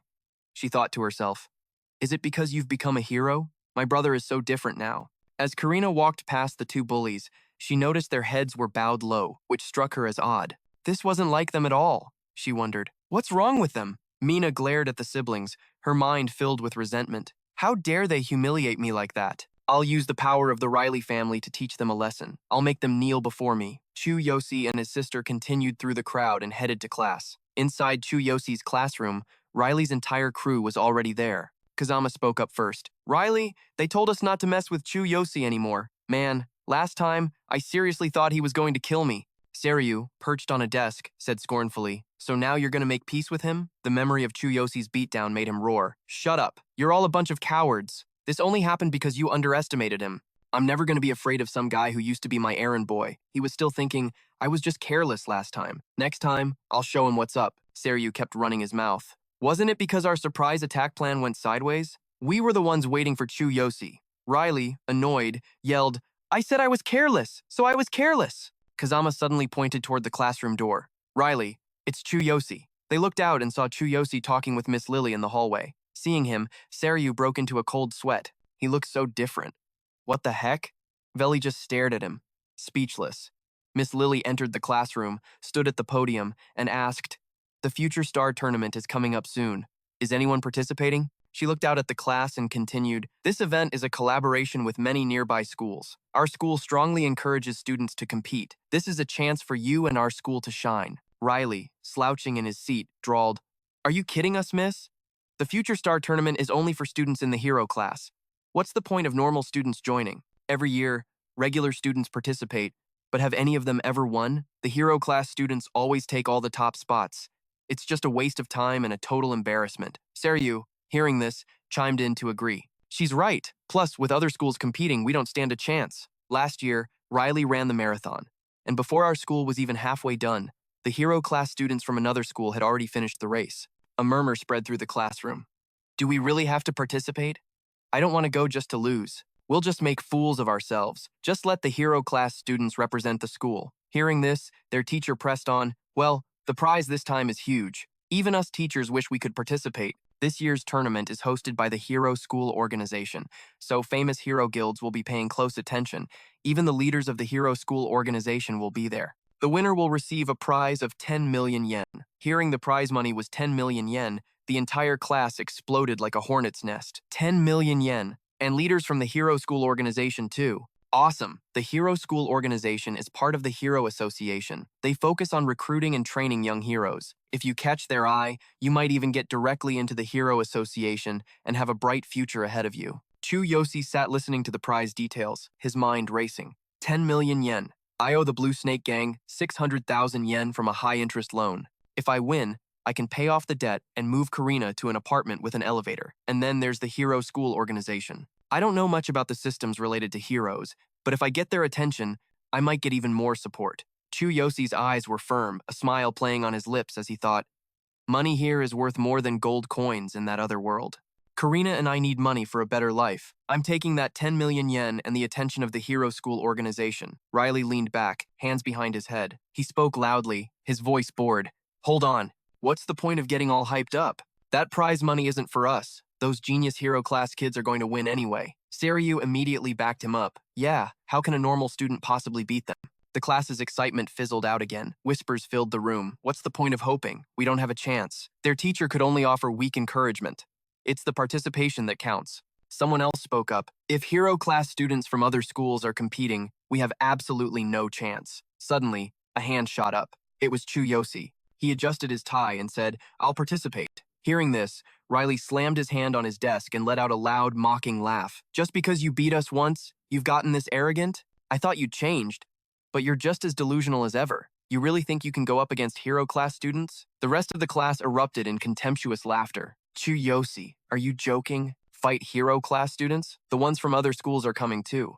Are you stupid? Even the teacher, standing at the front, had to ask, Chu Yosi, are you really going to participate? Without wasting words, Chu Yosi replied, Yes, please sign me up. Veli, spinning a pen, sneered, Look how serious he is. Don't come crying to us later. Chu Yosi immediately spun around, his eyes like ice. In a serious tone, he said, Veli, want to make a bet? If I lose, you can do whatever you want. But if I win, you guys better drop that I'm better than you attitude with me for good. Riley's entire crew was stunned into silence. Riley himself flew into a rage, jumping to his feet and slamming the desk. You're on. This whole class is our witness. You better back it up. We're all going to be watching to see how you crash and burn. Chu Yosi just calmly replied, Fine. Be my guest. At the podium, the teacher's voice cut through the tension. Quiet down. I'll submit Chu Yosi's application. This afternoon, there's a preliminary test for all tournament participants. Anyone who registers must attend. Hearing this, Chu Yosi asked, A preliminary test? I understand. Later, Chu Yosi was standing outside Karina's classroom. When Karina found out her brother was entering the competition, she cheered. That's amazing, big brother. Good luck. Chu Yosi patted her head and reminded her, Yeah, I might be late picking you up tonight, so remember not to go home alone. In the hallway, a few girls passed by and couldn't help but gossip when they saw Chu Yosi. Is that Karina's brother? I never got a good look before, but he's actually so handsome. He used to be so skinny, but now he looks so cool. I'm totally gonna ask Karina about him later. I bet he doesn't have a girlfriend. After they finished talking, Chu Yosi turned to leave, not forgetting to wave goodbye to his sister. Inside her class, everyone started to gather around Karina's desk. Vivian and Mina watched from the side. Seeing the scene, one girl muttered in disgust, "Ugh, look at everyone fawning over Karina again." Her friend Mina, glued to her phone, added, "I heard her brother is joining the tournament. He's got some serious nerve." I already told Billy about it. As she texted her boyfriend, Billy shot back a reply. "I know. My dad knows some hero students from other schools. We'll use this chance to teach that punk a lesson." A smirk spread across her face as she read his text. "Awesome. I can't wait for that day to come."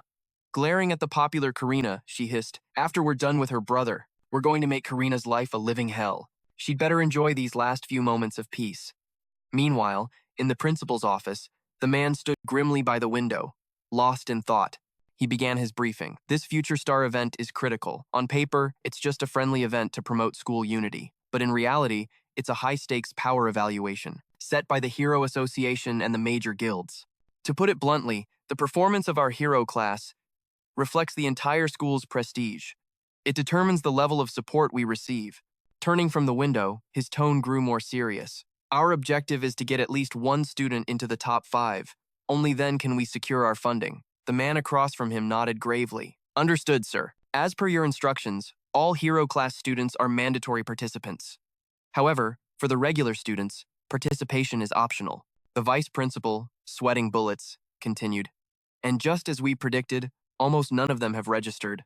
The principal sighed, a look of frustration on his face. "That's no surprise. The regular students aren't idiots. They know exactly how massive the power gap is." He crossed his arms. "All right, so to confirm, all hero class students are in, and 0 from the regular class, correct? A representative from the Hero Association will be observing this afternoon's evaluation.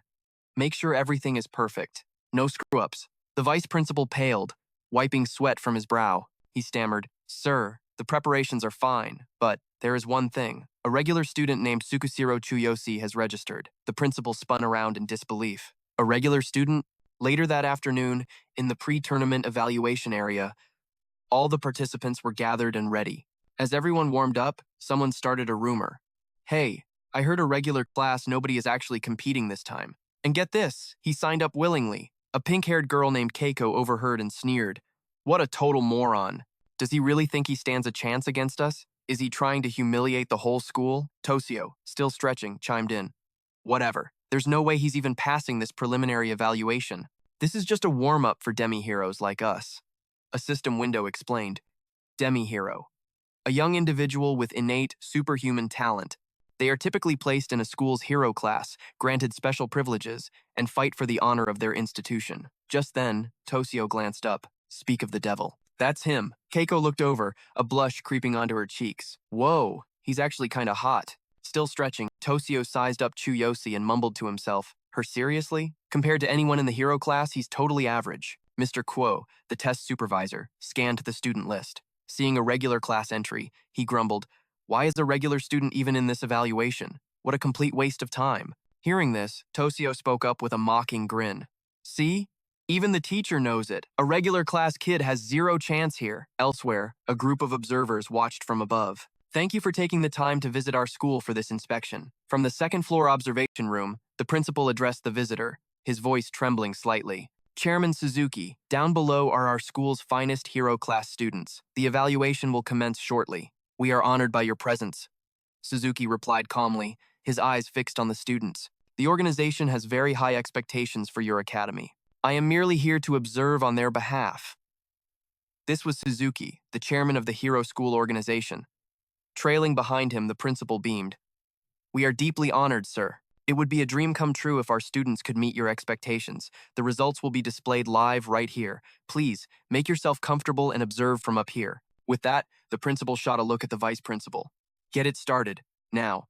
The vice principal, phone in hand, quickly complied. "Yes, sir."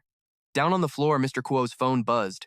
"Ah, that's the signal from the V.P. Putting his device away, he raised his hand and bellowed, "All right, listen up. The evaluation begins now. The test is exactly as we briefed. Form your designated teams and enter the simulators." Kuo walked over to a simulator, pointing at its glowing screen. These three are the basic models. They'll run mock evaluations for Rank D and Rank E. The scenario is an F-rank dungeon. Given your abilities, most of you will run the F-rank program, so don't sweat it. Team up in your assigned order. Your results will be displayed afterward. 60 points or higher is a pass. From the crowd, Chu Yosi raised his hand. "Excuse me, sir. I wasn't aware we had to be in teams. I was only told there was an evaluation this afternoon." Hearing this, Mr. Kuo scratched his head, thinking to himself, a participant from the regular class was completely unexpected, but it hardly matters. He'll probably fail immediately anyway. After a moment, Kuo announced, "All right then, you can take the test last, alone." Hearing this, Chu Yosi thought to himself, "Alone, huh? Heh, just like in my previous world. I'm used to it." He simply replied, "Understood." Across the room, Tosio watched Chu Yosi with a smug look. Looks like the teacher's already written him off. This mock evaluation won't cause any real injuries, but the dark energy and the sheer difficulty are no joke. Keiko put her hands on her hips and chimed in, "Even a full team of demi-heroes struggles with this. A regular class, nobody going in solo? How long do you think he'll last? A minute? This is absolutely ridiculous." From the observation deck, Suzuki, the principal, and the vice principal watched as the teams entered the simulators one by one. Suzuki observed in silence, his arms crossed. He thought to himself, this whole evaluation is a scouting mission to find promising demi-heroes. The Hero School organization exists to recruit these prodigies for the association before anyone else can snatch them up. In this day and age, even the most powerful guilds are fighting tooth and nail over every potential demi-hero. Let your guard down for 1 second, and a prime candidate will be poached. Down below, as the next team entered, a system prompt appeared. Students entering the simulation. The moment Tosio stepped into the virtual forest, he gasped. "I've heard all the stories, but seeing this in person, it's insane." The team members immediately opened their system menus. Tosio exclaimed, "Whoa, we can even select our basic gear." After equipping their armor, he turned to the others. "Everyone ready? Let's move out. We need over 60 points to pass, so stay sharp." A while later, back in the staging area, teams were still waiting their turn. When Tosio's team finally emerged, the system displayed their results. Party size, 5. Mock evaluation rank, F. Time elapsed, 24 minutes. All 5 members have passed. He let out a huge sigh of relief as he stepped out. Turning to Keiko, he said, "Man, that was tough. We almost failed." From his perch above, Suzuki had watched the entire team's performance. Suzuki mulled over the data. The results are in. Difficulty rank F, max score of 100. Most teams are scoring between 70 and 80, with no one breaking 90. It seems this academy's hero class has no demi-heroes with real potential. They're still too green. The highest score in recent years was a 93 from a 2-person team in a rank E evaluation. Now, they've both been promoted to full-fledged heroes. Even though it's just 1-letter grade, the difference in talent between rank E and rank F is monumental. If a student can clear a rank E evaluation, they can get into any hero academy they choose. And if they score high, the major guilds will come calling immediately. But prodigies like that are exceptionally rare. Is it possible I'll actually find one here today? The chairman pointed down with a smile and told the principal, "Truly excellent. With just a little more training, they'll have bright futures ahead of them." "Is that the end of the exam?" Hearing the question, the vice principal stammered, There's actually one more student from the regular course still preparing, sir." The principal, looking displeased, let out a sharp cough. Ahem. But Suzuki simply clasped his hands behind his back, amused. "Oh? A student from the regular course signed up? How brave. Well, since he's the last one, we might as well stay and watch. If he fails, he's still just a regular student." Down on the testing floor, Kazuo was busy jotting notes on a clipboard. Without looking up, he announced, "Congratulations, you all passed. Now, for the regular course student, hurry up. If you get too scared in there, you can back out at any time." Chu Yosi simply replied, "Yeah." The students behind him began to whisper and snicker. Toshio, standing with his crew, crossed his arms and sneered, "The dark energy from the simulator is probably going to make him wet his pants, isn't it?" "You guys think so too, right?" Another one chimed in. "How long before he comes crawling out of that machine?" Just then, Chu Yosi stepped into the simulator, and the system immediately displayed a notification. "Trial test difficulty has been set to F-rank dungeon. Please select your class and equipment." Chu Yosi saw the prompt and muttered to himself, "Class and equipment? I already have everything I need, so I'll just begin." The system displayed, Level 12, Class: Warrior. Equipment: camouflaged black Beastman Fox armor set. Weapon: Blood Rain. Skills: Chained Lightning Strike, Copy, and Thunder Ambush. Combat power: 16,000. Chu Yosi immediately began eliminating the monsters. A swarm of level 1 dark rabbits suddenly leaped out, their eyes glowing red as they charged him. He glanced at them and commented, "Level 1, huh? I guess a trial for quasi-heroes is supposed to be this simple." Without breaking a sweat, Chu Yosi quickly dealt with the monster mob. He moved forward casually, thinking, "Karina is waiting for me. I should wrap this up quickly." Inside the simulator, a bright light suddenly flashed. Chu Yosi looked up. The beast was swiftly eliminated, its corpse now lying on the ground. Chu Yosi swung his sword and mumbled, "This is ridiculously easy. It's only been 6 minutes and I'm already this far." Level 3, Dark Rabbit. The system flashed. Complete. But suddenly, a red warning lit up the display. Data error. Your abilities far exceed the trial's difficulty. Initiating D-rank trial. Reading the notification, Chu Yosi spoke aloud. "There's a D-rank dungeon trial too. I thought I just had to clear the F rank and I'd be done." A red system alert popped up. "D-rank dungeon is ready. Please begin the test." Seeing this, Chu Yosi stepped forward without hesitation.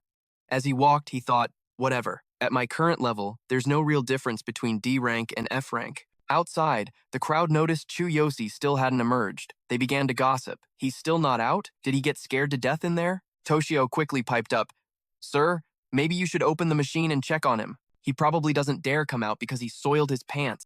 Kazuo stared at the monitor, a hint of worry in his voice. 12 minutes. That's a long time for a regular student. Did something really happen? This is getting annoying. Up above, Suzuki stood with his hands behind his back. For that regular course student to last this long is honestly impressive. "When he comes out, principal, you should praise him for his courage and give him some kind of formal reward." The principal heard this and eagerly agreed with him. "Of course, even though we don't know the result, I will definitely commend his bravery."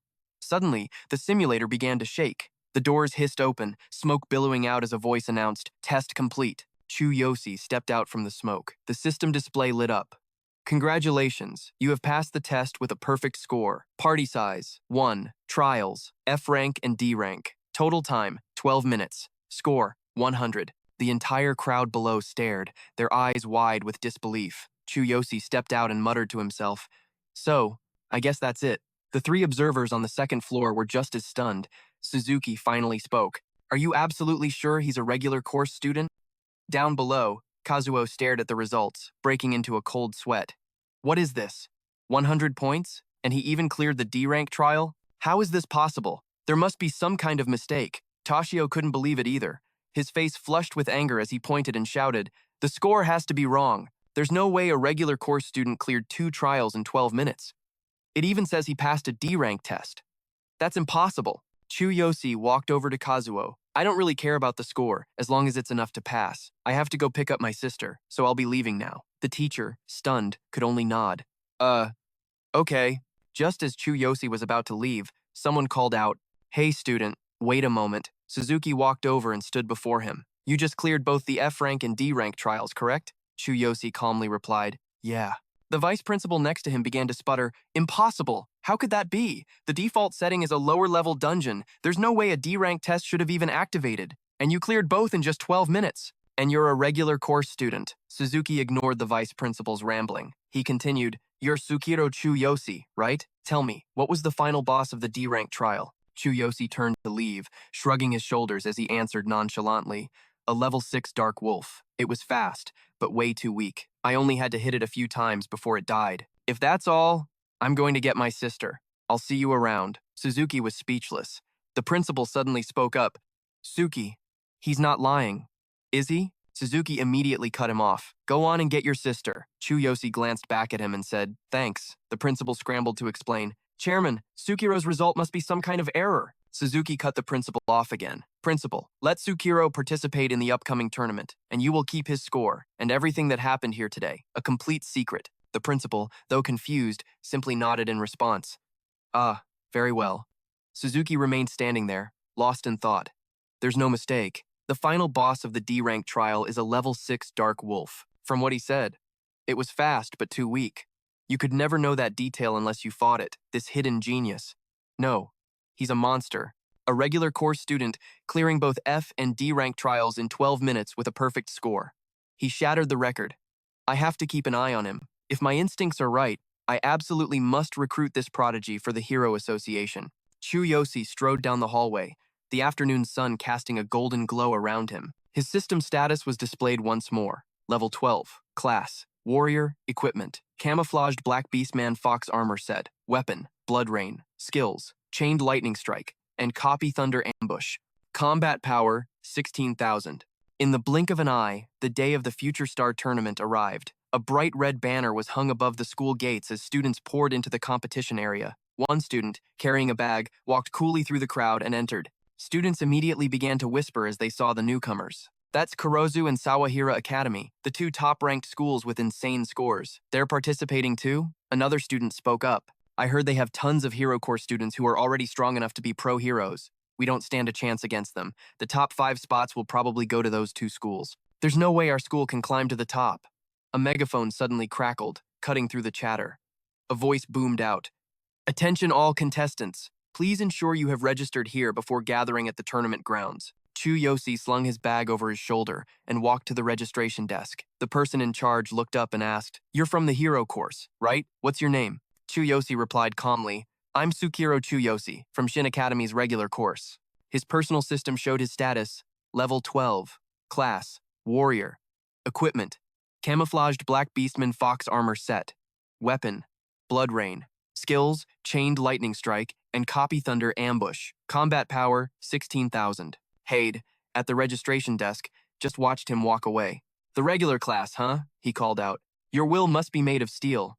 Don't push yourself too hard. Students from the Hero class are formidable opponents." Inside the stadium, the opening ceremony had begun. The vice principal approached. "Principal, Chairman Suzuki has arrived." The principal and vice principal immediately went to greet Suzuki. The moment he saw him, the principal bowed slightly.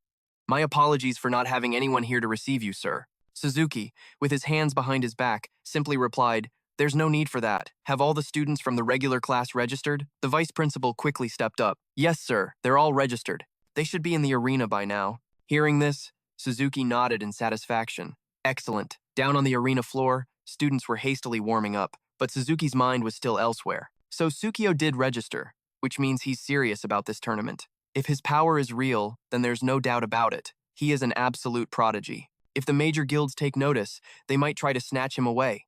I can't let that happen.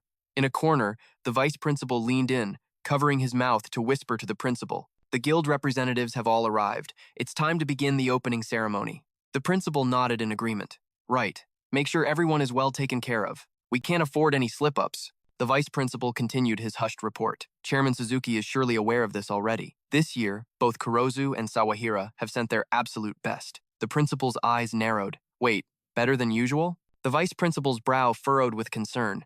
It seems both schools are desperate for good results this year. Meanwhile, our school falls behind every time. I doubt we'll achieve anything noteworthy this year either. The principal could only lean on his hand and sigh. I know, it is what it is. We'll just have to do the best we can. Just then, in a room packed with competitors, a bell chimed. The practical ability assessment will begin in a few minutes. Please gather at the testing area. Everyone in the room was busy with their warm-ups, Sukio included. He thought to himself, an ability assessment? Shouldn't the tournament just be starting? The rules appeared on the monitors. Minimize movement while unleashing maximum power. Physical and strength scores will be displayed on screen. The maximum score for each category is 100. Sukio immediately understood. So the competition starts here. The smaller the movement, the greater the power. The force displayed will accurately reflect each contestant's true ability. And since everything is calculated by machine, there's no room for cheating. The crowd started murmuring as someone stepped forward. A student from Sawahira. I wonder what he'll score. The Sawahira contestant stood before the machine, concentrating his energy. He took his stance and unleashed a powerful strike. The display lit up instantly. Physical score, 72. Strength score, 74. Seeing his numbers, the student just smirked and mumbled, nice. The group of contestants behind him erupted. Both over 70. Over 70 is above average, but you need to break 80 to even compete for the top 3. One student turned to his friend. What did you get last time? The other guy replied, Physical 76. Strength 66. The movement restriction really messed with my power output. His friend just shot back. Then you need to work on your power control. Sukio overheard their conversation, thinking to himself, so, breaking 70 in both is pretty good. I wonder what my score will be. One by one, the students stepped up for their test. The system display flashed continuously. Sezen High. Physical 62. Strength 69. Sawahira High, Physical 70, Strength 65. Teasen High, Physical 76, Strength 72. Sawahira High, Physical 78, Strength 68. Seisen High, Physical 56, Strength 62. When another Seisen student's turn came, the crowd started to jeer. Is that really the best Season High can do? 56 points. That's just average. The taunting laughter was relentless. Another student chimed in. I heard some regular class kids from Seisen are competing too.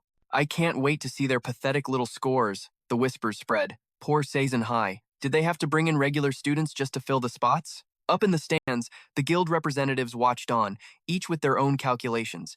It seems Kurozu High is leading the pack. With proper training, those kids could become top-tier heroes. I'll add a few of them to my recruitment list. That student from Sawahira was also quite impressive. Chezen High. No potential there. They're falling way too far behind. Standing in the observation room, the principal covered his face and sighed. These scores are so embarrassing. Suzuki, however, was lost in thought. Compared to the other schools, they're clearly being left in the dust. I'm placing a lot of hope in Tsukio. In the stands, Chu Yosi's class was watching. Jelly and her friends were there too. Seryu spoke up. The other schools know about that? How humiliating. R chimed in smugly. Where's that Chu Yosi anyway? Is he not even going to compete? Karina watched from her seat, whispering, Big brother. Mina crossed her arms, sneering once again. Karina, is your brother planning to embarrass the whole school in front of everyone? Vienne added her own jab. Yeah, if he's so strong, he should be able to fight students from other schools, right? He was so sarcastic to us that day, wasn't he? Hearing that, Karina spun around to face them. I believe in my brother. Mina's face twisted in anger. You and your brother are both idiots. When he fails, I'm going to laugh until my sides split. Back at the arena, Suzuki observed intently, his brow slightly furrowed. So far, no one has broken 80 in both categories, but the strongest contestants always appear last. His lips were a thin line. When is Tsukio going up? Can he really stand against the best from Kurozu and Sawahira? Suddenly, a commotion broke out among the contestants. Someone shoved past another student, bumping his shoulder hard. The student who was hit spun around angrily. Hey, watch where you're going! The guy who shoved him turned back, and everyone's attention snapped to him. It was Vince, from Sawahira's hero class. D-rank hero exam cleared. Level 4. With a combat power of 580. Someone in the crowd recognized him instantly. It's Vince. He's Sawahira's ace. He even passed the hero exam. He's a seeded contestant, aiming for the championship. Then he's definitely a top contender for the title. The student who got shoved looked down at the floor. If I'd known who he was, I would have kept my mouth shut. Vince swaggered up to the testing machine. He placed his hand on the sphere, gathered his strength, and then slammed his fist into it. The machine's display exploded with light. Sawahira High, Physical 86, Strength 90. The crowd behind him stared in awe. Insane. His movements were so minimal. Yet he unleashed that much power. He's a monster. Suzuki saw it too. Sawahira is indeed the strongest, he assessed. It seems he's this year's top student. I'll speak with him after the event. Down below, another figure entered the testing area, and the students immediately took notice. Hey, Kurozu's ace is up. The newcomer's voice boomed across the room. All you scrubs who can't break 80, shut your traps. Open your eyes and watch Kurozu's real ace show you how it's done. It was Boniface of Kurozu's hero class. D-rank hero exam cleared. Level 4. With a combat power of 620, Boniface walked up to the machine. With a casual flick of his wrist, he tapped the sphere. It spun wildly as the display lit up. Kurozu High, Physical 89, Strength 92. Jaws dropped. Everyone stared in stunned silence. Then, the uproar began. He was so close to hitting 90 in both categories. He barely even moved. Kurozu is on a completely different level. Looks like this year's winner has already been decided. Suzuki saw the results, and a new thought formed in his mind. Incredible potential, just as expected from Kurozu's top student. I will definitely speak with him when this tournament is over. Vince's confidence flickered as he watched Boniface. Strutting past, Boniface shot him a smirk. You're the only one here who's even a real rival to me. But don't get it twisted. The championship title is mine. Just then, someone stepped up, cutting him off. Excuse me, but I believe it's my turn. The crowd erupted when they saw it was Chu Yosi, shouting insults from behind. Tsukioiro Chu Yosi? From Shin Academy's general course? No way he actually showed up. Don't you dare embarrass our school. Got it? Who does he think he is, standing behind a guy like Boniface? Ignoring them all, Chu Yosi approached the testing sphere. He thought to himself, okay, so minimal movement, maximum power output. Got it. The crowd behind him started getting impatient, mocking him. Hey, get on with it. Up in the stands, Mina sneered, enjoying the show. So he finally decided to crawl out of his hole. Ah, what a shame. You're just going to make a fool of yourself. Don't freeze up from stage fright. Nearby, Karina watched with a worried heart. You can do it, big brother. Chairman Suzuki leaned forward, his eyes gleaming with anticipation. Finally, let's see what this kid's got. If he can break 70 or even 80, that would be incredible. The principal couldn't even watch, covering his face in secondhand embarrassment. It's that kid from the general course. He's finished. Down on the floor, Chu Yosi let out a quiet breath. Asterisk. Okay, asterisk, he thought. Asterisk, I'll just use a tiny bit of my supreme physique and a fraction of the chosen one system. Asterisk. With that, he activated his abilities and reached out, gently touching the sphere with a single finger. Supreme physique, middle finger reinforced. For a brief instant, its defense and shock absorption skyrocketed. His finger began to glow with an immense, concentrated power. The system window flashed. Chosen one system activated. 60% of total body power focused into the middle finger. Power in all other body parts drastically decreased. Middle finger power increased by 600%. The instant his finger made contact, a massive shockwave of pure energy erupted. Students nearby were sent flying, shielding their faces from the blast. All at once, every single person watching stared with their jaws on the floor. The screen flickered wildly. Shin Academy Physique, 100. Power, 100. Shin Academy Physique. Error. Power. Error. Chu Yosi saw the results and grimaced. Asterisk. Oops. Maybe I overdid it. Asterisk. The testing sphere shot off its mount, launching high into the air like a cannonball. Chu Yosi panicked internally. Asterisk. Great. Now I'm gonna have to pay for that. Asterisk. The ball he flicked sailed through the air. After soaring through the arena, it crashed back to Earth. A dented, smoking wreck. What was that? The entire stadium erupted into chaos.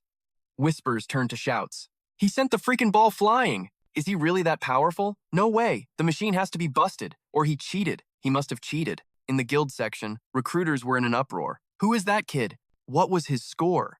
If that machine wasn't malfunctioning, it means his power is off the charts. Beyond every other student here. Yeah, it's gotta be cheating. No doubt about it. There's no way a high school kid is that strong. Down below, an official was inspecting the broken machine.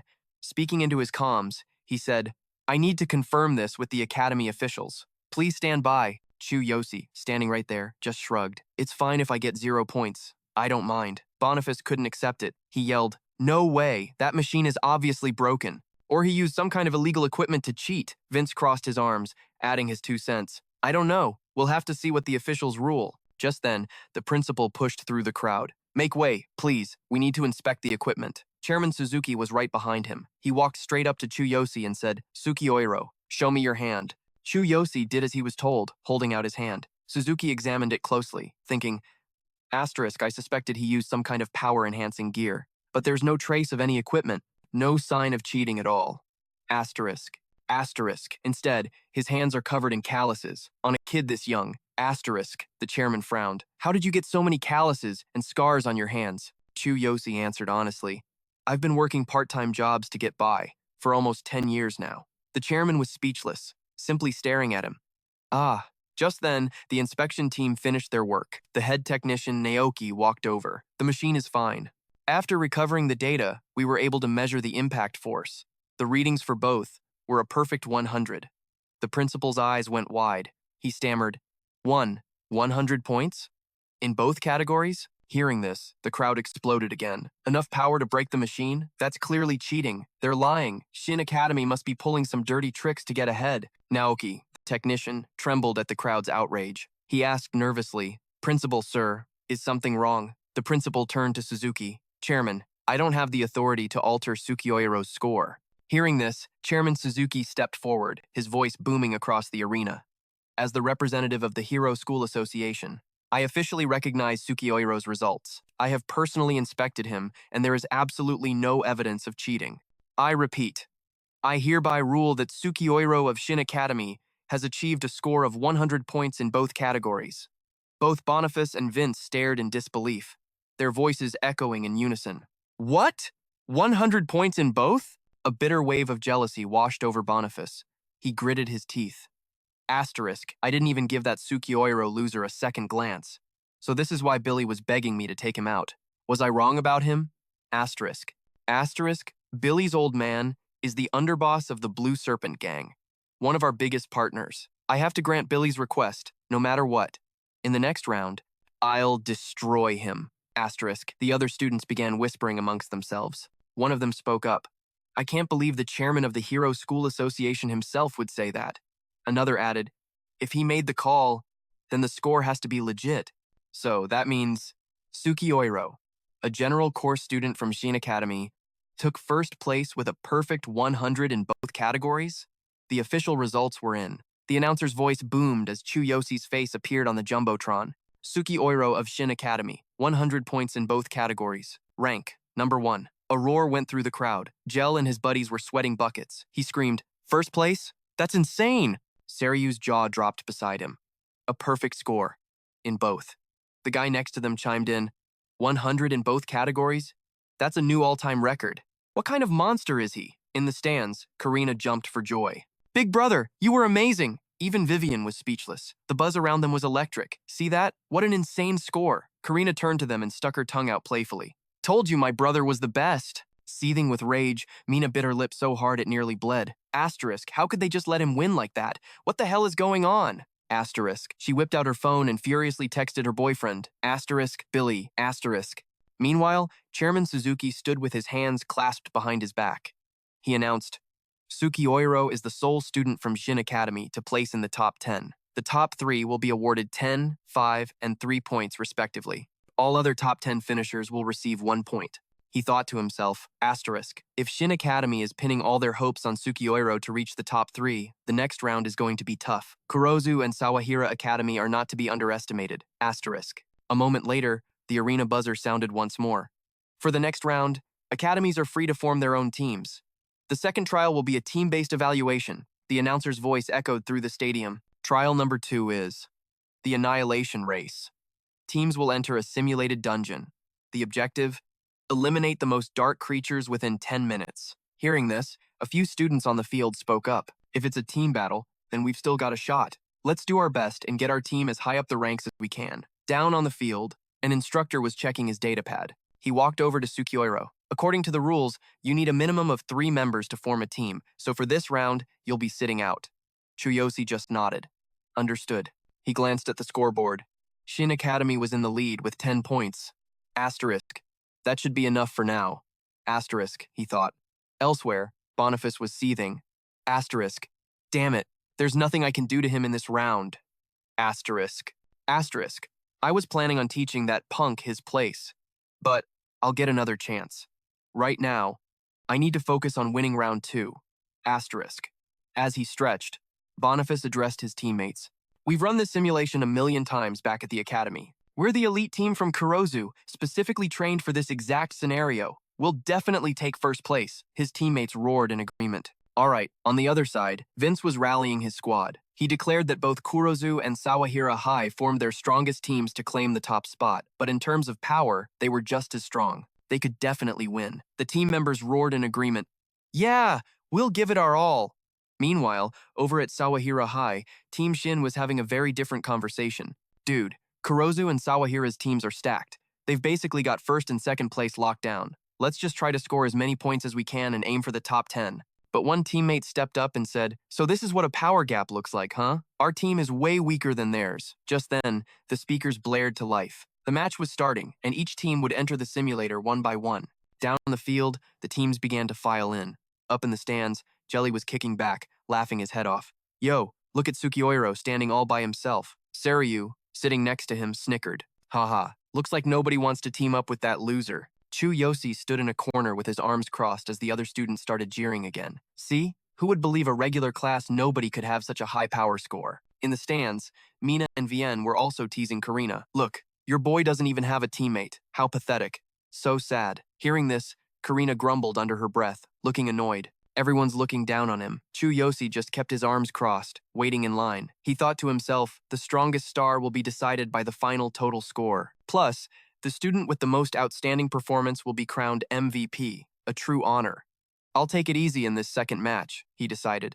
My real goal is to become the MVP. If I can get a good score in the individual round, that 10 million yen prize is all mine. After stepping into the simulator, every school's team started giving it their all. For the other schools, the system displayed their current dark creature kill count at 18. For Vince's team from Sawahira High, the system showed 48 dark creatures defeated. And for Boniface's team from Kurozu High, the system displayed a staggering 62 kills.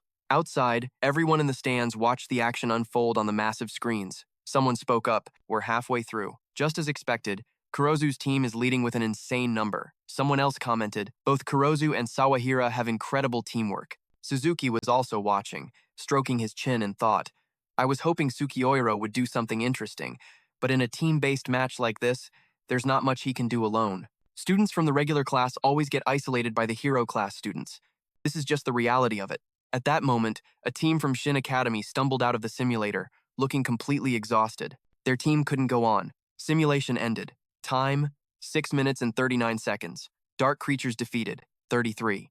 The guy in front was helping Tosia walk. He complained, how is it that everyone passed out except me and the vice captain? At this rate, we won't even make it into the top 10. The guy behind him chimed in. Captain, even though this is just a simulated dungeon, we're still taking real damage. We can't go on any longer. As they walked out, the captain of Team Sin looked at the ranking screen, sweating bullets. Damn. Kurozu's strongest team has already taken down 86 of them. With 10 minutes on the clock, how many more can they even kill? Hearing this, Tosio glanced back at the leaderboard.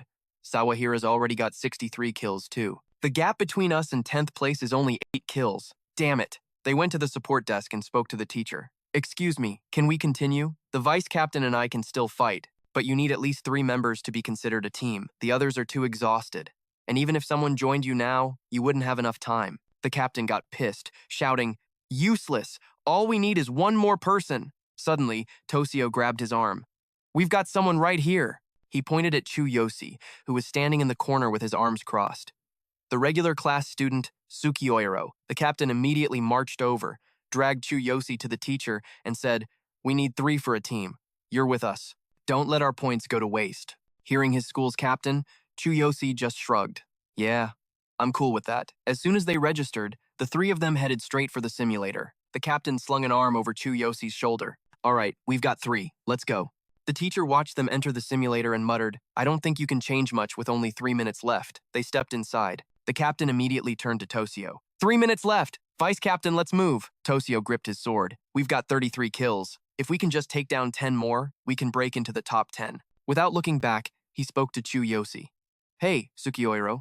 I don't know how strong you are, but if you can help, you'd better help. In front of them stood a countless horde of one-eyed monsters. Chu Yosi stepped forward and said casually, you two should close your eyes. Tosio was confused. Huh? Close our eyes? Chu Yosi began to unleash his power. It'll be better for your vision this way. Just close them. He opened a spatial rift as the system lit up, summoning 4th weapon. Netherworld Cold Light Sword. The system display flared to life. Level 12. Class. Warrior. Equipment. Black Camouflage Armor Set. Fox Beastman Set. Weapon. Blood Rain. Skills. Chained Lightning Strike. Copy. Thunder Ambush. Combat Power. 16,000. The 2 guys behind him immediately covered their eyes. Oh, got it. But we're running out of time. We need 10 kills to make the top 10. Hearing them, Chu Yosi just replied, leave it to me. Lightning crackled around his entire body. With a single downward slash, the ground itself exploded. Chu Yosi charged in like a madman, slaughtering the monsters. His only thought was, let's go, I'm blasting right through this mob. He used the system to activate his ultimate physique, reinforcing his power. He unleashed Chained Lightning Strike, and thunderbolts rained down everywhere. The system notifications couldn't keep up. Kills, 43, 53, 73, 103, 180, 240, 330. He ripped through the horde until he figured it was enough, then finally stopped. Chu Yosi slung the massive sword over his shoulder and walked back. This should be plenty. The other 2 stared at the carnage, absolutely stunned, and screamed, wait, that was just one attack? Did you really kill 300 of them? At that exact moment, the final bell rang outside, signaling the end of the match. The main screen instantly updated. First place, Jin Academy, 330 kills. Second place, Kurozu High, 102 kills. Third place, Sawahira High, 86 kills. Chu Yosi's trio walked out of the simulator. In the stands, the crowd was buzzing in disbelief, all whispering about Shin Academy. Suzuki had already made his way down to the field. He ran up to Tosio and asked, "This is impossible. Did he really kill 300 monsters right before the match ended?" Tosio was trembling from head to toe. We don't know what happened either. Sukioiro just told us to close our eyes." The team captain scratched his head and added, "After that, all we saw were these intense flashes of light and felt thunder and tremors." Tosio, standing beside him, backed him up. "We didn't do anything wrong. It was all him." In that moment, Suzuki's entire perception of Chu Yosi changed. So, it was all thanks to Sukioiro, he thought. He's definitely a hidden genius with overwhelming power. No, he's a monster-class prodigy. This kid is going to shake the entire hero community to its core. As soon as this tournament is over, I have to talk to him. I can't let a talent like this get snatched away. The entire stadium erupted into chaos over the results. A three-man team? They definitely cheated. That's several times stronger than Kurozu's best team. No way. It's that Sukioiro kid from Shin again. They're probably manipulating the data to avoid humiliation. Trying to pull a cheap trick like that is even more pathetic. If they're bold enough to manipulate data this openly, they'll get caught sooner or later. Just then, a UATA official walked onto the field. He approached the school principal and said, "Principal, we're from the External Judges Association. We find these results to be highly suspicious. We demand to check the data." Hearing this, the principal wiped his brow, his eyes filled with worry. "We're also very confused by this situation.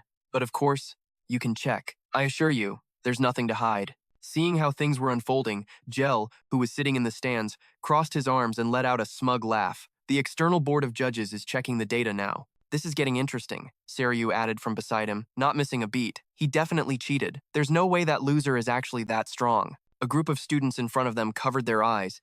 If he really cheated, this is going to be a massive scandal. Meanwhile, Mina couldn't sit still for a second, starting to taunt Karina again. "Karina, your brother's a cheater, isn't he?" Karina's face scrunched up in anger as she shot back, "My brother would never do something like that." Down on the field, Suzuki walked over, calling out to Ukata, "What's the situation?" After a thorough inspection, Ukata's team could only scratch their heads. "Well, after checking the data right before the match ended, I saw an explosive spike in his values. It's hard to believe, but I can't find any sign of external tampering. It seems like it wasn't cheating." The principal heard this and cheered with joy. "So Sukihiro is completely innocent. Shinhai has always played fair and square," but another judge spoke up. "Still, I've never heard of a three-person team achieving a score that high." Just then, Chu Yosi arrived with Tosio and their captain. He made a bold proposal. "How about this? If we don't take first place in the following matches, you can consider us cheaters. But if we continue to hold the #1 spot, then there will be nothing left to doubt." The principal panicked at his words. "Suki, calm down. First place in all the matches is a bit." Before the principal could finish, Chu Yosi cut him off. "Don't worry." Boniface heard this and smirked. "Putting on a big show, are we?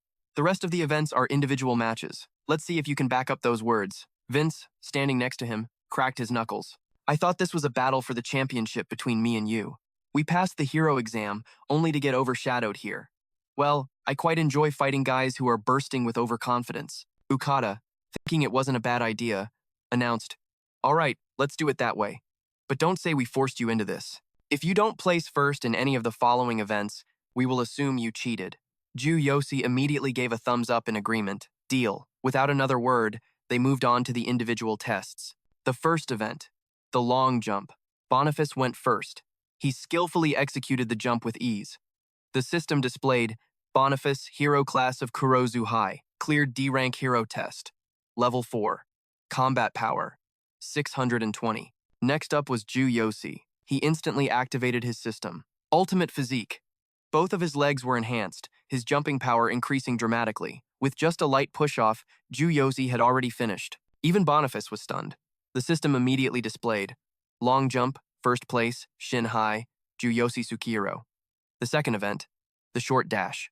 The moment they started, Chu Yosi left Boniface and Vince in the dust. The system flashed again, short dash, first place, Shin High, Chu Yosi Sukihiro. The third event, the discus throw. On Chu Yosi's turn, he quickly activated his ultimate physique. Both of his arms were now enhanced, his throwing power skyrocketing. He hurled the discus with all his might, and it instantly vanished into the sky. The system announced once more, discus throw, first place, Shin High, Chu Yosi Sukihiro. The judges watching from the side stared with wide eyes. "What? He broke the record!" From the stands, Karina cheered non-stop.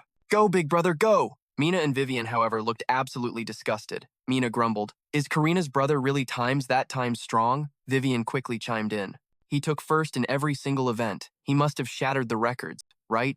Over on the other side, Gel and Seryu's expressions weren't much better. Sweat beaded on Seryu's forehead as he stammered, "Gel. What the hell is with that guy?" Even Gel had to admit it. This is insane. Just then, down the hall, a figure was watching from the shadows. It was Billy. His face was pale, his eyes bloodshot with pure hatred as he thought, "What is this? I don't care if he cheated or not anymore. I can't let this happen. What the hell is Boniface doing?" He furiously typed a message on his phone, urging Boniface on. On the field, Boniface and Vince were drenched in sweat, breathing heavily. Boniface gritted his teeth and cursed, "Damn it, when did Shinhai produce a monster like this?" Vince was exhausted too. "He's too tough to beat." Just then, Boniface checked his phone and saw the message from Billy. After reading it, he could only think to himself, "I know, Billy. I want to, but I just can't do it." As he held his phone, Vince spoke to him again. "Boniface, the next match is the last one.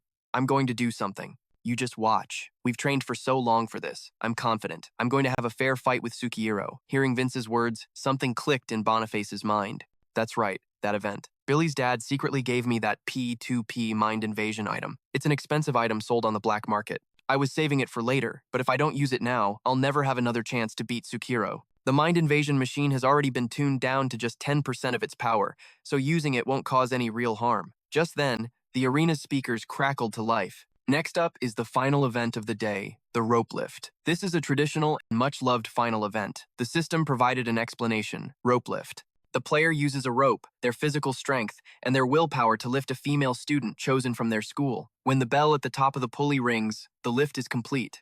The female student must then pull down the school's nameplate to claim victory. The announcer spoke again. Each school will have 3 students participating. Let the final match begin. At that moment, someone approached Chu Yosi. The man in the suit told him, "Sukihiro-kun, the principal wants you to participate. Please, take first place again." Chu Yosi scratched his head. "But there aren't any female partners," he thought to himself. "Karina's leg isn't okay." Hearing this, the teacher immediately said, "I'll find someone for you. Don't worry." He rushed over to the announcer's microphone and made an announcement. "Sukihiro Chu Yosi from Shinhai will be participating in the rope lift." Chu Yosi from Shinhai is participating in the rope lift, but he currently doesn't have a female student to pair up with. "Any volunteers? Please come down to the competition area." As soon as the announcement ended, a buzz went through the female students in the stands. "I want to help, but I'm not sure if his first place wins were clean." Another girl spoke up. "Sukihiro seems way more impressive than the students from the hero class, even though he's from a regular class. I want to help, but it's too embarrassing." "Yeah, I don't want all that attention on me." At that moment, Karina shot her hand up, shouting, "I'll do it." Haru, the girl next to her, panicked and grabbed her friend's arm. "No, you can't, your leg." Vivian, who was sucking on a lollipop, chimed in, "It's fine if no one goes down. Our school will just pick someone random to participate anyway." Suddenly, Mina spoke up. "I have an idea." A wicked look spread across her face. "I'll participate, and I'll mess it up on purpose. Even if he doesn't get first place, it'll be because that Sukihiro guy wasn't good enough, not my fault." Hearing her friend, Vivian turned to her. "Huh? You're going yourself?" Mina stood up and walked toward the field, a smirk playing on her lips. "I can't just rely on Billy anymore. I can't stand it." Vivian couldn't stop her, so she just said, "Okay then, be careful and do your best." Chu Yosi was warming up on the field when the teacher walked over. "We've got a volunteer. Go ahead and introduce yourselves." He stood up, turned around, and bowed politely. "Chu Yosi Sukihiro. It's a pleasure to meet you." He froze when he saw the person standing before him. It was Mina. She walked up with a sweet smile and said, "Let me help you." The teacher left the two of them there and walked away. Before leaving, the instructor gave his final orders. "You two discuss your strategy. I'm going to do one last check before the match begins." Sukio immediately replied, "Yes, sir." He then turned his gaze to Mina and asked, "What are you doing here? You're definitely not here with good intentions." Mina just twirled a strand of hair and shot back, "I volunteered because no one else would. Maybe you should check your attitude." Just then, the announcer's voice echoed through the stadium. "All contestants, prepare yourselves. The final rope lifting match will begin shortly." Hearing the announcement, the participants quickly got into position. Mina nonchalantly brushed her hair back as she climbed onto the platform. As she stepped on, she remarked, "So, this is the lifting platform, huh? I've seen it before, but this is my first time actually being on it. Hey, Sukio, you better pull me to the top and keep our school in first place." Tsukio completely ignored her, silently preparing for the match. Seeing that she was being brushed off, Mina fumed. How dare he ignore me, she thought, a flash of anger in her eyes. Fine, have it your way. Over on Vince's team, he was flexing for his partner. All right, let's go, he declared. I'm gonna pull you straight to the top. He then rang his bell and pulled his name tag. His partner replied with total confidence, I believe in you. Meanwhile, on Boniface's team, his partner said, Boniface-san, I'll do my absolute best. But Boniface didn't say a word in return. He just grit his teeth, his mind consumed by a single thought. Just you wait, Tsukio. I won't let you win this match. The announcer's voice boomed once more. All players to your positions. Assistants, check the ropes. The technicians finished their checks and gave a thumbs up. All clear. A system note explains that each player has a pair of assistants to help pull the rope. They're in charge of emergencies, like if a player runs out of strength or the platform suddenly drops. With everyone in position, the announcement came. Now, all players, prepare to pull. The moment the voice stopped, every player pulled with all their might. Tsukio gripped the rope, thinking to himself, it's too light. My ultimate physique makes this almost effortless, but if I go up too fast, it'll look suspicious. I'll slowly increase my speed and aim for first place. In the stands, the crowd was roaring, cheering for their schools. Kurozu Academy, take first place. Sawahira School, go Vince, go. Boniface pulled on the rope, his eyes bloodshot with pure hatred. First place? He thought with a sneer. I don't give a damn about that anymore. My only target is Tsukio. I'm so close to getting first place. Once I use this, no one, no matter how strong they are, can withstand that kind of sudden headache. He let go with one hand, reaching for his pocket, his mind racing. I can't wait to see the look on his face when he comes in last. From the stands, the students' cheers grew even louder. Keep pulling. You're halfway there. Let's go. You're almost there. Down on the field, two of the contestants were already sweating bullets, their energy draining fast. It's getting heavier and heavier, one gasped. The guy next to him gritted out. Damn it, I can't take much more. Let's go. Vince, however, just laughed at their struggle. Watch and learn, you amateurs. In one smooth motion, he pulled his partner straight up as she waved from the platform. Vince, we're in the lead. Let's go. Over on Tsukio's side, it was finally time to get serious. Tsukio opened his system. Activate ultimate physique, arm reinforcement. He was still pulling the rope slowly, thinking, I'll maintain a steady pace until I'm near the top. Then I'll add more power with each pull. From inside the booth, Mina looked down, her face a mask of fury. She gripped the railing, thinking, he's completely emotionless. Damn it. No, I can't give up. Suddenly, she jumped back inside and began to thrash around wildly, screaming at the top of her lungs. Tsukio, pull faster, she shrieked, while thinking, maybe I should add a little more force? She continued to scream. Pull with everything you've got. Down below, Tsukio felt the rope shaking violently. He quickly regained his composure, tightening his grip as a cold realization hit him. So, you really have no intention of helping at all. The assistant saw Mina's wild antics and warned her, Miss, stop moving. That's extremely dangerous. At that moment, Billy, Mina's boyfriend, arrived in the stands. Seeing the chaos, he grinned with satisfaction. That's my girl, he thought. So you volunteered just to pull a stunt like this. That's right, jump with all your might. No matter how much danger you're in, we can't let that guy win. Mina finally stopped, grabbing the railing to look down again. There, that should teach you, she thought smugly, but her smirk froze. She saw Tsukio, standing calmly below, and a cold sweat broke out across her skin. Tsukio's glare shot up at her like a shard of ice, a chilling aura exploding from him. Are you done causing trouble? He asked, his voice dangerously low. Struck by his gaze, Mina's legs went weak. True fear finally hit her. That look, he could actually kill me. The announcer's voice cut through the tension. The match is reaching its final moments. All players, give it your all for yourselves and the honor of your school. Hearing the words final moments, Boniface let out a wicked smile. The end, huh? It's almost time. He stared at Tsukio's back, his mind replaying his rival's words. If I don't get first place in even a single match, you can assume I cheated. What an arrogant fool. He remembered right before the match, secretly targeting Tsukio. Just a push of a button. I can't wait to see the look of agony on your face. You're not getting first place in front of me.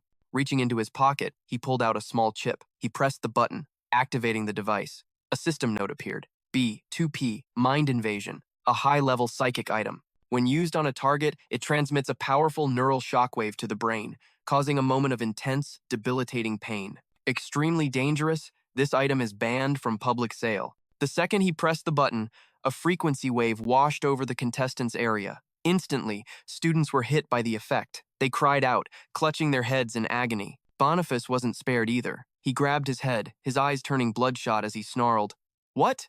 Why is there an area effect? My head feels like it's about to split open." Then it dawned on him. Something's wrong.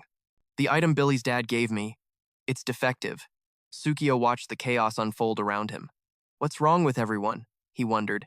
Suddenly the pain hit him too. A system alert flashed instantly. Warning, neural shock detected. Activating neural protection mode. By now, most of the other students had passed out from the psychic wave, letting go of their ropes. Their partners began to plummet without anything to stop them. Screams of terror filled the air. The crowd finally realized what was happening, and chaos erupted. What's going on? Why did everyone collapse? Even the assistants were affected. Those girls are in danger. If they fall from that height, they won't survive. Somebody, help them! The principal saw the disaster unfolding. He immediately yelled for everyone to help. Let's go, people. We have to save at least one of them. As they ran, someone shouted, "We're too far away. We'll never make it in time." A girl screamed as she fell, when suddenly, a hand grabbed her rope, stopping her descent. Mina slowly opened her eyes, looking around in a daze. Huh? It stopped. She scrambled to the railing to see who had done it, and there he was, Tsukio. Down below, his eyes were glowing with a brilliant light. I can't let this happen, he thought. If I do nothing, those girls will die. Tsukio commanded. Activate Ultimate Physique. Maximize leg reinforcement and jumping power. The system instantly responded. Ultimate Physique activated. Both legs have been fully reinforced. Seeing the girls screaming as they fell, Tsukio launched himself forward in a blur of motion. He grabbed every single loose rope, his mind set.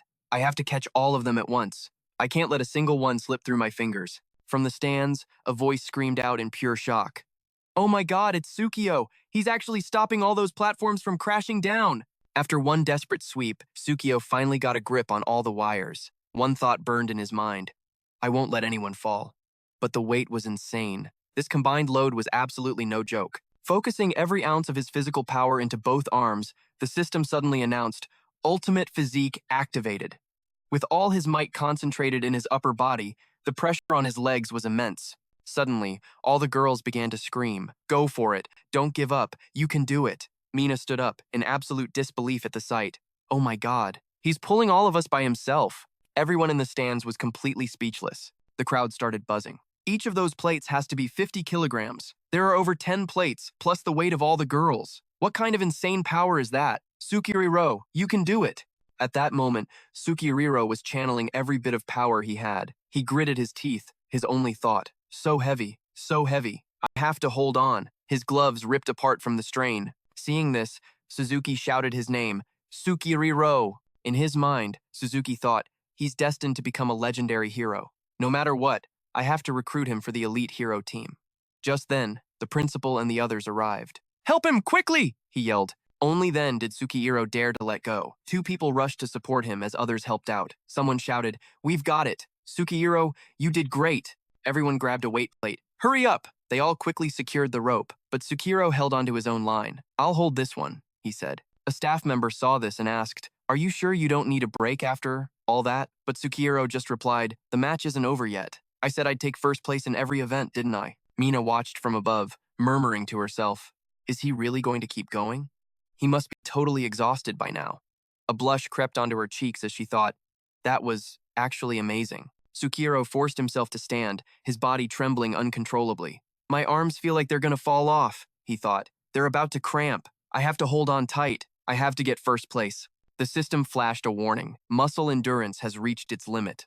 In the stands, the crowd held its breath. Come on, you can do it. He's still pulling. Karina clasped her hands together anxiously. She whispered, Brother, you've got this. The stadium erupted with cheers for him. Go, Chu Yosi. Push through it. Go for number one. Hearing their voices, Tsukihiro found a new surge of energy and kept pulling his rope. He was so close to the bell. Someone in the crowd pointed, Now all the girl has to do is pull the school nameplate down and they've won. Seeing this, Billy screamed at the top of his lungs, Mina, don't you dare lower it. If you do, we won't get first place. Don't move. Mina hesitated, her mind racing.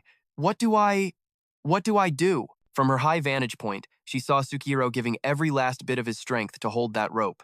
In that instant, she made her choice. Mina turned, grabbed the bell rope, and pulled. Billy, watching from the stands, clenched his fists and screamed in fury. Mina! Down below, Tsukihiro saw what she'd done and smiled. The banner dropped, revealing two words, Shin High. The crowd witnessed the moment and went absolutely wild. Shin High, Sukihiro is number 1. The announcement echoed through the stadium. First place goes to Chu Yosi, Sukihiro of Shin High. Rally and Saryu could only stare, whispering in shock. First place. VN watched from the stands, completely impressed. That's insane! Karina's eyes filled with happy tears. Big brother, you did it! In the guild's monitoring room, everyone erupted. It's been so long since a genius like this appeared. We absolutely cannot let another guild snatch him up. Gather every piece of information you can find on Chu Yosi. Now. We have to recruit him, no matter the cost. Meanwhile, at the Blue Serpent Guild, a woman whispered into the ear of a man on the sofa. Boss, that kid Sukihiro has been getting on the young master's nerves lately. The incident earlier was caused by an item the young master gave to one of the contestants. The boss looked up. The young master? The leader of the Blue Serpent Guild rubbed his temples. What a headache, picking a fight with a genius like that. He trailed off, then grabbed his coat and stood. Let's go. Sukihiro is out of our league. I need to have a talk with your young master. Back at the arena, a man in a suit approached the principal. Congratulations, your school has produced a truly talented hero, and he even won you the championship. The principal beamed with pride. Thank you, sir. Winning the Future Star Scholarship is a great honor for our school. Suddenly, someone rushed toward them. Principal, Chairman Suzuki, we have an urgent report. The principal turned. What is it? The man, Yosio, spoke quickly. We found a P2P device on one of the contestants. It seems this device is what caused the incident earlier. According to our investigation, it's listed as an extremely dangerous item. What should we do now? Suzuki was stunned. A banned item? The principal paled. It's not one of my students, is it? Which contestant was it? Yosio replied. It was Boniface, from Kurozu High. He's their ace student. At first, we thought our investigation was wrong. We have Boniface in custody now. Chairman, would you like to take over the investigation? Suzuki's voice was low and serious. Why would Kurozu High? Let the staff continue their work. I will contact Kurozu High myself. Nearby, the principal clutched his chest, sighing in relief. Thank goodness it wasn't one of our students. I was terrified our results would be nullified. Just then, Chu Yosi walked over, drenched in sweat. He asked, Principal, you were looking for me? Suzuki replied, You've come at the perfect time. The principal grabbed his hands excitedly. You are the star of Shin High. You performed brilliantly in the competition. From this day forward, the school will give you its full support. If you need anything at all, just let me know. First, your tuition fee. No. All of your expenses will be covered.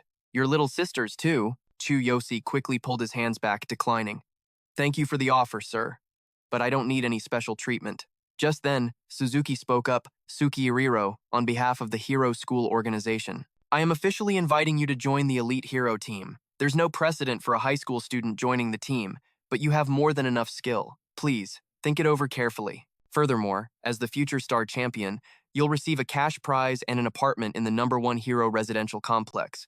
That is some prime real estate. Chu Yosi and the principal were stunned. He gets a residence too? He asked. The principal's face grew serious as he thought, the chairman is dead serious about this. Recruiting a genius like him would be a massive win. No wonder he's pulling out all the stops. Meanwhile, up in the stands, a girl was walking up the steps, not saying a word. Suddenly, a hand shot out and grabbed her collar roughly. An angry voice hissed. Get over here! She struggled. Billy, that hurts. He gripped her collar tighter, dragging her along. Why did you pull down the nameplate? Why did you let that bastard Sukihiro win? He shoved her hard against the wall, screaming in her face. Did you forget how he humiliated us? You promised you'd help me crush him. Both you and Boniface are completely useless. Mina, covered in sweat, glared at him. He saved my life. He saved everyone else, too. If it weren't for him, I'd be in a hospital bed right now. Gan didn't care, his eyes burning with rage. So what? That loser stole all the glory and attention. You're nothing but a useless cow. Mina was silent for a long moment, her eyes filled with disappointment. She shoved his hand away. Billy, we're through. Don't you ever speak to me again. His face flushed, bright red, veins popping on his forehead. He stared at her, speechless with disbelief.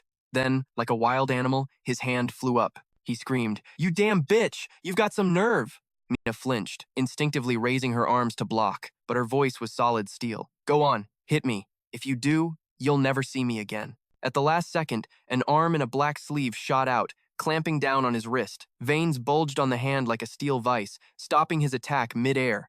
It was Chu Yosi. He looked calmly at Billy and said, So, it was you. Billy jumped, his face turning pale. Sukihiro, let go of me! What the hell do you think you're doing? A blush spread across Mina's face as she stared at him in surprise. but Tsukiriro's eyes were filled with killing intent.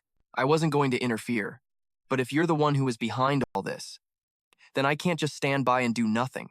With that, he effortlessly slammed the guy to the ground like crushing an ant, then slowly knelt down. His eyes were glacial as he asked, "Do you have any idea how many people could have gotten hurt if I hadn't stepped in? This isn't some petty high school grudge anymore.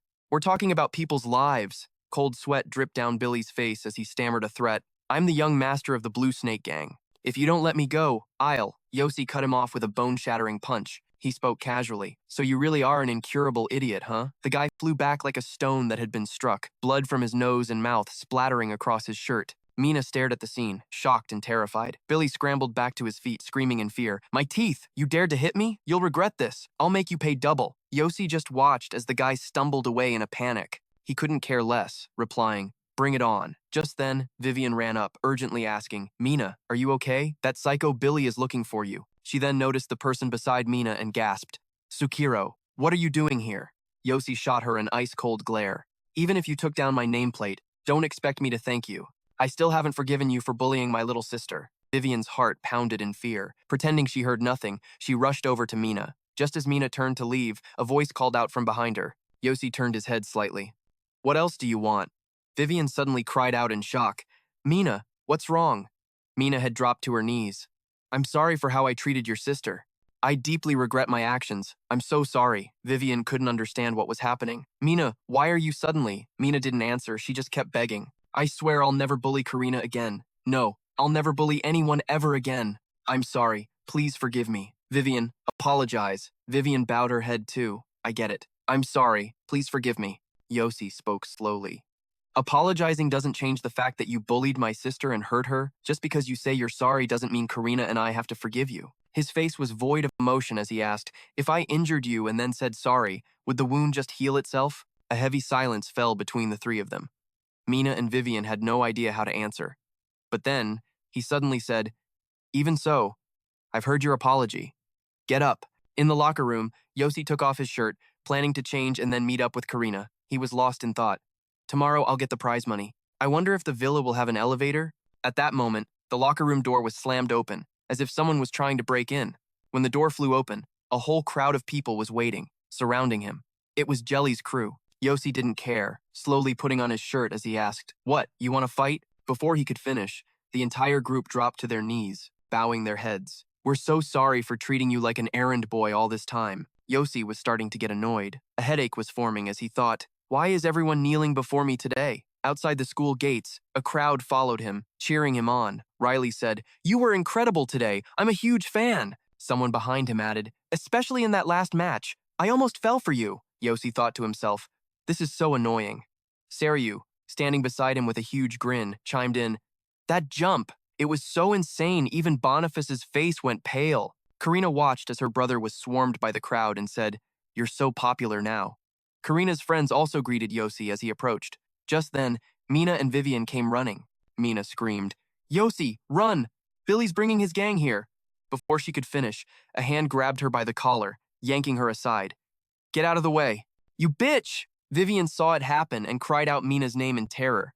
At that moment, Billy arrived with a massive crew of followers, his eyes burning with hatred for Yosi. "Yosi, don't you dare look down on me. Even without my dad, I've got plenty of guys. Come and get me, you pathetic poor kid who loves to cause trouble. I'm gonna tear you to shreds." Riley broke out in a cold sweat. "It's Billy. He's the young master of the Blue Snake Gang, right? Did you really make an enemy out of him? He's not someone you can mess with." Though he was trembling, he stood his ground with honor. "Hey, since I'm your fan, I'll back you up. Let's go." Yosi replied with a blank face, "No need. Stay out of it. Just watch my sister for me." He cracked his neck and continued, "After today, there's no reason to hide it anymore. It's obvious, isn't it, that I'm a hero?" His eyes slowly turned purple as a murderous aura began to radiate from him. He glared at Billy. "I'll show you the difference in our levels." As he spoke, his battle armor materialized around him. A status window appeared.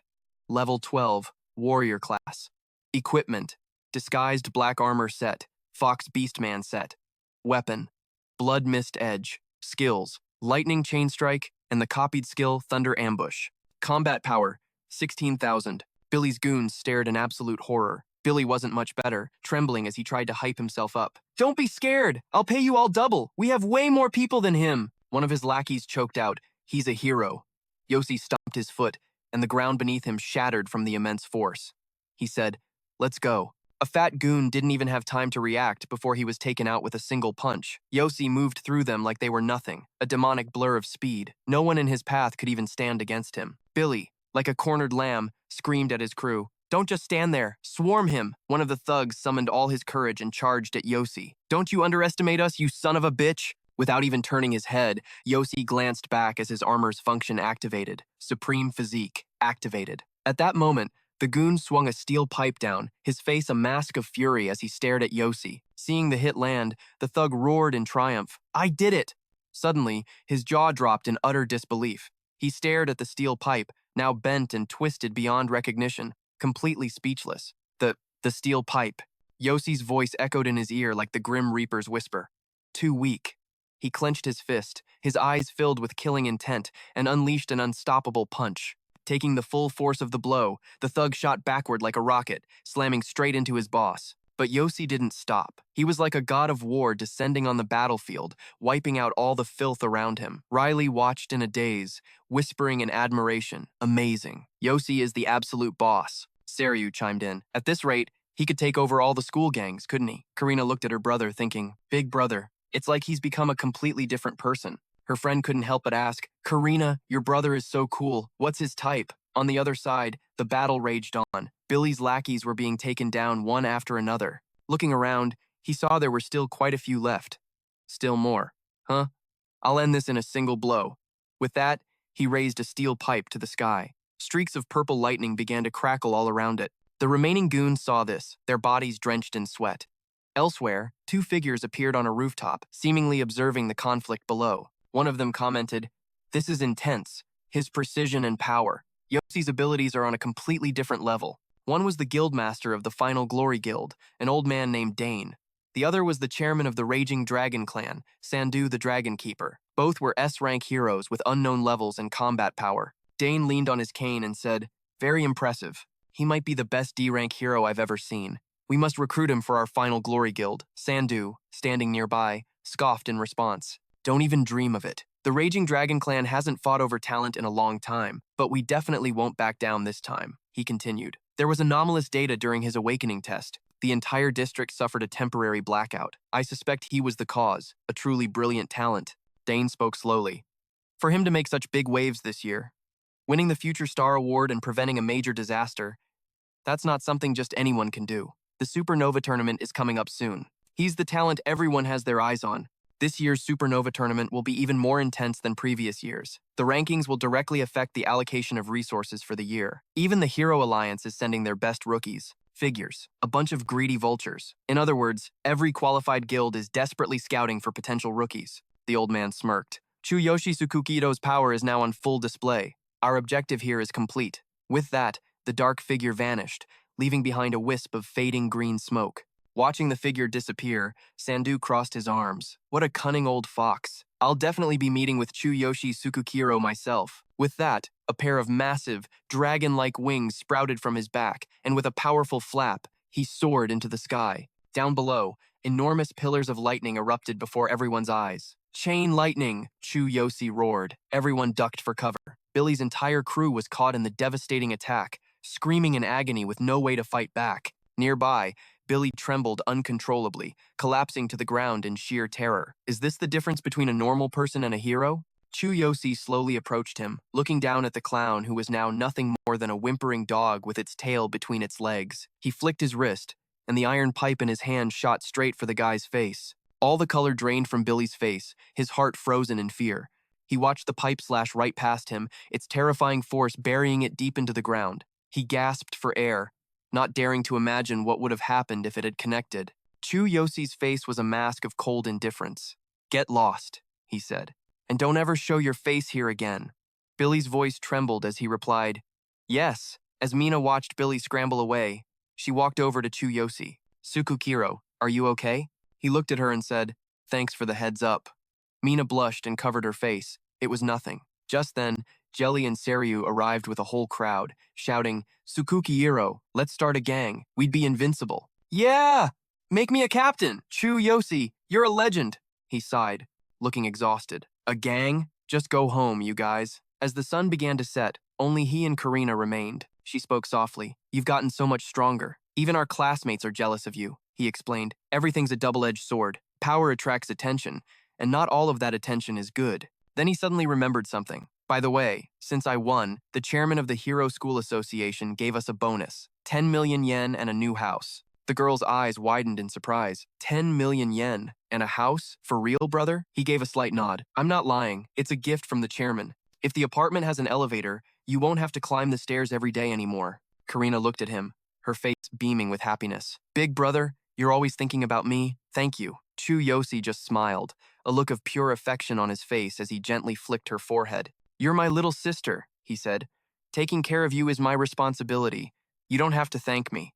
Suddenly a voice called out from the distance. Tsukukihiro, it's Suzuki. The man looked at him and asked, Can we talk for a moment? I want to meet with you to discuss the upcoming Supernova tournament. Later, at Chu Yosi's home, he said, Chairman Suzuki, please have some tea. Thank you, the man replied, accepting the cup. Have you and your sister been living here all this time? The boy answered, Yes, ever since our parents passed away.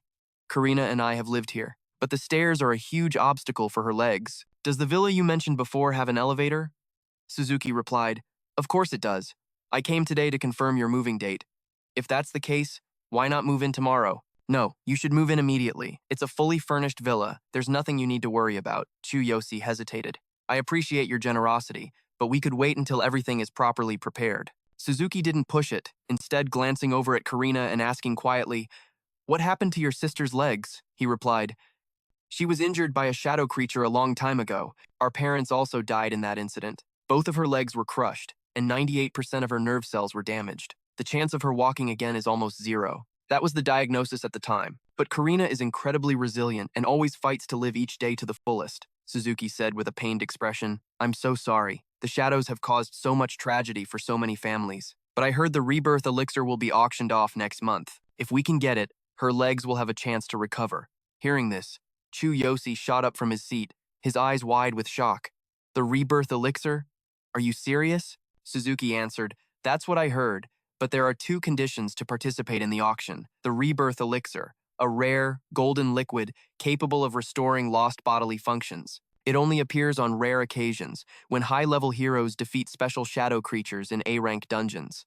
It's extremely precious and has a very high value. Suzuki stroked his chin, speaking thoughtfully. First of all, you need to achieve the rank of a class hero. Chu Yosi quickly cut in. And after that? What's the other condition? Tell me. Suzuki's expression darkened slightly as he looked at him. You also need at least 1 billion yen in cash. Hearing that, Chu Yosi was stunned into silence. He stammered in disbelief. 1 billion? The chairman confirmed. Yes. Every auction has strict requirements for rank and power just to get in.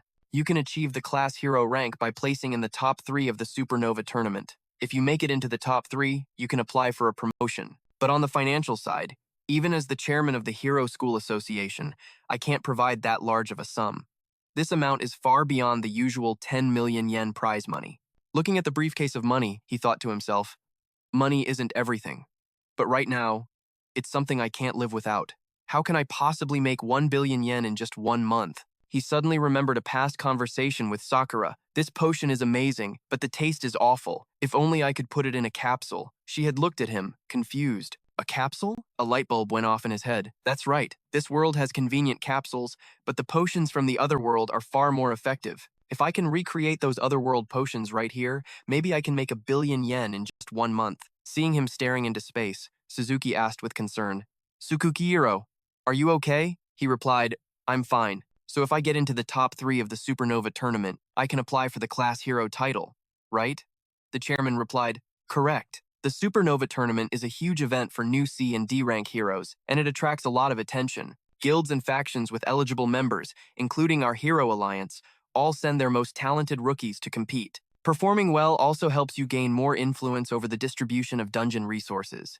You understand the importance of resources, right? Chu Yosi placed a hand on Suzuki's shoulder and said in a serious tone, I understand. Please allow me to participate. I'll go right now. Suzuki was still stunned, asking, So, suddenly? Are you serious? This isn't some high school match. It's going to be extremely dangerous. He ignored the warning, impatiently asking, No matter how dangerous it is, I'm ready. Where do I register? Suzuki was practically dragged along like a rag doll, his eyes going wide as he tried not to throw up. At the Hero Alliance headquarters. I'll arrange a car for you, so just take it easy. Sitting nearby doing her homework, Karina looked over, completely confused about what was happening. Staring at the now empty room, the girl was bewildered. What just happened? What the heck? Standing inside the Hero Association headquarters, Chu Yosi was stunned. This place is massive, he muttered. By the way, Chairman, why call me all the way out here for this? The chairman just scratched his head. Look, this is a win-win situation. As the head of the Hero Academy, I'm under crazy pressure to get results. It's been a full year since we've found any promising talent. Meanwhile, powerful guilds out there are offering insane perks to young recruits. On top of that, a lot of young heroes can't stand the rigid rules of organizations like ours. They'd much rather have the freedom the guilds offer. Yosi nodded. I get it. That explains everything. You can count on me. I won't let you down. Suddenly, a woman's voice cut through the air. It was Mitsuko. Suzuki, she said flatly. Your candidate doesn't meet the requirements for the Super Rookie Tournament. Another registration official confirmed it. Suzuki was floored. What? I thought there was still one reserve slot open. What am I missing? She replied. There is one reserve slot, correct. But Tsukiro doesn't have the required records in the system for consideration. To participate in the Super Rookie Tournament, you must achieve a top 3 rank in at least 2 public dungeons. I've checked. Aside from a single trial dungeon run, Tsukiro has 0 other achievements. He doesn't meet the conditions. Suzuki's brow furrowed, his fists clenching in frustration. My carelessness. The tournament is only a week away. The competition in public dungeons is absolutely brutal. Getting a top 3 rank in 2 dungeons in just a few days is practically impossible. Chu Yosi finally spoke up. Chairman, you need to calm down. What's this about public dungeons and a top 3 finish? Suzuki sighed, defeated. It was my mistake. There's no way you can participate in the tournament now. There are 6 public dungeons in total. 3 are C rank, 2 are D rank, and 1 B rank, which is the toughest. To qualify for the tournament, you and your party have to secure a top 3 finish in any 2 of them. However, tons of rivals are trying to qualify, so the competition in those 6 dungeons is insane. And with less than a week to go, just forming a strong party would take time. Hearing this, Yosi spoke with unshakable confidence. Don't worry about it. I'll get a top 3 finish in at least 2 public dungeons before the tournament. Suzuki stared back in disbelief. Are you being serious? Mitsuko scoffed. And how could you possibly do that, you fool? Yosi turned to leave, his voice calm and steady. I'm heading out now. Just make sure you save that last spot for me. You'll see soon enough who the real fool is. A notification popped up. Endless corridor activated. Yosi thought to himself, asterisk, perfect timing. I need to get to the other world right now. Asterisk. Asterisk, I'll get the formulas from the other world, and I'll hit level 15 before I come back. Asterisk. A blinding light erupted, followed by a swirling vortex of space-time that led to a distant, unknown place. The other world. Core, the city of the genius Kevin. Chu Yosi's mind was racing. Asterisk. Level 15. Then I'll conquer all 6 dungeons alone. Asterisk. At that moment, he saw a notification. Important notice from the unstable debugging system. You cannot remain in the other world for more than 3 days. Staying longer will result in being permanently unable to return to your original world.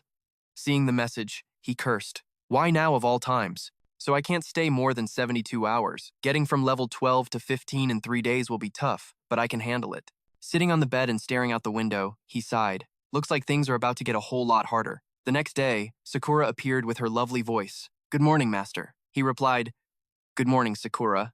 It's been a while. She looked confused. A while? He didn't bother explaining. We've got a lot of work ahead of us. Hearing this, Sakura beamed with energy. Yes, sir. I will prepare for our departure immediately. Walking the streets, Chu Yosi observed the crowd. This place is as bustling as always. Of course, that's to be expected in Kevin's city. Sakura replied, Indeed. Kevin is currently hosting a refining tournament with amazing prizes, attracting young mages and adventurers who are searching for rare potions. Yosi's ears perked up. A refining tournament, you say? Adventurers must be looking for good potions, too. What are the prizes? She answered. I already checked. Since Kevin himself is hosting it, the rewards are incredible. 3rd place receives a basic potion formula. 2nd place gets an internship, a common potion formula, and a level-up formula. And 1st place becomes Kevin's direct disciple, gets 1 basic formula and 2 level-up formulas. Just the formulas alone are an insane prize. For mages, they're priceless. A single basic potion formula can sell for up to 300 gold coins. Chu Yosi was shocked. The prizes are formulas? A grin spread across his face. Asterisk. This is perfect. If I can get my hands on enough formulas, I can easily make back 1,000,000,000 yen in my original world. Asterisk. Sakura confirmed his thoughts. Yes, first place includes 1 basic and 2 level-up formulas. Are you interested, Master? A slight smirk played on his lips. Definitely. I'm entering this refining tournament, and I'm taking first place. Sakura paused. I thought you came here to meet Kevin. He replied, I can't just walk up to him and shamelessly beg for formulas. That's not how I do things. I'm going to win them fair and square. Let's go register. Sakura watched him, thinking to herself, asterisk. So the Master's joining the refining tournament. It seems our plans are being delayed again. Asterisk. The refining tournament registration desk. Name, Foolin, level, mage, white wizard, race, nightcat tribe. She sneered. What's a weak little human doing here? You actually plan to enter the tournament hosted by my master? Chu Yosi played dumb. And who are you again? She flared up in anger. It's me! I sat right next to you in the wizard exam. Because of you, I lost first place. He gave a placating smile. Just kidding. I remember. I want to join the tournament. How do I sign up? Foolin whipped around. You really don't know anything. This tournament isn't like that exam. Even blue wizards are competing. My own senior, a talented blue wizard, is participating. If you don't want to be completely humiliated, you should just give up now. Seeing him ignore her, Foolin pouted. Don't ignore me. I'll guide you to the right place. Yosi had already turned to lead Sakura elsewhere, saying, This is the registration desk, right? Let's go, Sakura. A sharp voice cut in. Foolin, you're doing a fine job. It was the level 15 blue wizard, Vincent. The moment he arrived, his eyes locked onto Yosi. You again! How dare you show your face here? Foolin ducked behind Vincent, sputtering at Yosi. You know my senior? Just because you were the master's top disciple? You think you can be so arrogant? Yosi just shrugged. Yeah, I know him. So he's your senior, huh? Vincent glared, his voice dripping with venom. I told you I'd make sure you couldn't stay in core, and now you've walked right into my web. He then roared, Everyone, on me! Shadows began to emerge from the alleyways. Yes, Vincent, what do you need? Foolin said nervously. Senior, please stop this. He might be weak, but he's not a bad person. He's just trying to enter the tournament, Vincent thundered. Silence, Foolin. First you embarrass our master in the exam, and now you're taking this weakling's side? I'll deal with both of you at the same time. As the figures rushed forward to attack, Chu Yosi remained perfectly calm. If you're going to insist, then I suppose this counts as self-defense. In front of the registration office, Yosi stood protectively in front of Sakura. Sakura, stay out of this. You'll only get your hands dirty. Foolin watched him prepare to face the mob alone, her voice trembling. Are you really going to fight all of them by yourself? His information panel materialized in the air. Level 12, Class, Warrior, Equipment, Lamp of Disguise, Armor Set, Fox Beastman Suit, Weapon, Blood Mist Halberd, Skills, Chained Lightning Strike, Copied Skill, Thunder Ambush, Combat Power, 16,000. With a gleaming dagger in my hand, I stared him down. Don't you dare underestimate us. Trying to act tough for a girl when you have no real power. How pathetic. Just then, someone stepped out from behind. Stay out of it, he declared. An enemy of Vincent is an enemy of mine. Let me show them the price for messing with us. The system window appeared. Julate of the Wild Boar Tribe, level 18, Berserker. The crowd standing by gasped in shock. Are you really going to step in? Vincent grinned, slapping his shoulder.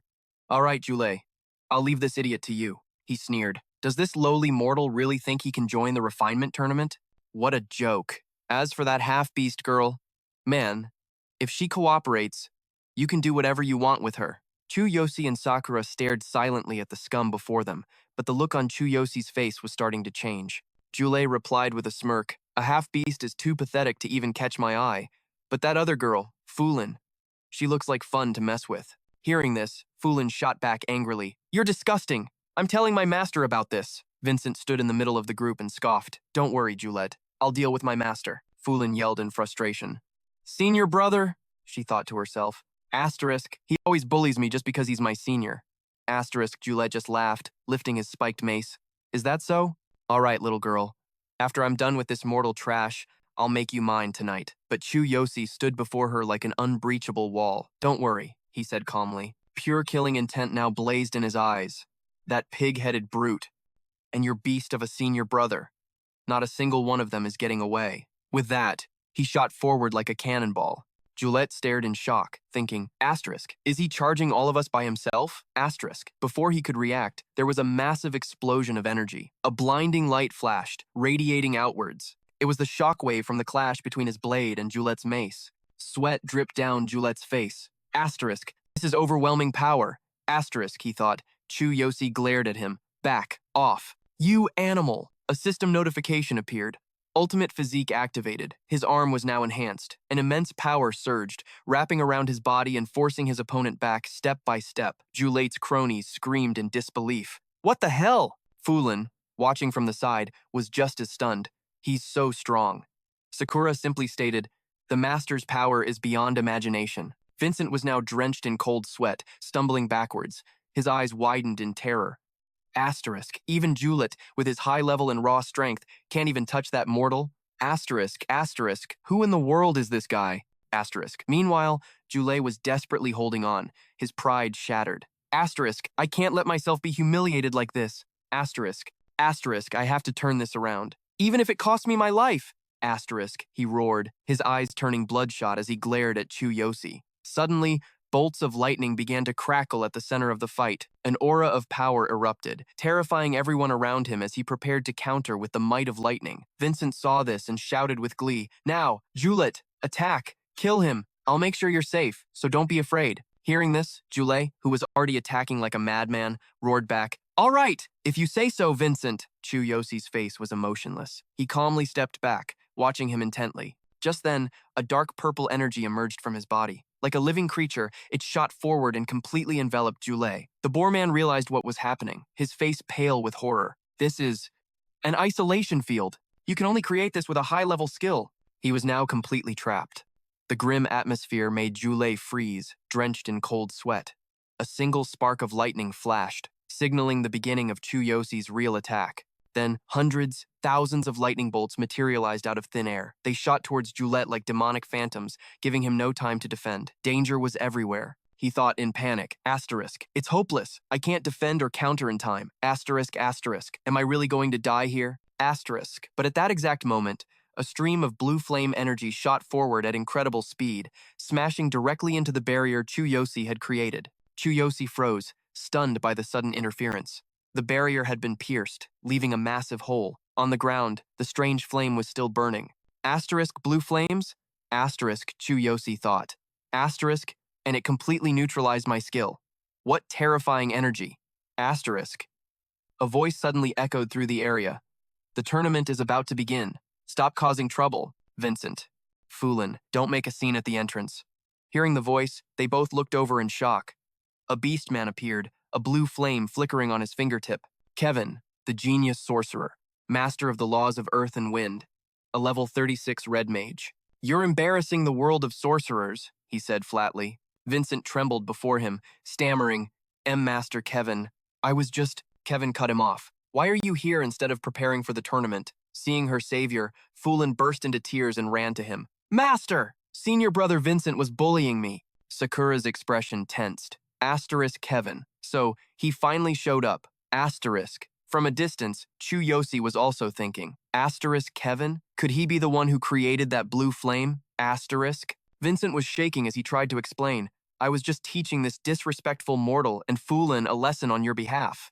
Kevin looked down at him, his gaze ice cold. Teaching others a lesson on my behalf at a time like this? You must think very highly of yourself. Vincent's fear intensified as he quickly begged, No, Master, I wouldn't dare. Please, forgive me. Kevin ignored him and turned to the two beastmen. And you two, leave, now. Juliet and his friend broke out in a cold sweat, bowing obediently. We apologize for the disturbance. We'll go right away. Yes, sir. Kevin then looked at Fulin, his voice calm. And you, Fulin, what are you still doing here after your sorcerer exam is over? Fulin didn't know how to explain, stammering, Master, I wasn't doing anything. I was just guiding the mortal sorcerer who beat me in the exam to the refinement tournament. Hearing that, he glanced over at Chu Yosi. The mortal sorcerer who defeated you is participating in the refinement tournament. Chu Yosi met his gaze and spoke up. I didn't expect to see you here, Kevin. I came here with a letter of recommendation from Chairman Dak. Here it is. I heard there was a refinement tournament happening, so I thought I'd give it a shot. Kevin looked slightly surprised.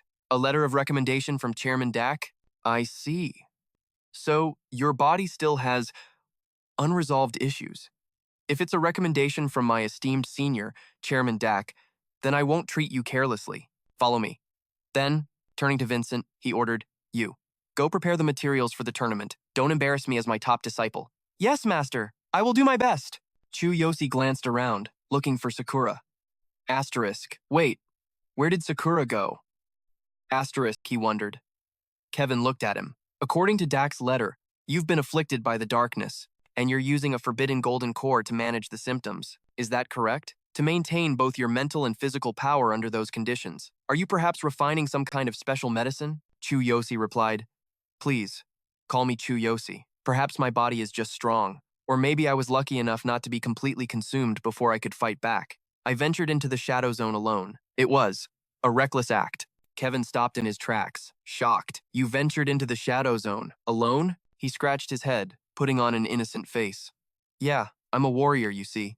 But at the time, I needed a favor from Chairman Dak, and it just so happened there was a sorcerer exam, so I thought I'd try it out. Kevin was even more stunned. You just casually participated and defeated Fulin to win? Chu Yosi. Just how much have you studied medicine refinement? Who was your instructor? He answered sheepishly. I've never formally studied it. I don't have an instructor. I just rely on my instincts. Hearing this, Kevin looked at him with a serious expression, thinking, asterisk, this mortal, could he actually be a genius who surpasses even me? Asterisk. This way, Kevin said. I understand. Impressive, Chu Yosi. Follow me. As he led Chu Yosi away, Kevin silently decided that he had to see this for himself. Asterisk, I cannot accept the existence of a genius greater than myself. Asterisk. While walking, Kevin asked him, Did Chairman Dak introduce you to me because I possess the laws of earth and wind? The potion I refined is infused with the power of the law, Kevin explained, scratching his head. It can purge the darkness from your body. Yeah, I trust you. Just then, they stopped before a massive door, pulsing with strange, magical waves. Kevin pushed it open, saying, This is my refinement chamber. Inside was a magnificent room, overflowing with medicinal herbs. He explained, I enjoy collecting herbs, and I love studying them even more. I pride myself on knowing more about them than anyone else. Chu Yosi looked around in awe and asked, This refining platform is incredible. Does it boost the refinement effect too? Kevin paused, then replied, I guess you could say that. Glancing at the boy, he smirked, thinking to himself, Am I just worrying for nothing? This kid can't even tell the difference between high-grade herbs or grasp the value of a top-tier refining platform. If this is the limit of his abilities, then he's not impressive at all. Kevin looked at him and said, However, when it comes to refining, I've never considered myself inferior to anyone, especially not after obtaining the law of earth and wind.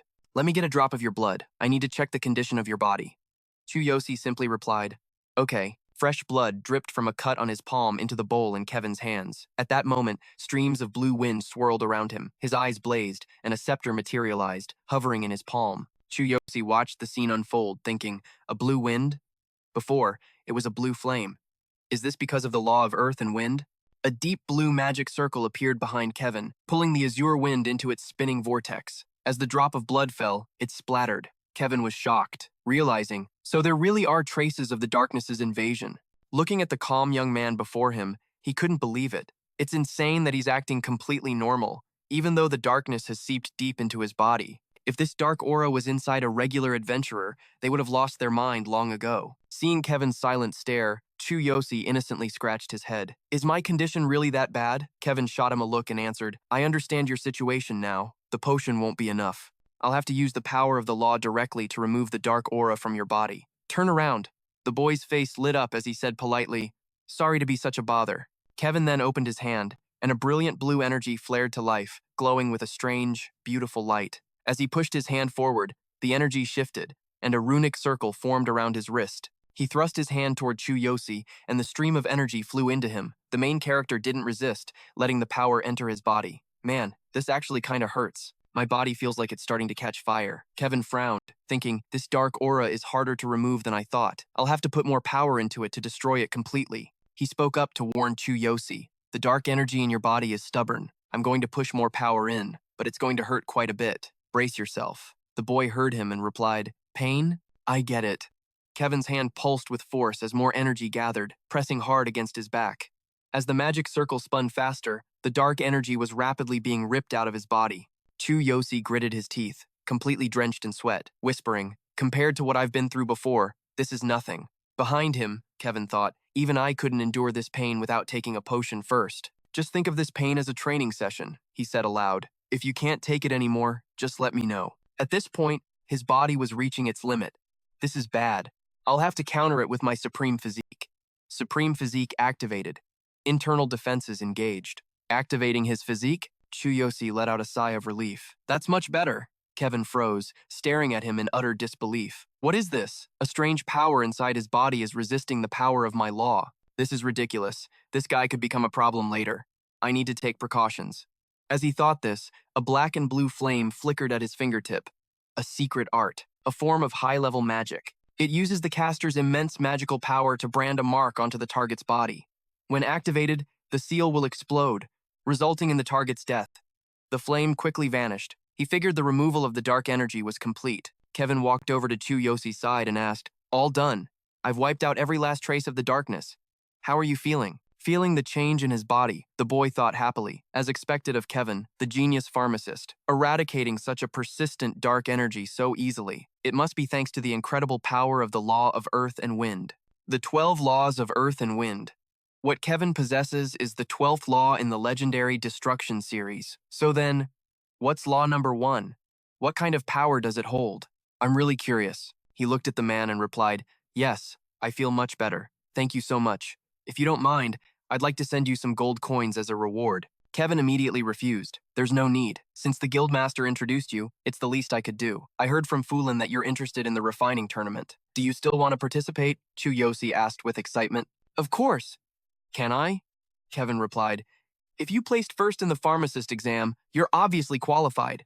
The tournament is about to start. If you don't have any special preparations, you can join right now. But let me be clear. Even with the guildmaster's introduction, I won't go easy on you. Not even my own disciple, the blue mage Vincent, gets any special treatment." The boy quickly replied, "Just being able to participate is more than enough. I don't expect any special favors," Kevin said quietly, "joining my tournament without any prep. As expected of the one who defeated Fulin.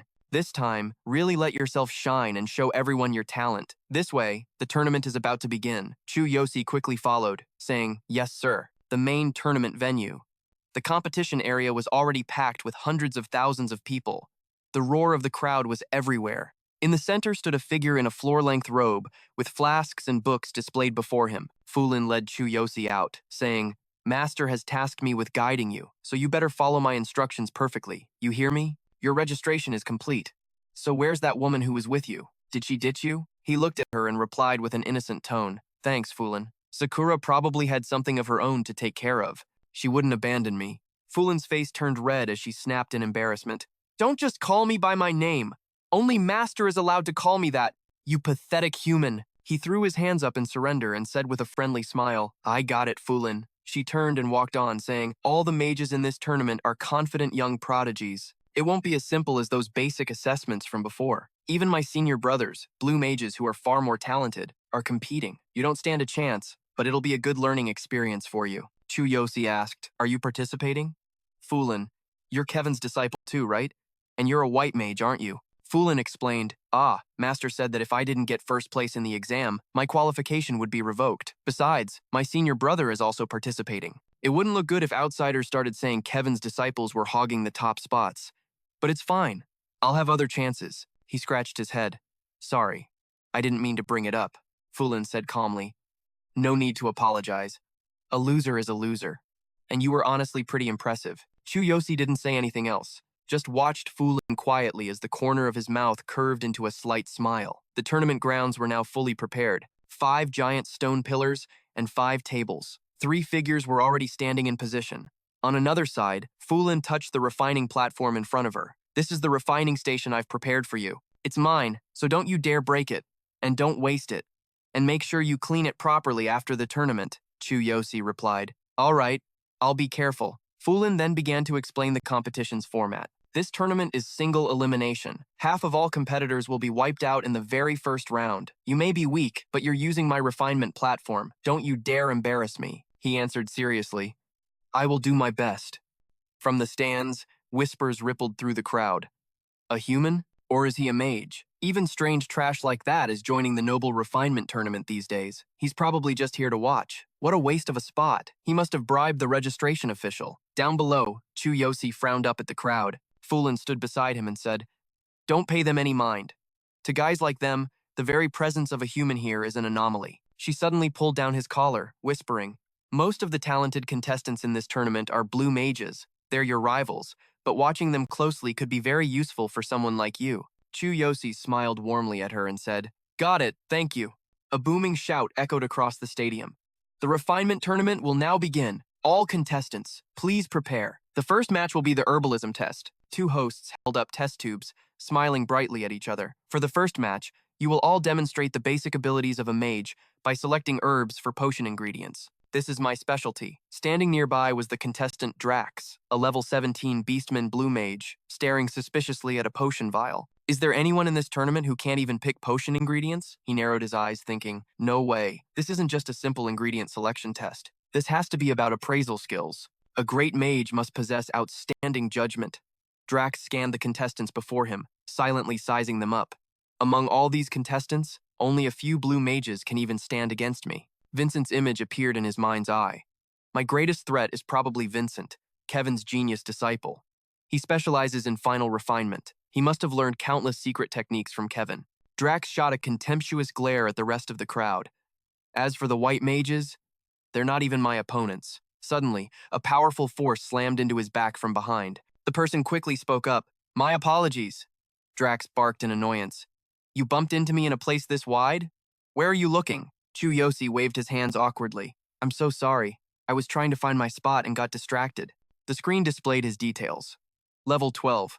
Warrior class, equipped with black camouflage armor and a high-level beastman suit. Weapon, Blood Mist. Skills, Chain Lightning Strike and the copied skill Thunder Ambush. Combat power, 16,000. Drax crossed his arms, looking down on him with a condescending sneer.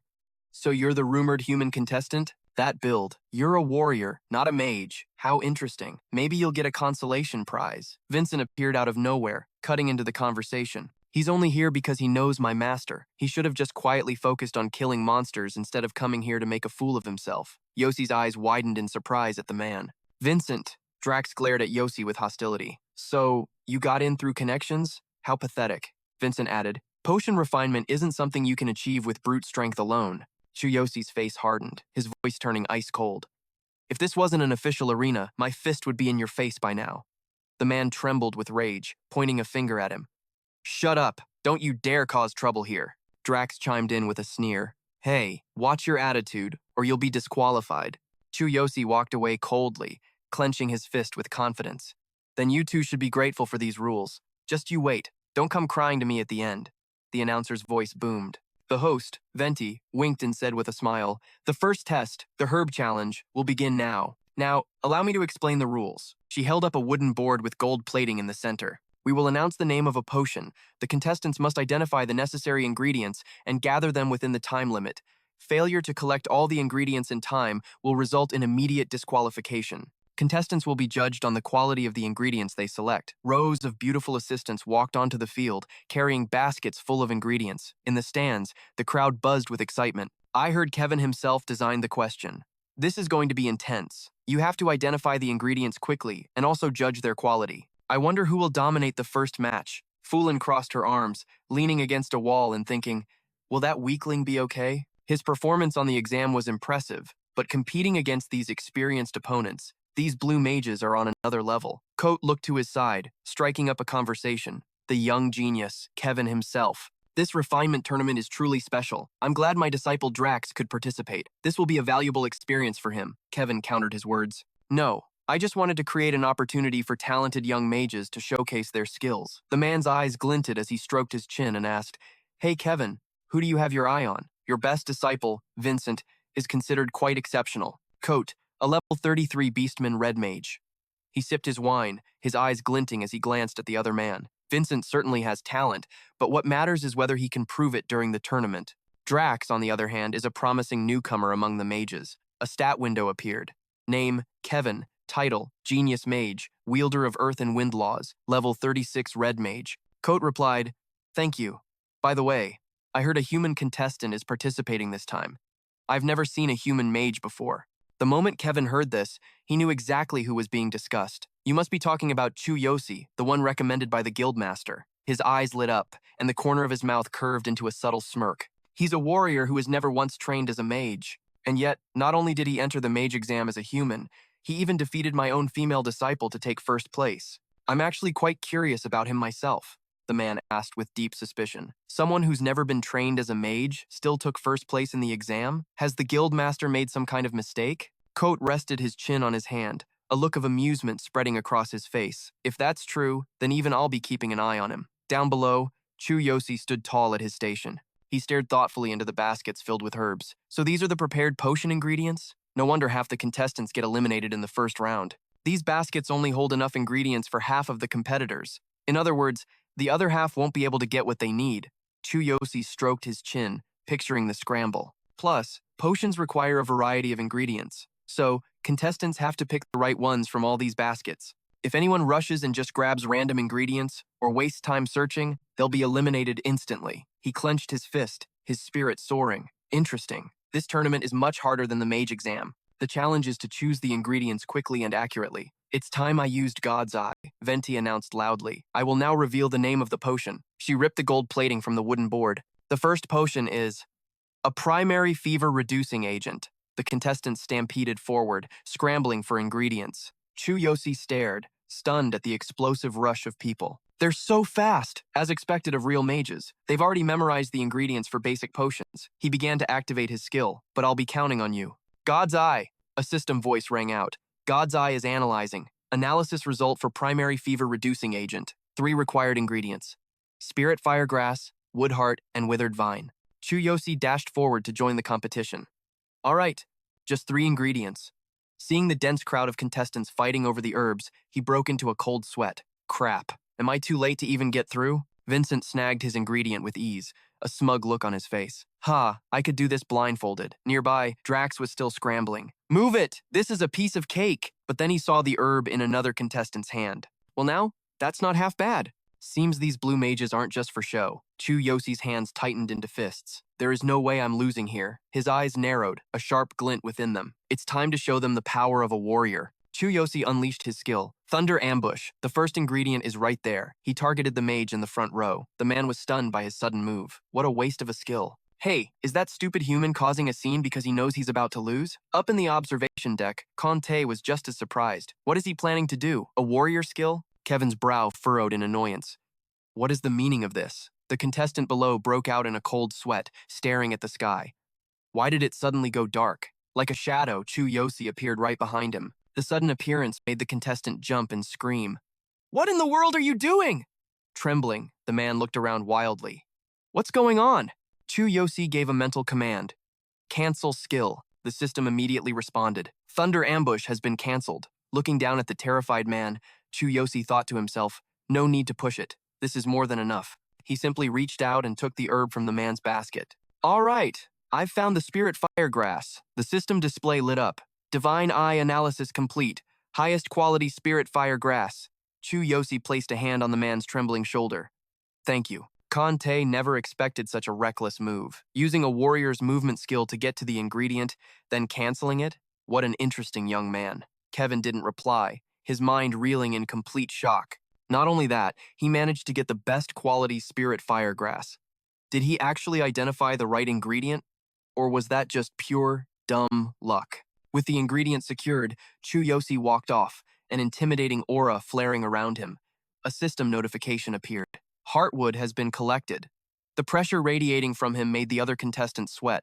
Withered vine has been collected. Venti gave a playful wink. Time's up. Potion examiners, to your positions. Please evaluate the accuracy and quality of the ingredients chosen by our contestants. She continued speaking. The required ingredients for a basic cooling potion are spirit firegrass, heartwood, and withered vine. One by one, the potion examiners walked onto the arena floor. An examiner passed a contestant, giving a cold evaluation. Incorrect ingredient selection.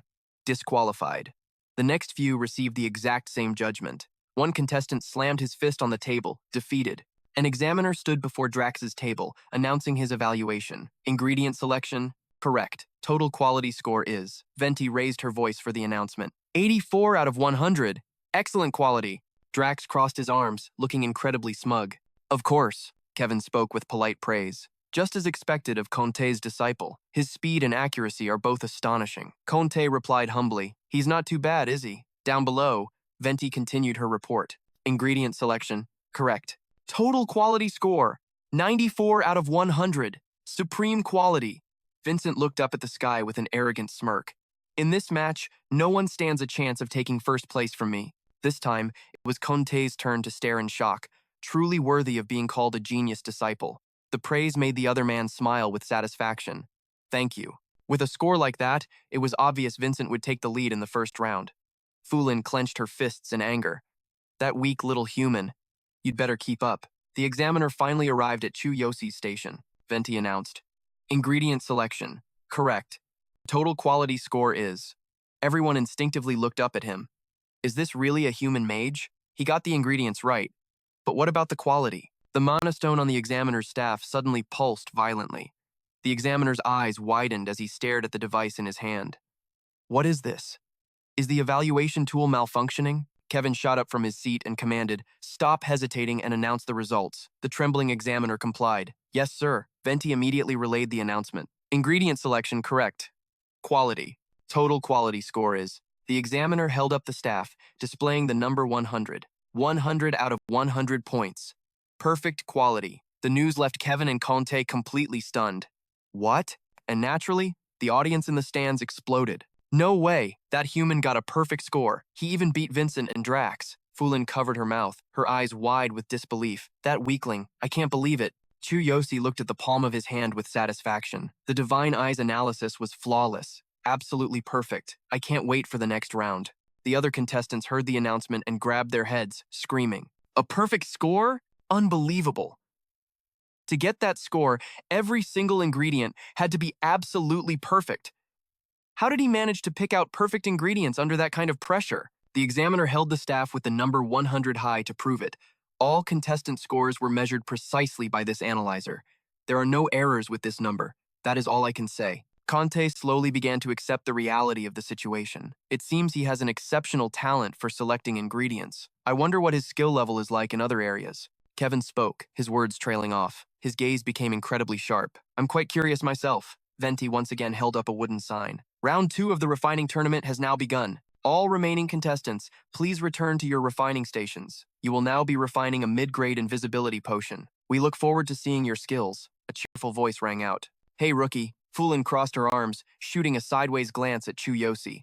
You did pretty well just now. Round 2 is all about refining, the most essential skill for judging a mage's talent. He looked at her and nodded. The last round focused on that, too. Fulin looked suspicious. By the way, where's your staff? Hurry up and get it out. Are you planning to start without it? He flinched, scratching his head in confusion. Ah, I forgot it. A cold sweat broke out as he recalled his situation. The guildmaster had lent him a staff out of pity. But now, nearly all his stats belong to the warrior class. If refining requires a lot of mana, I'm definitely not going to have enough. Seeing his expression, she figured it out and scowled.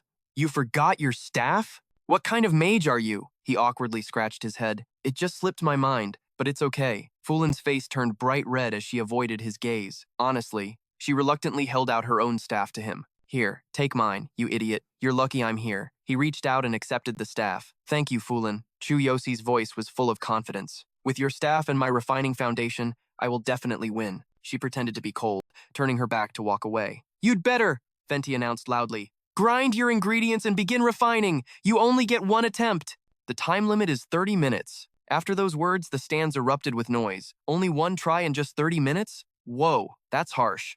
Mid-grade invisibility potions are notoriously difficult. Only blue mages can even attempt them. That's why they only have one shot. Conte stroked his chin thoughtfully. One chance, one set of ingredients, a tight time limit.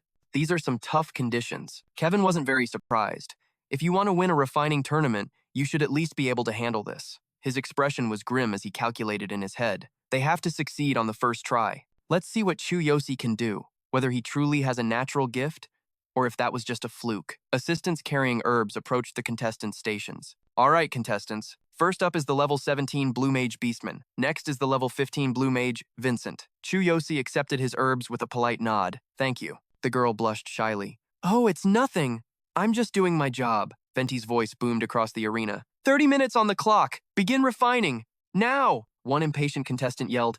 Hurry up, you slowpoke. Kevin's eyes were shadowed, his face unreadable. This test will reveal if you can remain calm and work precisely under extreme conditions. Those who lack skill or mental fortitude will make a mistake immediately. A contestant's face went pale, his body trembling. Damn it! I panicked and poured in too much mana. All my ingredients are ruined. Another contestant straight up lost it, chucking his tools at the girl. You messed up the ingredients when you brought them, didn't you? Terrified, she shot back. Absolutely not. I would never. Drax cradled the vial of herbs in his palm. For mages, refining was a sacred art and an incredibly thrilling one. Meanwhile, Vincent was already controlling the potion's flow. Chu Yosi watched them both, a thought crossing his mind. They've started refining. He analyzed Drax's technique. Grinding the ingredients meant pulverizing them into dust using one's own mana. The stronger and more precise your mana control, the higher the quality of the powder. Chu Yosi's gaze then shifted to the other guy. The final, most critical step of refining is combining. The system screen flickered to life. Vincent, Blue Mage, level 15. Mana capacity, 1060. He realized it then. A person's mana capacity was the absolute key to this process. He glanced to the side, a thought striking him. He's definitely Kevin's disciple, that mana wave. His capacity had to be over 1,000. Conte's voice boomed with awe. This wave, so your disciple has been hiding his true power all this time? His expression turned sinister. His mana capacity is over 1,000, isn't it? With numbers and skills like that, he could become a red mage in just a few years. A smirk played on Kevin's lips, his voice dripping with pride. Vincent's talent is a gift from nature itself, but his mental fortitude still needs some work. Conte frowned. Wait a minute. Where's Chu Yosi? He was also confused. I don't see him anywhere. Come to think of it, I can't sense his presence at all. Finally, they spotted his silhouette. He was in disbelief. Is he just standing there? Conte narrowed his eyes, assessing the situation. If he doesn't start now, he'll never finish in time. Kevin was suspicious of Chu Yosi's actions. Is he stalling? I'm not sensing any mana waves from him, he silently concluded. Looks like this round belongs to the two duking it out over there. Chu Yosi activated his skill, God's Eye. Analysis, Drax, Blue Mage. Mana capacity, 880. Current item, mid-grade invisibility potion. Quality, 96%, D rank. Refining process, 36.3%, C rank. God's Eye then scanned Vincent. Blue Mage. Mana capacity, 1060. Current item, mid-grade invisibility potion. Quality, 72% C rank, 28% B rank. Refining process, 42.6%. His eyes sharpened as he ran the numbers. Their mana capacities are 880 and 1060, but mine is only 5 to 10. It looked like Drax was aiming for a C rank potion, while Vincent was going for a B rank. Spoken like a true disciple of Kevin, mid-grade potions are nothing to him. Fuline's face flushed red with anger. Hey, newbie, you only have 20 minutes left. Stop spacing out. Venti broke out in a sweat, trying to hold her back. You shouldn't distract him like that. Chu Yosi gripped his staff and began to refine. That's right.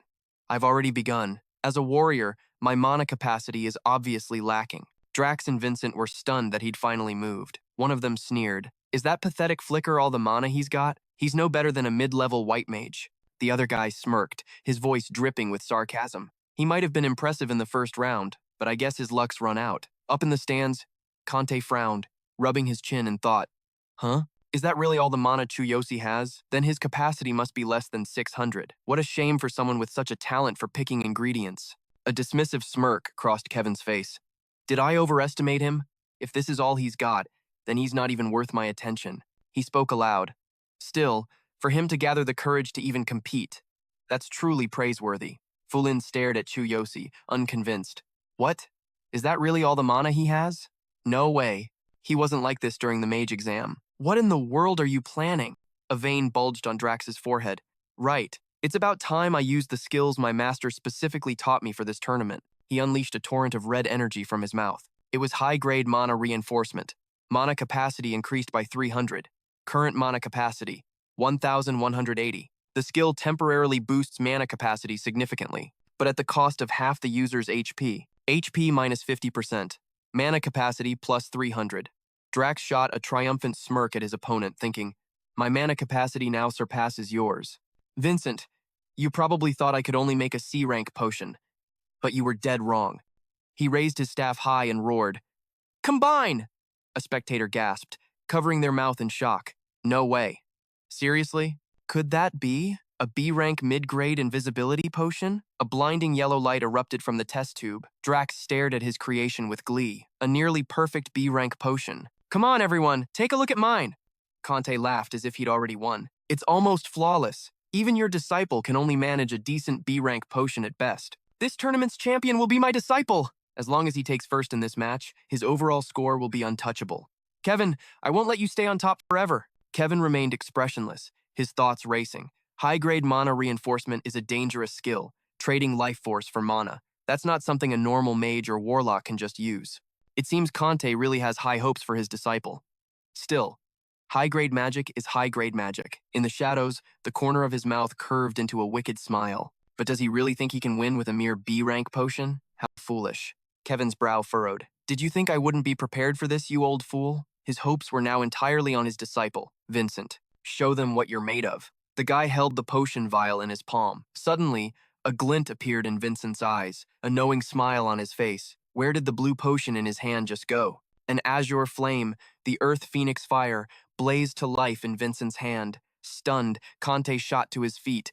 That's... He broke into a cold sweat, staring at Kevin. A blue flame extracted from earth and wind? That's unbelievably rare. Kevin's smirk was downright villainous, his eyes full of calculation. I gave that to Vincent not long ago. How he chooses to use it is up to him. A wave of satisfaction washed over Kevin. That's right. This flame is imbued with the power of law. It took 7 whole days just to extract that tiny amount. But with this, I can protect my honor. Down in the arena, Vincent's resolve hardened. Master taught me to add this flame during the combination step. The power of law will instantly skyrocket my mana capacity. There's no way I can lose. The power of law has been infused. Current mana capacity, 1,530. The blue flame converged, forming a massive orb in his hand. The crowd went wild, buzzing with excitement. This is an even greater supernatural phenomenon. Is that another B-rank potion? No, with a phenomenon of this magnitude. Vincent looked up at his vial, his voice dripping with arrogance. An A-rank mid-grade invisibility potion. Who else here could possibly create something better than this? Chu Yosi nodded slowly. I get it now. They use hidden skills to upgrade their potions in a single step. If I hold back now, I stand no chance against that A-rank potion. An emergency notification flashed on his system screen. Warning. Magic points insufficient. Do you wish to use optimal form to enhance your mana capacity? Current mana capacity, 510? He had finally made his decision. Fine, I'll use optimal form and push my mana to its absolute limit. His staff erupted in a blinding white and purple light. The system announced, optimal form activated. Mana capacity increased. The Confidant system chimed in. Current mana capacity, 9,660. It added, S-rank potion has been obtained. A supernatural phenomenon is occurring. Please assume a defensive stance. As lightning crashed down from the sky around Chu Yosi, the crowd exploded. Is that another supernatural phenomenon? That's the third one already. This one is way more intense than the first two. That kind of power. Fulin was just as stunned as everyone else. That weakling's mana wave. It's gotten so much stronger. Those waves and that phenomenon. Just how much mana does he have? Vincent watched as the element of lightning swirled around his opponent, his mind reeling.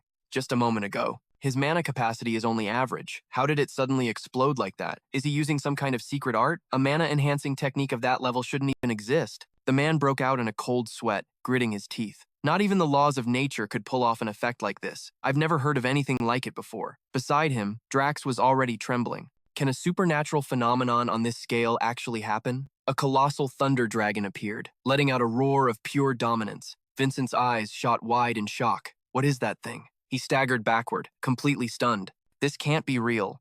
It was. The man couldn't believe his own eyes, feeling like he was witnessing an S-rank phenomenon. The system explained, S-rank supernatural phenomenon, the absolute highest level of a supernatural event. It profoundly impacts heaven and earth, manifesting physically. However, it comes with a powerful divine punishment, which often occurs when creating S-rank potions. Chu Yosi channeled the thunder element through his staff, connecting it with the herbs to begin refining. A system notification appeared. Warning, mana calibration for pulverizing ingredients is complete. Please release your mana. The herbs were crushed into fine dust as the system flashed another alert. Pulverization of ingredients complete. Grind level 100%. He yelled out his next command. Begin combination. Vincent's eyes were wide with pure terror, his pupils shrinking to pinpricks. Impossible. Heavenly thunder punishment.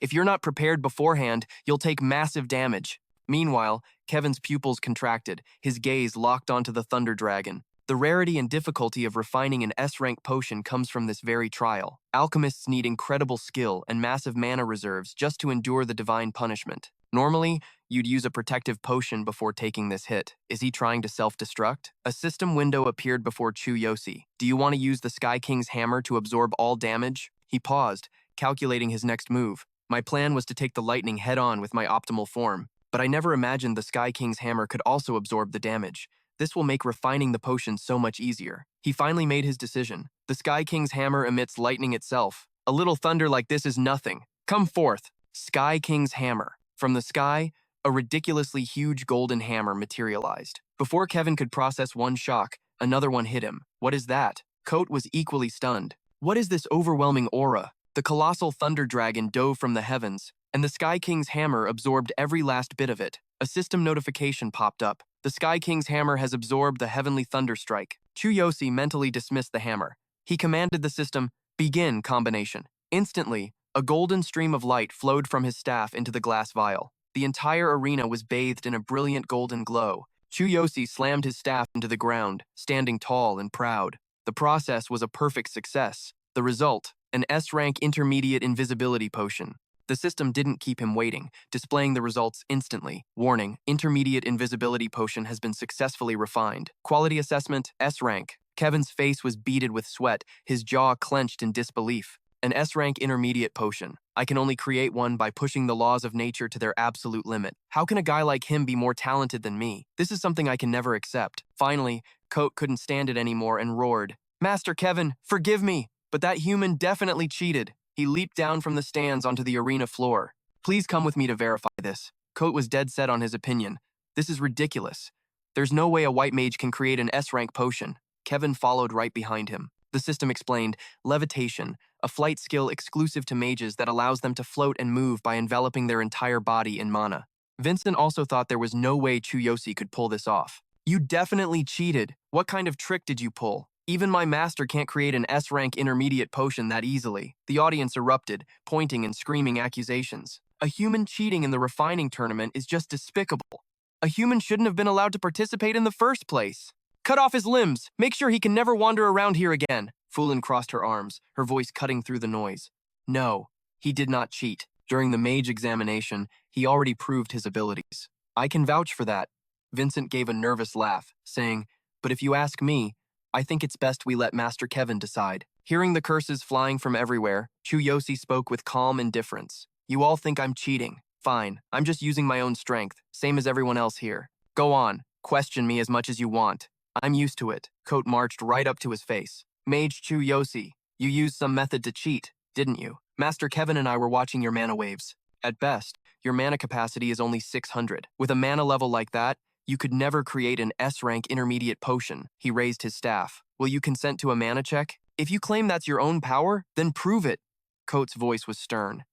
Answer me now. The system provided a note. Mana measurement spell. A type of spell used to measure another person's mana capacity. The greater the mana capacity, the more intense the light. Chu Yosi was silent for a moment, thinking to himself, a mana measurement, huh?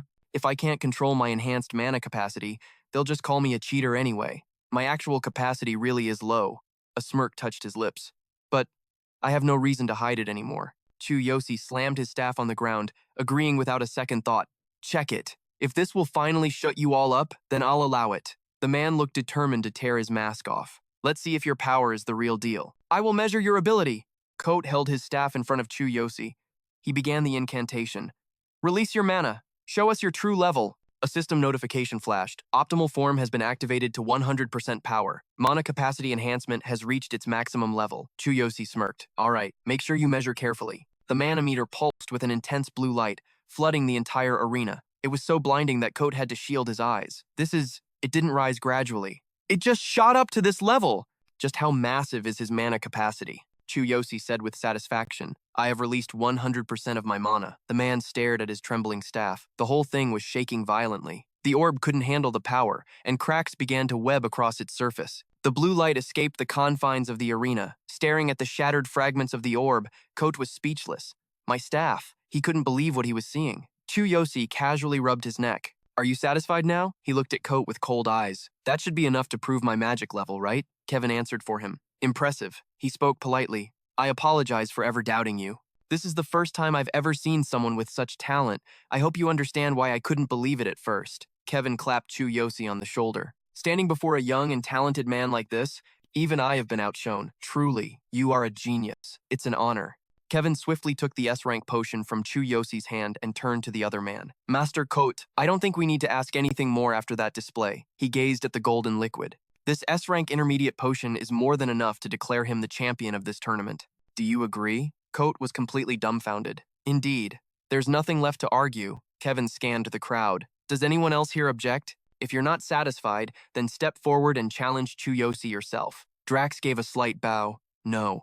Vincent was blunt. I admit I was defeated. Kevin held the vial tightly. Then it settled. He raised the potion high. Chu Yosi is the champion of this tournament. Fulin covered her mouth, her face flushing with excitement. Amazing! He actually did it! As if he could feel her gaze, he glanced over in her direction. Chu Yosi gave a gentle smile and a small wave. Thanks, Fulin. Her face turned bright red with shyness, and she nervously brought her hands up to her mouth. Undisguised admiration shone in Fulin's eyes. She raised her hand in return, sticking out her tongue playfully.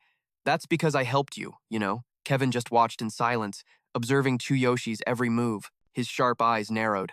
A young man who was also a genius mage, he couldn't help but be impressed. Kevin stared at the glass vial in his hand. The potion the kid had created was incredible. Had he, Kevin, truly been defeated? That was an S-rank, intermediate-level invisibility potion. He turned his back and walked away coldly, wondering just how much stronger the kid would become in the future. A murderous aura began to radiate from Kevin as countless twisted schemes started forming in his mind. I'll use every connection and all my power to make sure he never leaves this city alive. Chu Yoshi, you will die here. Fulin presented a chest. This is your reward for winning the tournament. Take it. For a mage, this was a prize worth risking your life for. Chu Yoshi opened the chest, revealing a hoard of items. I finally have it. The basic circulation-enhancing potion formula, a formula to upgrade health potions, and an advanced mana recovery potion formula. He looked down, satisfied with his haul. With these formulas, I can make an absolute fortune back in my world. I can definitely earn the 1 billion yen I need for that auction fee. Fulin was baffled by Chu Yoshi's decision. Wait, have you really thought this through? Are you seriously rejecting the chance to become Master Kevin's disciple? You have incredible talent in refining and a massive amount of mana. If you study under him and build that connection, you could become a legendary mage. He just smiled, patting her head reassuringly. It's fine. I'm a warrior. Fulin's face turned beet red as she looked at Chu Yoshi, who continued, even if I were to become a mage, I'd want to find my own path. That suits me better. Fulin avoided his gaze and asked, so, are you really planning to leave? Where will you go? He rubbed his chin, giving it some serious thought. My body's all healed up, so there's no reason to stick around. I'll rest a bit, meet up with Sakura, and then hit the road. Chu Yoshi had it all planned out. Now that he had the formulas, he just needed to go back to his world, make 1 billion yen, and then return. Fulin pouted, turning away in a huff. You're always talking about her. What exactly is your relationship with Sakura? He looked back, completely bewildered. Sakura? Chu Yoshi explained calmly. She's my friend, my teammate. She probably left for a reason, but I'm sure she'll be back soon. Fulin's anger subsided, but she still wouldn't look at him. Oh, a teammate. Well, make sure you see me before you go. I have something I want to give you. Chu Yoshi scratched his head, confused. Something for me? Why not just give it to me now? You have to wait until you're about to leave. Fulin crossed her arms, looking annoyed again. You'll understand then. See you later, you idiot. Watching her storm off, Chu Yoshi wondered why she'd gotten mad all of a sudden. Later, back in his room, he sat on the bed thinking, I've never really had a chance to properly check out this infinity ring. Ever since I got it, it feels like I haven't had a single second to rest. Suddenly, the system flashed an urgent notification. Warning, due to an unstable debugging error, you cannot remain in this world for more than 3 days. If the time limit is exceeded, you will not be able to return to your original world. Warning. You also cannot use the endless corridor until 3 days have passed in your original world. Chu Yoshi lowered his head, his mind racing. So that means I can only stay here for 3 days at a time. And then I have to wait another 3 days before I can come back. Interesting. He'd have to plan carefully. But what does debugging even mean? He opened the system panel. Whatever, it doesn't matter right now. A mechanical voice echoed in Chu Yoshi's mind. Warning, a wooden box has been stored in your psychic sensory inventory. A smirk crept across his face. This is getting more and more interesting. The system announced that the endless corridor had been activated. Chu Yoshi's eyes lit up. All I have to do is bring these 3 formulas back home. He leaped into the portal. 1 billion yen, here I come. Time passed. One day, Suzuki was giving a very enthusiastic tour. This mansion isn't as luxurious as a hero's villa, but I've prepared the very best room for you. Karina's eyes widened as she took in the space around them. Chu Yoshi was also stunned by the room. Thank you so much. This mansion is even better than I imagined. The little girl clasped her hands together in awe. It's so magnificent. I can't believe it. Are we really going to live here? Suzuki just smiled and clapped him on the shoulder. The Hero Association doesn't skimp. Besides, you're a worthy investment. I'm sure your sister will be comfortable here too. Is there anything else you need? Chu Yoshi scratched his head sheepishly. Actually, if it's possible, I'd like to turn one of the rooms into a small laboratory. I want to try making some potions. The man looked surprised. Potions? That requires a lot of specialized knowledge and skill. Are you sure you want to do that? But Suzuki readily agreed to the request. If that's what you want, then of course, we have plenty of rooms. I'll have one converted and prepare the necessary equipment. It'll be done by this afternoon. Chu Yoshi's face lit up. That's amazing. Thank you so much. You've really helped me out a lot. His eyes were filled with hope for the future. This means I can get started tonight. A line of ants carried food back to their hill. A sneaker-clad foot stepped right past them, near a sign that read, Blue Snake Gang. Yukio's voice dripped with arrogance. Hey kid, do you have any idea where you are? Toru, you're getting on my nerves. Don't come crying to me when you get your butt kicked. Chu Yoshi calmly replied, I know exactly where I am. I'm here to see the Blue Snake Gang. Is your boss around? I want to talk about repaying a debt. The thug sneered back. Playing it cool, huh? Coming to pay up, but still acting all high and mighty. Let's see you try and step inside. What's your name? Without a hint of fear, he introduced himself. Chu Yoshi Tsukiro. Suddenly, the sound of rushed footsteps filled the air, and an arm shoved Yukio aside. Mr. Tsukiro is here. Get out of the way. Takashi and his men appeared, their faces tense. Mr. Tsukiro, we've been waiting for you. The boss sent me to greet you. Recognizing the face of a guy he'd once punched, Chu Yoshi was surprised. It's you. Seeing the man's respectful attitude towards him, he was completely confused. What's going on here? The man led the way. This way, please, Takashi announced to the room inside. Sir, Mr. Tsukiro has arrived. Blue Snake raised a hand, gesturing for him to approach. Hiro Tsukiro, welcome. He was the leader of the Blue Snake Gang, level 24, a warrior with a combat power of 14,100. Chu Yoshi slammed a briefcase on the table, his face unreadable. It's a lot livelier in here than I expected. He opened the briefcase full of cash. Here's the 600,000 yen, principal and interest. Go ahead and check it. Blue Snake approached, putting on a formal air. There's no need for such formalities. You could have just sent it through someone else. I'm very grateful. Let me make some introductions. He pointed to a man with a reluctant look on his face. This is the vice leader of the Blue Snake Gang. The system displayed his info. Vice leader of the Blue Snake Gang, level 10. A tank-class warrior with a combat power of 2,300. He then gestured to a man with a mouth half full of gold teeth. And this is the president of the Mad Wolves, their leader. Level 21. A warrior with a combat power of 11,200. The system chimed in. Heaven's Eye is analyzing. His gaze sharpened as he read the numbers. 2,300, 11,200, and 14,100. Not bad. Chu Yoshi glanced at Blue Snake. So, what's this all about? Blue Silver and Mad Wolf flinched. Blue Snake broke out in a cold sweat, thinking, he saw through all 3 of our power levels in an instant. Does he have some kind of special item? Things like that are incredibly rare and ridiculously expensive. No one gets their hands on them easily. This kid is impossible to read. He walked over to the other 2 leaders. I'll get straight to the point. Blue Snake placed his hand on the briefcase. Both the Blue Snake and the Mad Wolf gangs owe you a great debt. He folded his hands in front of him, his expression turning grim. We want to put the past behind us and join your side. What do you say? After hearing this, Chu Yoshi's face went completely blank. Blue Silver stood up to speak next. First of all, I apologize for my son's insolence, he said with a sycophantic tone. I've sent him to another city to be retrained. He won't cause any more trouble. I hope you can forgive him. Mad Wolf also stood up with a regretful expression. My men also acted disrespectfully. Although it wasn't on my orders, as their leader, I take full responsibility. That spatial ring had a tracking spell on it, but it's been removed. You can use it without any worries now. His eyes lit up, focusing only on the information about the ring. Chu Yoshi glanced at the gleaming ring on his finger. Now that you mention it, those guys who attacked me the other day were from the Mad Wolf gang, weren't they? So the spatial ring I took from that mage had a tracking spell on it. That was a careless mistake. He spoke calmly. I already settled things with Billy at school, so however you punish him has nothing to do with me. As for those 3 from the Mad Wolf gang, they tried to kill me, but ended up getting themselves killed instead. I'm sure you already know that. With them all dead, this whole mess is over. Lamza placed a hand on the suitcase, a wry smile on his face. Perfect, so you can take this back now. Chu Yosi's voice was firm, but tinged with suspicion. I don't like being indebted to anyone. Repaying a debt is just how it is. Take the money, but why the sudden change of heart? I don't get mixed up with gangs or associations, Lamza explained nervously. Word of your victory at Future Star is already spreading. There isn't a single big shot who doesn't know your name now. Chairman Suzuki is even trying to recruit you. Everyone sees you as a rising star. Every faction in this district wants to be on your good side. The Mad Wolf quickly added his piece. We're just a small-time crew. No one in their right mind would pick a fight with a genius like you. Lamangan nodded in agreement. Exactly. Now that we've cleared the air, we're allies. Chu Yosi just stared, pointing at himself. Me? I'm that famous? He prayed silently. As long as it's just in this area, maybe it won't cause too much trouble. A little while later, Lamza was all smiles as he said goodbye. Trikun, make sure you drop by again, Lamnen added warmly. You're always welcome here. Our hero was speechless. This kind of VIP treatment was a bit much. With the case in hand, Chu Yosi turned and walked away.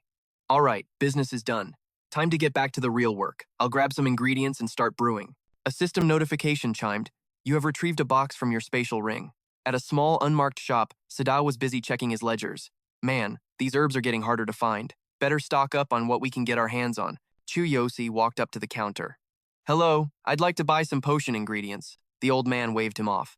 Just grab whatever's in the warehouse, he muttered to himself. What an annoying brat. Not enough, Chu Yosi replied. I heard this is the biggest ingredient shop in the district. Chu Yosi slid a long list of materials through the opening. I'll take all 15 types on this list. Sadao took the paper, his eyes widening in disbelief. What did you say? He pushed his glasses up, staring at the list. All 15 of these? Are you serious? You don't have enough? Chu Yosi's tone was dead serious. I'm completely serious. And with that, he placed the heavy suitcase on the counter. Chu Yosi popped the latches. Is this enough? 9 million yen in cash, and I want to sign a long-term supply contract. Sadao's voice shot up, cracking with shock. 15 types? All of them? He practically drooled at the stacks of cash inside the case. If this is for real, this kid is a monster of a VIP client. Buying all 15 would cost at least 6 million yen. Chu Yosi smirked, snapping the case shut after giving him a peek. My debt to the Lamsa gang, even with interest, is paid, and I still have about 9 million yen left. According to my Heavenly Eyes calculations, this is more than enough for the basic ingredients. But I have other plans. The shopkeeper's demeanor completely changed, grabbing the boy's arm excitedly. Please, have a seat. I'll get your ingredients ready right away. Now, tell me the details of this deal you have in mind. Sadao handed a girl named Emo the list and ordered, get everything on this list from the warehouse and pack it up. She looked surprised. All of this? It's going to take a while. The old man's hand trembled as he held his teacup. You want to buy these same 15 ingredients for next month as well? Sadao sat hunched over respectfully. Our stock is replenished weekly. And how do you plan to pay? Chu Yosi asked. So, what's the total for today's ingredients? Sadao pointed to the paper on the table. At the current market price, it's about 6.6 million yen. But for a bulk order this big, I'll round it down. Just pay 6.6 million. He pushed the suitcase forward. Here's 9 million. The remaining 2.4 million is a deposit for this month. Hold on to it for me. I'll settle the rest at the end of the month. Chu Yosi picked up a document to read. We can sign a contract if you need one. I've already prepared the paperwork, but for this entire month, you have to supply me with these ingredients at this exact price, and you can't sell them to anyone else. It's all stated clearly in the contract, Sadao replied without a hint of hesitation. I have absolutely no problem with that. This deposit is more than enough. Besides, the price for these 15 ingredients has always been stable. We run an honest business here. We don't just hike up prices, the boy nodded. Understood. Then I look forward to working with you. Chu Yosi thought triumphantly. As long as I have the materials, I can start my experiments tonight. But the price of potion ingredients is definitely going to skyrocket in the future. With this contract, I don't have to worry about a thing. The sky had turned a golden afternoon hue. Chu Yosi opened the door to his brand new laboratory. He let out a low whistle. Not bad. This looks pretty professional, Karina spoke up. I heard Chairman Suzuki paid for most of this out of his own pocket. We should really thank him. I never knew you could make potions too. So what are you going to do in this lab? Chu Yosi knelt down in front of the little girl and replied, Of course. I plan on repaying Chairman Suzuki's kindness. And then some. He explained to Karina why he built the lab. Chu Yosi's gaze drifted downward. It's to fulfill an old promise. He looked at her injured leg with a pang of sadness, his voice dropping to a whisper. I promised I'd make you smile again, just like you used to. Karina looked confused. What are you talking about? Chu Yosi just smiled it off. It's nothing. Just wait and see. I'm about to start, so you should head over there. The little girl had no idea what was happening. She tried to stop him. Hey, wait! But he firmly closed the lab door. See ya, I need to focus. A smirk played on his lips. All right then. With a snap of his fingers, Chu Yosi's eyes lit up with excitement. Let's begin. System notifications began to flood in. You have retrieved a wooden box from your induction space. You have retrieved the packaged potion ingredients from your spatial ring. A test tube filled with a yellow liquid bubbled. A small flame burned steadily beneath it. All right, I need 3 main ingredients for the basic circulation booster. And the other 2 potions each need 6 different ingredients.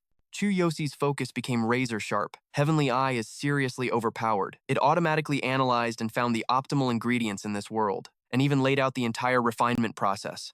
A notification appeared. Heavenly Eye analysis complete. He squinted at the paper. Let's see here. He read the instructions carefully.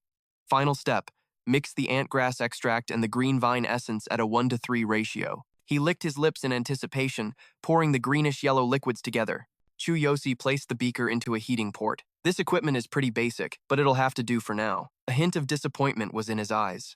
In this world, the normal refinement process would end right here. Once it's done heating, I can test its effectiveness. But during the heating, the chemical reaction can easily fail. The success rate of this mixture is pretty unstable. His brow furrowed. However, Chu Yosi began his real calculations. I'll use a sorcerer's technique to accelerate the fusion and channel my own mana into it. That should dramatically increase the success rate and boost the potion's medicinal effects. The system pinged again. You have retrieved a basic staff from your induction space. He looked at the staff, lightning crackling at both ends. Finally, a chance to use the basic staff I bought before I returned. I left the God King's hammer at the inn in the other world. But time is frozen over there, so it should be fine. Chu Yosi raised the staff high, magic gathering around him. Begin fusion. This is a refining technique known only to me in this entire world. The system's voice echoed. Fusion progress. 30%. 40%. 60. 90%. Even he was stunned by the speed. Science and magic, perfectly combined. The fusion rate was unbelievable. A system notification pinged. Fusion complete. Chu Yosi grinned. All right, the first batch is done. Time to see what this thing can do. He picked up the test tube and gave it a swirl. A circulation-boosting potion, huh? Doesn't look half bad. Time for a taste test. Chu Yosi tilted his head back and drank it down, a golden light erupting around him. The system announced, Refinement Purity, 100%. Circulation Booster Potion. Increases health and stamina recovery by 45%. Reduces damage taken by 12%. Duration. 10 minutes. His eyes went wide. The effect is insane. Chu Yosi clenched his fist. There isn't a single potion in this world that can even come close to these stats. A recipe from another dimension is on a whole different level. The stuff they make here doesn't stand a chance. He grimaced at the test tube. But man, the taste is horrible. I'll just compress them into capsules. As he said that, Chu Yosi's eyes sparkled with a brilliant idea. A few empty capsules lay on the lab bench. 2 worlds. Countless paths waiting to be explored. Fired up, he began working on nearly 10 test tubes at once. All right, time to start mass-producing the basic circulation booster. If the market responds well, everything will go according to plan. Time passed, and on the following day, a crowd of people stood outside a cave, complaining amongst themselves. Ugh, this grind is brutal. This C-rank dungeon is loaded with loot, but it's massive, and we can only afford trash-tier potions, so we have to play it safe. In the end, we're just not strong enough. That's when Chu Yosi appeared, his stealth cloak obscuring his identity and blurring his features.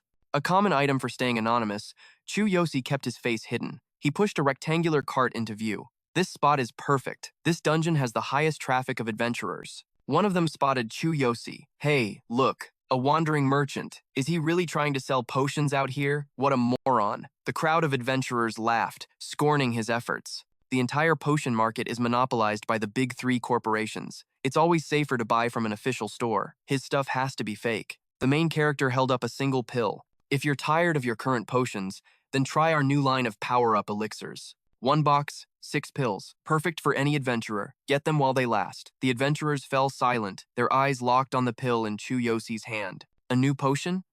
Is it from one of the big 3? No way. I hit the potion shops regularly.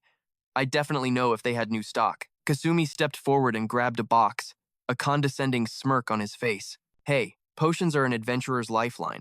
No one's gonna buy some sketchy, off-brand junk. Are you telling me this is better than what the big three make? What kind of potion is it? How much? What are the effects? Without losing his cool, he calmly explained the potion's benefits. This is a basic circulation booster capsule. It restores health and stamina, and even reduces damage taken from attacks. All the details are in the box. One box has 6 pills and costs 24,000 yen. Each person is limited to 10 boxes per day. A vein pulsed on the man's forehead as his voice strained. 6 pills for 24,000 yen? And it's a limited item? Are you insane? The big three circulation booster is only 20,000 yen for 10 pills. Kasumi slammed his hands on the cart and roared.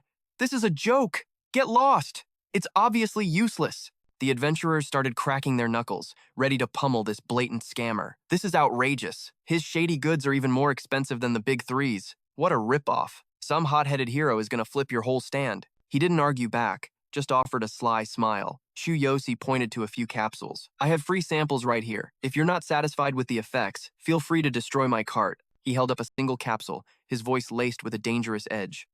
But if you're impressed, you have to buy a whole box.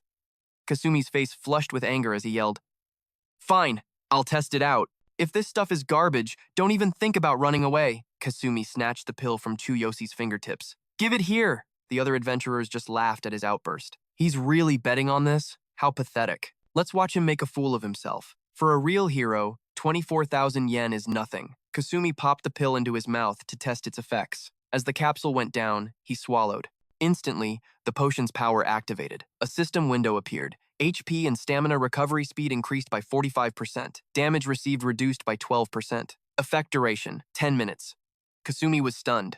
What the? The main character smirked knowingly. It boosts HP and stamina recovery by 45%. It reduces incoming damage by 12%. And it lasts for 10 minutes. See? The price is more than justified. An adventurer shook him. No way. Is that for real? Does it actually have effects like that? The noisy chatter of the crowd buzzed in Kasumi's ears. If that's true, it's way more powerful than anything from the big three. The circulation potions on the market only boost HP recovery by 10% and stamina by 12%. But this thing is several times stronger on both stats, and it has damage reduction. He grabbed the box, whispering to Chu Yosi, I'll take this whole box. I can buy a maximum of 10, right? Here's my hero card. Scan it now. I'll take 10 boxes. He quickly took the card and ran it through the scanner. 240,000 yen was deducted. Here are your 10 boxes. Thanks a lot. The system explained the payment device was exclusive to heroes. You can load money onto the card for easy payments. Kasumi quickly hid the 10 boxes in his bag, looking around like a thief. Yeah, thanks. Will you be back tomorrow? You're selling here again, right? What time? He turned around to face dozens of wide eyes staring right at him. The adventurers swarmed the cart, desperate to get their own. Hey, let me try one. You have free samples, right? Yeah, me too. That first guy was probably an actor you hired. I'll try one. If this is a scam, you're going to pay. Chu Yosi's voice was flat. There are 5 free samples left. One adventurer hesitated, not putting the pill in his mouth yet, but the guy next to him already swallowed his down. A third one choked his down reluctantly. The fourth guy looked just as uncomfortable. And the final pill was snatched up by another adventurer. A golden aura suddenly enveloped all 5 of them. Kasumi yelled out, So? Do you see it now? Seeing the proof, the crowd scrambled to shove their cards forward. I'll take 10 boxes. Me too, 10 boxes. Same here. Here's my hero card. Scan mine first. I'll take 10. The mob rushed forward, fighting over the remaining stock. Are these potions really that good? I'll buy 1 box. Hurry up, give me a box too. Wait, no, make it 10 boxes. Me too. A devilish smile spread across Chu Yosi's face. Please form a line. It's a maximum of 10 boxes per person. The adventurers were all on their phones. With these effects, you could sell them for double the price and they'd still be sold out. Hurry up and buy. The stock is limited. Whoever gets these is going to make a huge profit. Send the signal. Get the whole guild here to buy as many as we can and resell them. I don't care how. His pupils dilated as he thought to himself, everything is going according to plan. Of course, I can't make the 1 billion yen entry fee just from this. But this potion is the perfect start for the first phase of my plan. With its insane effects and limited supply, a frenzy is about to begin. Looking at the long line of people, Chu Yosi thought with excitement, and when that happens, the big 3 corporations will have no choice but to come find me. Sometime later, at the headquarters of Red Tier Pharmaceuticals, one of the top 3 pharma giants, a market report meeting was underway. In the production review room, Fumio pointed at the LED screen. This week, the market price for 3 product types, including our own, has continuously plummeted. They've dropped to less than half their previous value. He was sweating bullets as he pushed up his glasses. As you all know, this is due to the appearance of a black market potion of the same type.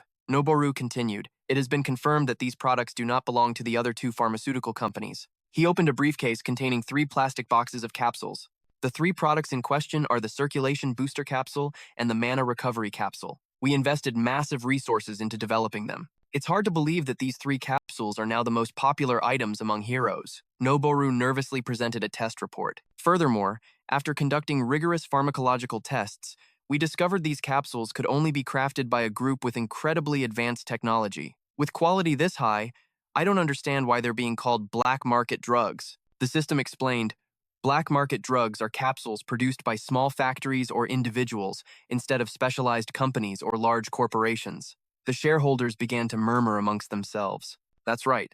It's clear all 3 types were made by the same entity. With a similar production method and high efficacy, it's a blessing they aren't from a rival company, or they would have cornered the market long ago. They whispered non-stop. Even with our equipment, we can't determine the exact composition and ingredients. I wonder what genius is behind this, and why no one has heard of them until now. The meeting room door swung open, and a firm female voice cut through the noise. If all these capsules are black market goods, then the products of the big 3 must be considered failures. The room shot to their feet, bowing at a 45-degree angle.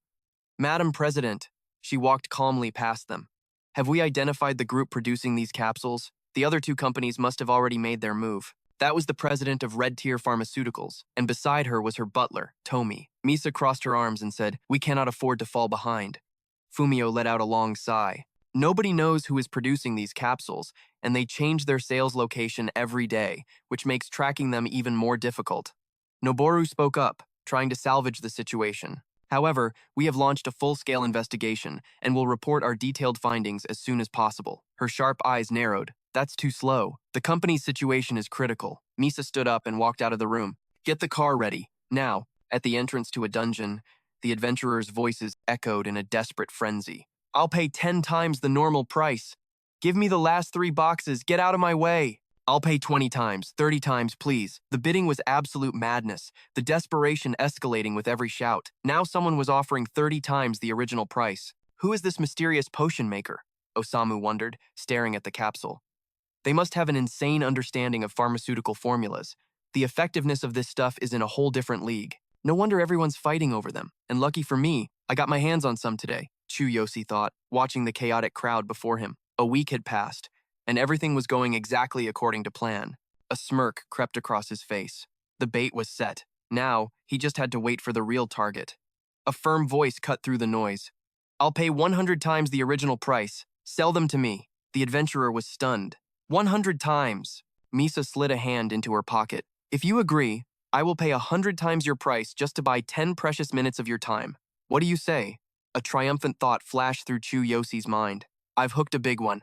The door of the luxury car closed, flanked by bodyguards. Misa swirled the wine in her glass. "Thank you for giving me 10 minutes. Let's introduce ourselves. I am Misa, president of Rada Pharmaceuticals," he replied politely. "A pleasure to meet you." Chu Yosi was surprised. "So the president of one of the top 3 pharmaceutical companies is such a young woman?" Misa was also surprised by the sound of his voice. It was so young. She was direct. "I'll get straight to the point. I want to buy the formulas for the 3 capsules you're selling." Chu Yosi held up 5 fingers. 10 billion yen. Misa was taken aback by the demand. She set her wine glass aside, her tone suddenly serious. 10 billion yen is a bit much. That exceeds our budget. Aren't you going to discuss it with your partners? Rita Pharmaceuticals came here to show our sincerity. Every word from Misa was razor sharp. The most we can offer is 3 billion yen. Even for formulas as excellent as these, that's still a very significant amount. She narrowed her eyes, calculating. He's deliberately trying to inflate the price. For 10 billion yen, I could buy 50 other average formulas. Is he the leader of some group? Chu Yosi answered calmly. No, 10 billion yen, no more, no less. And I don't have partners.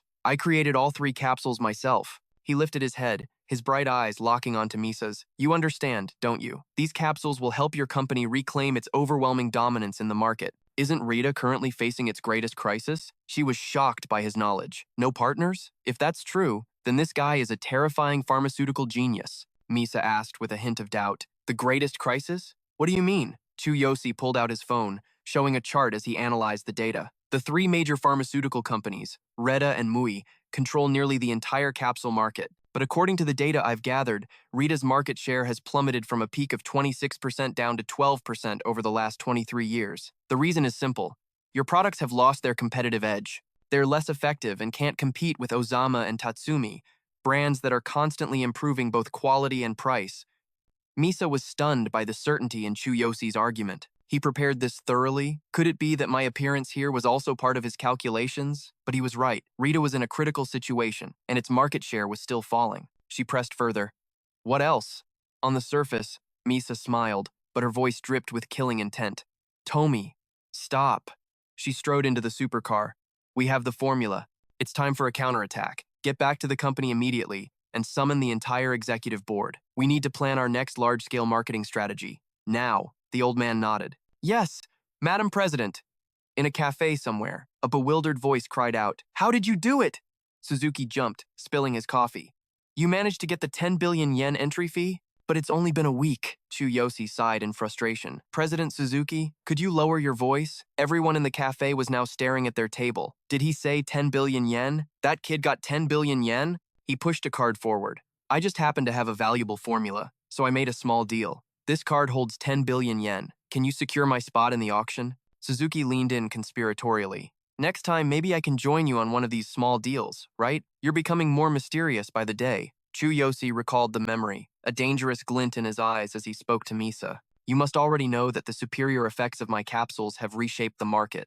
If Reda can produce these three, you could dominate everything. Besides, Ozama and Tatsumi are also very interested in my formulas. Still think 10 billion yen is too expensive? She remained silent, quietly sipping her wine. Misa felt a wave of fear. A profit analysis followed by a threat. What a sharp strategy. If he's as young as he sounds, he's a monstrous genius.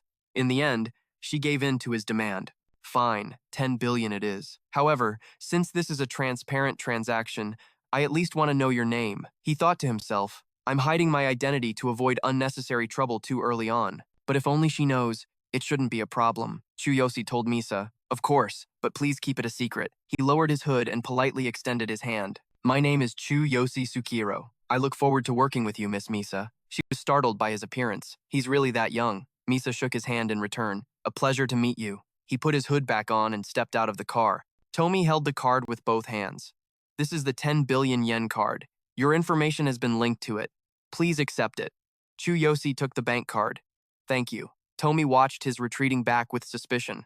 Are you really okay with giving him 10 billion yen? Misa crossed her arms, answering seriously. It's a huge sum of money, a massive investment indeed. But the moment I saw his face, I knew this 10 billion yen was the most worthwhile investment we could possibly make. He possesses extraordinary pharmaceutical skills at such a young age. Who knows how far he'll go in the future? A genius like that must be held onto at all costs. If this deal succeeds, he could become Reda's savior. Tomi's voice was full of loyalty. Of course, I trust your judgment, Madam President. His eyes, narrow and deep behind his glasses, held a calculating look. You have always been wise and decisive since you were a child. That's why your father could entrust the company to you with peace of mind.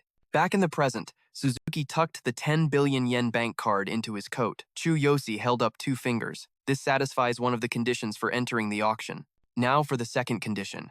I need to achieve the rank of class hero. If I place in the top 3 of the Supernova tournament, I can apply for a promotion to class, right? The man nodded in reply. Ah, I thought you had given up on that.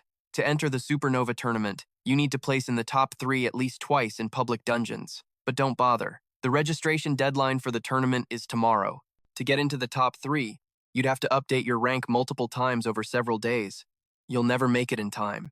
Chu Yosi's expression was unreadable as he calmly raised his coffee cup for a sip. No, 1 day is all I need. Can you take me to a public dungeon tomorrow morning? Night fell over the Chu Yosi residence. Karina hugged her pillow happily. Good night. Big brother, I'm going to sleep early. This bed is so soft. He quietly watched her through the crack in the door. Chu Yosi gently closed her door. Good night, Karina. He then moved into his own room. Tomorrow, President Suzuki will take me to the public dungeon. I need to get stronger before then. Chu Yosi stared intently at the gold ring on his finger. I've been stuck at level 11 for far too long. It's time to level up. The system's voice rang out. Warning, Endless Corridor has been activated. His own voice was filled with resolve. After I return, I'll win the auction for the rebirth elixir for you, Karina. The system chimed again. The Endless Corridor has been opened. Due to an unstable debugging error, you cannot stay in the other world for more than 3 days. Chu Yosi stepped into the Endless Corridor, his eyes blazing. I will definitely help you stand again. Back in this world of magic, he was in his usual warrior gear. Sakura's still not back, huh?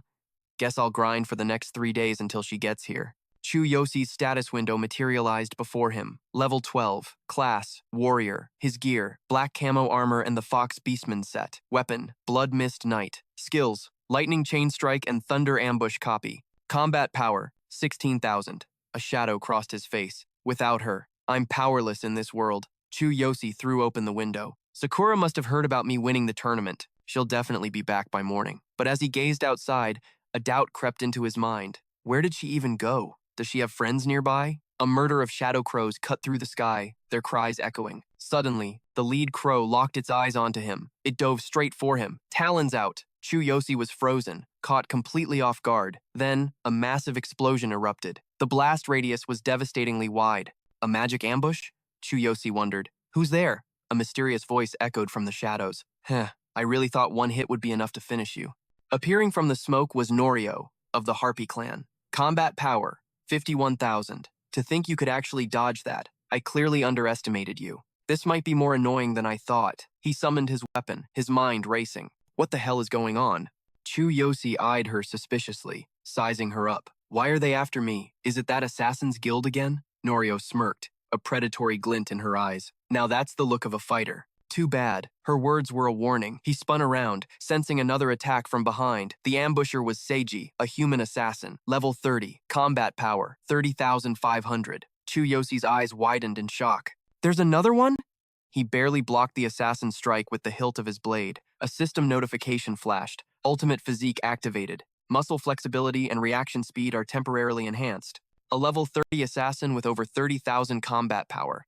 His brow furrowed. If it wasn't for my ultimate physique, that would have been a fatal blow. Behind his mask, Seiji shot a glare at Norio, who flinched. The force of the blow sent Chu Yosi flying out of the room, fighting 2 high-level opponents in a tight space. This was bad, but he managed to land perfectly on his feet. Another system message appeared. Ultimate Physique activated. Leg muscle, explosive power enhanced. Norio and Seiji perched on the rooftop, looking down on him like vultures. Chu Yosi tightened his grip on his sword, his mind racing. They want to capture me, but who hired them? Either way, I can't let my guard down for a second if I want to get out of this alive. He leveled his blade at the 2 assassins. I have no memory of crossing either of you, she chuckled. Don't worry, it's not personal. You're just our unlucky target. The man chimed in.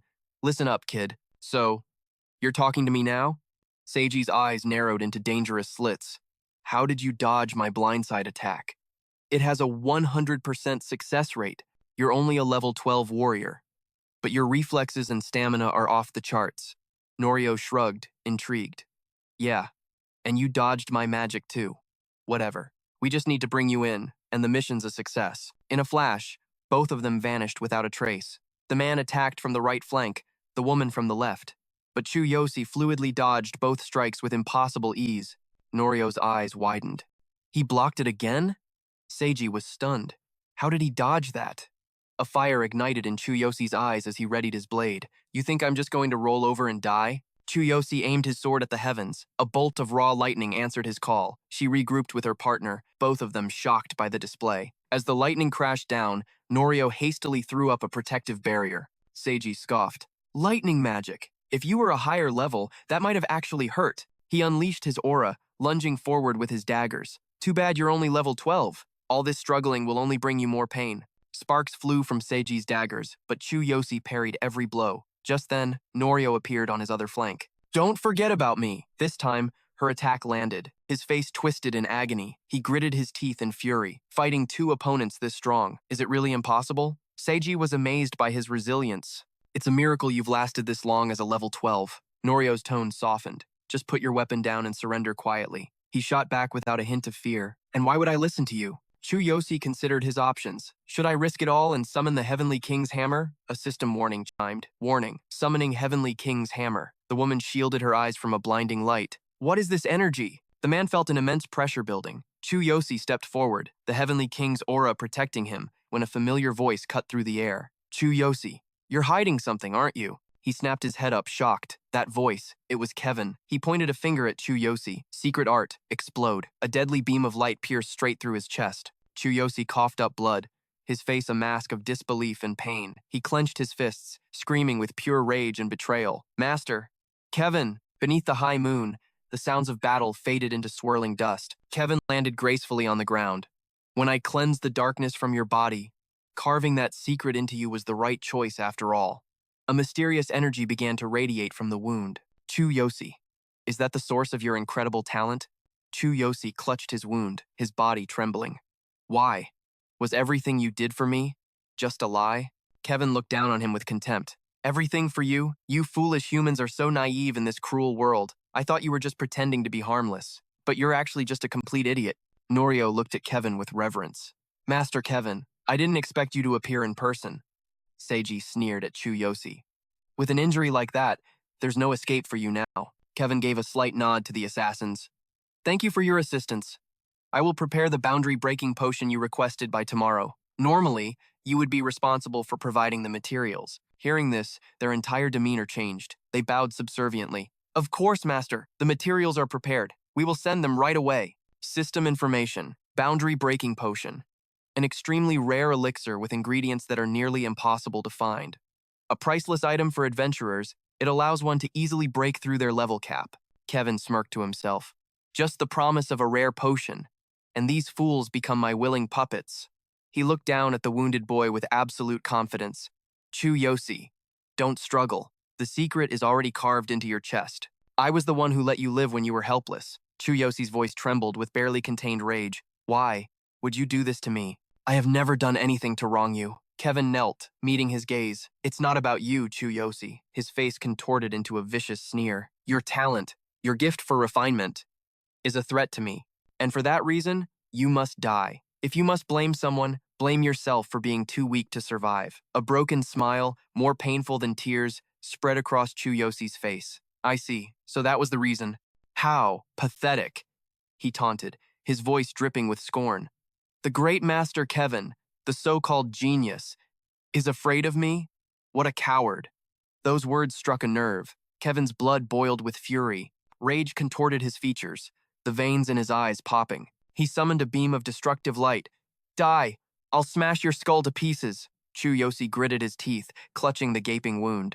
Suddenly, Fulin rushed in to stop him. Master, please, let him go. Kevin shot her a cold glare. Fulin, you followed me? She pleaded, trembling. Master, someone of your stature, fighting a nobody like him? What could he have possibly done to you? I'll apologize for him, please. He clearly wasn't swayed. Surprising. Do you truly feel pity for this? Human? Fulin, you are too young to understand. This doesn't concern you. Leave, or you will face severe punishment. Sweat beaded on her face as she hesitated. But Kevin showed no mercy. He launched an attack at Fulin, roaring, Get out! Then he unleashed his ultimate skill without hesitation. Destruction. Chu Yosi. I don't care who shows up. Today is the day you die. Annihilation annotation. A merciless spell that floods the target's brain with a tidal wave of mana, shredding it from the inside. Fulin's tears streamed down her face as she watched helplessly. No, don't! Seiji stood off to the side, arms crossed, watching the destruction unfold. I have no idea what he did to piss off Master Kevin so badly. That kid's brain is about to be scrambled and shattered into a million pieces before he dies in agony. Norio stated calmly. That has nothing to do with us. Any fool who dares provoke someone as powerful as Master Kevin is just asking for it. But Chu Yosi stood his ground, completely unfazed. Is that so? Kevin crouched down, preparing to launch the final, decisive blow. But just then, the system flashed to life. Warning. Divine Choice System update in progress. 10% complete. Now absorbing ambient energy to repair the user's body. A brilliant purple light engulfed him. A hurricane-force wind erupted outward, sending dust and debris flying everywhere. Kevin shielded his face, staring in utter disbelief. What in the world is happening? My magic was drained in an instant. Norio flew in to provide backup. He's still alive. How is that possible? Fulin was just as stunned. Chu Yosi. His wounds were slowly closing. Thanks to Fulin, she bought me just enough time. Chu Yosi thought to himself as the secret in his chest detonated, triggering an emergency alert from the Divine Choice system. The system screen glowed a brilliant crimson. The Divine Choice system warns, a life-threatening situation has been detected. Beginning a new version update to repair the damage. He let out a sigh of relief. It was the only reason his body could recover. But Chu Yosi remembered the razor's edge he was on. During the update, the system had to continuously absorb energy. If it gets interrupted, it'll vanish. And I'll be right back where I started. A bolt of divine lightning pierced through Chu Yosi's body, leaving a charred husk in its wake, he said coldly. In other words, I have no other choice. A system notification announced the summoning of the Heavenly King's hammer. Chu Yosi growled. It's either you die, or I do. The giant lightning dragon materialized above his head once more. No matter how much pain I have to endure, even if my body is destroyed. A golden light began to glow in Chu Yosi's palm. I will kill every last one of you right here, right now. The Heavenly King's hammer was summoned. Chu Yosi gripped the weapon tightly, ignoring the system's blaring alarms. Warning, due to insufficient level and conditions, the true power of the Heavenly King's hammer cannot be fully unleashed. Forcing its activation will consume a colossal amount of energy and cause severe damage. Warning, as the system update is still in progress, the Heavenly King's hammer will continuously repair the user's body. All muscle tissue will be constantly destroyed and regenerated, causing extreme agony.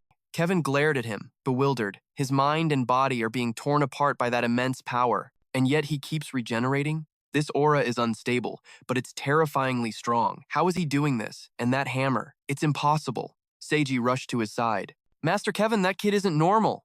We should work together to eliminate him, Norio said, a hint of panic in his voice. My magic wave patterns are being disrupted by him. I can't wait any longer. The system announced, warning, 10% of the Heavenly King's hammer's energy has been released. Bodily damage calculations are changing. In that moment, Chu Yosi looked like a demon wielding a massive, shape-shifting hammer. This hammer keeps tearing my body apart, and the system keeps repairing it during the update. The system warned again, release duration, unknown. He charged forward like a rabid dog.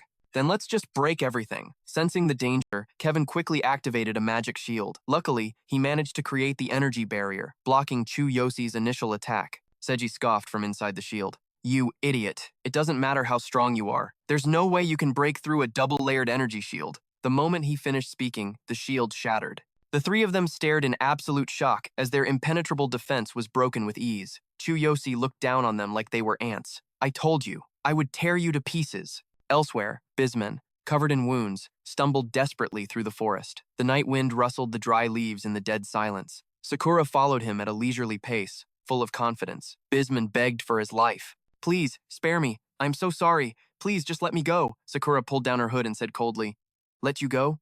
You didn't spare my father back then, did you? He frantically denied it. I wasn't the mastermind. I was forced into it. Suddenly, behind her, spirits with glowing red eyes flickered in and out of existence. Sakura's face darkened, but her eyes remained sharp as steel. Even if you weren't the mastermind, you were still an accomplice. Every single name is written here. I will have my revenge on all who insulted and plotted against my father. Beastmen immediately waved his hands, trying to defend himself. Milady, I was threatened. I had no choice. Your father's enemy was the current Beast King's father. He threatened to kill me if I didn't obey him. She sneered, her hand gripping the hilt of her sword. Don't worry. I'll make sure your comrades follow you soon enough. On pure instinct, he drew his own sword to defend himself. If you're really going to kill me, then be prepared to be killed. Beastmen clutched an old wound on his chest in pain. I took a deep cut to the chest in that battle. Damn it, I have no choice. Sakura readied her weapon. The way you keep calling me Milady really gives me the creeps. Then she shot forward like the wind, unleashing her flower storm technique. She looked at the man before her with pure disgust, her voice dripping with contempt. Overwhelmed by Sakura's assault, his eyes went white. You actually mastered your father's flower storm. As for the rest of you, just sit tight and wait your turn. Sakura approached Beastmen's body to inspect it. I never expected to run into him while I was planning to kill Kevin. He was the gatekeeper who secretly opened the gates for them back then. Acquired 6 gold coins, 4 mid-grade mana potions, 8 mid-grade recovery potions, and 1 mid-grade item. He was weak, but he was fast. It took me a while to catch him, but not a single person who betrayed my father will escape. Suddenly, her eyes widened as a chill ran down her spine. Sakura looked toward the capital city in confusion. What is this feeling? She immediately shot forward like a blur. Master is in danger. The night sky roiled as thunder and lightning crashed. The scene shifts back to Chu Yosi, groaning in pain. It hurts. It hurts so much. His entire body trembled nonstop. My bones are being constantly crushed, and my soul feels like it's on fire. Just how powerful is this Heavenly King's hammer? Can the Divine Choice system even fix this? Warning. Bodily damage is approaching the 60% collapse threshold. If it hits 100%, my body will be completely destroyed. Witnessing Chu Yosi's power, Norio and Seiji were starting to panic. Master Kevin, who is that kid? This pressure. There's no way he's really level 12. What is his true level? Kevin answered them dismissively. You two are idiots. It's just a special skill. Can't you see he's constantly taking heavy damage? It's probably some life-sacrificing secret art. Nothing to be surprised about. Follow me. The two of them obediently followed his command and charged toward Chu Yosi. Understood. Seiji shouted a warning. Kid, I'm going to crush your throat in a single blow, so don't hold it against me. Chu Yosi didn't answer. He just gave them a wicked smirk. The man froze, his eyes wide with shock. I can't move. Just then, the system issued a warning. Danger. The Heavenly King's hammer is a supreme sacred weapon that controls lightning. Its wielder can silently emit powerful electrical currents. Any enemy who approaches without high lightning resistance will be easily paralyzed. Chu Yosi mocked Seiji. You wanted to get close to me? Are you trying to die? With that, he struck the man directly, and a flash of lightning consumed them. Just like that, Chu Yosi had taken out these small fry opponents. Enemy defeated. Target. Human. Class. Assassin. Level 30. Combat power. 30,500. The system then asked for his input. Warning. Do you want to use the energy of the defeated enemy to upgrade the system? He agreed, but things were only getting worse. Warning. Energy has been applied to the system. Completion. 48%. Warning. Bodily damage is approaching the 66% collapse threshold. Kevin watched the fight unfold, warning his student, stay out of close combat. But as Chu Yosi closed in, a strange energy filled the air, putting him on high alert. Even Norio was terrified. An assassin, taken down in a single blow. There was no way that kid was only level 12. Master Kevin, I don't need the medicine. I surrender. Hearing this, Chu Yosi let out a grin. Surrender? The system blared with red alerts. Warning. Body damage approaching 70% collapse threshold, but he pushed through the pain, forcing a calm expression. What's wrong? Can't you try to kill me anymore? A brilliant pillar of golden light erupted, tearing the night sky apart. Even if you surrender now. Chu Yosi weaved past Norio's defenses. It's too late. The boy's reflection filled her eyes. What is that? He moved like a bolt of lightning. Chu Yosi swung his great hammer, sending Norio flying several meters away. As his energy surged, the system chimed in. Warning. Upgrade 63% complete. Veins bulged on Chu Yosi's arm. Warning. Body damage approaching 76% collapse threshold. Kevin watched, his face twisting with displeasure. Useless fool. I was going to let them hold him down while I waited for the perfect moment.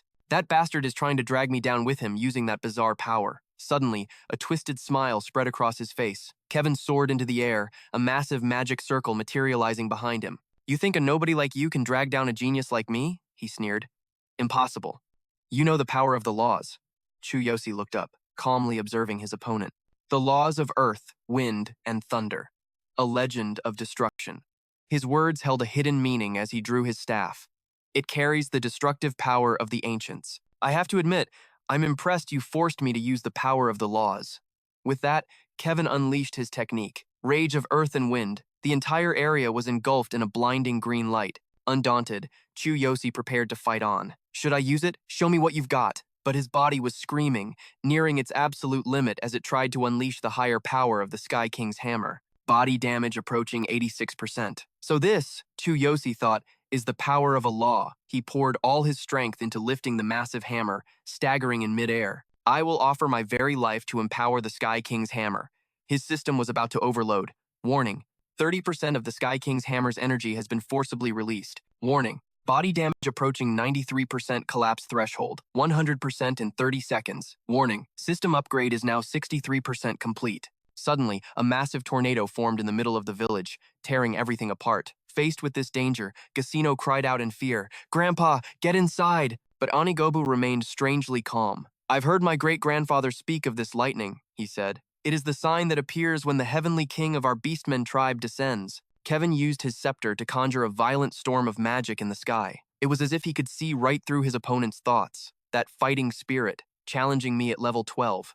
I must kill him and take the technique hidden within his body. Kevin's face was a mask of contempt. You think a mere technique can defeat the power of the law of destruction? Look at your pathetic body. It's useless, he sneered. Foolish human, you should be honored to die by the power of my law. But Chu Yosi just focused on channeling more energy. Warning, releasing 30% of the Sky King's hammer's accumulated power. Warning, body damage approaching 93% of the safety limit. Will reach 100% in 30 seconds. Notification. Version update complete. Meanwhile, an exhausted Fulin was pulled into the merciless vortex. The system began listing the consequences of the energy overload. Warning. Body damage approaching 94% of the safety limit. Will reach 100% in 26 seconds. But he still hadn't given up on his true goal. Fulin, it's your fault for being here, but I have to destroy that human, Kevin raged. With you here, I can't even use my transformation magic. His fury only intensified his spell, determined to annihilate Chu Yosi. Die, Chu Yosi! Wrapped in an aura of mysterious magic, Chu Yosi's eyes blazed with defiance. With a sudden burst of awakened speed, he grabbed her. Fulin, stunned by the tremor, quickly shouted, Chu Yosi, behind you. Warning, body damage approaching 95% of the safety limit. Will reach 100% in 21 seconds. Waves of magic created massive explosions, shaking the very ground. Kevin was smug, confident in his nearly infinite power. Even if I take a hit like that, it won't matter. It's over. Lying safely in Chu Yosi's arms after the quake, she was just stunned to be alive. The magical vortex shot forward like a missile, aiming to pierce right through Chu Yosi's back. And yet, he stood firm, shielding Fulin from all harm. Warning. Body damage approaching 95% of the safety limit.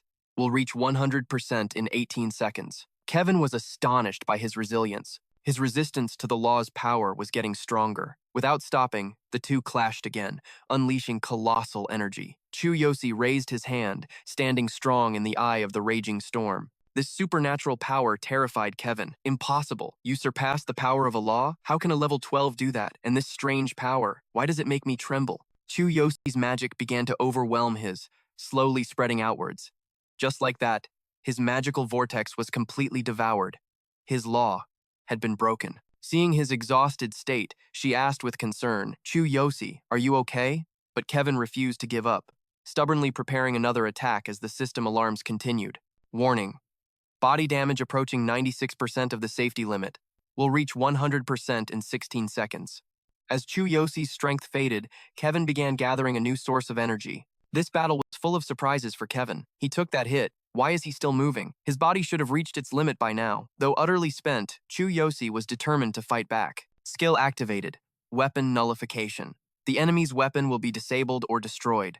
The corresponding effect will be determined by the adventurer's power and the situation. Chu Yosi casually scoffed to himself. What an annoying spell. Kevin was shocked by his lightning-fast movement. Damn it, he's too fast.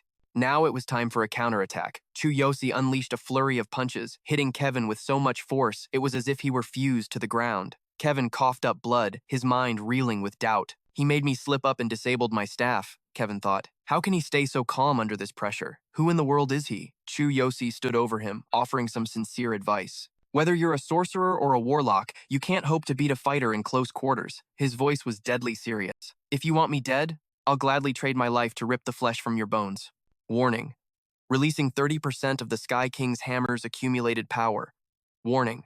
Body damage approaching 98% of the safety limit. Will reach 100% in 9 seconds. Notification. Version update 72% complete. As the power surged, Chu Yosi's face began to distort. The power of a law.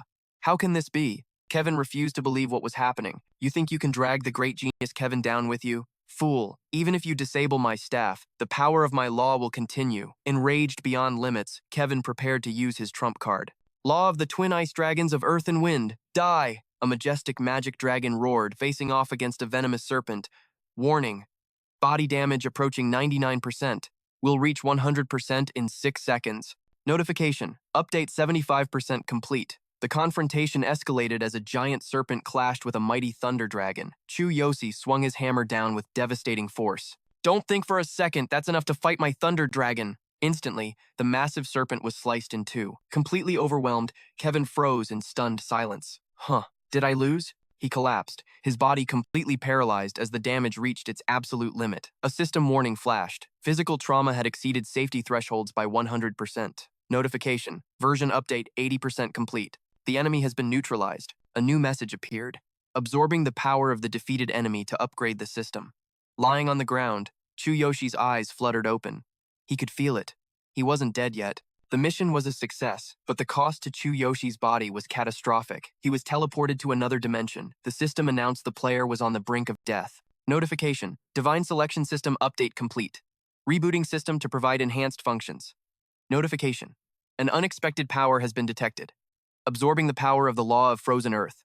The system announced that the power absorption for the update was 100% complete. His body began to regenerate, leveling up from the overload of power, from level 12 all the way to level 18. Level 18. Current class. Warrior. Equipment. Black camouflage armor and a fox beastskin outfit. Weapon. The dark light sword. Skills. Chain lightning strike and the copied skill. Law of frozen earth. Combat power. 25,000. The scene shifts to the next morning. The sky was unusually clear. Early morning sunlight streamed through the window, shining directly on Fulin as if to warm her. Fulin stirred, her eyes fluttering open. Chu Yoshi, master. But the only one beside her was Sakura. So, you're awake? Fulin sat up, her mind racing with questions. You're the one who saved him. Where are we? What happened to Chu Yoshi and my master? Sakura's expression was unreadable. You mean Kevin? Her face darkened, her gaze turning sharp as a blade. He's dead. Fulin stared back, the words ringing in her ears, refusing to believe it.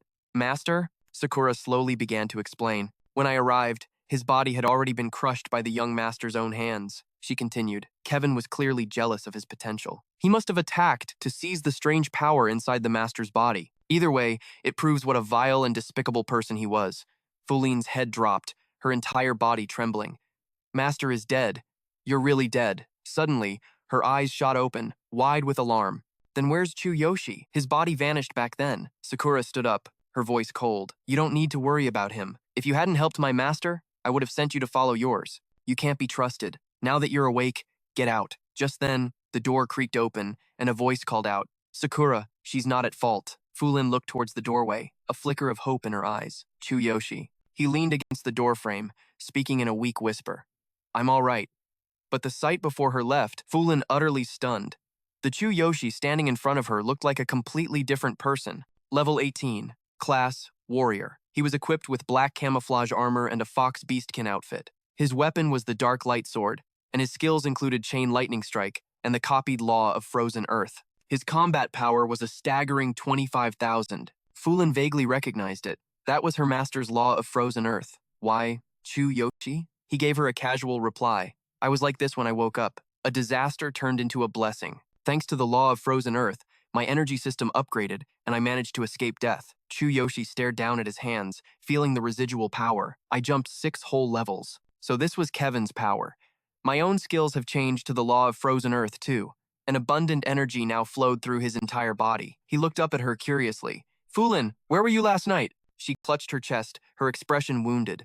You don't trust me. Because of my master, you can't trust me anymore, can you? Sakura's face remained as stern as before. According to my investigation, that master of yours gave no orders for anyone to go to that area last night. It was likely a setup to ambush the young master. You were his student. You should have known what kind of person he was, right? Hearing their scorn, Fulin decided to leave. Her eyes darkened as she stepped toward Chu Yoshi. He didn't flinch, meeting her gaze head-on. But before things could escalate, Sakura stepped between them. What do you think you're doing? Fulin pulled out a small cloth. An item had been retrieved. She innocently offered it to Chu Yoshi. Last night, I wanted to give you this. Sakura looked on in surprise. A scarf. He took it, remaining silent. He remembered what she had said that day. Fulin confessed shyly. I thought you would leave without saying goodbye.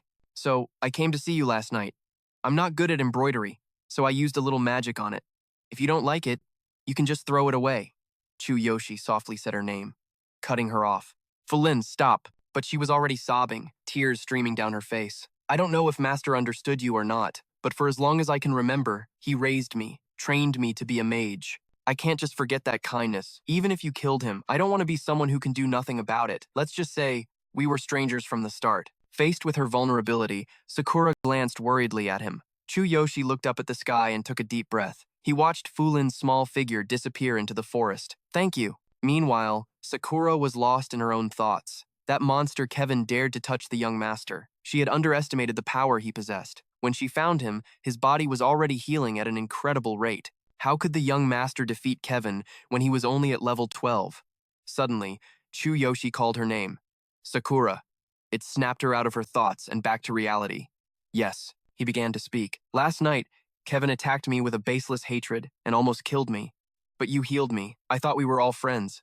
It taught me a valuable lesson. Never trust anyone so easily. Sakura looked at Chu Yosi, a mix of confusion and curiosity in her eyes. Young master. His voice was steady. I don't know what you plan to do from now on, but when I faced divine punishment and was close to despair, you encouraged me to live. Chu Yoshi's handsome face softened slightly. Perhaps your past is something you can't reveal yet, but when that time comes, I will be ready to listen to your story. Sakura's whole body tensed up. Her hands clenched together nervously as a blush crept onto her cheeks. She slowly nodded in agreement. Chu Yosi turned and gave her an order. All right, let's go. He held the scarf in his hand like a precious treasure. Chu Yosi could almost picture Fulin's excited face as she finished making it for him. Cherishing it, he gently wrapped it around his neck. Sakura walked behind him, busily rummaging through her bag. She pulled out an old notebook and crossed off a line. Thank you, young master. They walked side by side into the forest, ready for the many trials that awaited them. The scene changes to the entrance of the central cave, where a large crowd has gathered. Suzuki was chasing after Chu Yosi, pleading, "Are you really going into that cave alone? Once you apply, there's no turning back. It's dangerous. Look around. Everyone else is in a party of at least 3 people." Using his new power, Chu Yosi snatched the documents from the man's hands, reassuring him, "Don't worry, I'll be fine." Suzuki stared blankly as the papers flew from his grasp. Chu Yosi shot him a confident glance. "I'm strong now, level 18, class, warrior, equipped with black camouflage armor and a fox beastkin outfit. Skills, chain lightning strike and the copied law of frozen earth. Combat power, 25,000. Elsewhere, Sando was on the phone, his voice low. Was it Chairman Suzuki who recruited Tsukuhiro Chu Yosi that day? He slowly walked out from the center of the battlefield. One of the 5 major guilds, the chairman of the Raging Dragon, the Dragon Keeper, Sando, an S-rank hero. Combat power, unknown. It seems we've underestimated the Hero Alliance's move. On the other end of the line was the guild master of the Final Glory, one of the 3 great guilds. The old man chuckled. Dion, S-rank hero, combat power unknown. Dion's cold laugh crackled over the phone. Everyone's scrambling for young talent these days. Sando, what are you so busy with? I can barely hear you. Amidst the fierce battle, with steel clashing all around, Sando stood in a corner, protected by a barrier. He replied nonchalantly, "Just some trivial matters. If he joins the Alliance, we'll see how talented he really is in the rookie tournament. The strongest fighter of the Raging Dragon Guild, an S-rank hero. Combat power, unknown."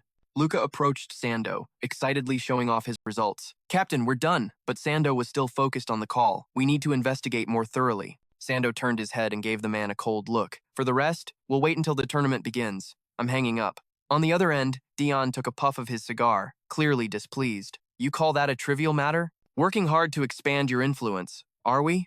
Luca yanked the barely conscious Root up by his hair, forcing him to stay awake.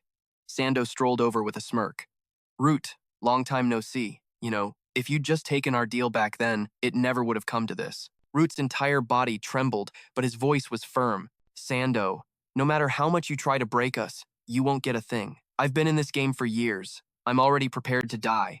That wasn't the answer Sando wanted. He sneered coldly and delivered the final blow, then die. After dealing with Root, he spoke softly to Luca before leaving. "Luca, the rest is up to you." Taking charge, his subordinate replied, "Got it. Don't worry." Amidst the desolate scene, he walked away without a backward glance. Meanwhile, outside, a voice cried out in disbelief. "All by yourself? This is the dungeon information desk, kid. Stop messing around and go home." A level 18 trying to solo a dungeon? You'll never make it out of there alive, let alone rank at the top. Chu Yosi gave the receptionist a bored look. "Is there a rule that says I can't go alone? I'm in a hurry. Can you just sign me up now? Your preliminary profile says you're level 18. Class, warrior. Skills, lightning chain strike, copy, and law of ice, wind, and earth. Combat power of 25,000. Mamoru exploded, screaming in Chu Yosi's face. "Are you that desperate to die?" Hearing the commotion, Hikari stepped over, speaking softly. "If he's already made up his mind, you can't really stop him." She took Chu Yosi's file, leaning her impressive figure over his hands as she scanned the pages. "Your name is Yosi Tsukihiro, right? We've registered your request. Right now, we have 6 dungeons available, 3 C rank and 2 D rank. We also have a B rank dungeon with the highest difficulty. The record for these was set by a team of 3, but feel free to go in all by yourself. There won't be any medical support once you're inside. But her little act had no effect on him. Chu Yosi simply took the file back. Understood. Mamoru was a little surprised that her trap had completely failed. This beautiful woman, admired by countless heroes, was being completely ignored by him. He's got no taste at all. Hiraki couldn't hide the flash of anger in her eyes, but still forced a sweet smile for her farewell. Best of luck to you. He glanced at the thick stack of missions in his hand, calculating. 6 dungeons, but I'm only free today. Suddenly, Chu Yosi spotted a noisy group arguing in front of the dungeon gate. Tasuo complained, "You lost the staff? Do you have any idea how much it'll cost to get it back from another guild?" Hannah sat on the ground, sobbing pitifully. "I didn't mean to. A monster just appeared out of nowhere and I panicked." Hayo asked worriedly, "What are we going to do? That thing is crazy expensive. It sold for 21 million yen at the last auction. It could have lasted us for years more. Losing it is a massive blow." Tasuo let out a helpless sigh. "We're exhausted and completely out of potions from that last adventure. It's too dangerous to go back inside. We'll have to trade a reward to another guild if they find it." Chu Yosi, blocked by their group, spoke politely. "Excuse me, could you please step aside?" Embarrassed, Tsuo quickly moved aside to let Chu Yosi pass. "Oh, sorry about that. You're heading into the C-rank dungeon?" He nudged his friend. "I've never seen his face before. Must be a rookie. You actually trust him?" Tsuo gestured for him to lower his voice. "I know, but don't be so quick to judge." While the other two were debating, Hannah boldly approached Chu Yosi to ask for help. "We accidentally lost our staff in there. Would you be able to get it back for us?" The 2 guys behind her were stunned. Did she really just ask him? Tsuo rushed over, pulled the girl back to lecture her, then turned to apologize to Chu Yosi. "So sorry about that. Is your party heading into the dungeon? We dropped it right near the exit. If you happen to find it, we'll give you an item as a reward." His face was a cold, emotionless mask. "I'm going alone. I don't have a party." His words, though spoken softly, hit the group like a thunderclap. Tasuo stammered, "Going into the dungeon alone?" He quickly grilled him. "What's your level? Are you a B-rank hero? But you look so young." Before stepping through the portal, Chu Yosi answered in a low voice, "Level 18, D-rank hero." Suguru voiced his concern, adding a warning. A level 18 D-rank hero going in there alone is basically a suicide mission. Tsuo quickly added, "This dungeon is no joke, kid." Yasu chimed in. "At that level, you'll be swallowed whole before you know it." Tsuo awkwardly tried to explain. "We're a party of 5, a mage, priest, rogue, tank, and warrior, all averaging level 20. He added warmly, "Even one small mistake is enough to get you killed in a C-rank dungeon. You have to be careful." But Chu Yosi didn't even wait for them to finish before stepping through the gate, not forgetting to thank them. "Thanks for the advice, but I don't have much time. Goodbye." He entered the C-rank dungeon, ready for battle. Yasu sighed, defeated. "So reckless. I guess we'll have to rely on other guilds now." Hayo sneered at his disappearing back. "He's just a rookie who scored high on his dungeon evaluation and got overconfident." Only Tasuo sensed something was different. He thought deeply, but he looked so calm. He doesn't seem like a total amateur. Current status. Entered C-rank dungeon. On the other side of the portal, Chu Yosi stood in a dark cavern. He changed into his combat gear while observing his surroundings. "I've never seen a stalactite dungeon like this." A notification panel appeared before him, activating passive skills, activating divine eye analysis, terrain, limestone cave, related attributes, darkness, limestone, water. Monster level, 20 to 25. Darkness attribute appearance rate, 30%. Recommended skills, fire, light, divine. All set. Chu Yosi had donned his combat gear, ready to start the mission. The divine selection system has been upgraded, but I don't see much of a difference. He summoned his lightning sword. Level 18. Current class, warrior. Equipment, black camouflage armor Fox Beastman set. Weapon, blood mist. Skills, lightning chain strike. Copy, law of ice, wind, and earth. Combat power, 25,000. A message displayed on the system panel. Compatible items would be more convenient. Compatible items. Items from all worlds can be used without restriction. Before long, Chu Yosi encountered a monster. Its muscular form trembled in the darkness. It turned its head, revealing eyes that burned like hellfire. Other beasts began to stir. Tsuchigumo, level 22. Chu Yosi looked at these pathetic monsters and sneered to himself.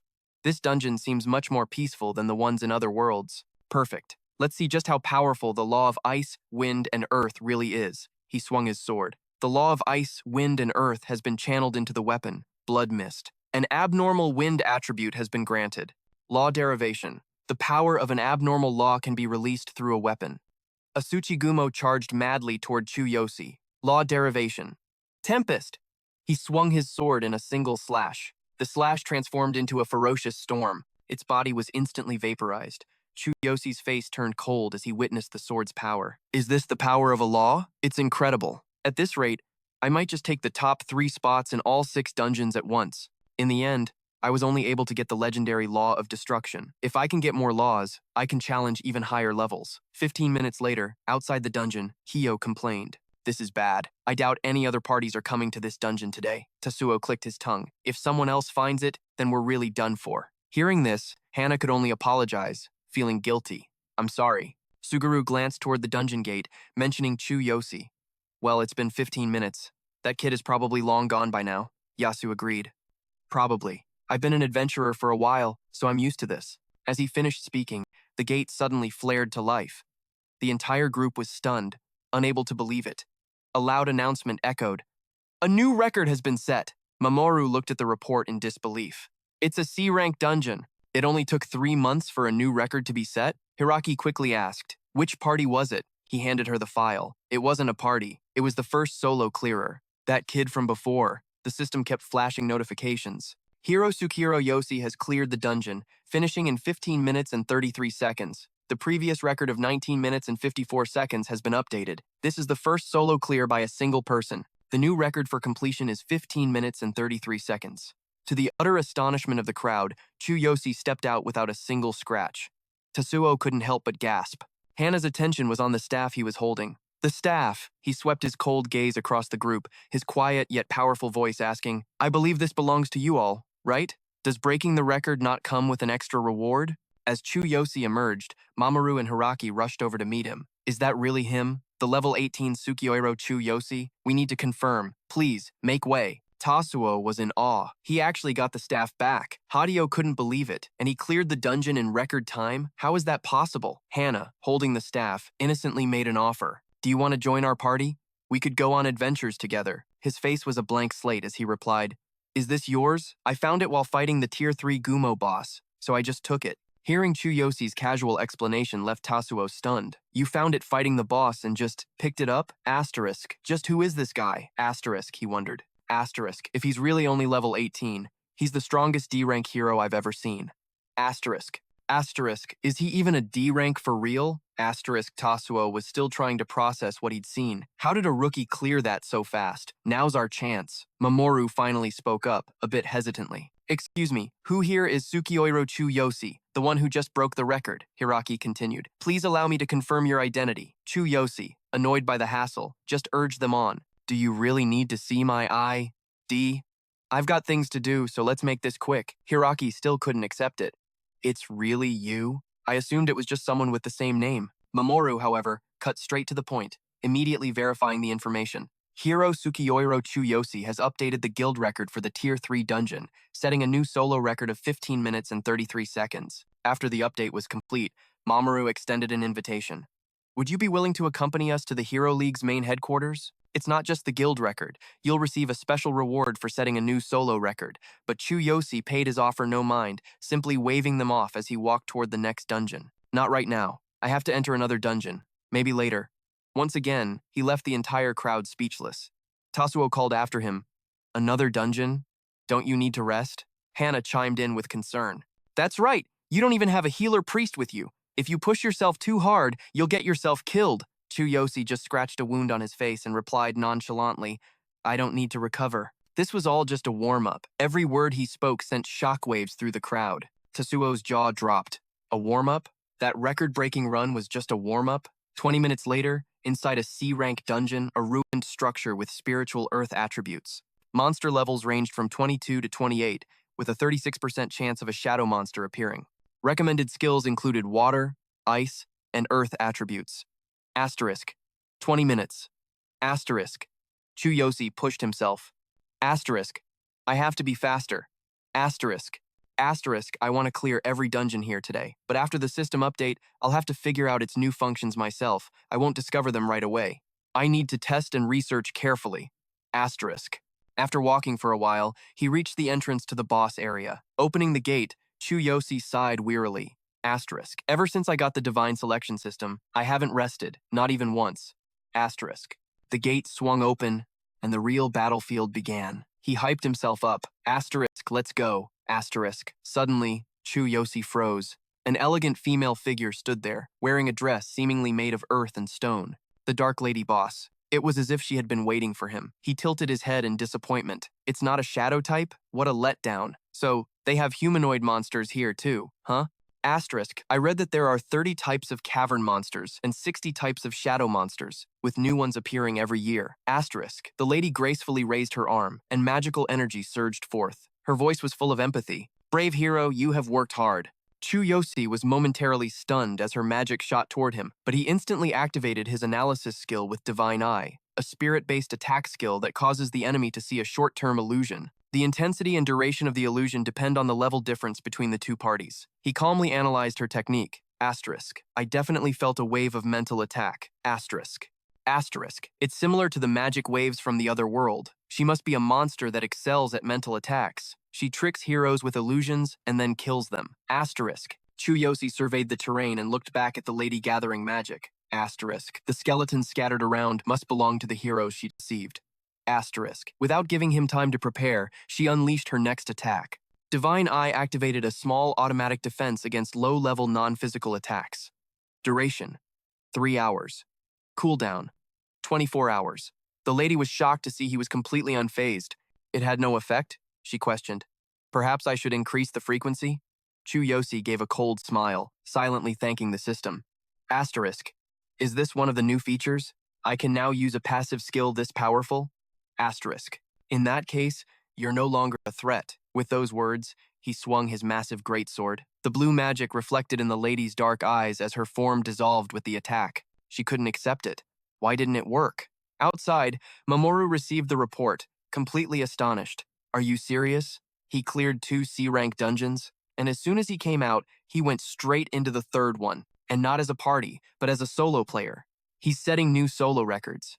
Hiraki was flustered, juggling another call. I'm sorry, we have no information on Tsukioiro Chu Yosi's prior achievements. He doesn't come from a prestigious family or a major guild. The only information we have is that he used to live in a slum. That's right, his recommender was Chairman Suzuki. We will continue to monitor Tsukioiro Chu Yosi. Tasuo's group was still waiting, eagerly watching his progress. Tasuo was full of admiration. In just 1 hour, he single-handedly broke the guild records for 2 dungeons. At this rate, he'll conquer the C-rank dungeon record too. This is insane. What does that even mean? It means the remaining D-rank dungeons are nothing to him. More and more people gathered, waiting for Chu Yosi to emerge from the gate. Near the last C-rank dungeon, someone in the crowd remarked, "That D-rank hero named Chu Yosi is really grabbing everyone's attention." A moment later, he walked out again, the residue of blue magic still swirling around him as system notifications popped up one after another. New record. Hero Tsukioiro Chu Yosi has cleared the dungeon, completing it in 36 minutes and 28 seconds, updating this dungeon's shortest record. 46 minutes and 54 seconds. First solo completion. The current shortest record for this dungeon, 36 minutes and 28 seconds. The onlookers immediately swarmed him with offers. He set new records for 3 C-rank dungeons in a row. Tsukioiro, we're from the Desert Guild. Please join us. We'll give you anything you desire. We're the One-Eyed Guild. Just break dungeon records with us. Chu Yosi politely declined the invitations from the various guilds. My apologies, everyone. I'm used to acting alone. Someone in the crowd asked, "Are you still planning to continue?" He explained, "I have no intention of joining a guild or a clan. I'm in a hurry, so please clear the way." Another person offered admiringly, "Aren't you going to recover your stamina? If you're too tired, let our priest heal you." A priestess also stepped forward. "I'm a priestess. Let me restore your energy. Can I join your dungeon party?" Chu Yosi slowly walked through the sea of people, rejecting the offer. That won't be necessary. A slight, triumphant smile touched his lips as he thought of his new passive skill, fatigue mitigation. Asterisk, I don't feel tired at all after clearing these dungeons. The next B-rank dungeon should be tougher. Asterisk, the effect of the passive skill, fatigue mitigation. A permanent passive skill that reduces the user's stamina consumption based on the level difference when their overall combat power far exceeds the enemy's. Next came a series of narrow victories in the D-rank dungeons, a chain of new records. Notifications of broken records flashed continuously. Mamoru watched Chu Yosi's back as he headed to the next gate. 2 D-rank dungeons in 10 minutes, 33 seconds, and 1 minute, 6 seconds. Have you reported this to the higher-ups? Hiraki replied with a complicated expression. Yes, I've already reported it. It seems he's the real deal. He's now targeting the final B-rank dungeon.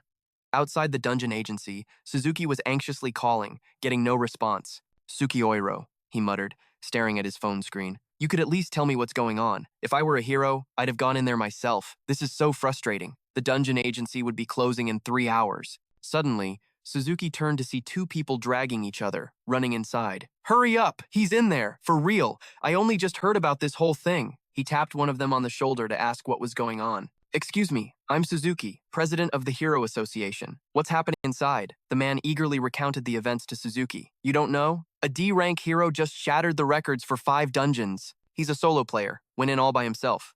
Rumor is, he's hiding some kind of crazy new skill.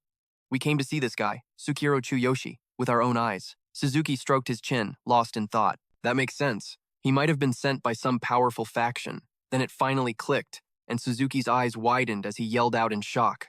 Sukiro Chu Yosi is back. Inside, Chu Yosi hefted his massive greatsword and continued his dungeon-clearing rampage. The crowd outside was buzzing with excitement. That's Sukiro Chu Yosi, a D-rank hero. He's about to enter the final B-rank dungeon.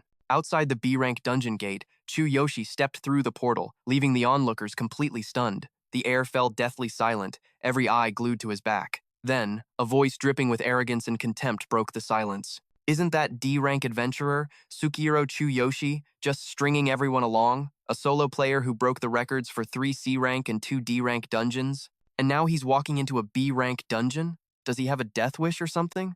Junpei, standing nearby, agreed. He definitely went in there alone without a party. How can a D-rank adventurer possibly fight solo in a B-rank dungeon? If he really had that kind of skill, the major guilds would have scouted him out a long time ago.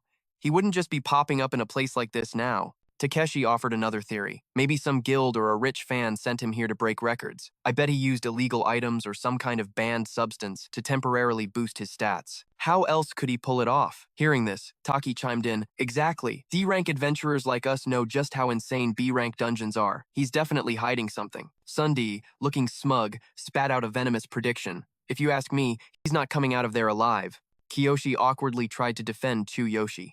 Don't say that. I saw him walk out of a C-rank dungeon without a scratch. I don't think he's just some average guy. The other man shot back, screaming at him, Shut up! What do you know? If he was so talented, why would he still be a D-rank adventurer? Kisuke shared Sundi's opinion, voicing his agreement. That's right. He's either lying about his level or he's got someone powerful pulling the strings. For normal adventurers, even C-rank dungeons are terrifying, let alone charging headfirst into a B-rank one. Kiyoshi wanted to argue back, but his body wouldn't stop trembling.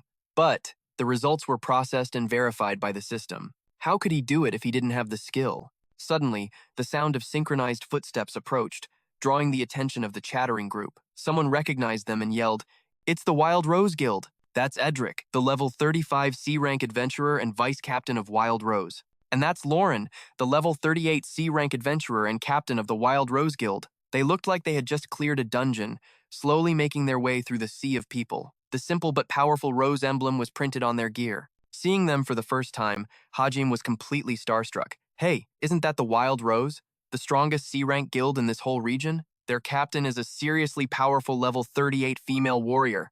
Jane's eyes sparkled. She explained with excitement.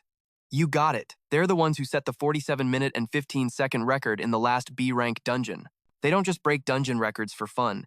They do it to compete for the title of the strongest. What's more, they're an independent guild, not part of any larger faction. So impressive. Takeshi, on the other hand, just clicked his tongue with sarcasm. Just showing off, if you ask me. But what are they doing here? Don't tell me they also heard the rumors about Sukiro Chu Yosi. Lauren stepped to the front of the crowd.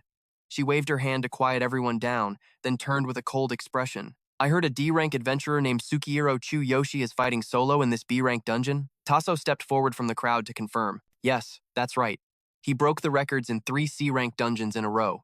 Everyone who came here thinks there's something strange going on. Edric found it strange, his voice sharp. Strange? A D-rank adventurer challenging a B-rank dungeon alone? Doesn't matter.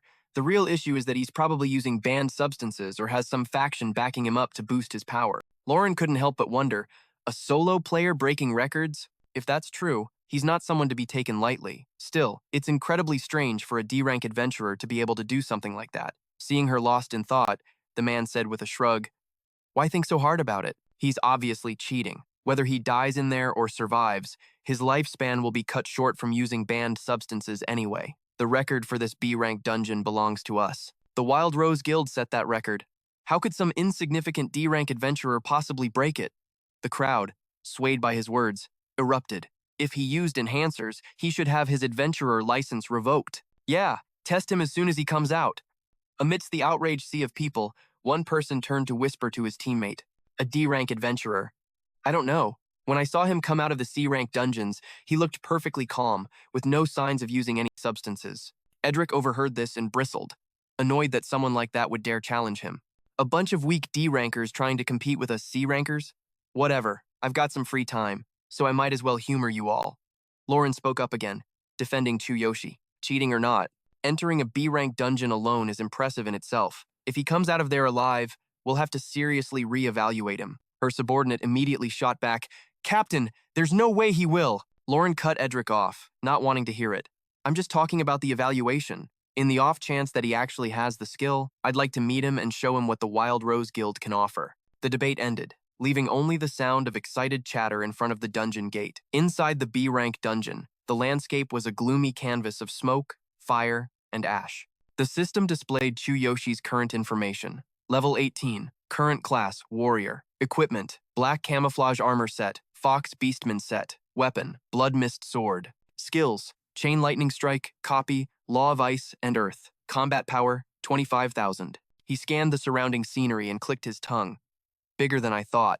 Turns out, a B-rank dungeon was on a completely different level of size and difficulty compared to the low-rank ones. Still, Chu Yoshi began his journey, talking to himself as he walked. Those other records are enough for the Super Rookie tournament. But I still wanted to test my strength in a B-rank dungeon. This should be interesting. As he walked, a notification from God's Eye popped up. God's Eye analyzing. God's Eye analyzing. Grade, B, dungeon terrain, grasslands. Approximate area, 12 square meters. Monster level, 30 to 35. Shadow type appearance rate, 45%. Recommended skills, wind, thunder, and earth attributes. Chu Yoshi remained unfazed. He let out a cold snort. Level 30.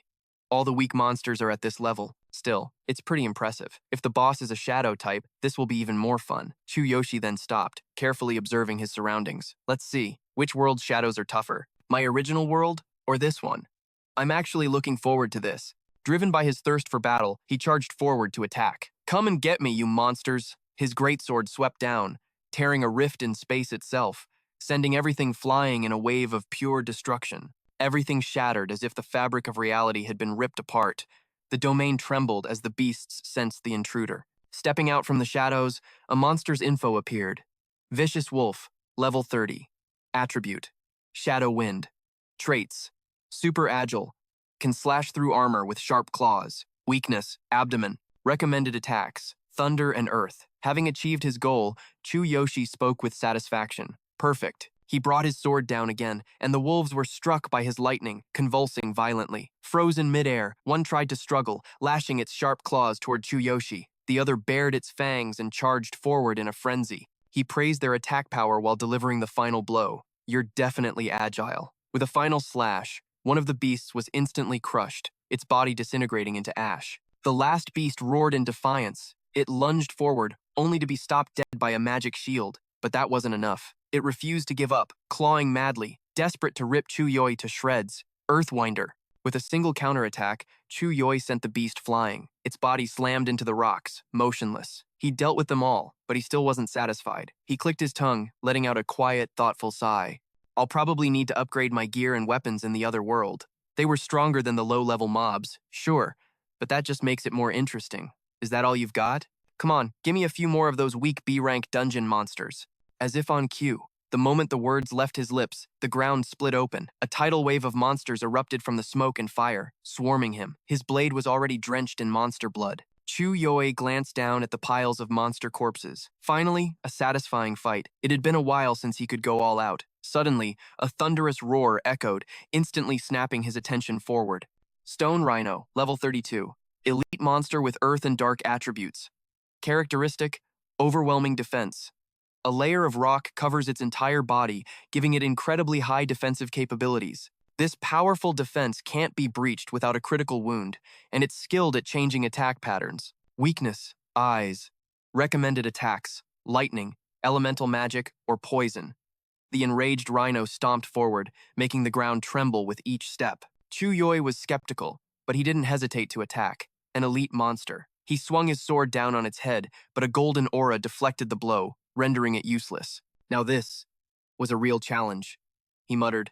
Tough one. The moment he landed, the rhino targeted him and charged. He quickly summoned his mana, blocking its colossal attack. The impact drained a huge chunk of his power. Still, a smirk played on his lips. Fast for a big guy, huh? Still coming? The rhino wasn't about to take a break. It braced itself to charge again. Chu Yosi had already found his rhythm. Still want to fight? The rhino's eyes glowed with a dull, ferocious light as it lunged forward. This time, he deflected the blow with ease. I'm not in the mood to play with you, big guy. Chu Yosi had already found its weak spot. He moved in for the final, decisive strike. Your weakness is your eyes, isn't it? A clean, finishing blow. The system immediately sent a notification. Immense defense has been breached by striking a weak point. His emerald eyes blazed as Chu Yosi gave a quiet command. You're finished. Lightning strike, tear its body to pieces. Stabbed in its vital spot, the rhino let out a heaven-shaking scream of agony. Lightning coursed through its every cell. It couldn't resist, collapsing to its knees. Finally, it was defeated. Chu Yosi had taken some damage himself. Fighting an elite monster really pushed my gear to its limit. Fighting with just weapons and no divine selection system is seriously tough. He looked at his greatsword, making a quick calculation. I need to speed things up and upgrade my equipment in the other world. Otherwise, the boss fight is going to be a real problem. God's Eye notification, weapon assessment. Current compatibility with host, 46.3%. Insufficient power output. Simplistic effects. Acquired high-grade weapon with agility, passive skill. Chu Yosi had no choice but to put the sword away. He thought to himself, if a B-rank dungeon is already like this, I wonder how much harder the higher ranks will be. Even without a weapon, his excitement for high-level monsters didn't fade. And if the boss is a shadow type, I'm really looking forward to it. Meanwhile, outside the B-rank dungeon, the crowd was in an uproar. He's still not out? One man sneered, unable to hide his contempt. If he's not out after 20 minutes, he's definitely 6 feet under. I told you, a D-ranker trying to solo a B-rank dungeon is nothing but a suicide wish. Junpei let out a big yawn and joined in mocking Chu Yosi. He's so arrogant. Getting swarmed by a bunch of level 30 monsters. They probably didn't even leave a body. The dungeon supervisor will announce the challenger's death any minute now, right? Edric confidently declared his failure. He bragged, when the Wild Rose Guild first took on this B-rank dungeon, it was a history-making run. A whole pack of level 30 rhinos and the final boss. We barely cleared it in 1 hour, 5 minutes, and 15 seconds. No one in this region will ever break that record. Amidst the admiring gazes for the Wild Rose Guild, someone still spoke up for Chu Yosi. That Sukiyoiro guy is pretty amazing, though. Maybe for him this B-rank dungeon is. Edric immediately cut him off. He scowled, his voice a low growl. Are you saying we're not as good as him? A pipsqueak D-ranker who hasn't come out after 20 minutes? He's dead, for sure. If he does come out, I'll demand a stimulant test from the Adventurers Alliance. If he used banned substances, he'll pay the price. Toxie pushed up his glasses, agreeing with Edric. Right, even with stimulants, he wouldn't last long. No matter what he used, one person can't clear all the monsters in a B-rank dungeon. Forget about the record. His life is probably in danger right now. The crowd was convinced. Murmurs of agreement rippled through them. A B-rank dungeon is on a whole different level from C and D. If a D-rank adventurer hasn't come out after 20 minutes, isn't the outcome obvious? Lauren was unmoved. She stood firm before the gate, waiting for Chu Yosi to emerge. The system board displayed the information. Current challenger, Sukiyoiro Chu Yosi, D-rank adventurer. Status, in combat. Time, 20 minutes, 17 seconds. Fastest record, Wild Rose Guild, 1 hour, 5 minutes, 15 seconds. Mission log, fastest solo clear, C-rank dungeon, 1, 15 minutes, 33 seconds, by Sukiyoiro Chu Yosi.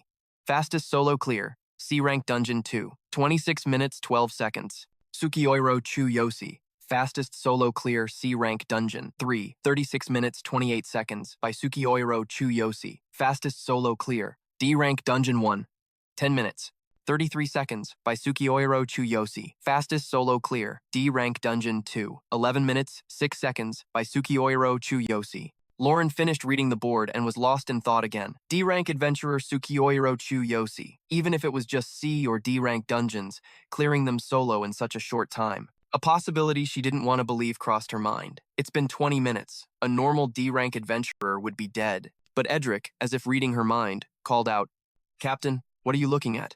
"It's nothing," she replied softly. Lauren read the board again, wondering to herself, this strange power, could he still be alive and fighting in there? Current challenger, Tsukioiro Chu Yosi, D-rank adventurer. Status, in combat. She couldn't accept it, clenching her fist to steady herself. No way. A D-rank adventurer just can't. Deep inside the B-rank dungeon, in a swamp filled with water attribute plants, Chu Yoi finally arrived at the final boss's domain. This is it. Before him stood a colossal stone door, radiating an overwhelming aura of death and covered in ancient carvings. Even Chu Yoi felt the pressure from it. He hesitated for a moment. The surrounding stone statues reminded him of the dark presence within, but his resolve hardened, and he reached out to push the door open. "Let's go. Sorry to keep you waiting." The moment it cracked open, a dense wave of death energy flooded out, pulling Chu Yoi inside. In a flash, he stood in the final boss's territory, the area boss. A terrain of absolute darkness. Moon Sickle, the demonic poison sword, level 45, shadow boss. Seeing Chu Yoi, he spoke with a hint of surprise. "You came alone. That's a first." God's Eye analysis. Moon Sickle, the demonic poison sword, level 45, shadow boss. Attributes: intelligence, shadow, ice. Characteristics: high intelligence and strong defense. Extremely agile. Weapon can inflict spiritual attacks and expand a domain of frost. Weakness: heart. Recommended attacks: lightning, light, fire. The demon sword chuckled, studying him intently. "A tiny adventurer dares to face me alone." Chu Yoi stood silently, his body visibly trembling. The boss noticed and sneered. "Are you trembling in fear? You must be terrified. If you're scared, just kill yourself. It'll save me the trouble." After he finished speaking, Chu Yoi finally responded, "No, I'm not scared." The demon sword looked at him, completely baffled. Chu Yoi lifted his head to meet the boss's gaze, his fighting spirit blazing as he declared, "I'm not scared of you. I'm trembling with excitement. The chance to kill a shadow attribute like you. I can't wait any longer. Besides, I want your weapon. I just happened to lose mine." The demon's sword was momentarily stunned. No one had ever spoken to him like that, especially not a solo challenger. He stood up, his eyes glowing with amusement as he stared at Chu Yoi. Interesting. Such a small human, with so much courage. The boss didn't hold back his praise, but his words were laced with a warning. "Your courage is admirable, but to claim this weapon." The moment he spoke, a wave of chilling energy erupted, freezing the very air. Chu Yosi lowered his head, a cold smirk on his lips. Perfect. His greatsword surged with the power of a raging thunderstorm. He declared, "For Karina and my parents, I will cut down everyone who stands in my way." In the abyssal darkness of the level 8 dungeon's boss room, the demonic poison sword stood before Chu Yosi. He cut straight to the point.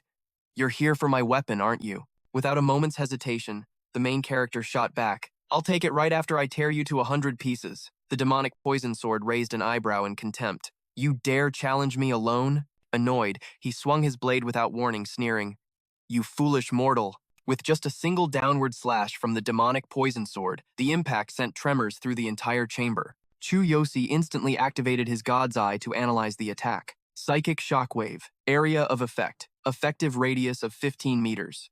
Deals psychological corrosion damage. Additional effect. A 10% chance to cause dizziness for 3 seconds. Recommended counter. Dodge the attack. A glint appeared in his eyes as a smirk played on his lips.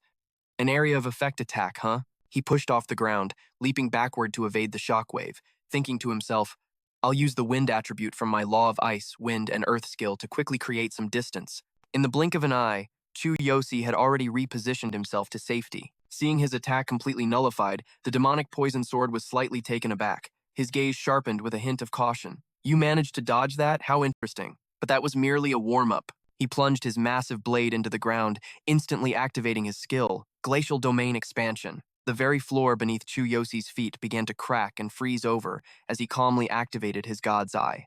The information flooded his vision. Glacial Domain Expansion. A fixed area of effect attack with a 30-meter radius. Effect.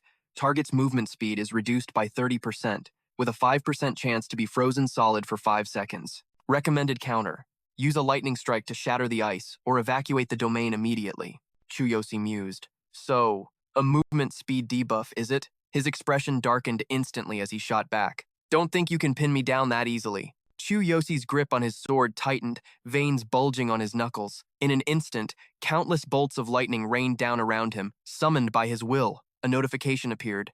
The glacial domain expansion has been shattered. The system reported skill has been cancelled. Chain lightning strike is now on a 30-second cooldown. As Chu Yosi lunged forward, he thought, I've shattered his domain and nullified his skill. This is my opening. His massive blade sliced directly into the demonic poison sword, but the tip seemed to phase right through him. Chu Yosi stared in disbelief as the boss's health bar barely even budged. Only a scratch? He thought, stunned. The demonic poison sword's expression was icy, his tone dripping with sarcasm. Ignorant. He swung his blade with contemptuous ease. Your attacks are nothing more than a mosquito bite. Chu Yosi leaned back, narrowly dodging the surprise attack. He activated his God's Eye once more. A new analysis appeared. Target possesses extremely high defense, 75% physical resistance, and 90% dark attribute resistance. Recommendation: target the weak point, the heart.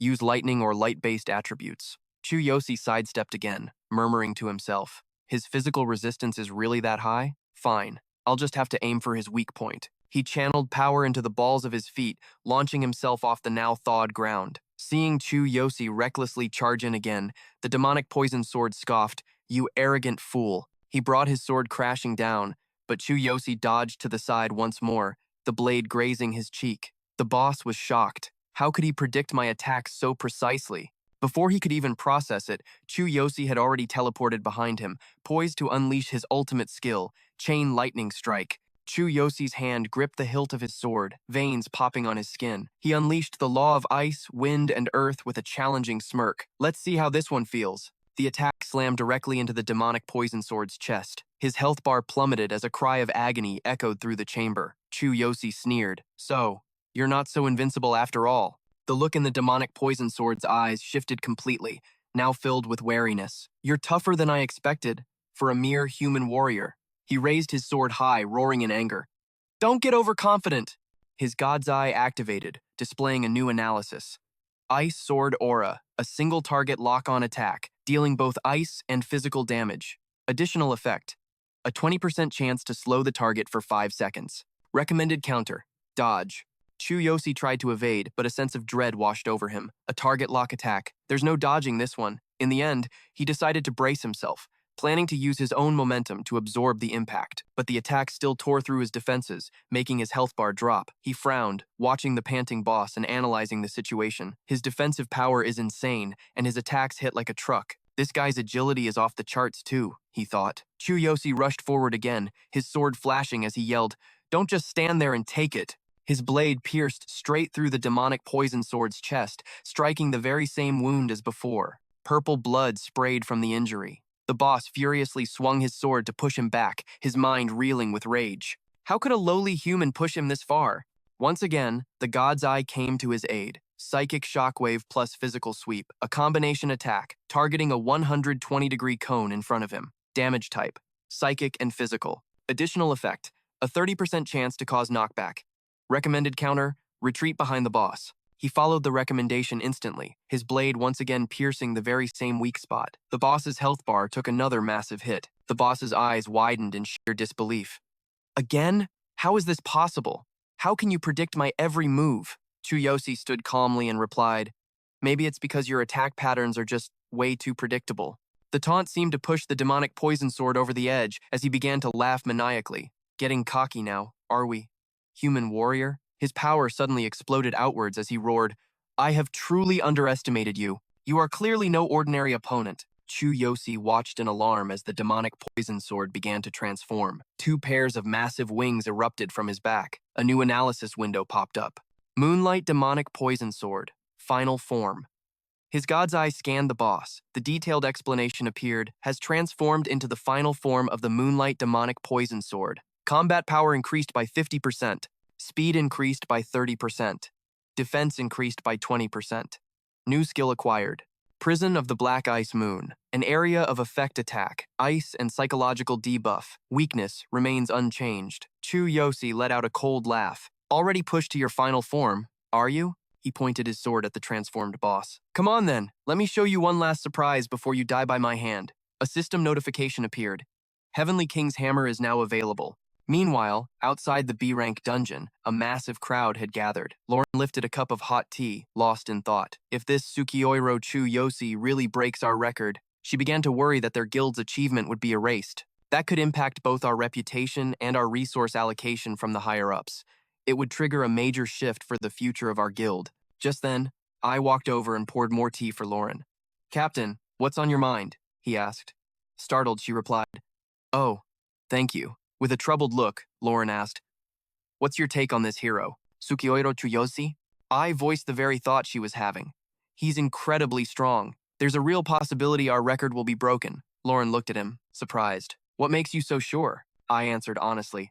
"I've never met him personally, but I heard about the scene he caused when he entered the dungeon. Even when everyone around him was mocking and harassing him, he just gave them a single glance before walking away." Recalling reports of Chu Yosi's completely unfazed expression, he added, "If he were just some reckless fool or a stimulant junkie, he wouldn't have acted that way." Lauren nodded in agreement, murmuring, "Composed and unshakable." Suddenly, Ai's attention was drawn to a commotion nearby. Edric was surrounded by a crowd of admirers, talking loudly. Using powerful stimulants like that just shaves years off your life. Even if he makes it out alive, he'll be nothing but a washed-up weakling. I swear, I'll eat this entire staff if that kid actually makes it out of there in one piece. I glanced away from them and declared, "Personally, I think the quietest monsters are always the most terrifying." Back in the B-rank dungeon's boss room, darkness reigned. The venomous phantom blade, in its terrifying final form, stood before Chu Yosi. His body was wreathed in crackling golden lightning. The demon sword raised an eyebrow, its expression otherworldly, a look that didn't belong in this realm. Could it be from another dimension? It locked eyes with Chu Yosi. "I'll admit, you're not the strongest hero I've ever faced, but you're more surprising than any of them." Chu Yosi just smirked. "Don't worry, the surprises are just getting started." The enraged demon sword charged. "Is that so? Then show me." The two clashed in an instant. Their movements were so fast, no one could track them. The scene became a blur of colorful streaks of light. Chu Yosi's divine eye activated, running a scan. A system notification appeared. Perfect form, speed plus 30%, combat power plus 50%. Current attack method combines speed with a mental assault. Effective target area has been fixed to a 10-meter radius. Recommended strategy: use the Ice Seal Law to maintain speed and wait for a chance to counterattack. Dodging another attack, Chu Yosi thought to himself, "He's ridiculously fast. Taking this form head-on would be suicide. With this power difference, I won't get out of here in one piece." With that, he lunged forward, unleashing the Ice Seal Law. Chu Yosi swung his blade to parry the monster's strike, but his sword couldn't withstand the impact. The attack grazed past his face. He jumped back as his health bar plummeted, dropping to half in an instant. Chu Yosi just grinned.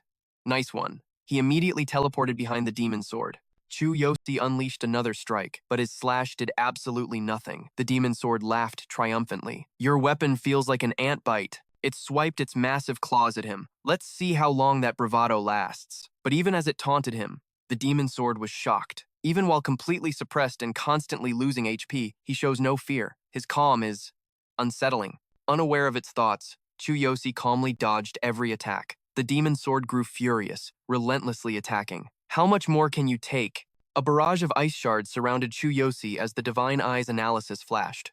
Wide area ninjutsu. Black Ice Moon. Effective radius, 50 meters. Damage type, ice plus mental invasion. Bonus effect, 30% chance to freeze for 5 seconds. Recommended strategy, find shelter immediately. An ice shard grazed his cheek, leaving a deep cut. The attack zone was massive. Chu Yosi quickly spotted a potential weak point.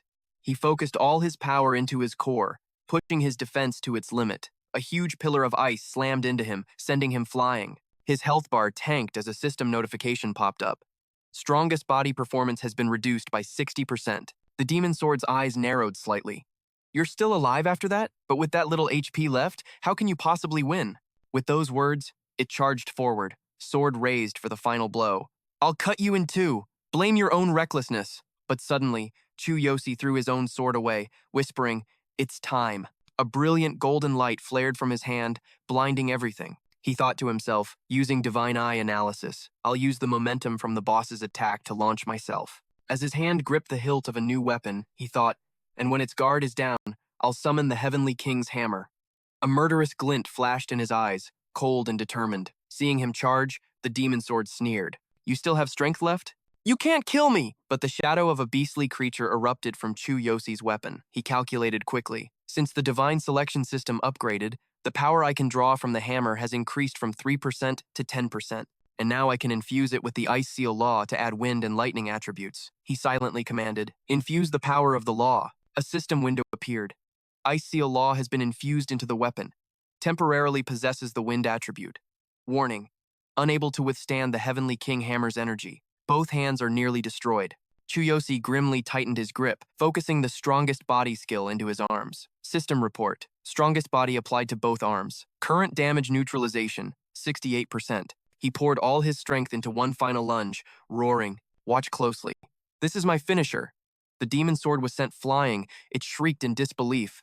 "Impossible. How did my HP drop so much?" Chu Yosi brought his weapon down for the final, decisive blow. The demon sword's body split in two. Its sword flew from its grasp, embedding itself in the ground. Chu Yosi landed safely right beside it, but the backlash from his final attack made him cough up a mouthful of blood. He quickly downed a recovery potion, watching his health bar refill. With trembling hands, Chu Yosi grabbed the demon sword's weapon. He looked at its fading body and scoffed. "So, are you surprised now?" System announcement: Hero Tsukioiro Chu Yosi has completed the trial, cleared in 45 minutes and 36 seconds, breaking the previous record of 1 hour, 5 minutes, and 15 seconds.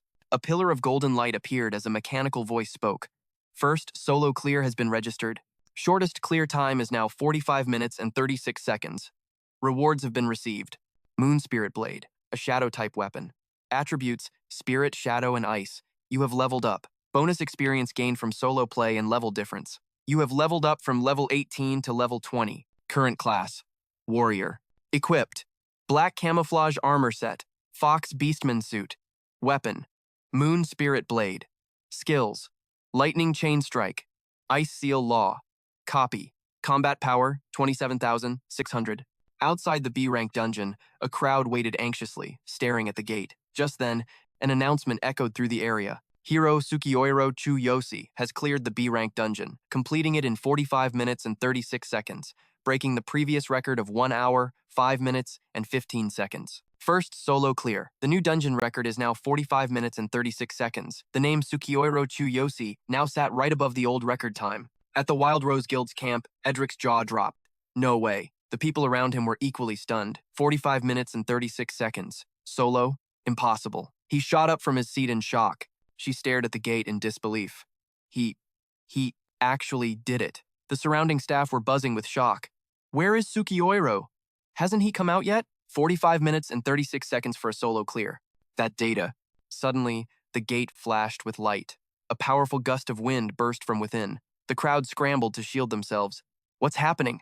The figure of Chu Yosi slowly emerged from the gate. He carried his prize, the demon sword's weapon, and walked out with an imposing air. His powerful aura and cold expression silenced everyone around him. A few people couldn't help but whisper, "Whoa, is that the boss's blood splattered all over him?" Probably some of his own, too. That's insane. Chu Yosi said nothing, his heart filled with annoyance. He thought, too crowded. I can't waste time here. I need to see Chairman Suzuki and register for the Super Rookie Tournament at the Hero Association headquarters right away. Suddenly, someone pushed through the crowd and shouted, "Don't act so tough. You used a forbidden cheat, didn't you?" Edric chimed in, yelling, "Obviously. How else could a normal person do that? There's no way a D-rank could solo a B-rank dungeon boss." The crowd immediately turned on him, their suspicion growing. "He must have used stimulants. This is way too suspicious. The vice captain is right. You owe us an explanation." Chu Yosi remained calm and replied, "Sorry, but someone is waiting for me. I have to get back to the association headquarters. I don't have time for this." Edric blocked his path with his weapon. How convenient. Trying to run away after putting on a show? If your power is real, then fight me one-on-one. If you can beat me, your record will be recognized. Chu Yosi glanced at him with cold contempt. Ridiculous. Edric seized the opportunity to rile up the crowd. "Did you hear that? He's panicking. He's trying to run." Chu Yosi thought to himself, vice captain of the Wild Rose Guild, a level 35 mage with a combat power of 18,000. You're going to regret talking to me like that. Just then, a figure appeared, standing directly in front of Chu Yosi. Lauren spoke with a serious tone. "Hold on. Hero Tsukioiro Chu Yosi. If you achieved this through your own strength, then you have my sincere respect. But it's hard for anyone to believe a D-rank hero could do such a thing. Even I find it hard to believe," he asked coldly. "So?" Lauren made a proposition. I want you to prove your strength. What you just did is extremely suspicious, and it requires an explanation for all the heroes who have fought here. I hope you understand. For everyone here, results are what matter most. Yosi glanced at a nearby staffer. What time is it? The man nervously replied, Around 5 p.m., sir. Yosi nodded, his gaze turning cold as he scanned the crowd. Then I still have a little time. A quick match sounds fine. The crowd erupted in disbelief. Is he for real? Dude, you just soloed a B-rank dungeon boss and you want another fight? Are you insane? That's the vice captain of the Wild Rose Guild. Edric sneered inwardly. Asterisk, what an idiot. Asterisk, fighting a duel right after a boss raid is basically suicide. Plus, I just mastered a powerful new skill. Elemental Burst.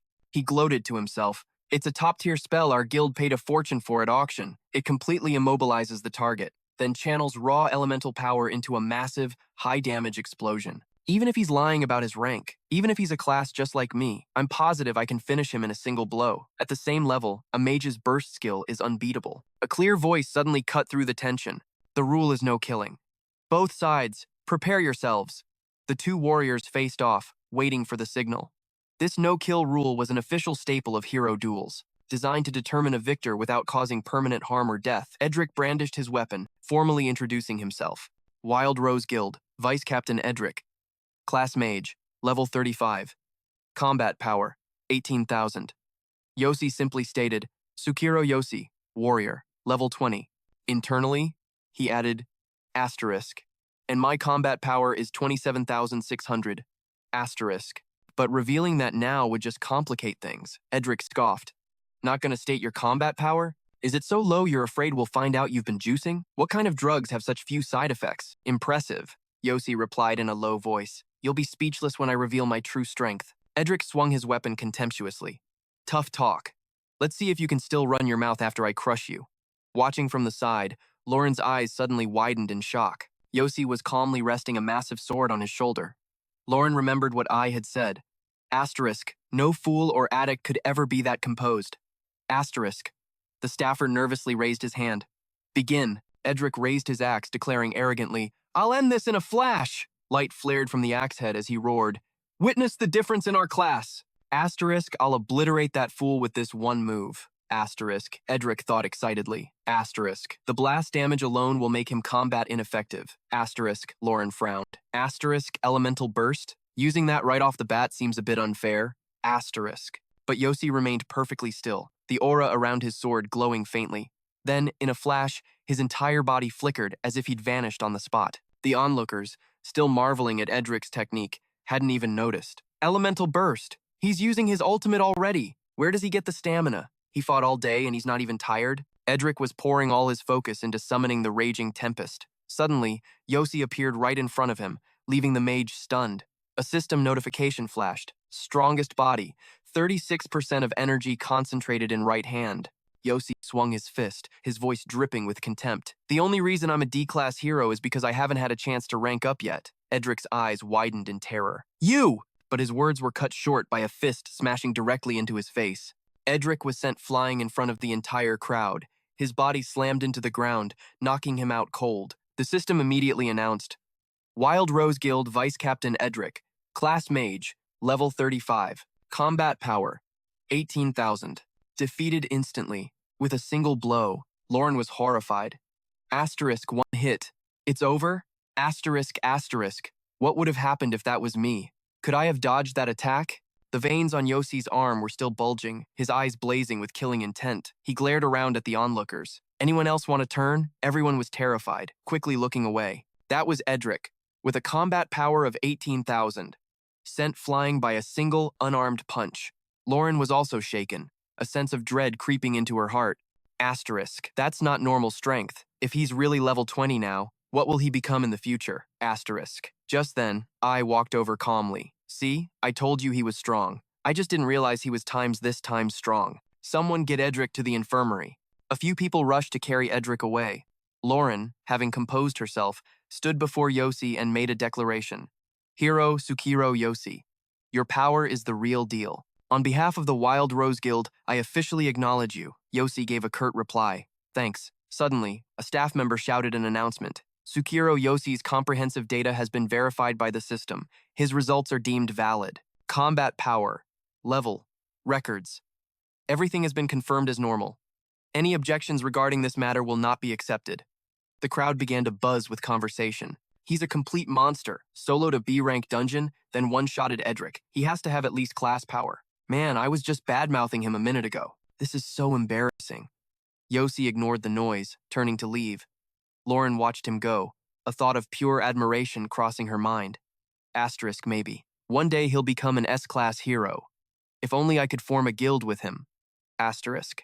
Outside the dungeon agency, a black luxury car was parked by the road. The moment Suzuki saw Yosi walk out, his face lit up with pure joy. He was so happy he was practically crying. Amazing! You solo cleared a B-rank dungeon in 45 minutes and 30 seconds. I was the first person to be notified. I've found a true prodigy. Suzuki clapped him on the shoulder, his eyes filled with anticipation. The Super Rookie Tournament starts tomorrow. Today is the absolute last chance to register. I was so worried something had happened to you. Now I can finally relax. You not only got out alive, you set an unbelievable record. Let's go to the Hero Association headquarters. Yosi nodded. Right. The car sped away. The scene shifts to the Hero Association headquarters that evening.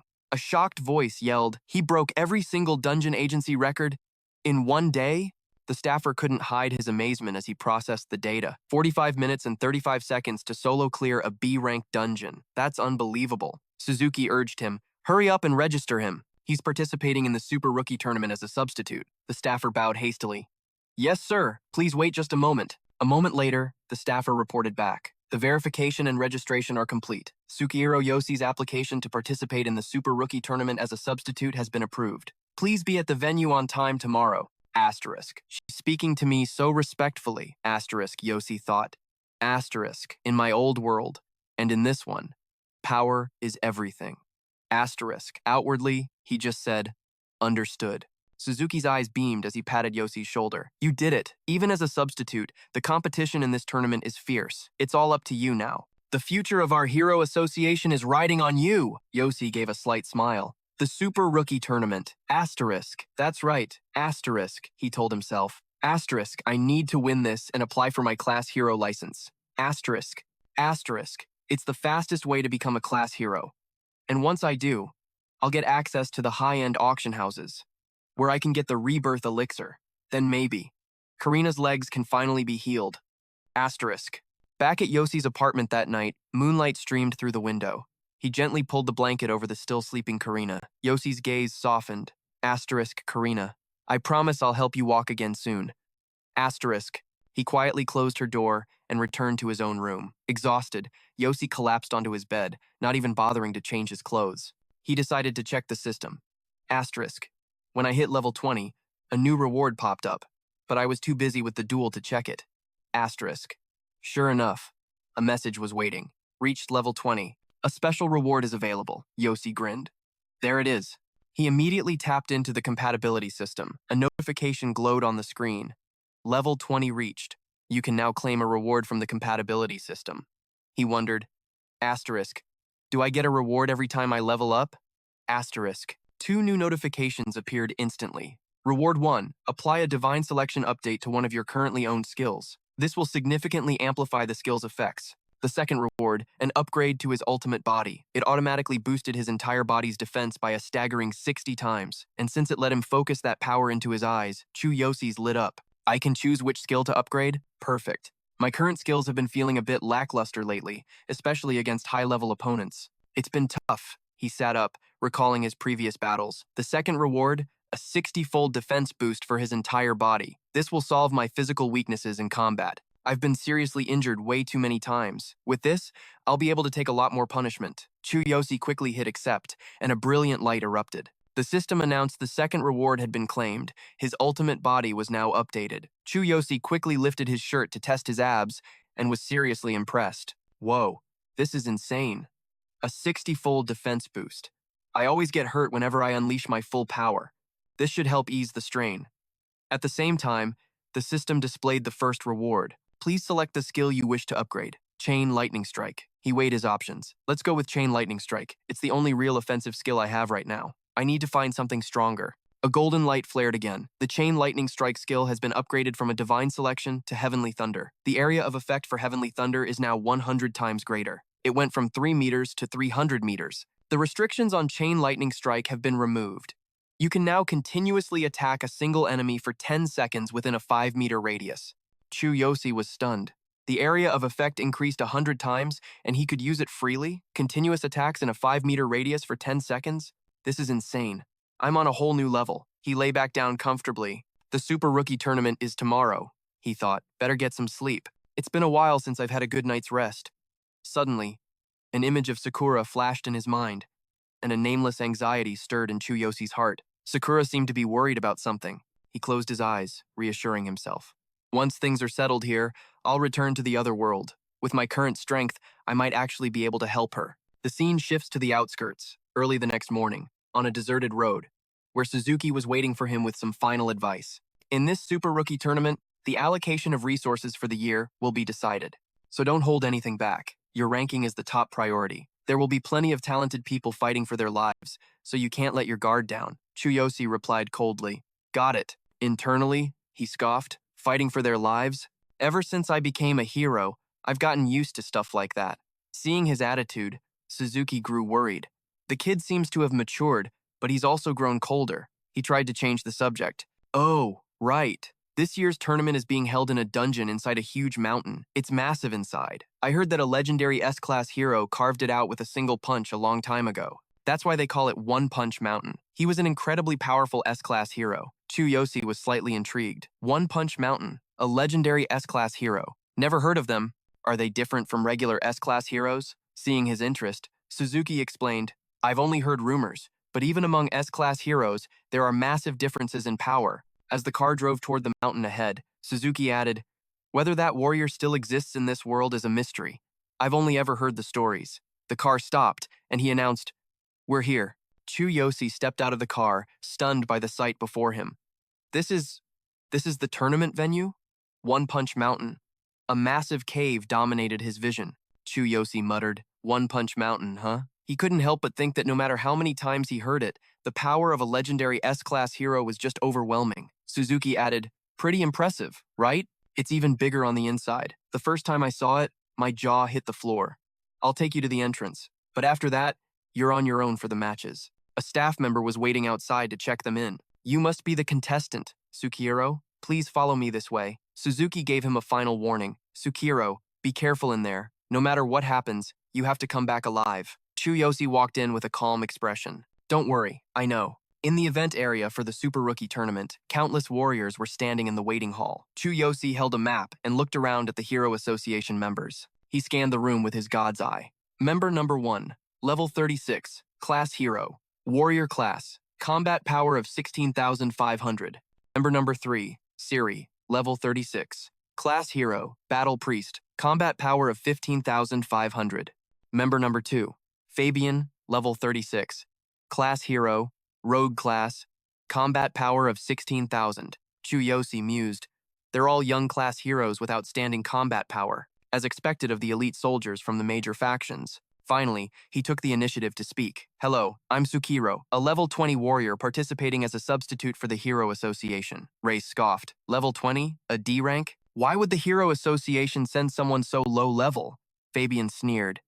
They should have sent a C rank at least. I know substitutes are allowed to participate, but we don't want to carry dead weight. Sari guessed, he probably got in because he has connections. Let's just work hard so the substitute doesn't even have to play. Chu Yosi ignored their sarcastic remarks and calmly walked towards a seat. Well then, good luck, he thought to himself. The goal of this tournament is simple. Help the association win and get my class hero license. I need that license to enter the auction, secure the rebirth elixir, and help Karina walk normally again. Chu Yosi recalled an image of himself with Karina and thought, no matter what, I have to win. Just then, a smug laugh echoed through the room. A level 20, D-rank piece of trash for a substitute? Is the Hero Association really that short on manpower? They must be absolutely desperate.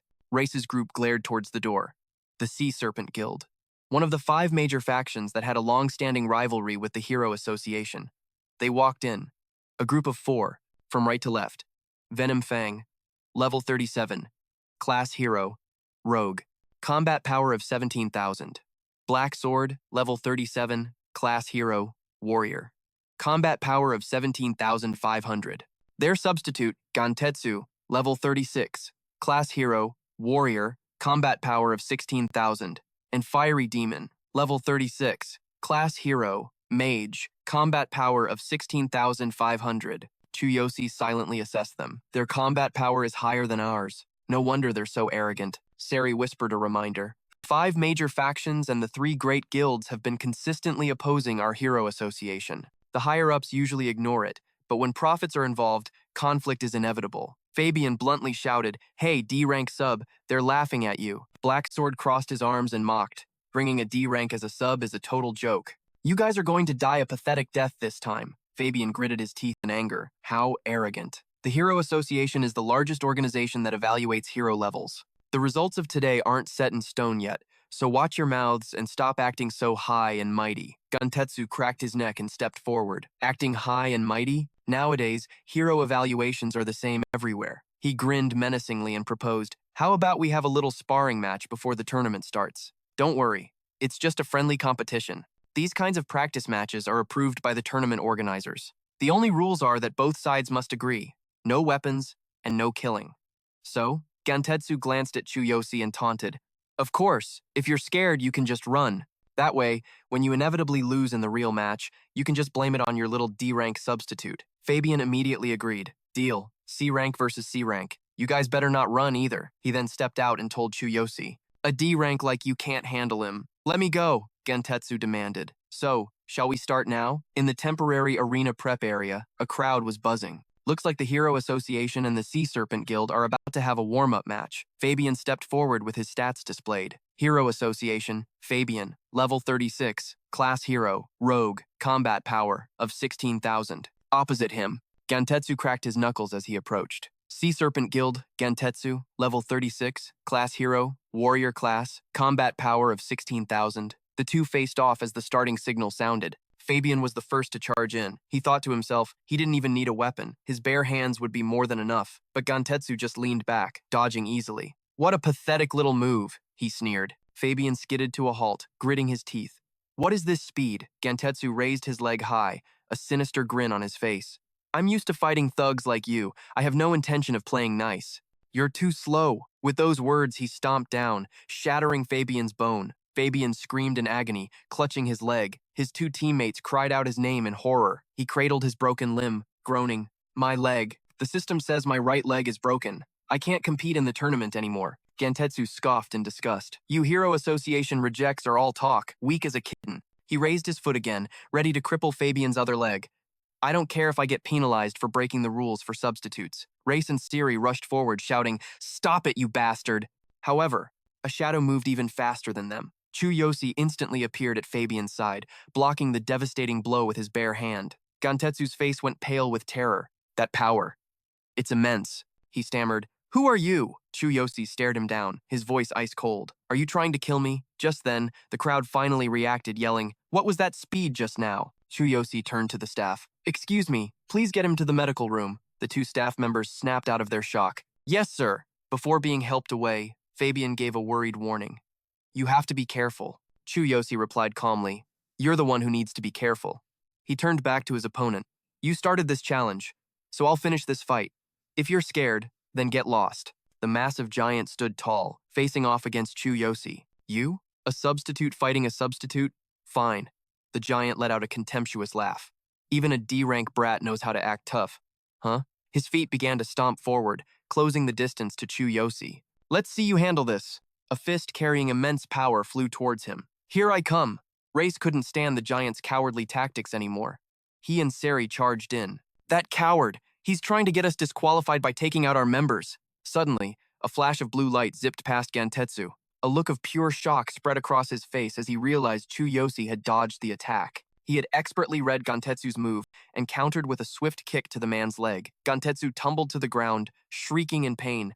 "My right leg!" Before he could even recover, Chu Yosi was on him, grabbing his head. "Does a broken leg hurt?" he asked, his voice chillingly calm. He then slammed the giant's head into the wall, cracking it open. The giant's body slumped to the cold floor. The system window popped up, unconscious, unable to continue fighting. cannot participate in the tournament. Chu Yosi's victory stunned everyone. But isn't he supposed to be D rank? Before the stunned crowd, he calmly dusted off his clothes. Now we're even. His sharp eyes scanned over them. Anyone else want to continue? The three remaining enemies flinched and backed away. They quickly turned and fled. A guy called Black Sword shot a warning. Look at him. Remember this. The other contestants, though worried, couldn't help but admire Chu Yosi's strength. That's some serious power. Breaking a leg with one kick and sending him flying. I can't believe he's a D rank. The scene changes. Sari faced Chu Yosi in the Hero Association's prep area, offering her sincere gratitude. Thank you for avenging Fabian back there. But what is your real power? How can a D-rank hero be that strong? Chu Yosi, his expression as cold as ever, answered her honestly. I just couldn't stand by and watch, and I really am a D-rank. Since Fabian is injured, you'll have to participate. Chu Yosi didn't hesitate for a second. Understood. I can't afford to lose this tournament. Behind Siri, Race whispered in admiration. He's seriously fired up. She walked up and put a bracelet on his wrist. This is the communication bracelet used in the tournament. The device glowed with a silver light, appearing on all three of their wrists. The tournament system board appeared, displaying the rules and events. Let's see. All contestants, please check the details.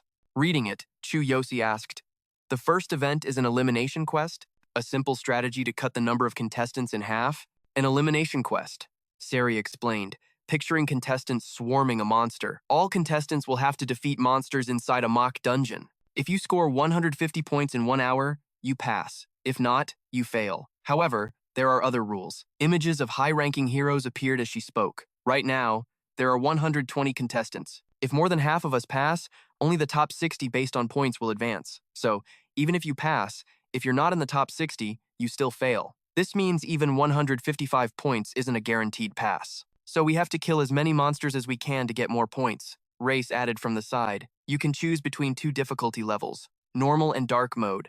In normal mode, one monster is worth 1 point. In dark mode, only shadow monsters appear, and each one is worth 5 points. But every 30 seconds, the number of monsters automatically doubles. In other words, it's going to be one hell of a fight. Stay sharp. He then emphasized, don't get tempted by the dark mode points. Stick to normal. The monsters are generated based on the player's level. You're at level 20, so both normal and dark mode monsters will be at level 21. But even at the same level, the dark monsters are way stronger than the normal ones. Many contestants in the past chose dark mode and got completely wiped out. Sari continued her passionate explanation. That's right, even normal mode isn't easy, since they double every 30 seconds. No matter how strong you are at the start, your stamina and energy will eventually drop. That's when you'll get easily surrounded. Basically, it's a test of endurance and your kill count. Fighting like that for an hour sounds exhausting. Chu Yosi wanted more info. What's the highest record? Sari and Race looked at each other, surprised by the question. The record for this first stage? They quickly answered, describing a hero with an overwhelming aura. A long time ago, a contestant from the Hero Association chose dark mode. It took him 45 minutes to score 1,500 points. That means they had to defeat 300 shadow-type monsters at the same level in just 45 minutes. 300. That's just insane, right? That contestant is now the youngest S-rank hero in the history of the Hero Association. He's our pride and joy. Race and Sari couldn't help but sweat thinking about that incredible feat. If I chose dark mode, I wouldn't even last 10 minutes or kill 20 monsters. Facing double the number of shadow monsters every 30 seconds, all by yourself, it's a total nightmare. I agree. Plus, since I'm a frontline priest, I probably couldn't even last 5 minutes. Those shadow monsters are no joke. When they start multiplying, you don't stand a chance. But Chu Yosi found it all very interesting. A slight smile played on his lips. 45 minutes, 300 monsters, 1,500 points. Sounds like fun. In front of a massive, circular space filled with purple light stood the arena for the Super Rookie Tournament. Chu Yosi looked on, a little surprised. It's a real dungeon, not a simulation? Sari continued her explanation. Have you heard the story about the legendary S-rank hero who created a dungeon inside a mountain with a single punch? This dungeon still contains mysterious energies that even modern science and S-rank heroes can't figure out. One of those energies must have created this place. The gold ring on Chu Yosi's hand suddenly began to glow. It caught his attention, making him wonder, what's going on with this ring? The contestants in the hall were slowly beginning to enter the dungeon. Standing before the entrance, Sari carefully instructed her teammates. Like I said, we'll fight in normal mode for as long as we can.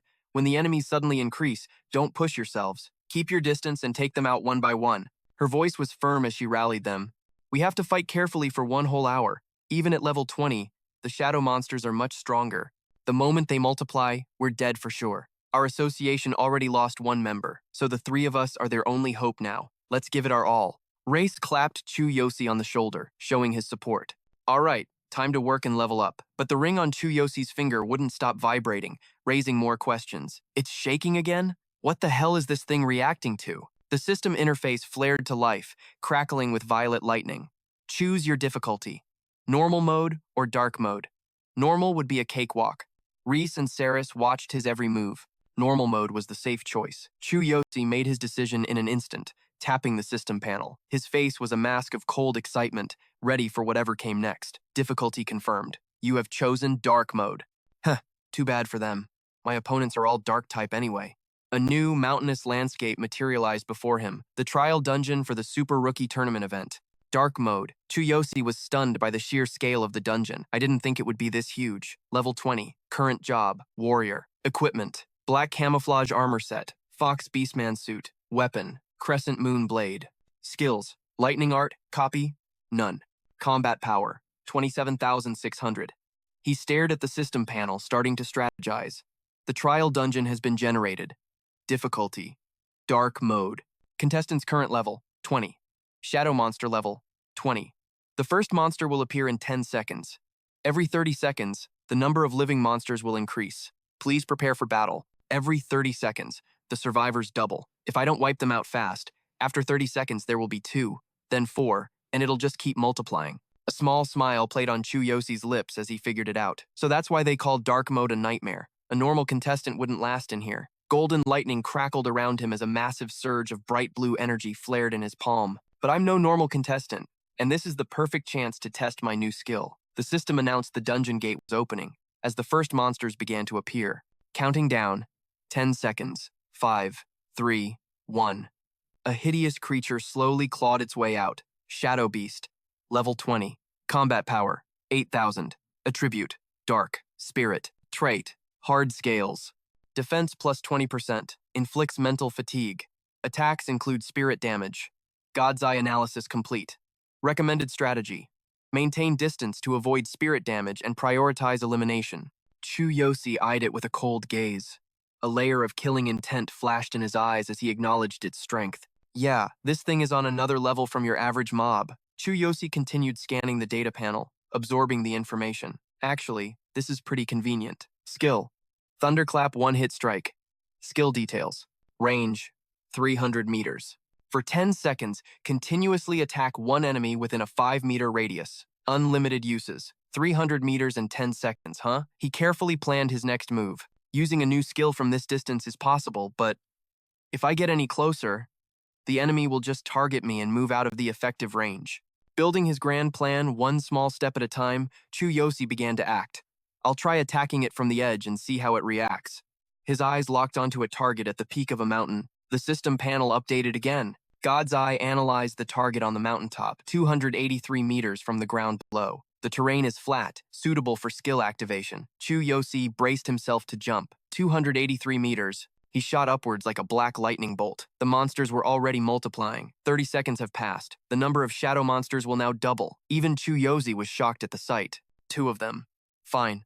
I'll just destroy them both at once. Lightning crackled across his sword as Chu Yosi stalked towards them, his killing intent so thick you could taste it, ready to devour the hideous creatures. Law of wind and earth, heavenly lightning, erased them in one go. A massive thunderclap suddenly echoed across the sky. He raised his sword and brought it down in a devastating blow. Take my new skill. The monsters flinched, bewildered, searching for the source. An instant later, a violent storm of heavenly lightning descended upon them. The beasts screamed, writhing in agony. Chu Yosi continued his analysis. I'm already out of their attack range. At this distance, I'm safe, and they can't even detect me. The system panel pinged as the powerful lightning storm continued to rage. 10 seconds of lightning strike remaining. The 2 monsters were defeated, crumbling into the earth. Defeated 2 level 20 shadow beasts. Points acquired, 10. Chu Yosi was always one to fall into deep thought, carefully considering his actions. By maintaining distance and adding the power of the law to my attacks for 10 seconds, I can defeat shadow beasts of the same level. A smirk grew on his face. Now this is getting interesting. Cut to another scene. The Super Rookie Tournament evaluation area. One by one, the faces of prominent figures appeared, all watching intently. The judges were representatives from various guilds, all A-rank heroes. According to the rules, judges were selected by lottery from each faction. The purpose was to ensure fairness and allow each side to observe the potential of the young talents. Everyone gathered around a large holographic cube displaying the data. KJI was the first to speak. The preliminary round has started, and all contestants have now entered the trial dungeons. As usual, this round will eliminate half of the participants, Tadahiro replied calmly, ready to discuss the matter. If everything goes smoothly, it should be over in about 30 minutes. According to the current data, only 18 out of 100 contestants chose dark mode. Mizako, sitting beside them, explained without hesitation. It's understandable. Proving their own abilities is what's important. It'd be amazing if even half of them chose dark mode. Hiro saw the truth in Mizako's words and nodded. She's right. Most of these prestigious young heroes underestimate dark mode. The enemies double every 30 seconds, and their power far exceeds normal monsters. It's common for contestants in dark mode to last less than 10 minutes. The data panel displayed a list of the contestants. The elimination process begins. Fumiko watched intently, commenting, 10 minutes have passed, and those without enough points are starting to show up. At this rate, many more will be eliminated soon. KJI suddenly shot up from his seat, startling everyone around him. What is this? Motoki immediately had questions. He asked with a probing tone, what's wrong? Did a contestant from your faction get eliminated? Go take them back for more training, KJI frantically explained, pointing at the data panel. No, it's not that. Look at the data for this contestant, Tsukihiro Chu Yosi. There must be some mistake, right? The system displayed Chu Yosi's personal information. Contestant, Tsukihiro Chu Yosi. Affiliation, Hero Association. Level 20, D-rank hero. Difficulty chosen, dark mode. Current result, 98 shadow beasts defeated. Score, 490. KJI was still in a state of shock. He repeated, 490 points in just 10 minutes. And in dark mode. The entire room gasped in unison. What? Soji and Asuhi asked in disbelief. Impossible. A D-rank hero? What kind of trick is he using? Representative of the Hero Association. Explain this.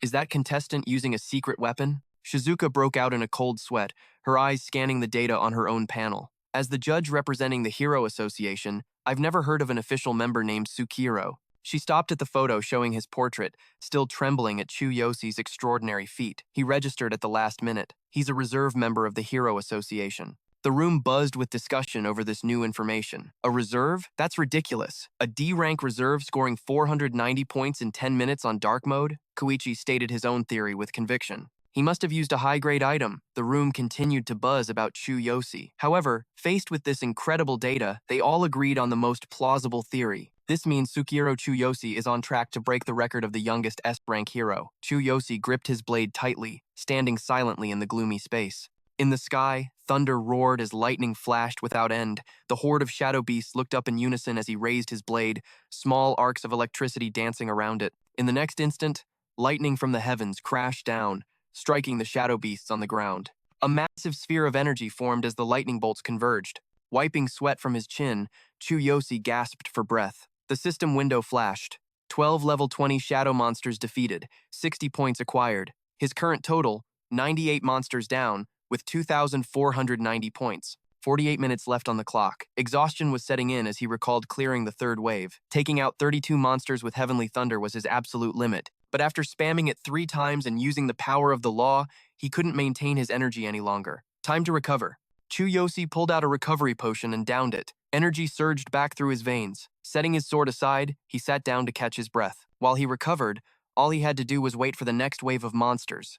This was still too easy. The current record, held by the Hero Association's youngest S-rank hero, was 300 monsters in 45 minutes for 1,500 points. Closing his eyes, Chu Yosi made a vow. He would shatter that record. 50 minutes after the start, a figure emerged from a different gate. Jace stepped out, a look of pure relief washing over his face as a system window appeared.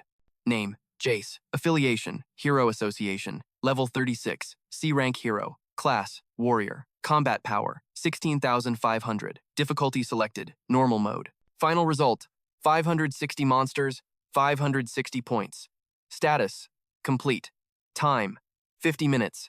Remembering the sight of Chu Yosi tearing through monsters, he let out a sigh, lasting 50 minutes and killing 500. Not bad. Not bad at all, Jace calculated in his head. For the first 30 minutes, he'd used his warrior stamina to take down 12 monsters per minute. Afterwards, even as his energy waned, he still managed 10 per minute. With a score like this, he had to be in the top 5. Rubbing his chin thoughtfully, his confidence swelled. If he won this, he'd get some serious perks from the Hero Association. He might even get a personal recommendation to become an S-rank hero. Looking back at the gate, Jace felt a pang of curiosity. Sukihiro, Chu, Yosi, and Sari should have been out by now. Where could they be? He glanced around, seeing no one else, which only confused him more. Seriously, nobody? Then Jace noticed it. Everyone was crowded around the main monitoring board. Confused, he walked over, wondering why they were all staring at a ranking screen that wasn't even showing any final results. Spotting a familiar figure, he called out to Sari. He walked over with a confident smile. "Hey, you're out too. So, how'd you do?" She didn't look at him, her eyes glued to the screen. 30 minutes, 386 points. Jace immediately tried to cheer her up. "For a battle priest, that's amazing. You'll definitely pass. Don't worry about it. I scored 500 points in 50 minutes myself. Pretty sweet, right? So what about that Sukihiro Chu Yosi kid?" Sari's eyes were wide with disbelief. He chose Nightmare Mode. Hearing this, Jace's face fell. "That idiot! I told him not to pick it. If he gets eliminated, our team will be down to 2 members. That's a massive weakness for the next rounds. Where is he?" "Is he already out?" she answered hesitantly. "He's still in the middle of it." Stunned, he whipped his head back to Sari. "Still in it? What are you talking about?" Jace followed her gaze to the massive screen and saw Chu Yosi's name sitting comfortably in first place. Candidate, Sukihiro Chu Yosi. Affiliation, Hero Association, Level 20, Hero Rank, D, Difficulty Selected, Nightmare Mode. Current result, 588 Shadow Monsters. Score, 2,940. Status, in progress. 53 minutes elapsed. The color drained from Jace's face, his voice dripped with disbelief. 588 Shadow Monsters. 2,940 points. He's in first place? Impossible. Sari, still unable to hide her own shock, explained, "Everyone is here because Sukihiro Chu Yosi just shattered the record of the youngest S-rank hero." Jace's eyes were glued to the screen, his astonishment growing. He actually broke it?" His voice trembled as he read the old record aloud. 45 minutes, 300 shadow monsters, 1,500 points. That legendary record, the very thing that inspired a generation of new heroes. Jace's mind reeled. And now, it had just been broken by a level 20 D-rank reserve hero, Sari added. And there are still 7 minutes left on the clock. Everyone is just waiting to see what his final score will be. 7 minutes later, Chu Yosi calmly walked out of the gate, covered in dust. Seeing him emerge, the entire crowd fell into a stunned silence. Jace was the first to react, calling out, "Sukihiro, over here!" Sari was still speechless, her eyes locked on Chu Yosi. "Do you even know what you just did?" she asked. He answered nonchalantly, "Of course." Jace clapped a heavy hand on his shoulder, a mix of praise and disbelief in his voice. "You crazy bastard. I have no idea how you pulled that off, but you didn't just break the record. You completely annihilated it with an insane score." On the evaluation screen, his final results lit up for all to see. Candidate, Sukihiro Chu Yosi. Affiliation, Hero Association, Level 20. Hero Rank, D, Difficulty, Nightmare Mode. Final result, 648 Shadow Monsters. Score, 3,240. Status, completed in 60 minutes. Jace couldn't contain his excitement.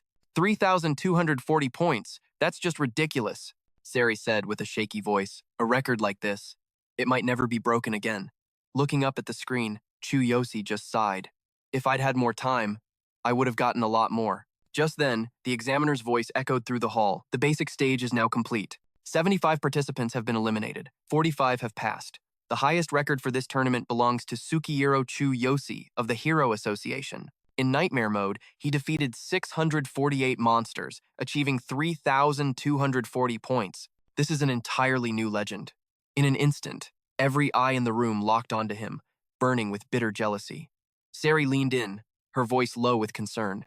"You're the pride of our association now. But be careful. You've just become public enemy number 1. Chu Yosi calmly turned away, completely unfazed. "I already figured that would happen. It's not a problem." Jace leaned down and whispered to Sari, "Is he for real? Is he the hidden ace the association sent in?" She shook her head. "I have no idea. To pull off something like this, I've never even heard his name before today."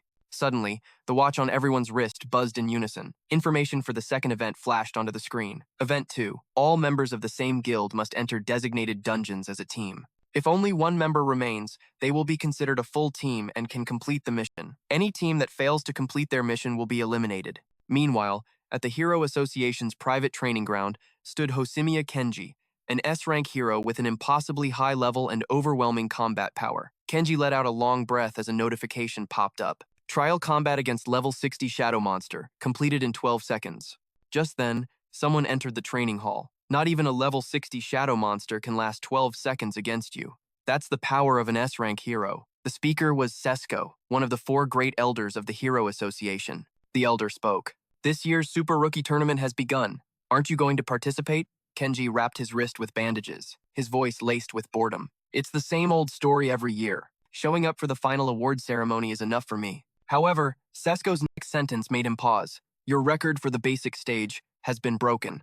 Kenji's expression didn't change. I'm not surprised. Records are meant to be broken by the next generation. With a slight smirk, he asked, So, what's the new time and score? The elder answered calmly, Nightmare mode. 3,240 points in 60 minutes. The moment he heard it, Kenji's face went dark. Impossible, he growled, his voice low. How many points did you say? Sesko handed him a data file. See for yourself. The record was just shattered, and it's the talk of the town. Staring at the information inside, he still couldn't believe it. 3,240 points, Nightmare mode, in 60 minutes. And he's a D-rank hero? Is he really from our association? Tsukihiro Chu Yosi. The name means nothing to me. Who is his direct S-rank supervisor? The elder's voice was deliberate. Here's the interesting part. This D-rank boy has no S-rank mentor. He is merely a reserve student from the Hero Academy, nominated by Chairman Suzuki himself. Kenji was floored. A reserve student? Has his background been vetted? Could he be a spy from another organization? We've had cases like that before, haven't we? Sesko replied. We've already investigated. His record is clean. Handing the file back, Kenji asked, Can you continue to observe this Tsukihiro for me? If his talent is genuine, he might be the one to open that time's gate. The file in the elder's hand slowly dissolved into light. You mean that time's gate? We cannot miss this opportunity. I will personally monitor his every move. Kenji resumed wrapping his hands, a competitive fire lit in his eyes. I want to nominate him for the awards ceremony. I'm curious to see who's stronger, him or my past self. Back at the Super Rookie Tournament arena, the examiner's voice boomed with anticipation. The guild battle is about to begin. Each team, please proceed to your prepared dungeon. Without hesitation, the participants surged towards their respective gates. As they ran, Siri shouted a reminder. This is all about our new ranking. Our team will be randomly teleported to a dungeon and given a mission instantly, Jace then asked. That means we gotta grab the best spots first. A tough position with a difficult mission could get us beaten or eliminated outright. Chu Yosi instantly shot forward, activating a speed skill to blast through the gate. Inside the monitoring room, several figures stared down grimly. Matsuyuki spoke slowly. This is where the Super Rookie Tournament truly begins. Tomoko frowned, deadly serious. I just hope they're all ready for this. After passing through the gate, the trio appeared in a dense, overgrown forest. Sari carefully scanned the area. The terrain is complex, and a powerful shadow monster is nearby. A jungle! We need to find our bearings. Fast. Suddenly, a mission window materialized in front of them. Within 3 hours, obtain 6 dark crystals from the bodies of specific shadow monsters. Failure within the time limit will result in elimination. Race explained. Dark crystals are a special material, still found inside certain high-level shadow monsters. They're incredibly valuable for enchanting armor, sharpening weapons, and even reinforcing defenses. They sell for an insane price on the market. Sari looked around, a worried expression on her face. Rare shadow monsters. Getting 6 crystals in 3 hours is going to be tough. Plus, we're in a massive forest. They could be anywhere. Chu Yosi silently stared at the mission details, then suddenly signaled for them to be quiet. Just as Race was about to ask why, Sari whispered, The mental barrier I just set up is shaking. Not far from them, excited voices cut through the trees. We just got here, and we're already scoring big. All our effort up till now was worth it. Another team was gleefully looting the backpack of a player on the ground. As long as we don't die, rankings don't matter. This is way more profitable. Leaving the unconscious player behind, they quickly moved on. Let's go. Their figures vanished into the distance. Let's keep hunting for smaller parties. Race and Chu Yosi watched the scene in silence. Sari quickly urged them, We need to leave this area, now. The 3 moved cautiously through the forest. Race recounted with disgust. I heard some of the volunteer contestants are just predators, only here to score valuable items from other participants. I just didn't think we'd run into them so soon. Sari was also unsettled by what they saw. No hero should have to die like this. The rules of this tournament are just wrong. Chu Yosi finally spoke up. No, It's designed for them to fight each other. Sari and Race looked back at him, confused. Designed? Chu Yosi rubbed his chin and began his explanation. The mission isn't the point. It's about how to stay alive. The real intention of putting all the guilds in the same dungeon is to eliminate contestants by having them kill each other. I don't know the specific goal, but this guild battle is essential for a competition of survival. Race was taken aback. A competition of survival? Sari quickly grasped the situation. So the mission is just one part of the test. Suddenly sensing danger, he shouted, "We've got company." In the next instant, sharp shards of rock tore through the air, heading straight for them. Race reacted immediately, drawing his weapon to shield the other two. As the rocks closed in, he swung his blade with precision, cleaving them in two. Race roared in anger. "What kind of coward attacks from the shadows? Are you even heroes? Show yourselves." A moment later, a full party emerged. Their information windows popped up. Fire Demon, level 36, a mage with 17,500 combat power. Nan Doc, level 37, a rogue with 17,000 combat power. And Black Sword, level 37, a warrior with 17,500 combat power. The leader stepped forward with a mocking grin. "Look what we have here." Chu Yosi just smiled faintly. "So, they came for me." A murderous glint flashed in Black Sword's eyes. "Hero Guild, we've been looking for you guys since we got in. Let's settle what happened before, right here and now. What kind of item did that reserve player use to break the record?" His face twisted with greed as he spoke. "How could a D-rank hero possibly set a record like that? You must be hiding some kind of treasure, right? I bet I could sell it for a fortune." Gripping his sword tightly, Race whispered their strategy. "All three of us are fighters. When the battle starts, Sari, you stick close to me. I don't know Sukioiro's true abilities yet, but can you handle one of them? And keep your eyes on that rogue. His main target will be Sari, our frontline priest." Then, he took a step forward, his face a mask of fury. "Fine. The Hero Guild isn't afraid of anyone. Let's see who breaks first." The enemy leader just smirked and snapped his fingers. "You think it's just the three of us? A 3-on-3 fight would be suicide. We're not that stupid." Instantly, more figures rushed out from the bushes. Their stats appeared. A level 36 warrior with 15,200 combat power. A level 35 mage with 15,000 combat power.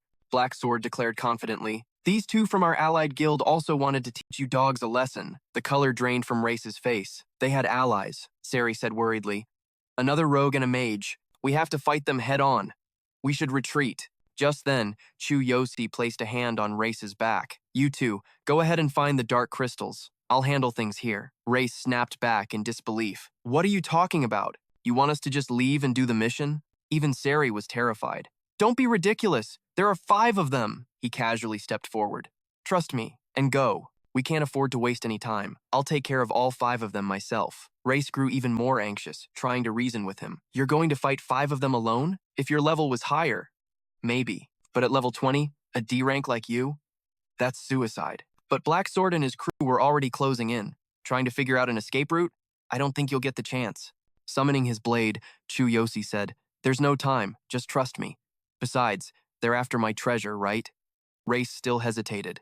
5 opponents. Even with a hidden artifact, it was impossible. But Chu Yosi countered as sparks of electricity began to crackle around him. "What makes you think I have an artifact?" Nan Doc froze, a deep sense of unease washing over him. "He's really a D rank." Sari was silent for a moment, then grabbed Race's arm and pulled. "Race, let's go." Race wanted to stay, but Sukioiro will have to fight alone. As Black Sword realized Sari and Race were trying to flee, he yelled, "The other two are trying to escape! Get them!" Chu Yosi activated a skill, instantly appearing before them.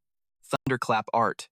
Before Black Sword could even react, Chu Yosi was right in his face. The full power of his enhanced body was channeled into his arm. With a single slash, he struck all 4 enemies at once. One of them failed to block and was cut clean across the chest. Impossible! Black Sword stumbled back, his face pale. With one move, he injured 4 of us and killed one? What is his combat power? Fire Demon was completely stunned. "My hands are numb. What was that strength and speed?" Black Sword raised his weapon defensively. "Did he really plan to fight 5 of us alone?" Chu Yosi paused, a confident smirk on his face. "I gave you a chance to walk away, but you came looking for us instead. What a pain." Nandok was now so terrified his face was ghost white. "Captain, could the intel have been wrong? That fighting spirit. There's no way that's a D rank." Meanwhile, Sari and Race were still sprinting in the opposite direction. Race said anxiously, "Leaving Sukioiro back there is like leaving him to die." But Sari reminded him, Sukioiro also said he didn't use any artifacts to break the record. Race asked, bewildered, "So what? Sari kept up their pace as she explained. It means he's the real deal. His strength might be beyond anything we can imagine, she continued. Since he's holding them off for us, we have to do our part. Let's find the dark crystals first, then go back for him. Back with Chu Yosi, Nandok trembled as he asked, Captain, are we really doing this? Black Sword gritted his teeth and stubbornly charged forward. It's just one guy. No matter what, we're taking him down right here. Attack! All four of them lunged at him simultaneously. Chu Yosi remained perfectly calm as one of his eyes changed color. So you're ganging up on me. A system notification echoed in his mind. God's Eye has analyzed 4 enemies with an average combat power of 16,500. Recommended counter. Use an area of effect skill to weaken the party, then eliminate them one by one. Chu Yosi raised his sword high, summoning lightning from the sky. Heavenly thunder. Instantly, the clear sky filled with thunder clouds. Bolts of lightning rained down on the 4 attackers. Black Sword was stunned. The damage from this AoE skill is insane. Enraged, he decided to risk it all. It's you or me. Surround him. Fire Demon launched a volley of rocks toward Chu Yosi. Sandstorm defense. A vortex swirled at Chu Yosi's feet. With a single, effortless swing, he shattered the attack completely. The Fire Demon reeled back, his hand encased in ice, paralyzed with fear. One swift thrust was all it took. Chu Yosi ended him without a second thought. A system notification appeared. Defeated Fire Demon, level 36. Combat power, 16,500. Poison Fang screamed in rage, Fire Demon! But his feet were already frozen solid. Too slow. Another flash of the blade, and Poison Fang was gone. The system rang out again. Defeated Poison Demon, level 37. Combat power, 17,000. But from the shadows, an assassin saw his chance. Die! Ambush strike!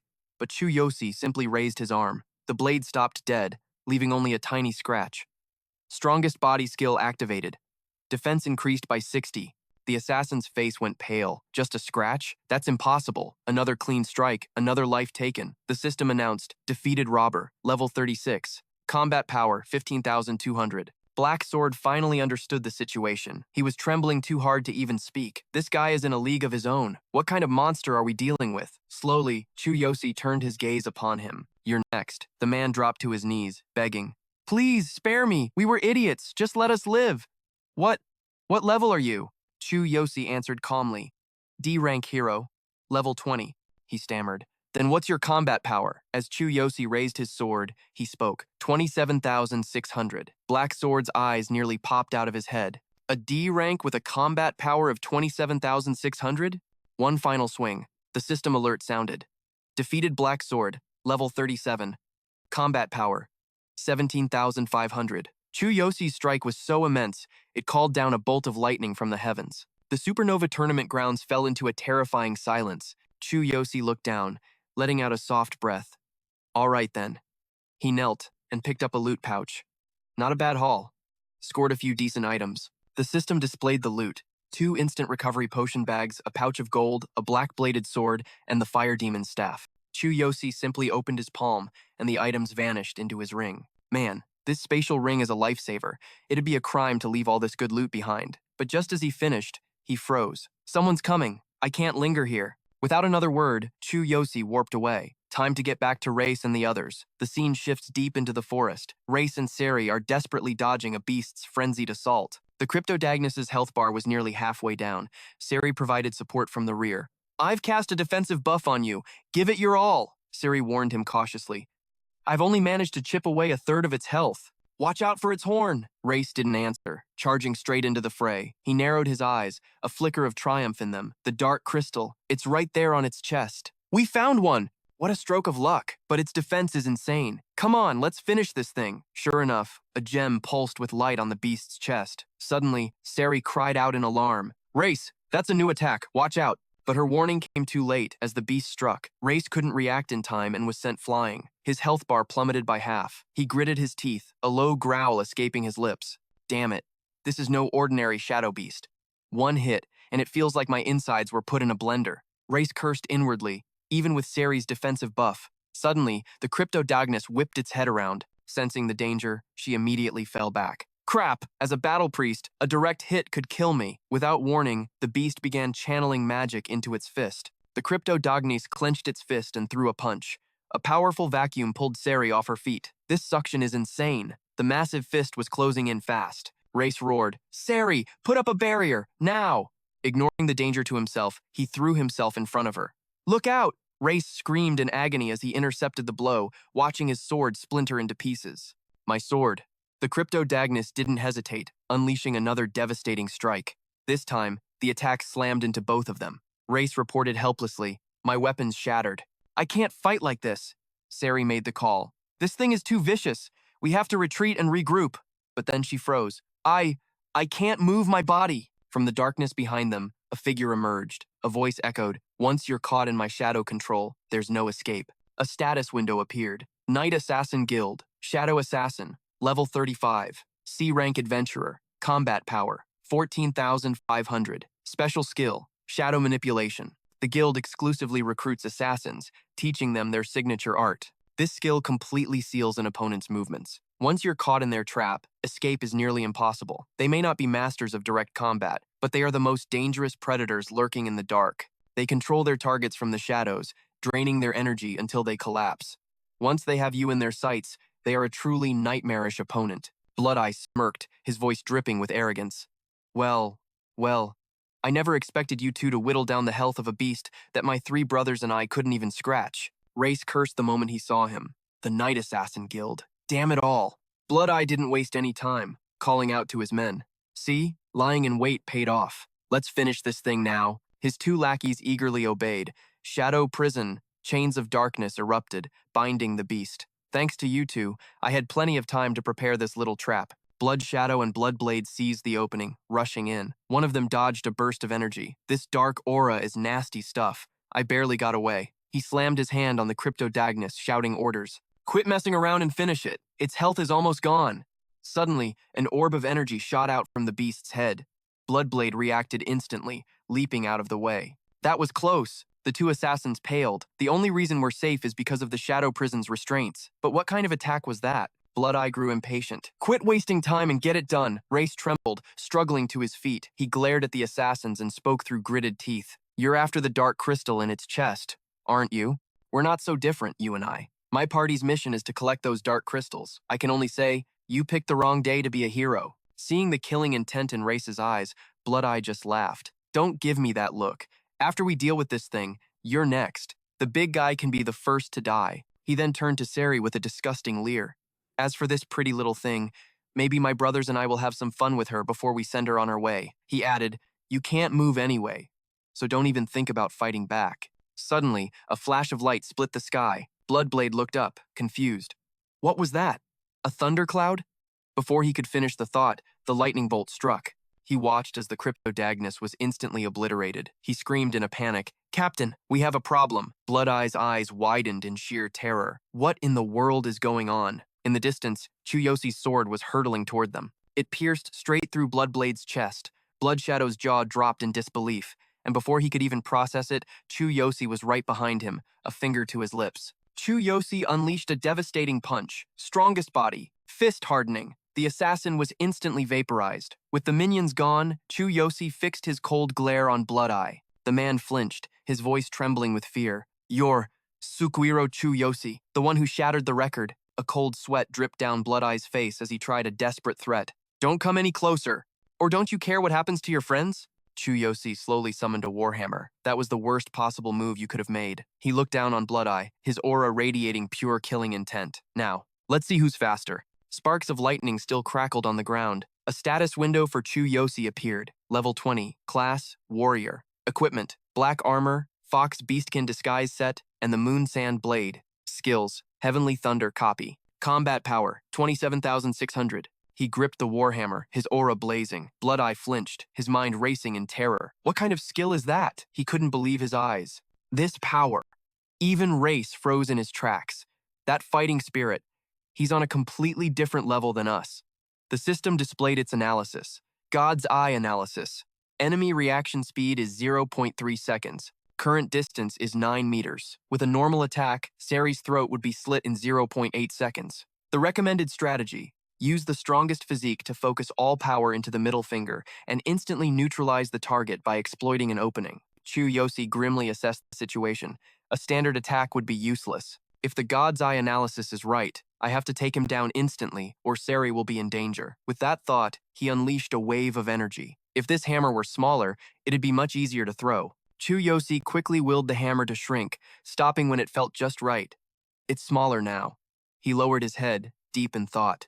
Is this because of the system upgrade? So now I can adjust the size at will. Meanwhile, Blood Eye had lost all patience. He screamed, I told you to stay back! I'll kill you! Chu Yosi didn't say a word, simply letting go of the hammer and focusing all his power into his middle finger. With a single flick of his finger, the hammer shot forward. The warhammer flew like a gale-force wind toward its target. Blood Eye's jaw dropped as he saw it coming. He was sent flying by the warhammer's devastating impact. Blood Eye soared through the air, crashing through several massive trees. Finally, he was eliminated. The system window popped up. Defeated level 35 Shadow Assassin. Combat power 14,500. Sari was stunned it was over so quickly. In a single hit? Even Race was in awe. That skill and power. He's on a completely different plane from us. Just then, the warhammer returned to his hand. Chu Yosi rubbed his wrist as another system window appeared. Level 21. Current class. Armored Light Warrior. Disguise. Beastkin Fox Set. Weapon. Moon Sand Blade. Skills. Heavenly Thunder. Copy skill. None. Combat power. 29,000. He glanced down at the two of them with a serious expression. Are you two okay? She and Race were still completely dumbfounded. After a moment, Race asked with disbelief, Did you take care of all the others before too? Chu Yosi didn't hide a thing, pulling out their weapons. Yeah, I also grabbed their gear since Race's was broken. This is perfect. Sari couldn't help but wonder, just how strong are you? He took out 2 pills, replying humbly, I'm only level 21. Here, recover your stamina. I have an idea. Sari took the pill, her mind reeling in disbelief. Level 21 after all of that? I can't believe it. Chu Yosi dodged the question and walked over to Race, counting the dark crystals those assassins had. We now have a total of 3. With that settled, Chu Yosi looked up. We need 3 more to complete the mission. Race grimly continued the thought. And we have less than 2 hours. We have to hurry. The display showed the countdown. 1 hour and 48 minutes. She spoke up hesitantly. If we keep hunting special shadow monsters the proper way, we're not going to make it. It takes too much time and energy, and we could get ambushed again like last time. He had to agree. She's right. Chu Yosi proposed a new plan with a serious tone. Continuing like this will get us nowhere, and the risk is too high. So, we're changing the plan. Race stood up and declared, You're the commander now. I'll cooperate with any plan you come up with. Chu Yosi quickly sat down to inspect the leftover gear. We can use these assassins' cloaks. Chu Yosi decisively tore off a piece of the fabric. He took a suitable strip and used it to cover his mouth. A murderous aura began to radiate from his entire body. We're going hunting, too. The 3 of them quickly set out on their hunt. Chu Yosi laid out the strategy first. Let's look for teams of 3. We'll have the numerical advantage, and they're more likely to possess dark crystals. But the goal isn't to kill, it's to steal the crystals and incapacitate them. That way, they'll automatically fail when time runs out. Race quickly asked for clarification. So what specifically should we do? He quickly turned to her to ask Sari, Can you use lockdown magic? She replied instantly and confidently, Yes, lockdown magic. I can use a binding spell to prevent enemy mages from casting. It lasts for about 6 seconds. Chu Yosi was now satisfied. If that's the case, then that's enough. In the next battle, if there's an enemy mage, can you bind them? Race, please use a warrior's striking skill to restrain one of them. I'll take down the remaining person, then handle the other 2. He and Sari accepted without hesitation. Understood. He narrowed his eyes, his voice turning cold. Then let's go hunt our prey. Meanwhile, in another area deep within the forest, a laugh echoed out. That opponent was tough, so it took some effort. A group of 3 was chatting after a hard fight. This was my first ambush. Let's rest a bit and then move on. High-grade energy recovery capsules. These guys are rich. If we just survive and get out, we'll be loaded. Suddenly, Chu Yosi appeared from above. After receiving his signal, Sari and Race also appeared. The 3 of them quickly leaped down from a branch. She took out her staff and charged forward. Silence. Han Tian's face went pale as he froze when he saw them. His entire body was suddenly bound. Silence. His 2 companions immediately panicked. What? Chu Yosi urged them on. Race, now! He responded without a second's delay. All right. Before they could even react, he zipped past an unnamed guy. Hey, there's another one! With just one hand, Chu Yosi took him down. Race seized the opportunity, charging forward with his elbow raised. Hadezi's jaw dropped as he tried to fight back. Who are you people? Face us head on!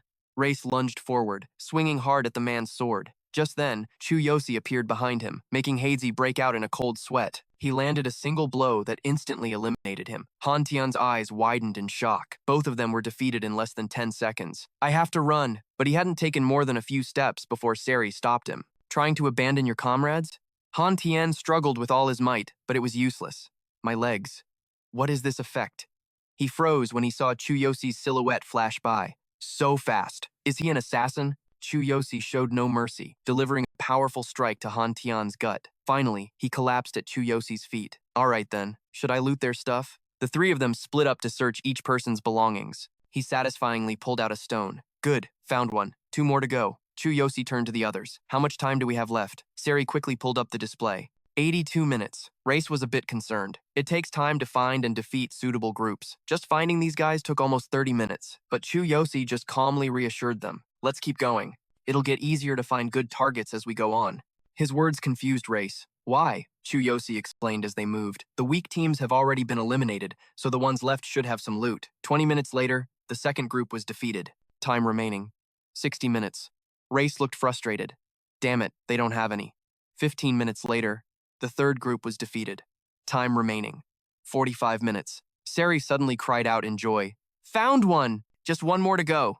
10 minutes later, the fourth group was defeated. Time remaining, 35 minutes. They split up again to search. Nothing. Next group. 15 minutes later, the fifth group was defeated. Time remaining, 20 minutes. Chu Yosi signaled to the other two. Search them. Race narrowed his eyes, muttering under his breath. Please have one.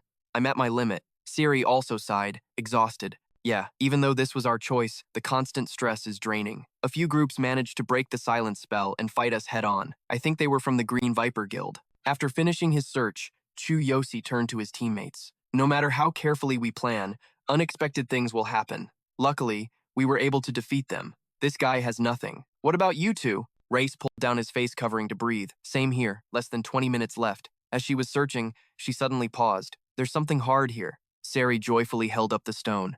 Found it! The last one! A grin spread across Chu Yosi's face. What a relief! You did great, Seri. Thanks to you, we have enough. The system window appeared again.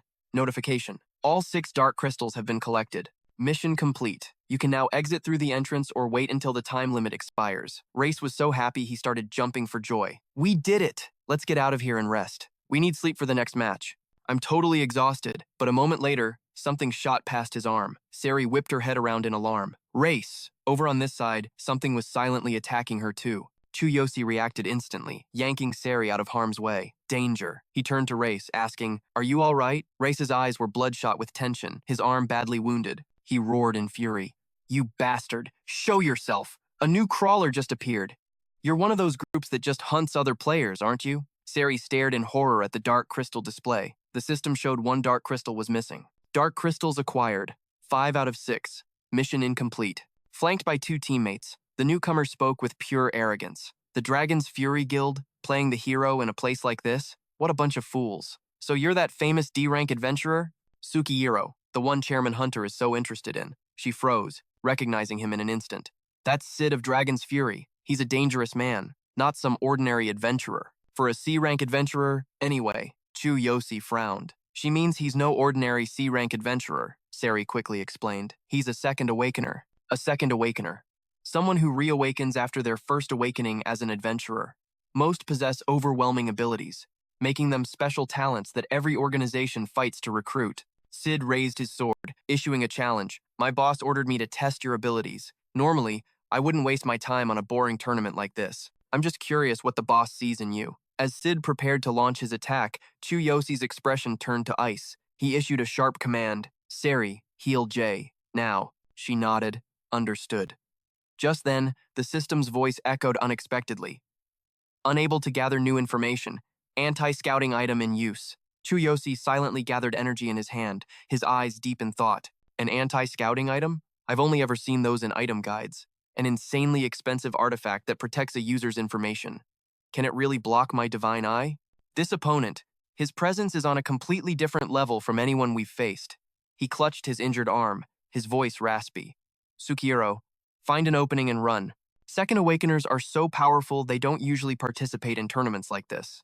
Sweat beaded on Jay's face. Even the entire Adventurers Union only has a handful of Second Awakeners this young. They're all assigned to specialized missions or receive direct training from S-rank adventurers. It's an unwritten rule. Second Awakeners don't join these events. Is Dragon's Fury so shameless they'd force him to participate? Hearing this, Sari turned to him. We can't fight him. Sure, anyone can join if they meet the conditions.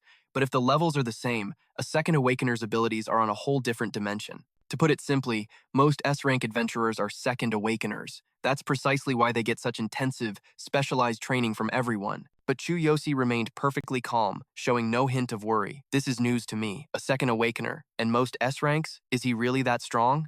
The man spoke, a smirk playing on his lips. Enough with your little secret meeting. I have to admit, I was surprised by your results in the first event. I was just sleeping in a corner after getting enough points. Sid's body canted slightly as he prepared to draw his blade. I don't care if it's one-on-one or if all three of you come at me. My teammates won't interfere. So, what'll it be?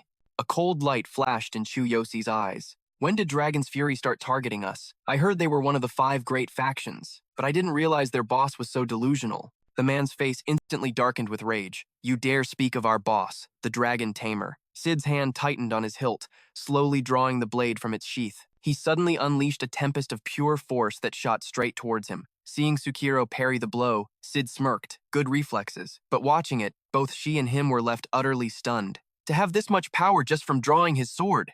Is that what cut my arm? This guy is serious. Tsukiro, don't do anything reckless. Chu Yosi waved a hand, his voice cold. Both of you, get back. Their target is me. I can't drag you into this. He glanced back over his shoulder, giving his underlings a low command. You understand? Do not interfere.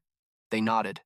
Yes, Captain Sid. He casually rolled his wrist, a cold smile on his face. This event will be over in about 15 minutes. Before the words even finished, Sid vanished. A moment later, his sword was lunging for him. Chu Yosi instantly swung his blade, blocking the assault. The man's face twisted into a fierce grin. Fast reflexes. I like that. Chu Yosi didn't hesitate to counter. This speed. But I can read his movements with my divine eye. Chu Yosi's blade slashed forward, about to clash with Sid's whirlwind. Let me see what you're capable of. The vortex suddenly morphed into the head of a vicious serpent. The aftershock cracked the very ground beneath them. The system chimed in. Divine Eye Analysis. Raise your sword to block the attack. Then, use that momentum to slash at the opponent's hand, forcing them to retreat or drop their weapon. Chu Yosi's body shifted back half a step as he tightened his grip. The tip of his blade met Sid's sword with unyielding force. If he doesn't let go, my blade will sever that hand. The man's hand trembled, and finally, he lost his grip, the sword flying from his grasp. The blade was sent spinning away, but Sid snatched it from the air and launched an immediate counterattack. The tip of his sword grazed past, slicing a deep gash in Yosi's arm. His 2 companions stood frozen, crying out in alarm. Sari's brow furrowed as she watched intently. Too fast. I can't even see it clearly. I have to protect Tsukihiro. This can't go on. Suddenly, Hironobu and Juiro appeared right behind them. Are you two trying to get killed? Don't do anything stupid. The newcomers continued to warn them. I was told to record this. Do not interfere. This is a direct order from the boss. Their faces turned grim. They looked behind them. When did they even get there? We didn't sense a thing. Are these two on a level that far beyond us? On the battlefield, Yosi glanced at his bleeding wound. A terrifying attack. If it weren't for my enhanced body, my bones would have been shattered in one hit. Sid's eyes were wide with a crazed look as he stared down Chu Yosi. You'll die if you lose focus for even a second. Yosi's eyes flashed as he activated his divine eye analysis again. The opponent is about to unleash a finishing blow. Use a skill to interrupt him immediately. Sid thrust his sword forward, moving as fast as the wind. Chu Yosi threw up a hand, instantly creating a magic barrier in front of himself. The force of their techniques erupted, sending rock and debris flying everywhere. Witnessing the scene, the onlookers' eyes went wide. To go head-to-head with Captain Sid and hold on for this long, this wasn't in his file. Don't tell me he's a Second Awakener too. Their attacks collided with devastating force, kicking up a thick cloud of dust. Both of their weapons were pointed straight at their opponent. Suddenly, a voice cut through the silence, an announcement to all contestants. 1 minute remaining in the second event. He sheathed his sword, a cold smirk on his lips. I'm surprised a D-rank adventurer could keep up with me. But time's up. We can't settle this now. Chu Yosi also lowered his weapon, his expression as calm as ever. You think so? In his hand, a purple crystal suddenly appeared. Wouldn't you call this my victory? The system's voice announced. All 6 dark crystals have been collected. Mission complete. You may proceed to the exit or wait until the time limit expires. Sid's eyes shot wide open, unable to believe what was happening. He took it. Just now? But when did he take it? In the middle of our fight, did he really have the time to both fight me and steal the dark crystal from me? The crowd of onlookers was just as stunned. What? No way! Chu Yosi turned to leave, his words echoing behind him. Our mission was to collect the dark crystals, not to fight you. An absolute chill radiated from him. If you want to fight me that badly, why not in the next match? The guy pulled out his phone and made a call. Boss, I've sent the combat footage. The man on the other side watched the screen intently, then gave a slow nod. I've seen it. Tell Sid to get back here. Now, the resources are irrelevant. A system alert suddenly rang out. He was one of the 5 great powers, the chairman of Dragon's Fury, the dragon-taming hunter, an S-rank adventurer with unknown combat strength. He immediately snatched the phone, his voice sharp. I'm not going back. The next stage is a solo battle, and it's starting any second. The voice on the other end cut him off. Turn back. Before he could even react, Sandu continued, You can't win against him. Hearing that, Chu Yosi's anger flared. I haven't even used my final form yet. The boss knows. That form can go toe-to-toe with an upper-level shadow. With an icy expression, he shot back, My final form. The ultimate state that can defeat even an upper-level shadow. After a slight pause, Sandu's voice deepened. Then do as you wish. Seeing his commander's fury, Kaniro asked cautiously, Sir, are we really going back after this is over? Chu Yosi lifted his head, his face darkening as he snarled, I'll kill you if you mention turning back one more time. He stared straight ahead, his gaze as sharp as a blade. This is the first time the boss has ever said, I can't win. I'm going all out in the next fight. On the other end, Sandu dialed a number. Dan, it looks like it's finally time to see the real Sukihiro Chu Yosi. A man shot up from his chair, a grin spreading across his face. Since you put it that way. The system displayed his info. One of the 3 great guilds. The ever-smiling chairman of Final Glory, S-rank adventurer Dan. Combat power, unknown. He sat back down, holding a cigarette. I didn't think you'd remember that. Or has the Adventurers Alliance sent him to the restricted area of One Hit Mountain? If that's the case, we need to move immediately. Looking up at the sky, he mused, It seems even the Adventurers Alliance doesn't grasp his true power. I haven't seen it with my own eyes either.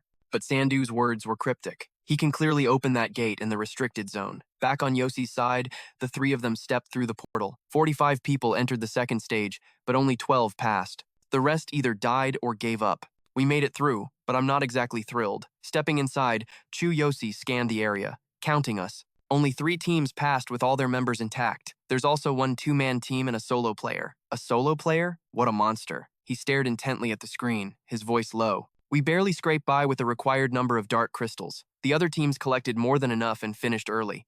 We're dead last in this stage. V was stunned.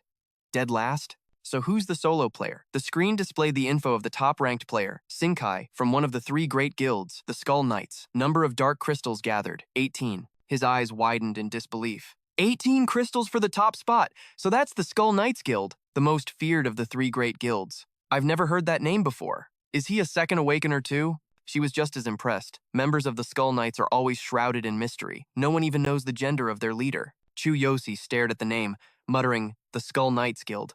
Sinkai. Guilds this huge usually don't bother with tournaments like this. Resources are probably no issue for them. Anyone from an organization like that who shows up here must be a special case. An announcement echoed through the room. Congratulations to the players who have cleared the second stage. The final stage will begin in 1 hour. The final stage will be solo matches. Each team, please decide on your representative and inform the staff. The organizers will arrange the optimal matchups. Race leaned back in his chair, clutching his shoulder and laughing. So, the grand finale is still one-on-one battles. I'll fight to the very end. After he spoke, his and Sari's expressions grew heavy. The last battle was a near-death experience for them. Their confidence for a solo fight was likely shattered. Chu Yosi crossed his arms, his face impassive. Both of you, withdraw. I'll represent the Adventurers Alliance in the final stage. They both jumped, protesting in unison. Just you? No way. There's strength in numbers. We can't let you go alone. You want us to abandon a teammate the way you were left behind? He stared them down, unyielding. You could die if you don't back out, and it would be a meaningless death. They fell silent. She finally whispered, but don't you value your own life? What if the next opponent is another second awakener, just like Kaniro's? A powerful aura began to radiate from Chu Yosi. Don't worry, he smirked. I'm strong. The sight left them completely stunned. Understanding dawned on the man, and he sighed. I get it. All right, I'll trust you. The 3 of them went outside and bowed their heads. We might just be a burden to you anyway. I hope you can win. Chu Yosi smiled and waved at his 2 companions. You did well. As he turned to go back inside, he noticed a figure sitting in the shadows. The man sat with his legs crossed, rubbing his chin. Going it alone takes some serious guts. The system displayed his name, Kenji, S-rank adventurer, affiliation, Adventurers Alliance, combat power, unknown. Hearing the voice, Chu Yosi spun around, startled. How long has this guy been here? Kenji leaned back, propping his feet up on a table. Chu Yosi, our Adventurers Alliance representative, personally recommended by Chairman Suzuki. From a mere substitute to an official member, now shouldering this massive responsibility all by himself. Truly impressive. A wary look flashed in Chu Yosi's eyes. Who are you? Are you with the Adventurers Alliance? The man chuckled and sat up straight. That's right, and I'm pretty high-ranking too. Are you a second awakener? Chu Yosi stopped and sat down across from him. Aren't there supposed to be any instructors from the Alliance here? Kenji shrugged. I'm just here as a representative for the final awards ceremony. I came to see you after hearing the rumors. Chu Yosi picked up his glass, his eyes thoughtful. This guy is weird. I should keep my distance. Well then, I'd like to rest for the upcoming match. If there's nothing else. The man suddenly moved, sitting right next to Chu Yosi. Aren't you interested in the restricted area of One Hit Mountain? A flicker of surprise crossed Chu Yosi's face. The restricted area? Chairman Suzuki never mentioned anything about that to me. Kenji's brow furrowed as he looked at him. Someone at Chairman Suzuki's level wouldn't even know of the restricted area's existence. That's right, the restricted area. There's still time before the next match, so I'll take you there. There's something I need to confirm too. Chu Yosi put his glass down, his voice low and demanding. Please explain what this is all about. The man's face grew serious. I want to see if you can open that door. The door left behind by the mysterious S-rank adventurer who created One Hit Mountain, the one that no one else has ever been able to open. Suddenly, the ring on his finger began to glow. Chu Yosi's gaze was fixed on it, his mind racing with anxiety. Not again. This happened before. Could there be a connection between that door and this ring? Keeping his cool, he asked, Why me? There are plenty of other Second Awakeners and S-rank adventurers around here. Kenji smiled. Good question. Then, Kenji carefully explained, all the S-rank adventurers have tried, but it won't even budge, no matter what they do. The theory is that only someone with a special ability and a unique connection can open it. It can't be forced open. He looked at Yosi meaningfully. So, want to give it a shot? I can get you there with my authority. Chu Yosi remained silent, clenching his fist. If this is related to the secret of my ring, something I've always wanted to know. After a long moment of thought, he made his decision. I'll go. The two of them entered a cave in the restricted area. Fighting shadows in dungeons is just scratching the surface of what an adventurer does. There are some places you can't go unless you become S-rank. At the entrance to the restricted zone, they talked. This isn't an ordinary battleground.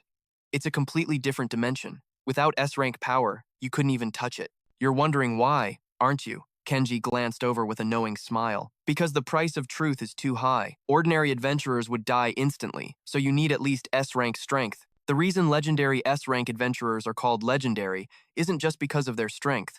It's because they have seen what lies beyond that door. Compared to that, dungeon quests are nothing but child's play. The real battlefield is beyond your wildest imagination. The disasters of this world, the origin of the shadows, they hold even greater secrets. Model. After a short walk, they finally arrived at a massive gate with two figures standing guard. An A-rank adventurer from the restricted zone patrol raised his hand in greeting. It was Hosimiya. His companion, Kenji, stopped. A smug smile on his face as he gestured to the boy. This is my partner, Chu Yoshi. I've requested permission to open it. The two guards exchanged uneasy, bewildered glances. The guard looked conflicted, choosing his words carefully. I apologize, sir, but entry is strictly forbidden when only one S-rank adventurer is present. We are bound by the rules. Please, understand. His partner stepped forward, hand resting on his weapon. This is a restricted area. We can't break protocol. If you try to force your way in, we'll have no choice but to report it. Forgive us. Hearing this, Chu Yoshi's expression darkened as he thought. S-rank adventurers kept tabs on each other. This place was far more important than he'd realized. Not even Kenji could just waltz in. Was it to stop someone from monopolizing the gate? This only made him more curious. Chu Yoshi's hand tightened into a fist as the ring on his finger vibrated. Ever since he'd arrived, it had been humming non-stop, as if answering some distant call. Kenji remained silent for a moment, then stuffed his hands in his pockets with a smirk. I'm just here to confirm a few things that don't concern you. I'll take full responsibility, so just open the gate. The two guards were visibly distressed by his demand. We know who you are, Sir Hosimiya, but a rule is a rule. As A-rank guards, we cannot disobey a direct order. Unless another S-rank adventurer is present, we cannot grant you access. In our position, we can't be held responsible if something goes wrong. Please, try to understand. Seeing that things weren't going his way, a vein throbbed on Kenji's forehead. A crushing aura exploded from him as his voice dropped to an ice-cold whisper. I said, "Open it." The two guards were so terrified their limbs started to tremble. "Please, spare us. We really can't." From behind, the main character activated his analytical eyes, but the level difference was so vast, no information could be gathered. This presence was on a whole other level from the C ranker he'd scouted before. Even I could be crushed in an instant if I let my guard down. Kenji ground his teeth, emphasizing every single word. I don't want to waste my breath. I'll say it one last time. Just then, a new voice cut through the tension from behind. Does the Adventurers Alliance enjoy bullying the weak? Chu Yosi spun around in surprise. A system window flashed to life. Dan, the ever-smiling guild master of Final Glory, one of the 3 great guilds, an S-rank adventurer, combat power, unknown. And beside him, Sandor the Dragon Tamer, guild master of Dragon's Fury, one of the 5 powers, an S-rank adventurer, combat power, unknown. The 2 titans strode forward. You seem to enjoy making trouble for the guards. As they appeared, Chu Yosi immediately tried to scan their power levels. 2 more S-rank adventurers? The level gap was too immense. His skill couldn't gather a single piece of data. The 2 men walked past him without a second glance. Seeing them, the guards bowed respectfully. Master Sandor, Master Dan, Kenji, unafraid, turned to challenge them. Sandor, the Dragon Tamer. You make it sound as if we're bullying members of your Dragon's Fury Guild. Sandor stepped forward, towering over Kenji by a full head, his presence completely overwhelming. Chu Yoshi's eyes darted between the 2, watching intently. The S-rank adventurers, the top organizations, all glaring daggers at one another. The relationship between the 5 powers and the 3 great guilds was a tangled, hostile mess. Sandor broke his gaze, brushing past Kenji with a chilling reminder. You're not yet worthy of my attention. Come back when you're on your guildmaster's level. The insult struck home. Kenji's hands clenched into fists, but he was utterly speechless. All he could do was grit his teeth in silent fury. Dan stepped forward with a smile, playing peacemaker. Now, let's keep things civil. You'll need our help to get inside, won't you? Kenji shoved his hands back in his pockets, clicking his tongue with a cold snort. Fine. The massive gate finally began to open. The 2 newcomers silently walked ahead of them. With 3 S-rank adventurers present, you may enter. The air remained thick with tension as they walked forward in silence. The moment they stepped inside, Chu Yoshi's pupils contracted. What is this? He stared at a gate covered in bizarre, otherworldly carvings. That door. Suddenly, his entire body seized up, vibrating in sync with the ring. This power. Why is the ring reacting so violently? Up ahead, Kenji shot a hostile glare at the other 2. Why are you 2 here? To spy on me. Dan just chuckled at the accusation. You're overthinking things. We're only interested in Chu Yoshi. We want to see, can he really open that gate? We'd also like to know what happened to the door that no one has been able to open for so long. In his heart, Kenji had already suspected as much. As expected, the 5 powers and 3 great guilds have an incredible intelligence network. He replied, there's an agreement to share all information about the gate. I suppose a little sightseeing trip doesn't hurt. When no one responded, Kenji glanced back, only to see Chu Yoshi standing slack-jawed, a shadow cast over his face. Worried, Kenji moved to clap him on the shoulder. Hey, what's wrong? But Dan suddenly shot forward, grabbing his wrist. Don't touch him. Seeing Kenji's dumbfounded look, Sandor offered a rare explanation. Can't you tell? He can't see us anymore. Kenji was still lost. What do you mean? Beside him, Dan spoke with a voice full of mystery. It's been a long time since something like this has happened. It seems the gate itself has called to him. They could only watch as Chu Yoshi, completely lost to the world, began to shuffle toward the door. He slowly reached out the hand that wore the ring. An intense light erupted from the ring. This feeling, it's just like the first time I was summoned by the hammer in the other world. Chu Yoshi pressed his palm flat against the gate, feeling its power. A stream of light flowed from his hand into the door as a notification echoed in his mind. Qualifications. Confirmed. The ancient gate began to groan open, unleashing a blinding torrent of pure, white light from within.